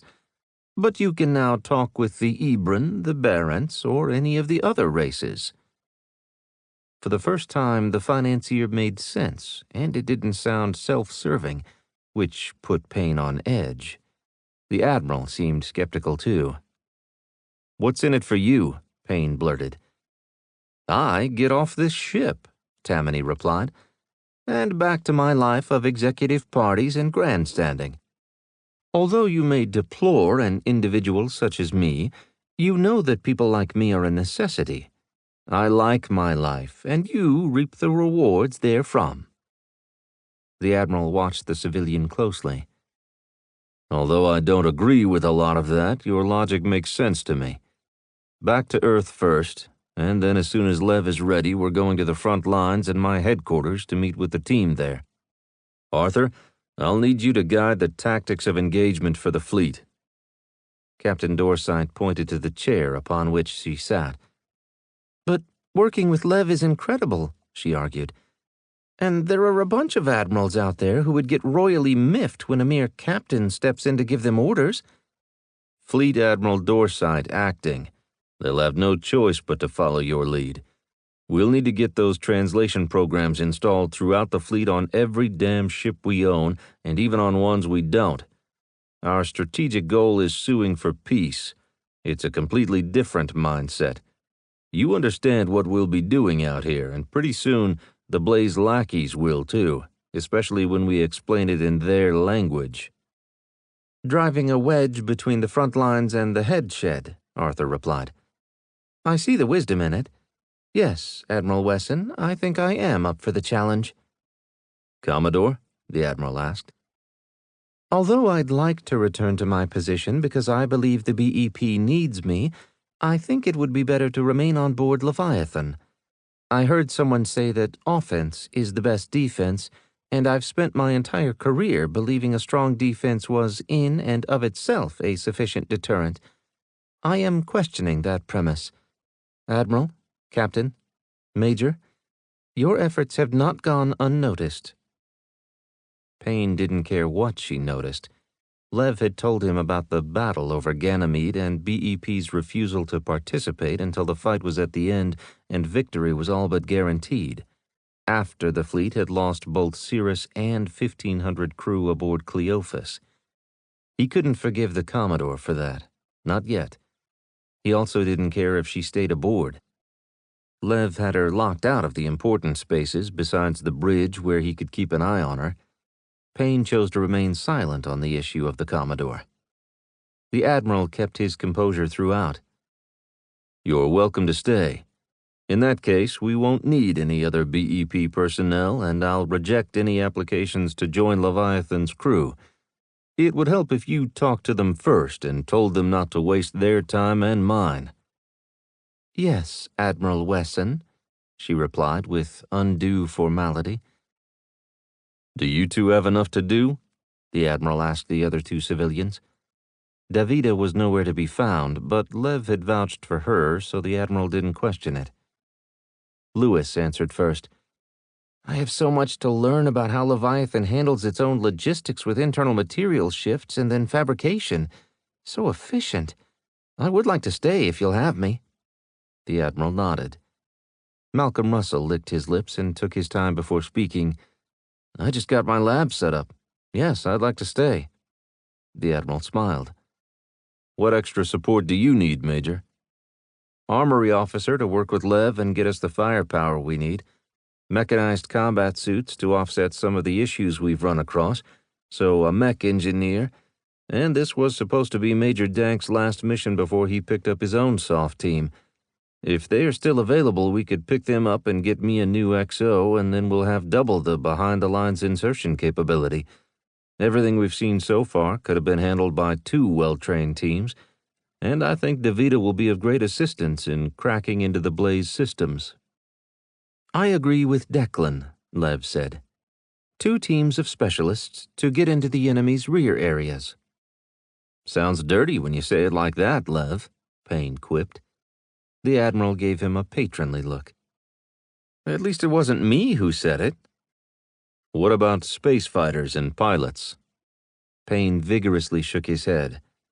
Being outside this ship during an engagement would be a death sentence. What about tactical support for planetary operations? Payne's eyebrows lifted as he contemplated how far he would have gotten in Parallax's main city if he'd had close air support. That could work. Add a squadron of Mosquito-class fighters with all support personnel to the list, Lev, and we'll transmit as soon as we arrive in Earth space. Any other questions? I would like to wish you all the very best. I believe that I am owed terraforming technology. If that could be loaded to a memory device for me to take with, I'd be eternally grateful. There will be plaques hung in your honor. No one answered him. Lev, how long to arrive in proximity to Earth? Navigation calculations are complete. We can leave at any time. Take us to Earth, Lev. Chapter 27. He who arrives first with the most will win the day. From the memoirs of Fleet Admiral Thalen Lore. Leviathan folded into a near orbit of Earth's moon. The lunar surface almost filled the screen. That's cutting it a bit close, Lev, don't you think? 1,000 kilometers on a fold of 1,100 light years? That's like hitting a pea using a trebuchet with a sack of potatoes launched twice around the world. And it wasn't that close, really. We were supposed to be on the other side of the planet. Lev's voice drifted off. Payne could feel that the ship was messing with them, and he approved. Messages away, Harry, Nyota, and Tammany. I'll use my shuttle to return to Earth. Thank you. It's been real and it's been fun, but it hasn't been real fun. He strode briskly from the bridge to a waiting cart. Like taxis hovering outside bars, there always seemed to be one available. It was almost like Lev was reading their minds. The Commodore hurried after him. The civilians took their leave and strolled away. Arthur unhooked herself from the captain's chair and stepped off the dais. Admiral, it's been a pleasure to go where we've never been and to do things that have never been done before. Next time we meet, may it be at a drawdown ceremony where we can start sending our troops home. They shook hands. To peace, my friend. And you know better than anyone what is possible if we do it right. Wear your new rank proudly and get the job done. The newly frocked Admiral walked off the bridge with a spring in her step and her head held high. Fleet Admiral Harry Wesson strolled around the bridge, touching the stations that needed no one to operate. The Admiral didn't need a bridge crew or even a staff. He only needed people who contributed to the mission. A mission he had fought his whole life to undertake. Major Payne appeared out of nowhere. I thought everyone had left. Not everyone, Admiral. I have nowhere to go. I'm at my assigned station. Maybe get some liberty for your people. Send the shuttle to the planet so they can get some real food, real booze, and warm company. Or have you been in space so long you've forgotten what you can find on Earth? Almost forgotten, but not quite. He meandered toward the big screen. The moon took up less space since Lev had moved the ship to a higher orbit. I'll take care of it. I better let Virgil know that he has to stop goofing off and get to work because the Admiral said so. The requests to join the crew are arriving, Admiral, Lev interrupted. There are over 1,000 and it's only been 5 minutes. At this rate, we'll get 100,000 volunteers. We're going to take 100 people for the Mosquito Squadron and another 15 in soft team and support personnel. Maybe one more cook, too. Send up samples of good Tex-Mex, deep dish from Chicago, gnocchi from Firenze, cheesesteaks from Philadelphia, and sushi from Osaka. It's all coming back to me, sir. Go on, son. Get your team spooled up. Take the skimmer and not the UM. UM? Ugly Mobile, Major. You named it, you own it. We'll have an award ceremony on board before we ship out to the front. I have medals I'm obligated to give people. Bringing Galen on board to cook for us was all the reward we needed and probably more than we deserved. Probably so, but I'm an admiral and this is the kind of stuff I have to do. Get off this ship for a couple of days and enjoy yourself. If I must, Admiral. Payne delivered a quick salute and headed for the med lab to find out how long it would be before Heckler and Bile could travel. You could just ask, Lev said into his mind. I'm old school, Lev. You'll train me eventually. How long until they're ready? Deep bruising is easy. Nothing was broken and no internal injuries. They've both been released and are back in their quarters getting ready to go planetside. I guess I don't need to go to medical anymore. How about the quarters area where my people can be found? Exactly where you're going, Declan. He wasn't surprised that Lev had never intended to take him to medical. He hadn't needed to say a word. He enjoyed the quick ride to his quarters where he checked his gear. Payne had brought a minimal number of personal items with him from Cleophas, which included a single set of civilian clothes for the short liberties he took. He dressed in them, put his ship boots on underneath, and checked his short hair. It didn't need combing. He left everything else except his credit chip to pay for whatever he needed.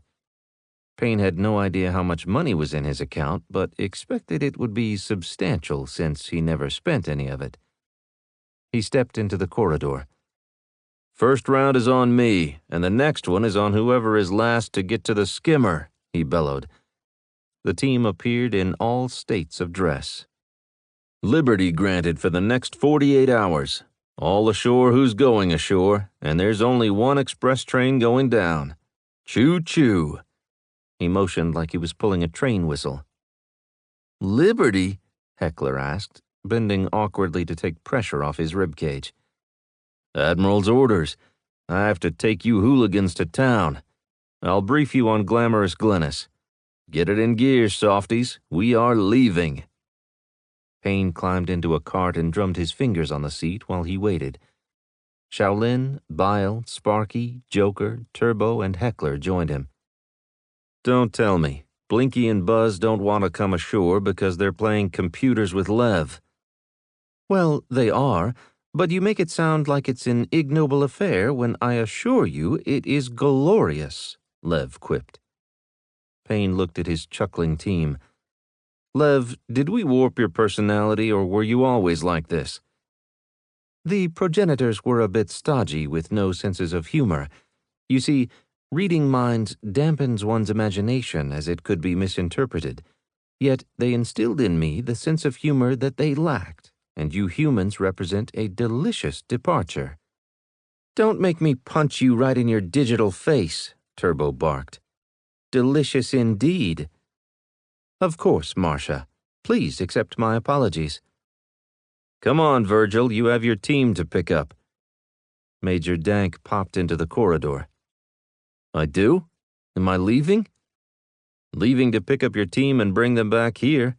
Give them those rooms down there. We're keeping the good ones. Payne waved nonchalantly.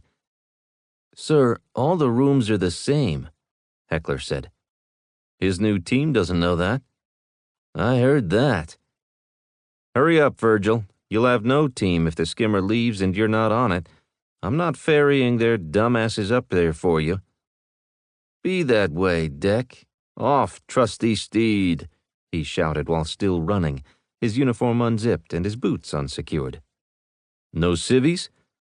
I'm picking up my team. Drop me off at Space HQ. Albuquerque it is. We're staying there too. They'll have rooms for us on base and we can keep our ride parked there without a hassle. Will they roll out the red carpet for us? Bile asked. Purple carpet for you. Most damaged specialist version. No, they're not rolling out any carpet for us. We're incognito. No one cares who we are or what we've done. Let's keep it that way. A few drinks and some righteous Tex-Mex, tacos, and burritos. I'm buying. You guys deserve it. They rode to the hangar bay 3 decks up in silence and rolled out to find a Commodore and Tammany Swiss still aboard. I thought you guys would be long gone. Payne gestured for his team to board the skimmer. A minor holdup, but we'll have clearance soon. What do you need clearance for? It's Earth and you're humans, aren't you? Payne joked. We are going directly to the international headquarters in Tokyo. Clearance has to be requested days in advance. We've asked for emergency consideration. I thought you were somebody, Tam, Payne quipped. The man scowled above his immaculate white suit. I'm sure you'll get it. Don't mind us, we're going to Softy Central. Clearance is automatic unless it's not, and then we'll feign like we're crashing. There's an ice-cold beer in my future. Payne waved over his shoulder and was the last to board the skimmer. The door rotated to a close and sealed as soon as he was inside. He took the command seat up front and studied the controls for a few seconds before remembering how to fly the thing. You'd think I hadn't just flown this a couple weeks ago. Or was it a month? More like 6. Don't mess with me, Turbo, Payne said, waving his pointer finger over his shoulder to get her attention. Someone catcalled. The ship lifted off the deck and rotated toward open space. A little acceleration and the skimmer was out. Payne pegged it and sped past the moon toward the planet. They picked up speed to cover the distance from the moon to the Earth in 20 minutes until he angled to hit the upper atmosphere and skip off it to slow down before nosing into it with the reverse thrusters active to keep the heat buildup to a minimum. The skimmer stopped bouncing as it cleared the turbulence of re-entry over the Pacific Ocean. Descending toward the spaceport. Break. Space Ops Control, this is Glamorous Glennis from Leviathan on final approach. Hands off, Glennis, we have the stick. Vectoring to 19er, landing spot 1 Alpha as special envoys from the Fleet Admiral. Welcome home. I knew there would be a red carpet, Bile said with a grin. Don't let it go to your heads, the Major warned, but he couldn't contain his smile when he looked back at his team. They gave him the thumbs up. He rotated his seat to face the crew since the landing control system had taken over. Get our rooms and then dinner off base. After that, whatever bar will have us. I'm going to miss it, I fear, Virgil said. I better check in with personnel and see what's up. Maybe my new team will be available and we can meet you out there. We won't wait up, but we'll save you seats, Payne replied. The skimmer slowed and descended over mountains and desert and more mountains before the spaceport appeared on the main screen. How long's it been? Payne asked. 9 years, Heckler said. Only 2 for me, Joker added. 18 months, but I was the noob until Fetus showed up. Shaolin waggled her eyebrows. 11 for me, Payne said softly. Almost my whole adult life. I was born in space and lived there. I only attended Get High School dirt side and then university. After that, straight into Space Ops Force because that's where the bad boys served. Back into space and never came back. That sobered the crew, and the banter stopped. Shaolin, you have the duty to show us the way. Joker, make sure we have transport. I better check in with Verge at the head shed just to show the flag. Looks like landing at 16:15 local. Perfect. Dinner at 17:30. Turbo, find us a place for good chow. Lots of it, and cheap, but good. I heard you were paying. Cheap, good, and will have us. We only get 2 of the 3, and since you're buying, we're going to eat well. It will be cheap for us. Fine. That's what I get by not doing it myself. The junior members of the team were assigned their group duties. It was just how it worked. No one complained because they knew it was important. It was an easy win for the junior specialists. The skimmer touched down. Heckler moved to the hatch and stepped aside. You know how it is, sirs. Senior to junior getting off. We have to play nice now that we're down here. Feels heavier than normal, Payne said as the door slowly rose away from the ship and short steps descended. There is nothing more normal than Earth. You've been spoiled with artificial gravity, sir. Payne stepped out, legs feeling more rubbery than they should have. He realized the gravity on Parallax was less than that of Earth, more like what they had on board the ship. Try carrying a 70-kilo pack in this shit, Payne grumbled, clenching his teeth at how his body was responding to what should have felt like home. He looked at the sky. His home was up there. A van waited for them. They were greeted by a sharp salute from a specialist recruit who waited for them to board before he jumped into the driver's seat and drove straight to headquarters. "Where's our quarters for the next 2 nights?" Payne asked. The specialist pointed 2 buildings away. 1730, right out front. Can you have a taxi for us, van size?" "Not a problem, sir," the youngster replied with too much enthusiasm. Payne and Dank climbed out and headed inside while the van drove off. They found the officer on duty, who welcomed them like long-lost friends. Dank leaned close. "What did the fleet admiral say?" Virgil whispered to Declan. "Must have been profound." A 2-star admiral came out to greet them. He smiled, and a duty photographer captured hollow images of the handshakes with the 2 majors, followed by inane small talk about the greatest ship in the galaxy, hollow platitudes that meant nothing. The majors smiled for the cameras, all the while growing increasingly uncomfortable. Once the camera shut down, the admiral ushered them into his office and shut the door. "I was hoping to meet my new team," Dank said. "Sorry, Major, they're not here, but we've recalled them.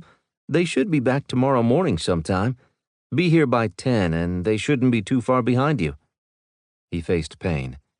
"And you single-handedly brought Leviathan into the fleet." "I have a team. Specialist Catello Anfin and Specialist Alphonse Perique broke the code and were able to talk with Leviathan first. They made everything else possible. All credit goes to them." "Nonsense, my boy. You're in charge. Take the credit that's due." Payne nodded. He had no such intention, but arguing with flag officers wouldn't change their opinion. Making sure his people were given what they were due was his responsibility. "We're having an award ceremony on board Leviathan in 2 days when you return to your ship. Please be sober for that event, but I can't blame you if you weren't. Just don't be obvious about it. Thanks to you, we are closer to peace than we have ever been," the admiral bubbled happily. "What did the fleet admiral send down here that is making everyone overjoyed?" "His report was rather spectacularly received. It's all anyone is talking about. Look." He brought up the video screen in his office and displayed a news report showing a sketchy image of Leviathan sitting beyond the moon in the bright sunlight. Major Payne's face appeared next to the admiral, but all they talked about was the major. "Team is going to be pretty miffed. Why did the admiral do that? He should have taken the credit." Payne scowled at the floor. "He wanted to be free from the attention. Maybe he thought it would be a good thing for you," Dank offered. "After finding out what it's like, I see why he didn't want it and why he didn't come down here personally. We better find the team." They stood. "If you'll excuse us, sir." They walked out without saluting while the admiral continued to watch the video. "It's like they've been taken over by happy aliens," Dank said. "Hey, dinner's on you." They strolled to the temporary billeting where their rooms were waiting for them, standard with no frills. Payne felt more at home. He relaxed in his bed and realized that he had spent the least amount of time on his cushy mattress out of the entire crew. That sucks. He didn't remember anything else until the pounding on the door woke him up. It was time for dinner. Chapter 28. We fight for those we left behind to have something to go back to. From the memoirs of Fleet Admiral Thalen Lore. "I can't drink anything else," Turbo slurred. They ate at Texa-Mexa, a boutique restaurant with high-end tacos, which meant they were served on plates with Spanish rice and refried beans, and burritos and chimichangas. The team ate like they hadn't eaten in days. Maybe they hadn't. Keeping track of time and space was relative at best, but they were eating well on the ship, too. More time in the gym, Payne promised. And then the drinks started arriving. Other diners toasted the team and then some. "Here's to Blinky! Here's to Buzz!" They toasted their missing teammates. "Here's to Verge getting his own team and me having to break in a new XO. Fucking soft-bellied catfish." "What?" Dank was in no better shape than his fellow major. "Those hairy buttholes knew this would happen, and they dodged the limelight. They're going to pay for this." Payne hammered his fist on the table, catching the edge of the nacho basket and sending it flying into the table next to theirs. A minute of apologies later, Payne found himself with 2 more beers. The din died down as the food coma hit the team at the same time. "Taxi, please." Payne had no idea what anything cost. The credit chip flashed green when he paid, so he had enough money to cover it. And the taxi. Another green flash. "I should look into what I have," he vowed, but forgot it the second his foot hit the ground. The team caught each other and stumbled into the billeting center, where the locals stepped aside and allowed them to pass. "I like my cushy mattress," Payne muttered. "We all do. Lev loves us." Sparky started to cry. "Get a hold of yourself."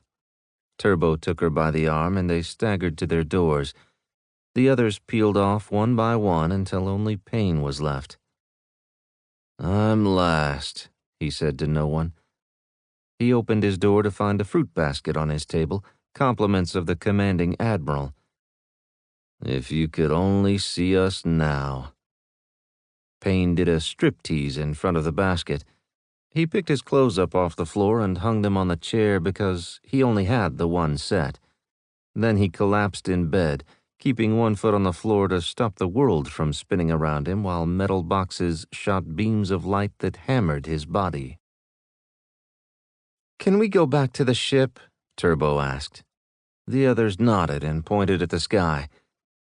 "Some fucking nutwit asked me to marry him." "How drunk was he?" Heckler quipped and quickly threw up his hands in surrender at the withering look she gave him. "He wasn't drunk at all. It gives me the willies being here." She scowled and shuffled away from the major. "And everyone seems to know who we are," Joker added in a soft voice. "I prefer being anonymous. Whatever was planned for today, I don't want to leave base." The others agreed. Heckler wore an easy smile. "What?" Payne asked. "Now you guys get a taste of what I've had to put up with my whole life. You think with these stunning looks I don't get marriage proposals, wined and dined, introduced to parents and carried around on a throne borne by a pack of nubiles?" The smug look on his face suggested he believed what he was saying. "You haven't been off a ship in 9 years except on alien planets where we're conducting a hit and run. Butthole." Payne turned serious. "What do you guys want to do?" "Mechs," Heckler stated. The others agreed. "Your idea of liberty is to embrace the power of combat?" "Ensuring we survive is a great way to get the most out of our time off," Turbo replied. "And if any love-struck, moon-faced altar boys want to hit on me, they're going to get a metal fist in their pie hole." "Save the hostility for the enemy, Turbo. We're fighting for the people on this planet, not against them, no matter how star-crossed they are. Let's find the weapons people and see what we can wrangle. My idea of vacation is hiking the Grand Canyon, but if you guys want to play soldier, we can do that." Payne wasn't too keen on leaving the base either. He would meet his new executive officer today, as well as watch Virgil take control of his team. Double the firepower and more. "We're going to get a serious upgrade, people," Payne told them. "Breakfast, then mechs. Heckler, you set up the mechs and I'll walk the team to breakfast." "The chow hall is right there," Heckler pointed at the next building. "We all have our jobs to do. Sometimes the luck of the draw is yours, and other times you get to do what you love and be the first to play with the big guns." Heckler returned to the billeting office to make a few calls. Payne strolled toward the dining facility to find that it had closed. "What madness is this?"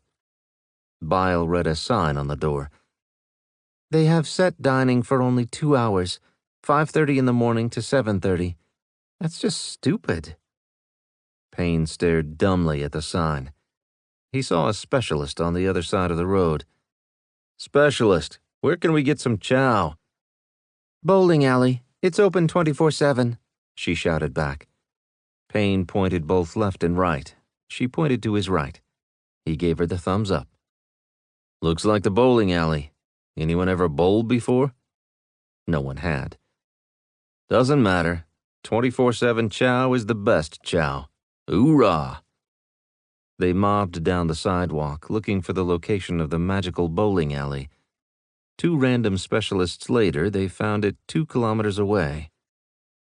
Greasy omelets, hash browns, and what they thought was real bacon. None of it sat well in their stomachs. "Look at how weak we've become," Shaolin noted. "I feel like puking." She shoved her half-full plate toward the center of the table. Heckler rolled through the door, looking fresh as a daisy. "Got a ride from the nice people at billeting." He smiled while a female specialist stood behind him. "He wasn't kidding," Sparky muttered. Heckler kissed his driver on the cheek, and she beamed on her way out of the bowling alley. "How in the hell does that happen?" Bile wondered.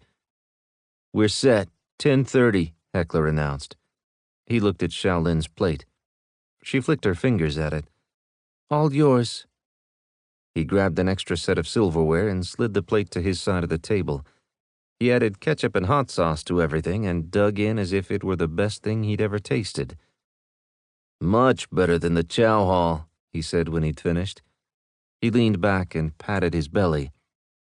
"They have 2 test demo mechs of the type currently deployed. We'll get to take them for a spin, and if the Major has any influence, we'll even be able to take the range hot." Live fire. Payne wouldn't mind seeing firsthand how the mechs worked. The softies were about moving fast while maintaining a low profile. The mechs were heavy and stood out on every battlefield. They were used when high impact and intimidation were called for. "We have a plan. Major Dank gets his team at 10. We can get a quick look at them and then off to the range. And Heckler, what was with her?" He nodded at the door. "She's the weapons tech." "There's a match made in heaven," Turbo grunted. "Correct that. A match made on Earth for heaven." Her face fell. "Don't tell me she's coming." "If we're going to get mechs," Heckler said while looking for more food. "Shipboard romances never work, Heckler." Turbo shot him a look. "How would you know? You hate everybody." Heckler pointed as if he'd played the trump card. "And I'm better for it," she declared. Joker held her fingers to her head in her best impression of a fortune teller. "I predict that we'll win this war, and Heckler and Turbo will become Mr. and Mrs. Coke, retiring to a newly discovered planet to become frontier farmers." The two stared at Joker as if she'd grown a third head. Joker continued, "You can cut the tension with a knife. Rawr." Bile started to cough. Sparky put her credit chip on the table. "I got 100 says Joker's right." "What?" Heckler looked from Bile to Joker to Turbo. Heckler frantically dug for his chip and, after extricating it from his pocket, slammed it down on the table. "I'll take that bet."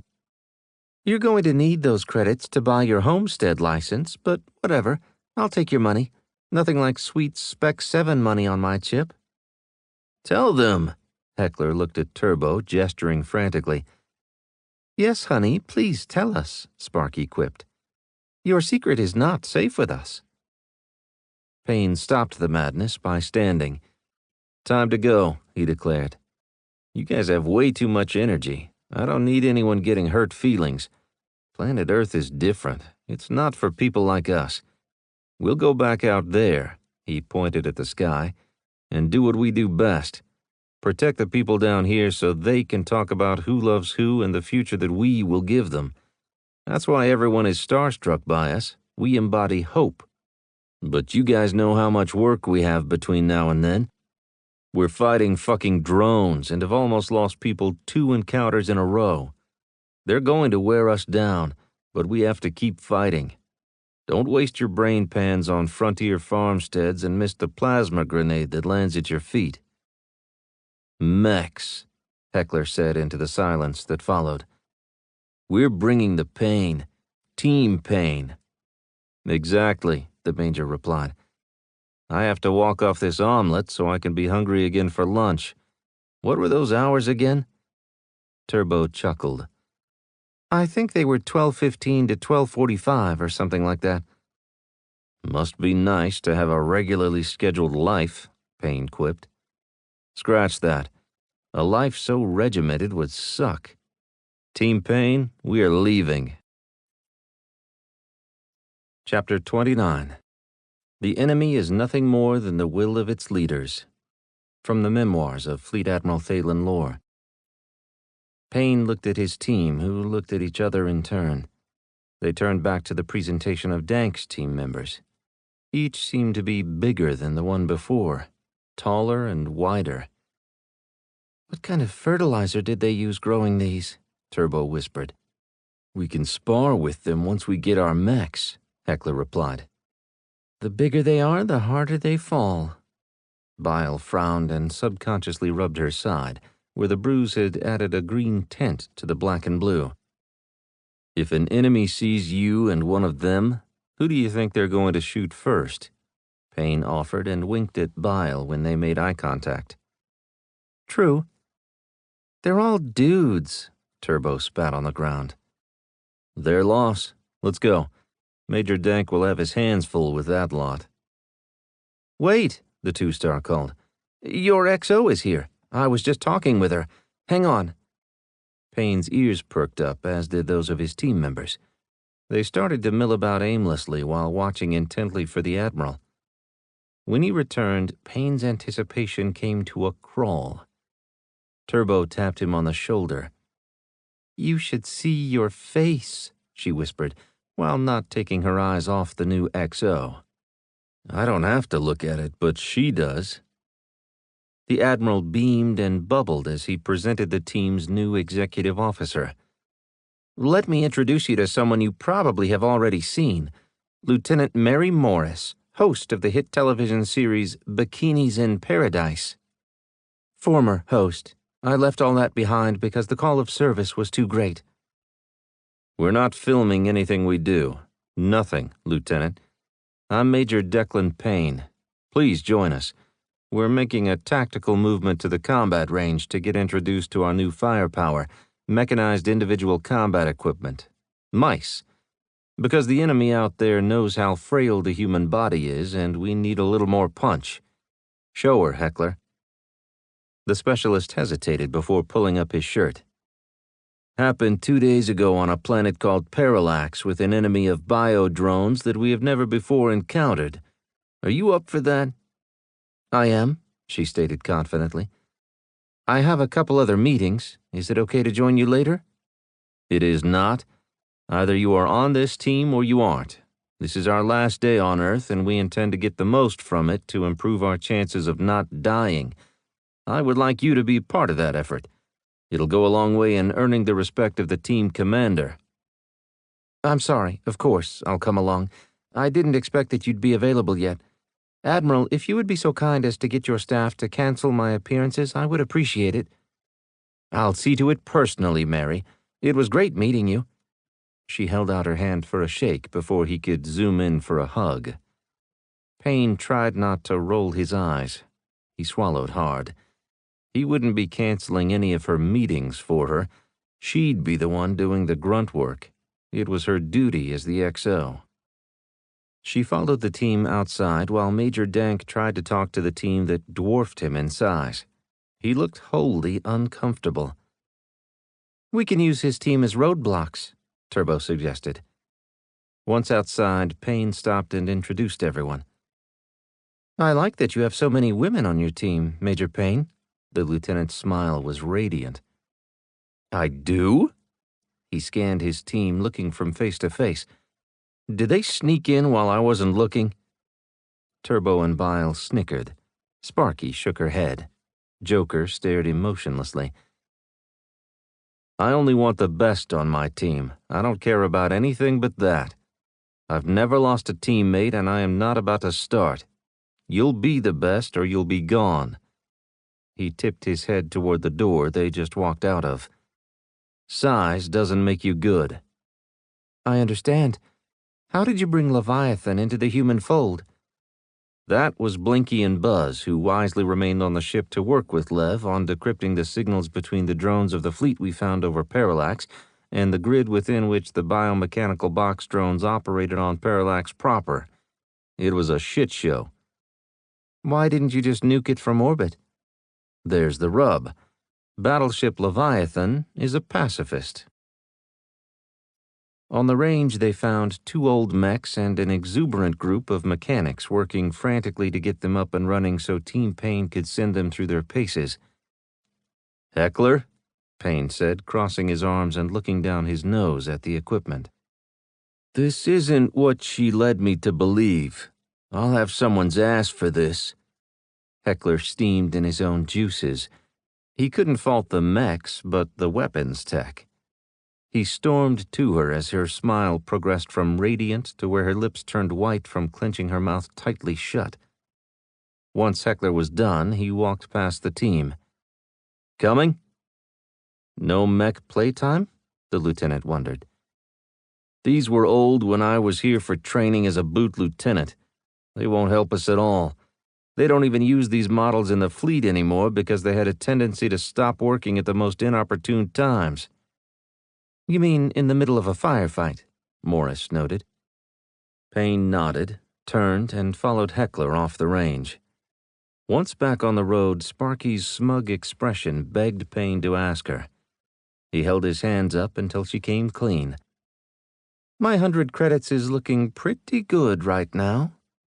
Turbo punched her in the shoulder. Sir? Morris wondered. A side bet that will give me nightmares if it comes true. You don't want to see 2 people happy, Sparky drawled. I don't want to see a planet destroyed by 2 happy people. Payne raised his voice an octave. Hey, honey, for your birthday I got you a Q-36 space modulator. Fun. Let's see what it does. Heckler stared at the Major. I have 100 credits on you, Heckler. Don't let me down. Skimmer? Joker asked. Payne hung his head. Since I don't like sitting around waiting for the small window where the chow hall will be open, yes. Let's go home, people. The lieutenant followed without saying anything. She looked like she wanted to, but Payne didn't engage.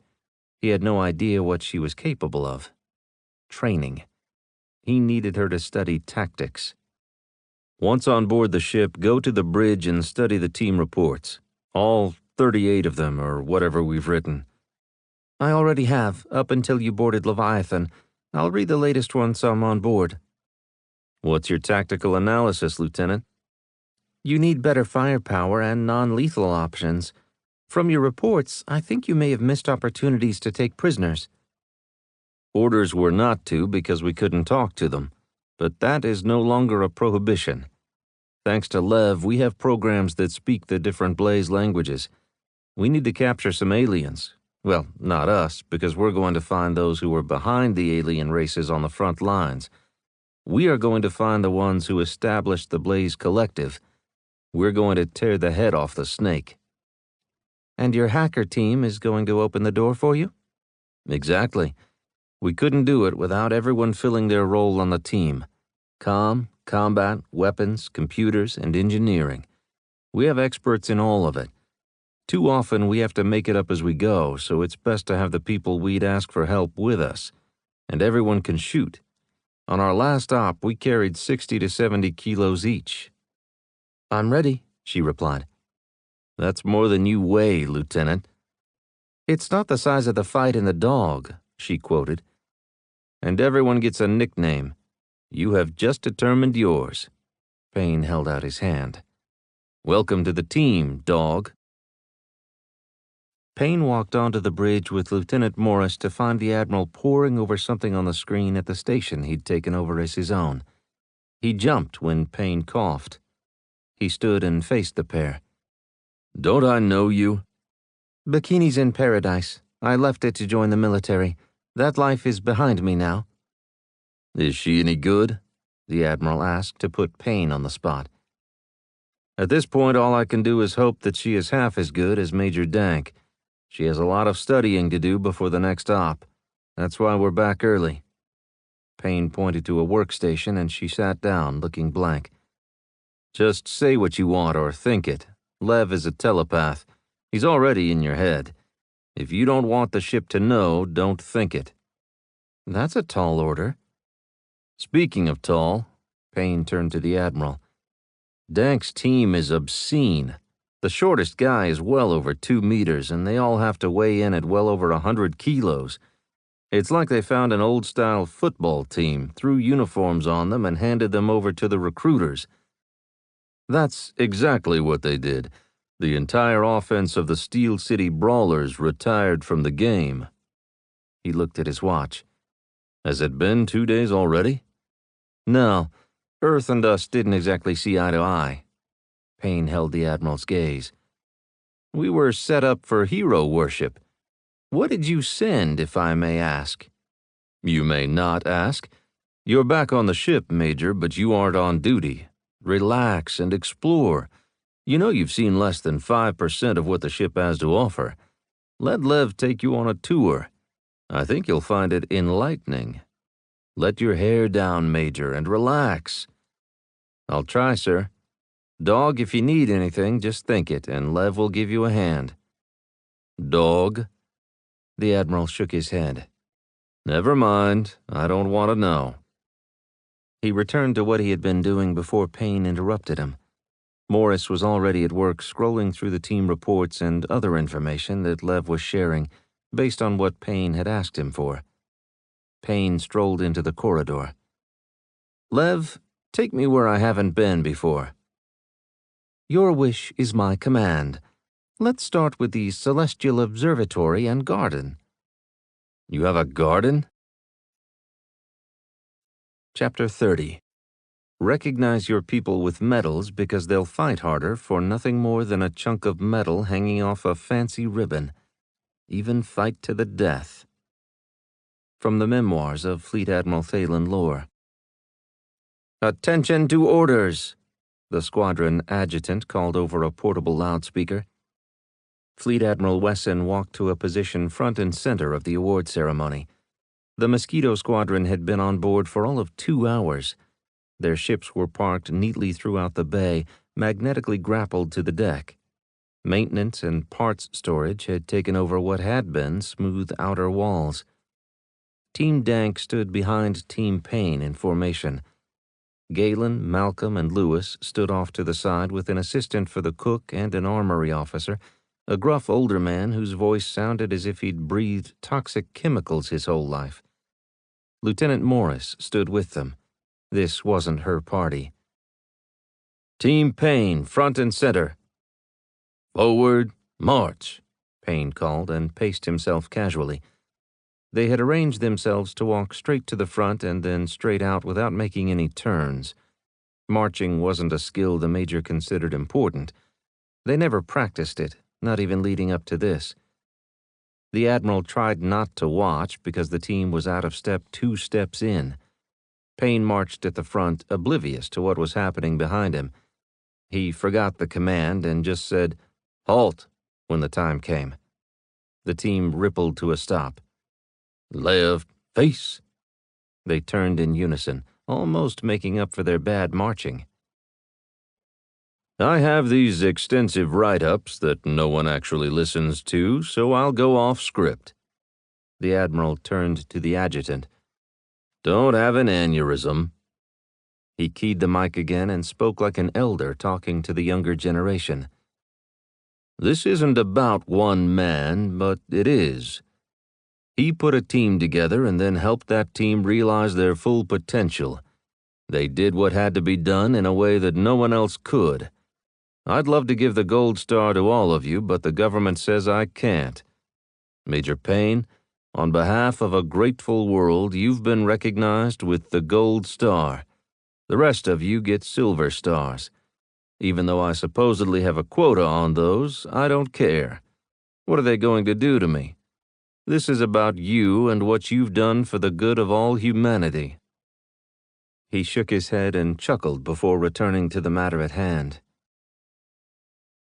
"This isn't just for what you've done to get us here, but what you're about to do to get us to a place where we have not been in a long, long time. Peace is within our reach. Imagine humanity not fighting a perpetual war. That's no longer a pipe dream thanks to you and your team. Let's have a round of applause for the team that has never backed down from a challenge." The assembled souls clapped lightly until the hangar bay door opened and a shuttle zoomed in. The squadron broke formation and ran for their lives as the shuttle settled almost on top of them. The door opened, and none other than Tammany Morgan Swiss strolled down the steps. The Commodore followed him. Neither looked happy. Swiss brightened when he saw Lieutenant Morris and made a beeline for her, calling "Mary" as he walked. "You," she snapped back. "I have missed you so." He powered in for a hug and she ducked away, choosing to hide behind the armory officer. He stiff-armed the dandy. "We'll talk later," Tammany promised. "I have nothing to say to you," she countered. Payne gave the order. "Fall out and rally around the XO." The team moved smartly from the front to the side where they encircled their teammate. "The lieutenant is my XO, and you'll not treat her any differently than you'd treat me. What are you doing here?" Alas, the Nova Intergalactic Board of Directors believed that greater opportunities existed on Leviathan. They strong-armed Fleet Command, and here I am, back to explore the opportunities. Payne laughed. They didn't exactly like the terraforming technology compared to everything else the ship has, like the repair and construction capabilities. "Something like that. Looks like you're stuck with me, but the scenery has definitely improved." "The scenery hasn't changed in the least. If you cross the line, Major Dank has an entire team of people who are used to beating on folks like you." "And we will," Dank agreed. He shook hands with Major Payne. Tammany flicked his fingers and sauntered away as if it were his choice to be somewhere else. "Thank you, but—" Payne stopped her. "You're on my team. We rally around anyone on the team."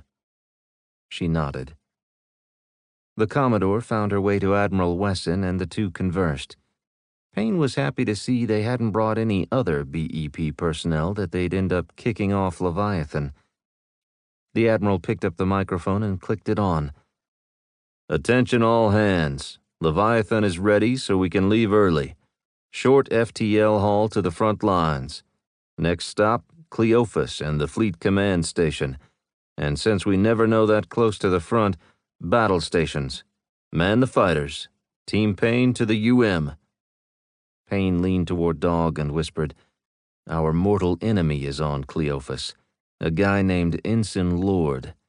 We owe him one rather significant payback. I hope we get to stop by and say hi." "I guess I'll get that story later," she replied.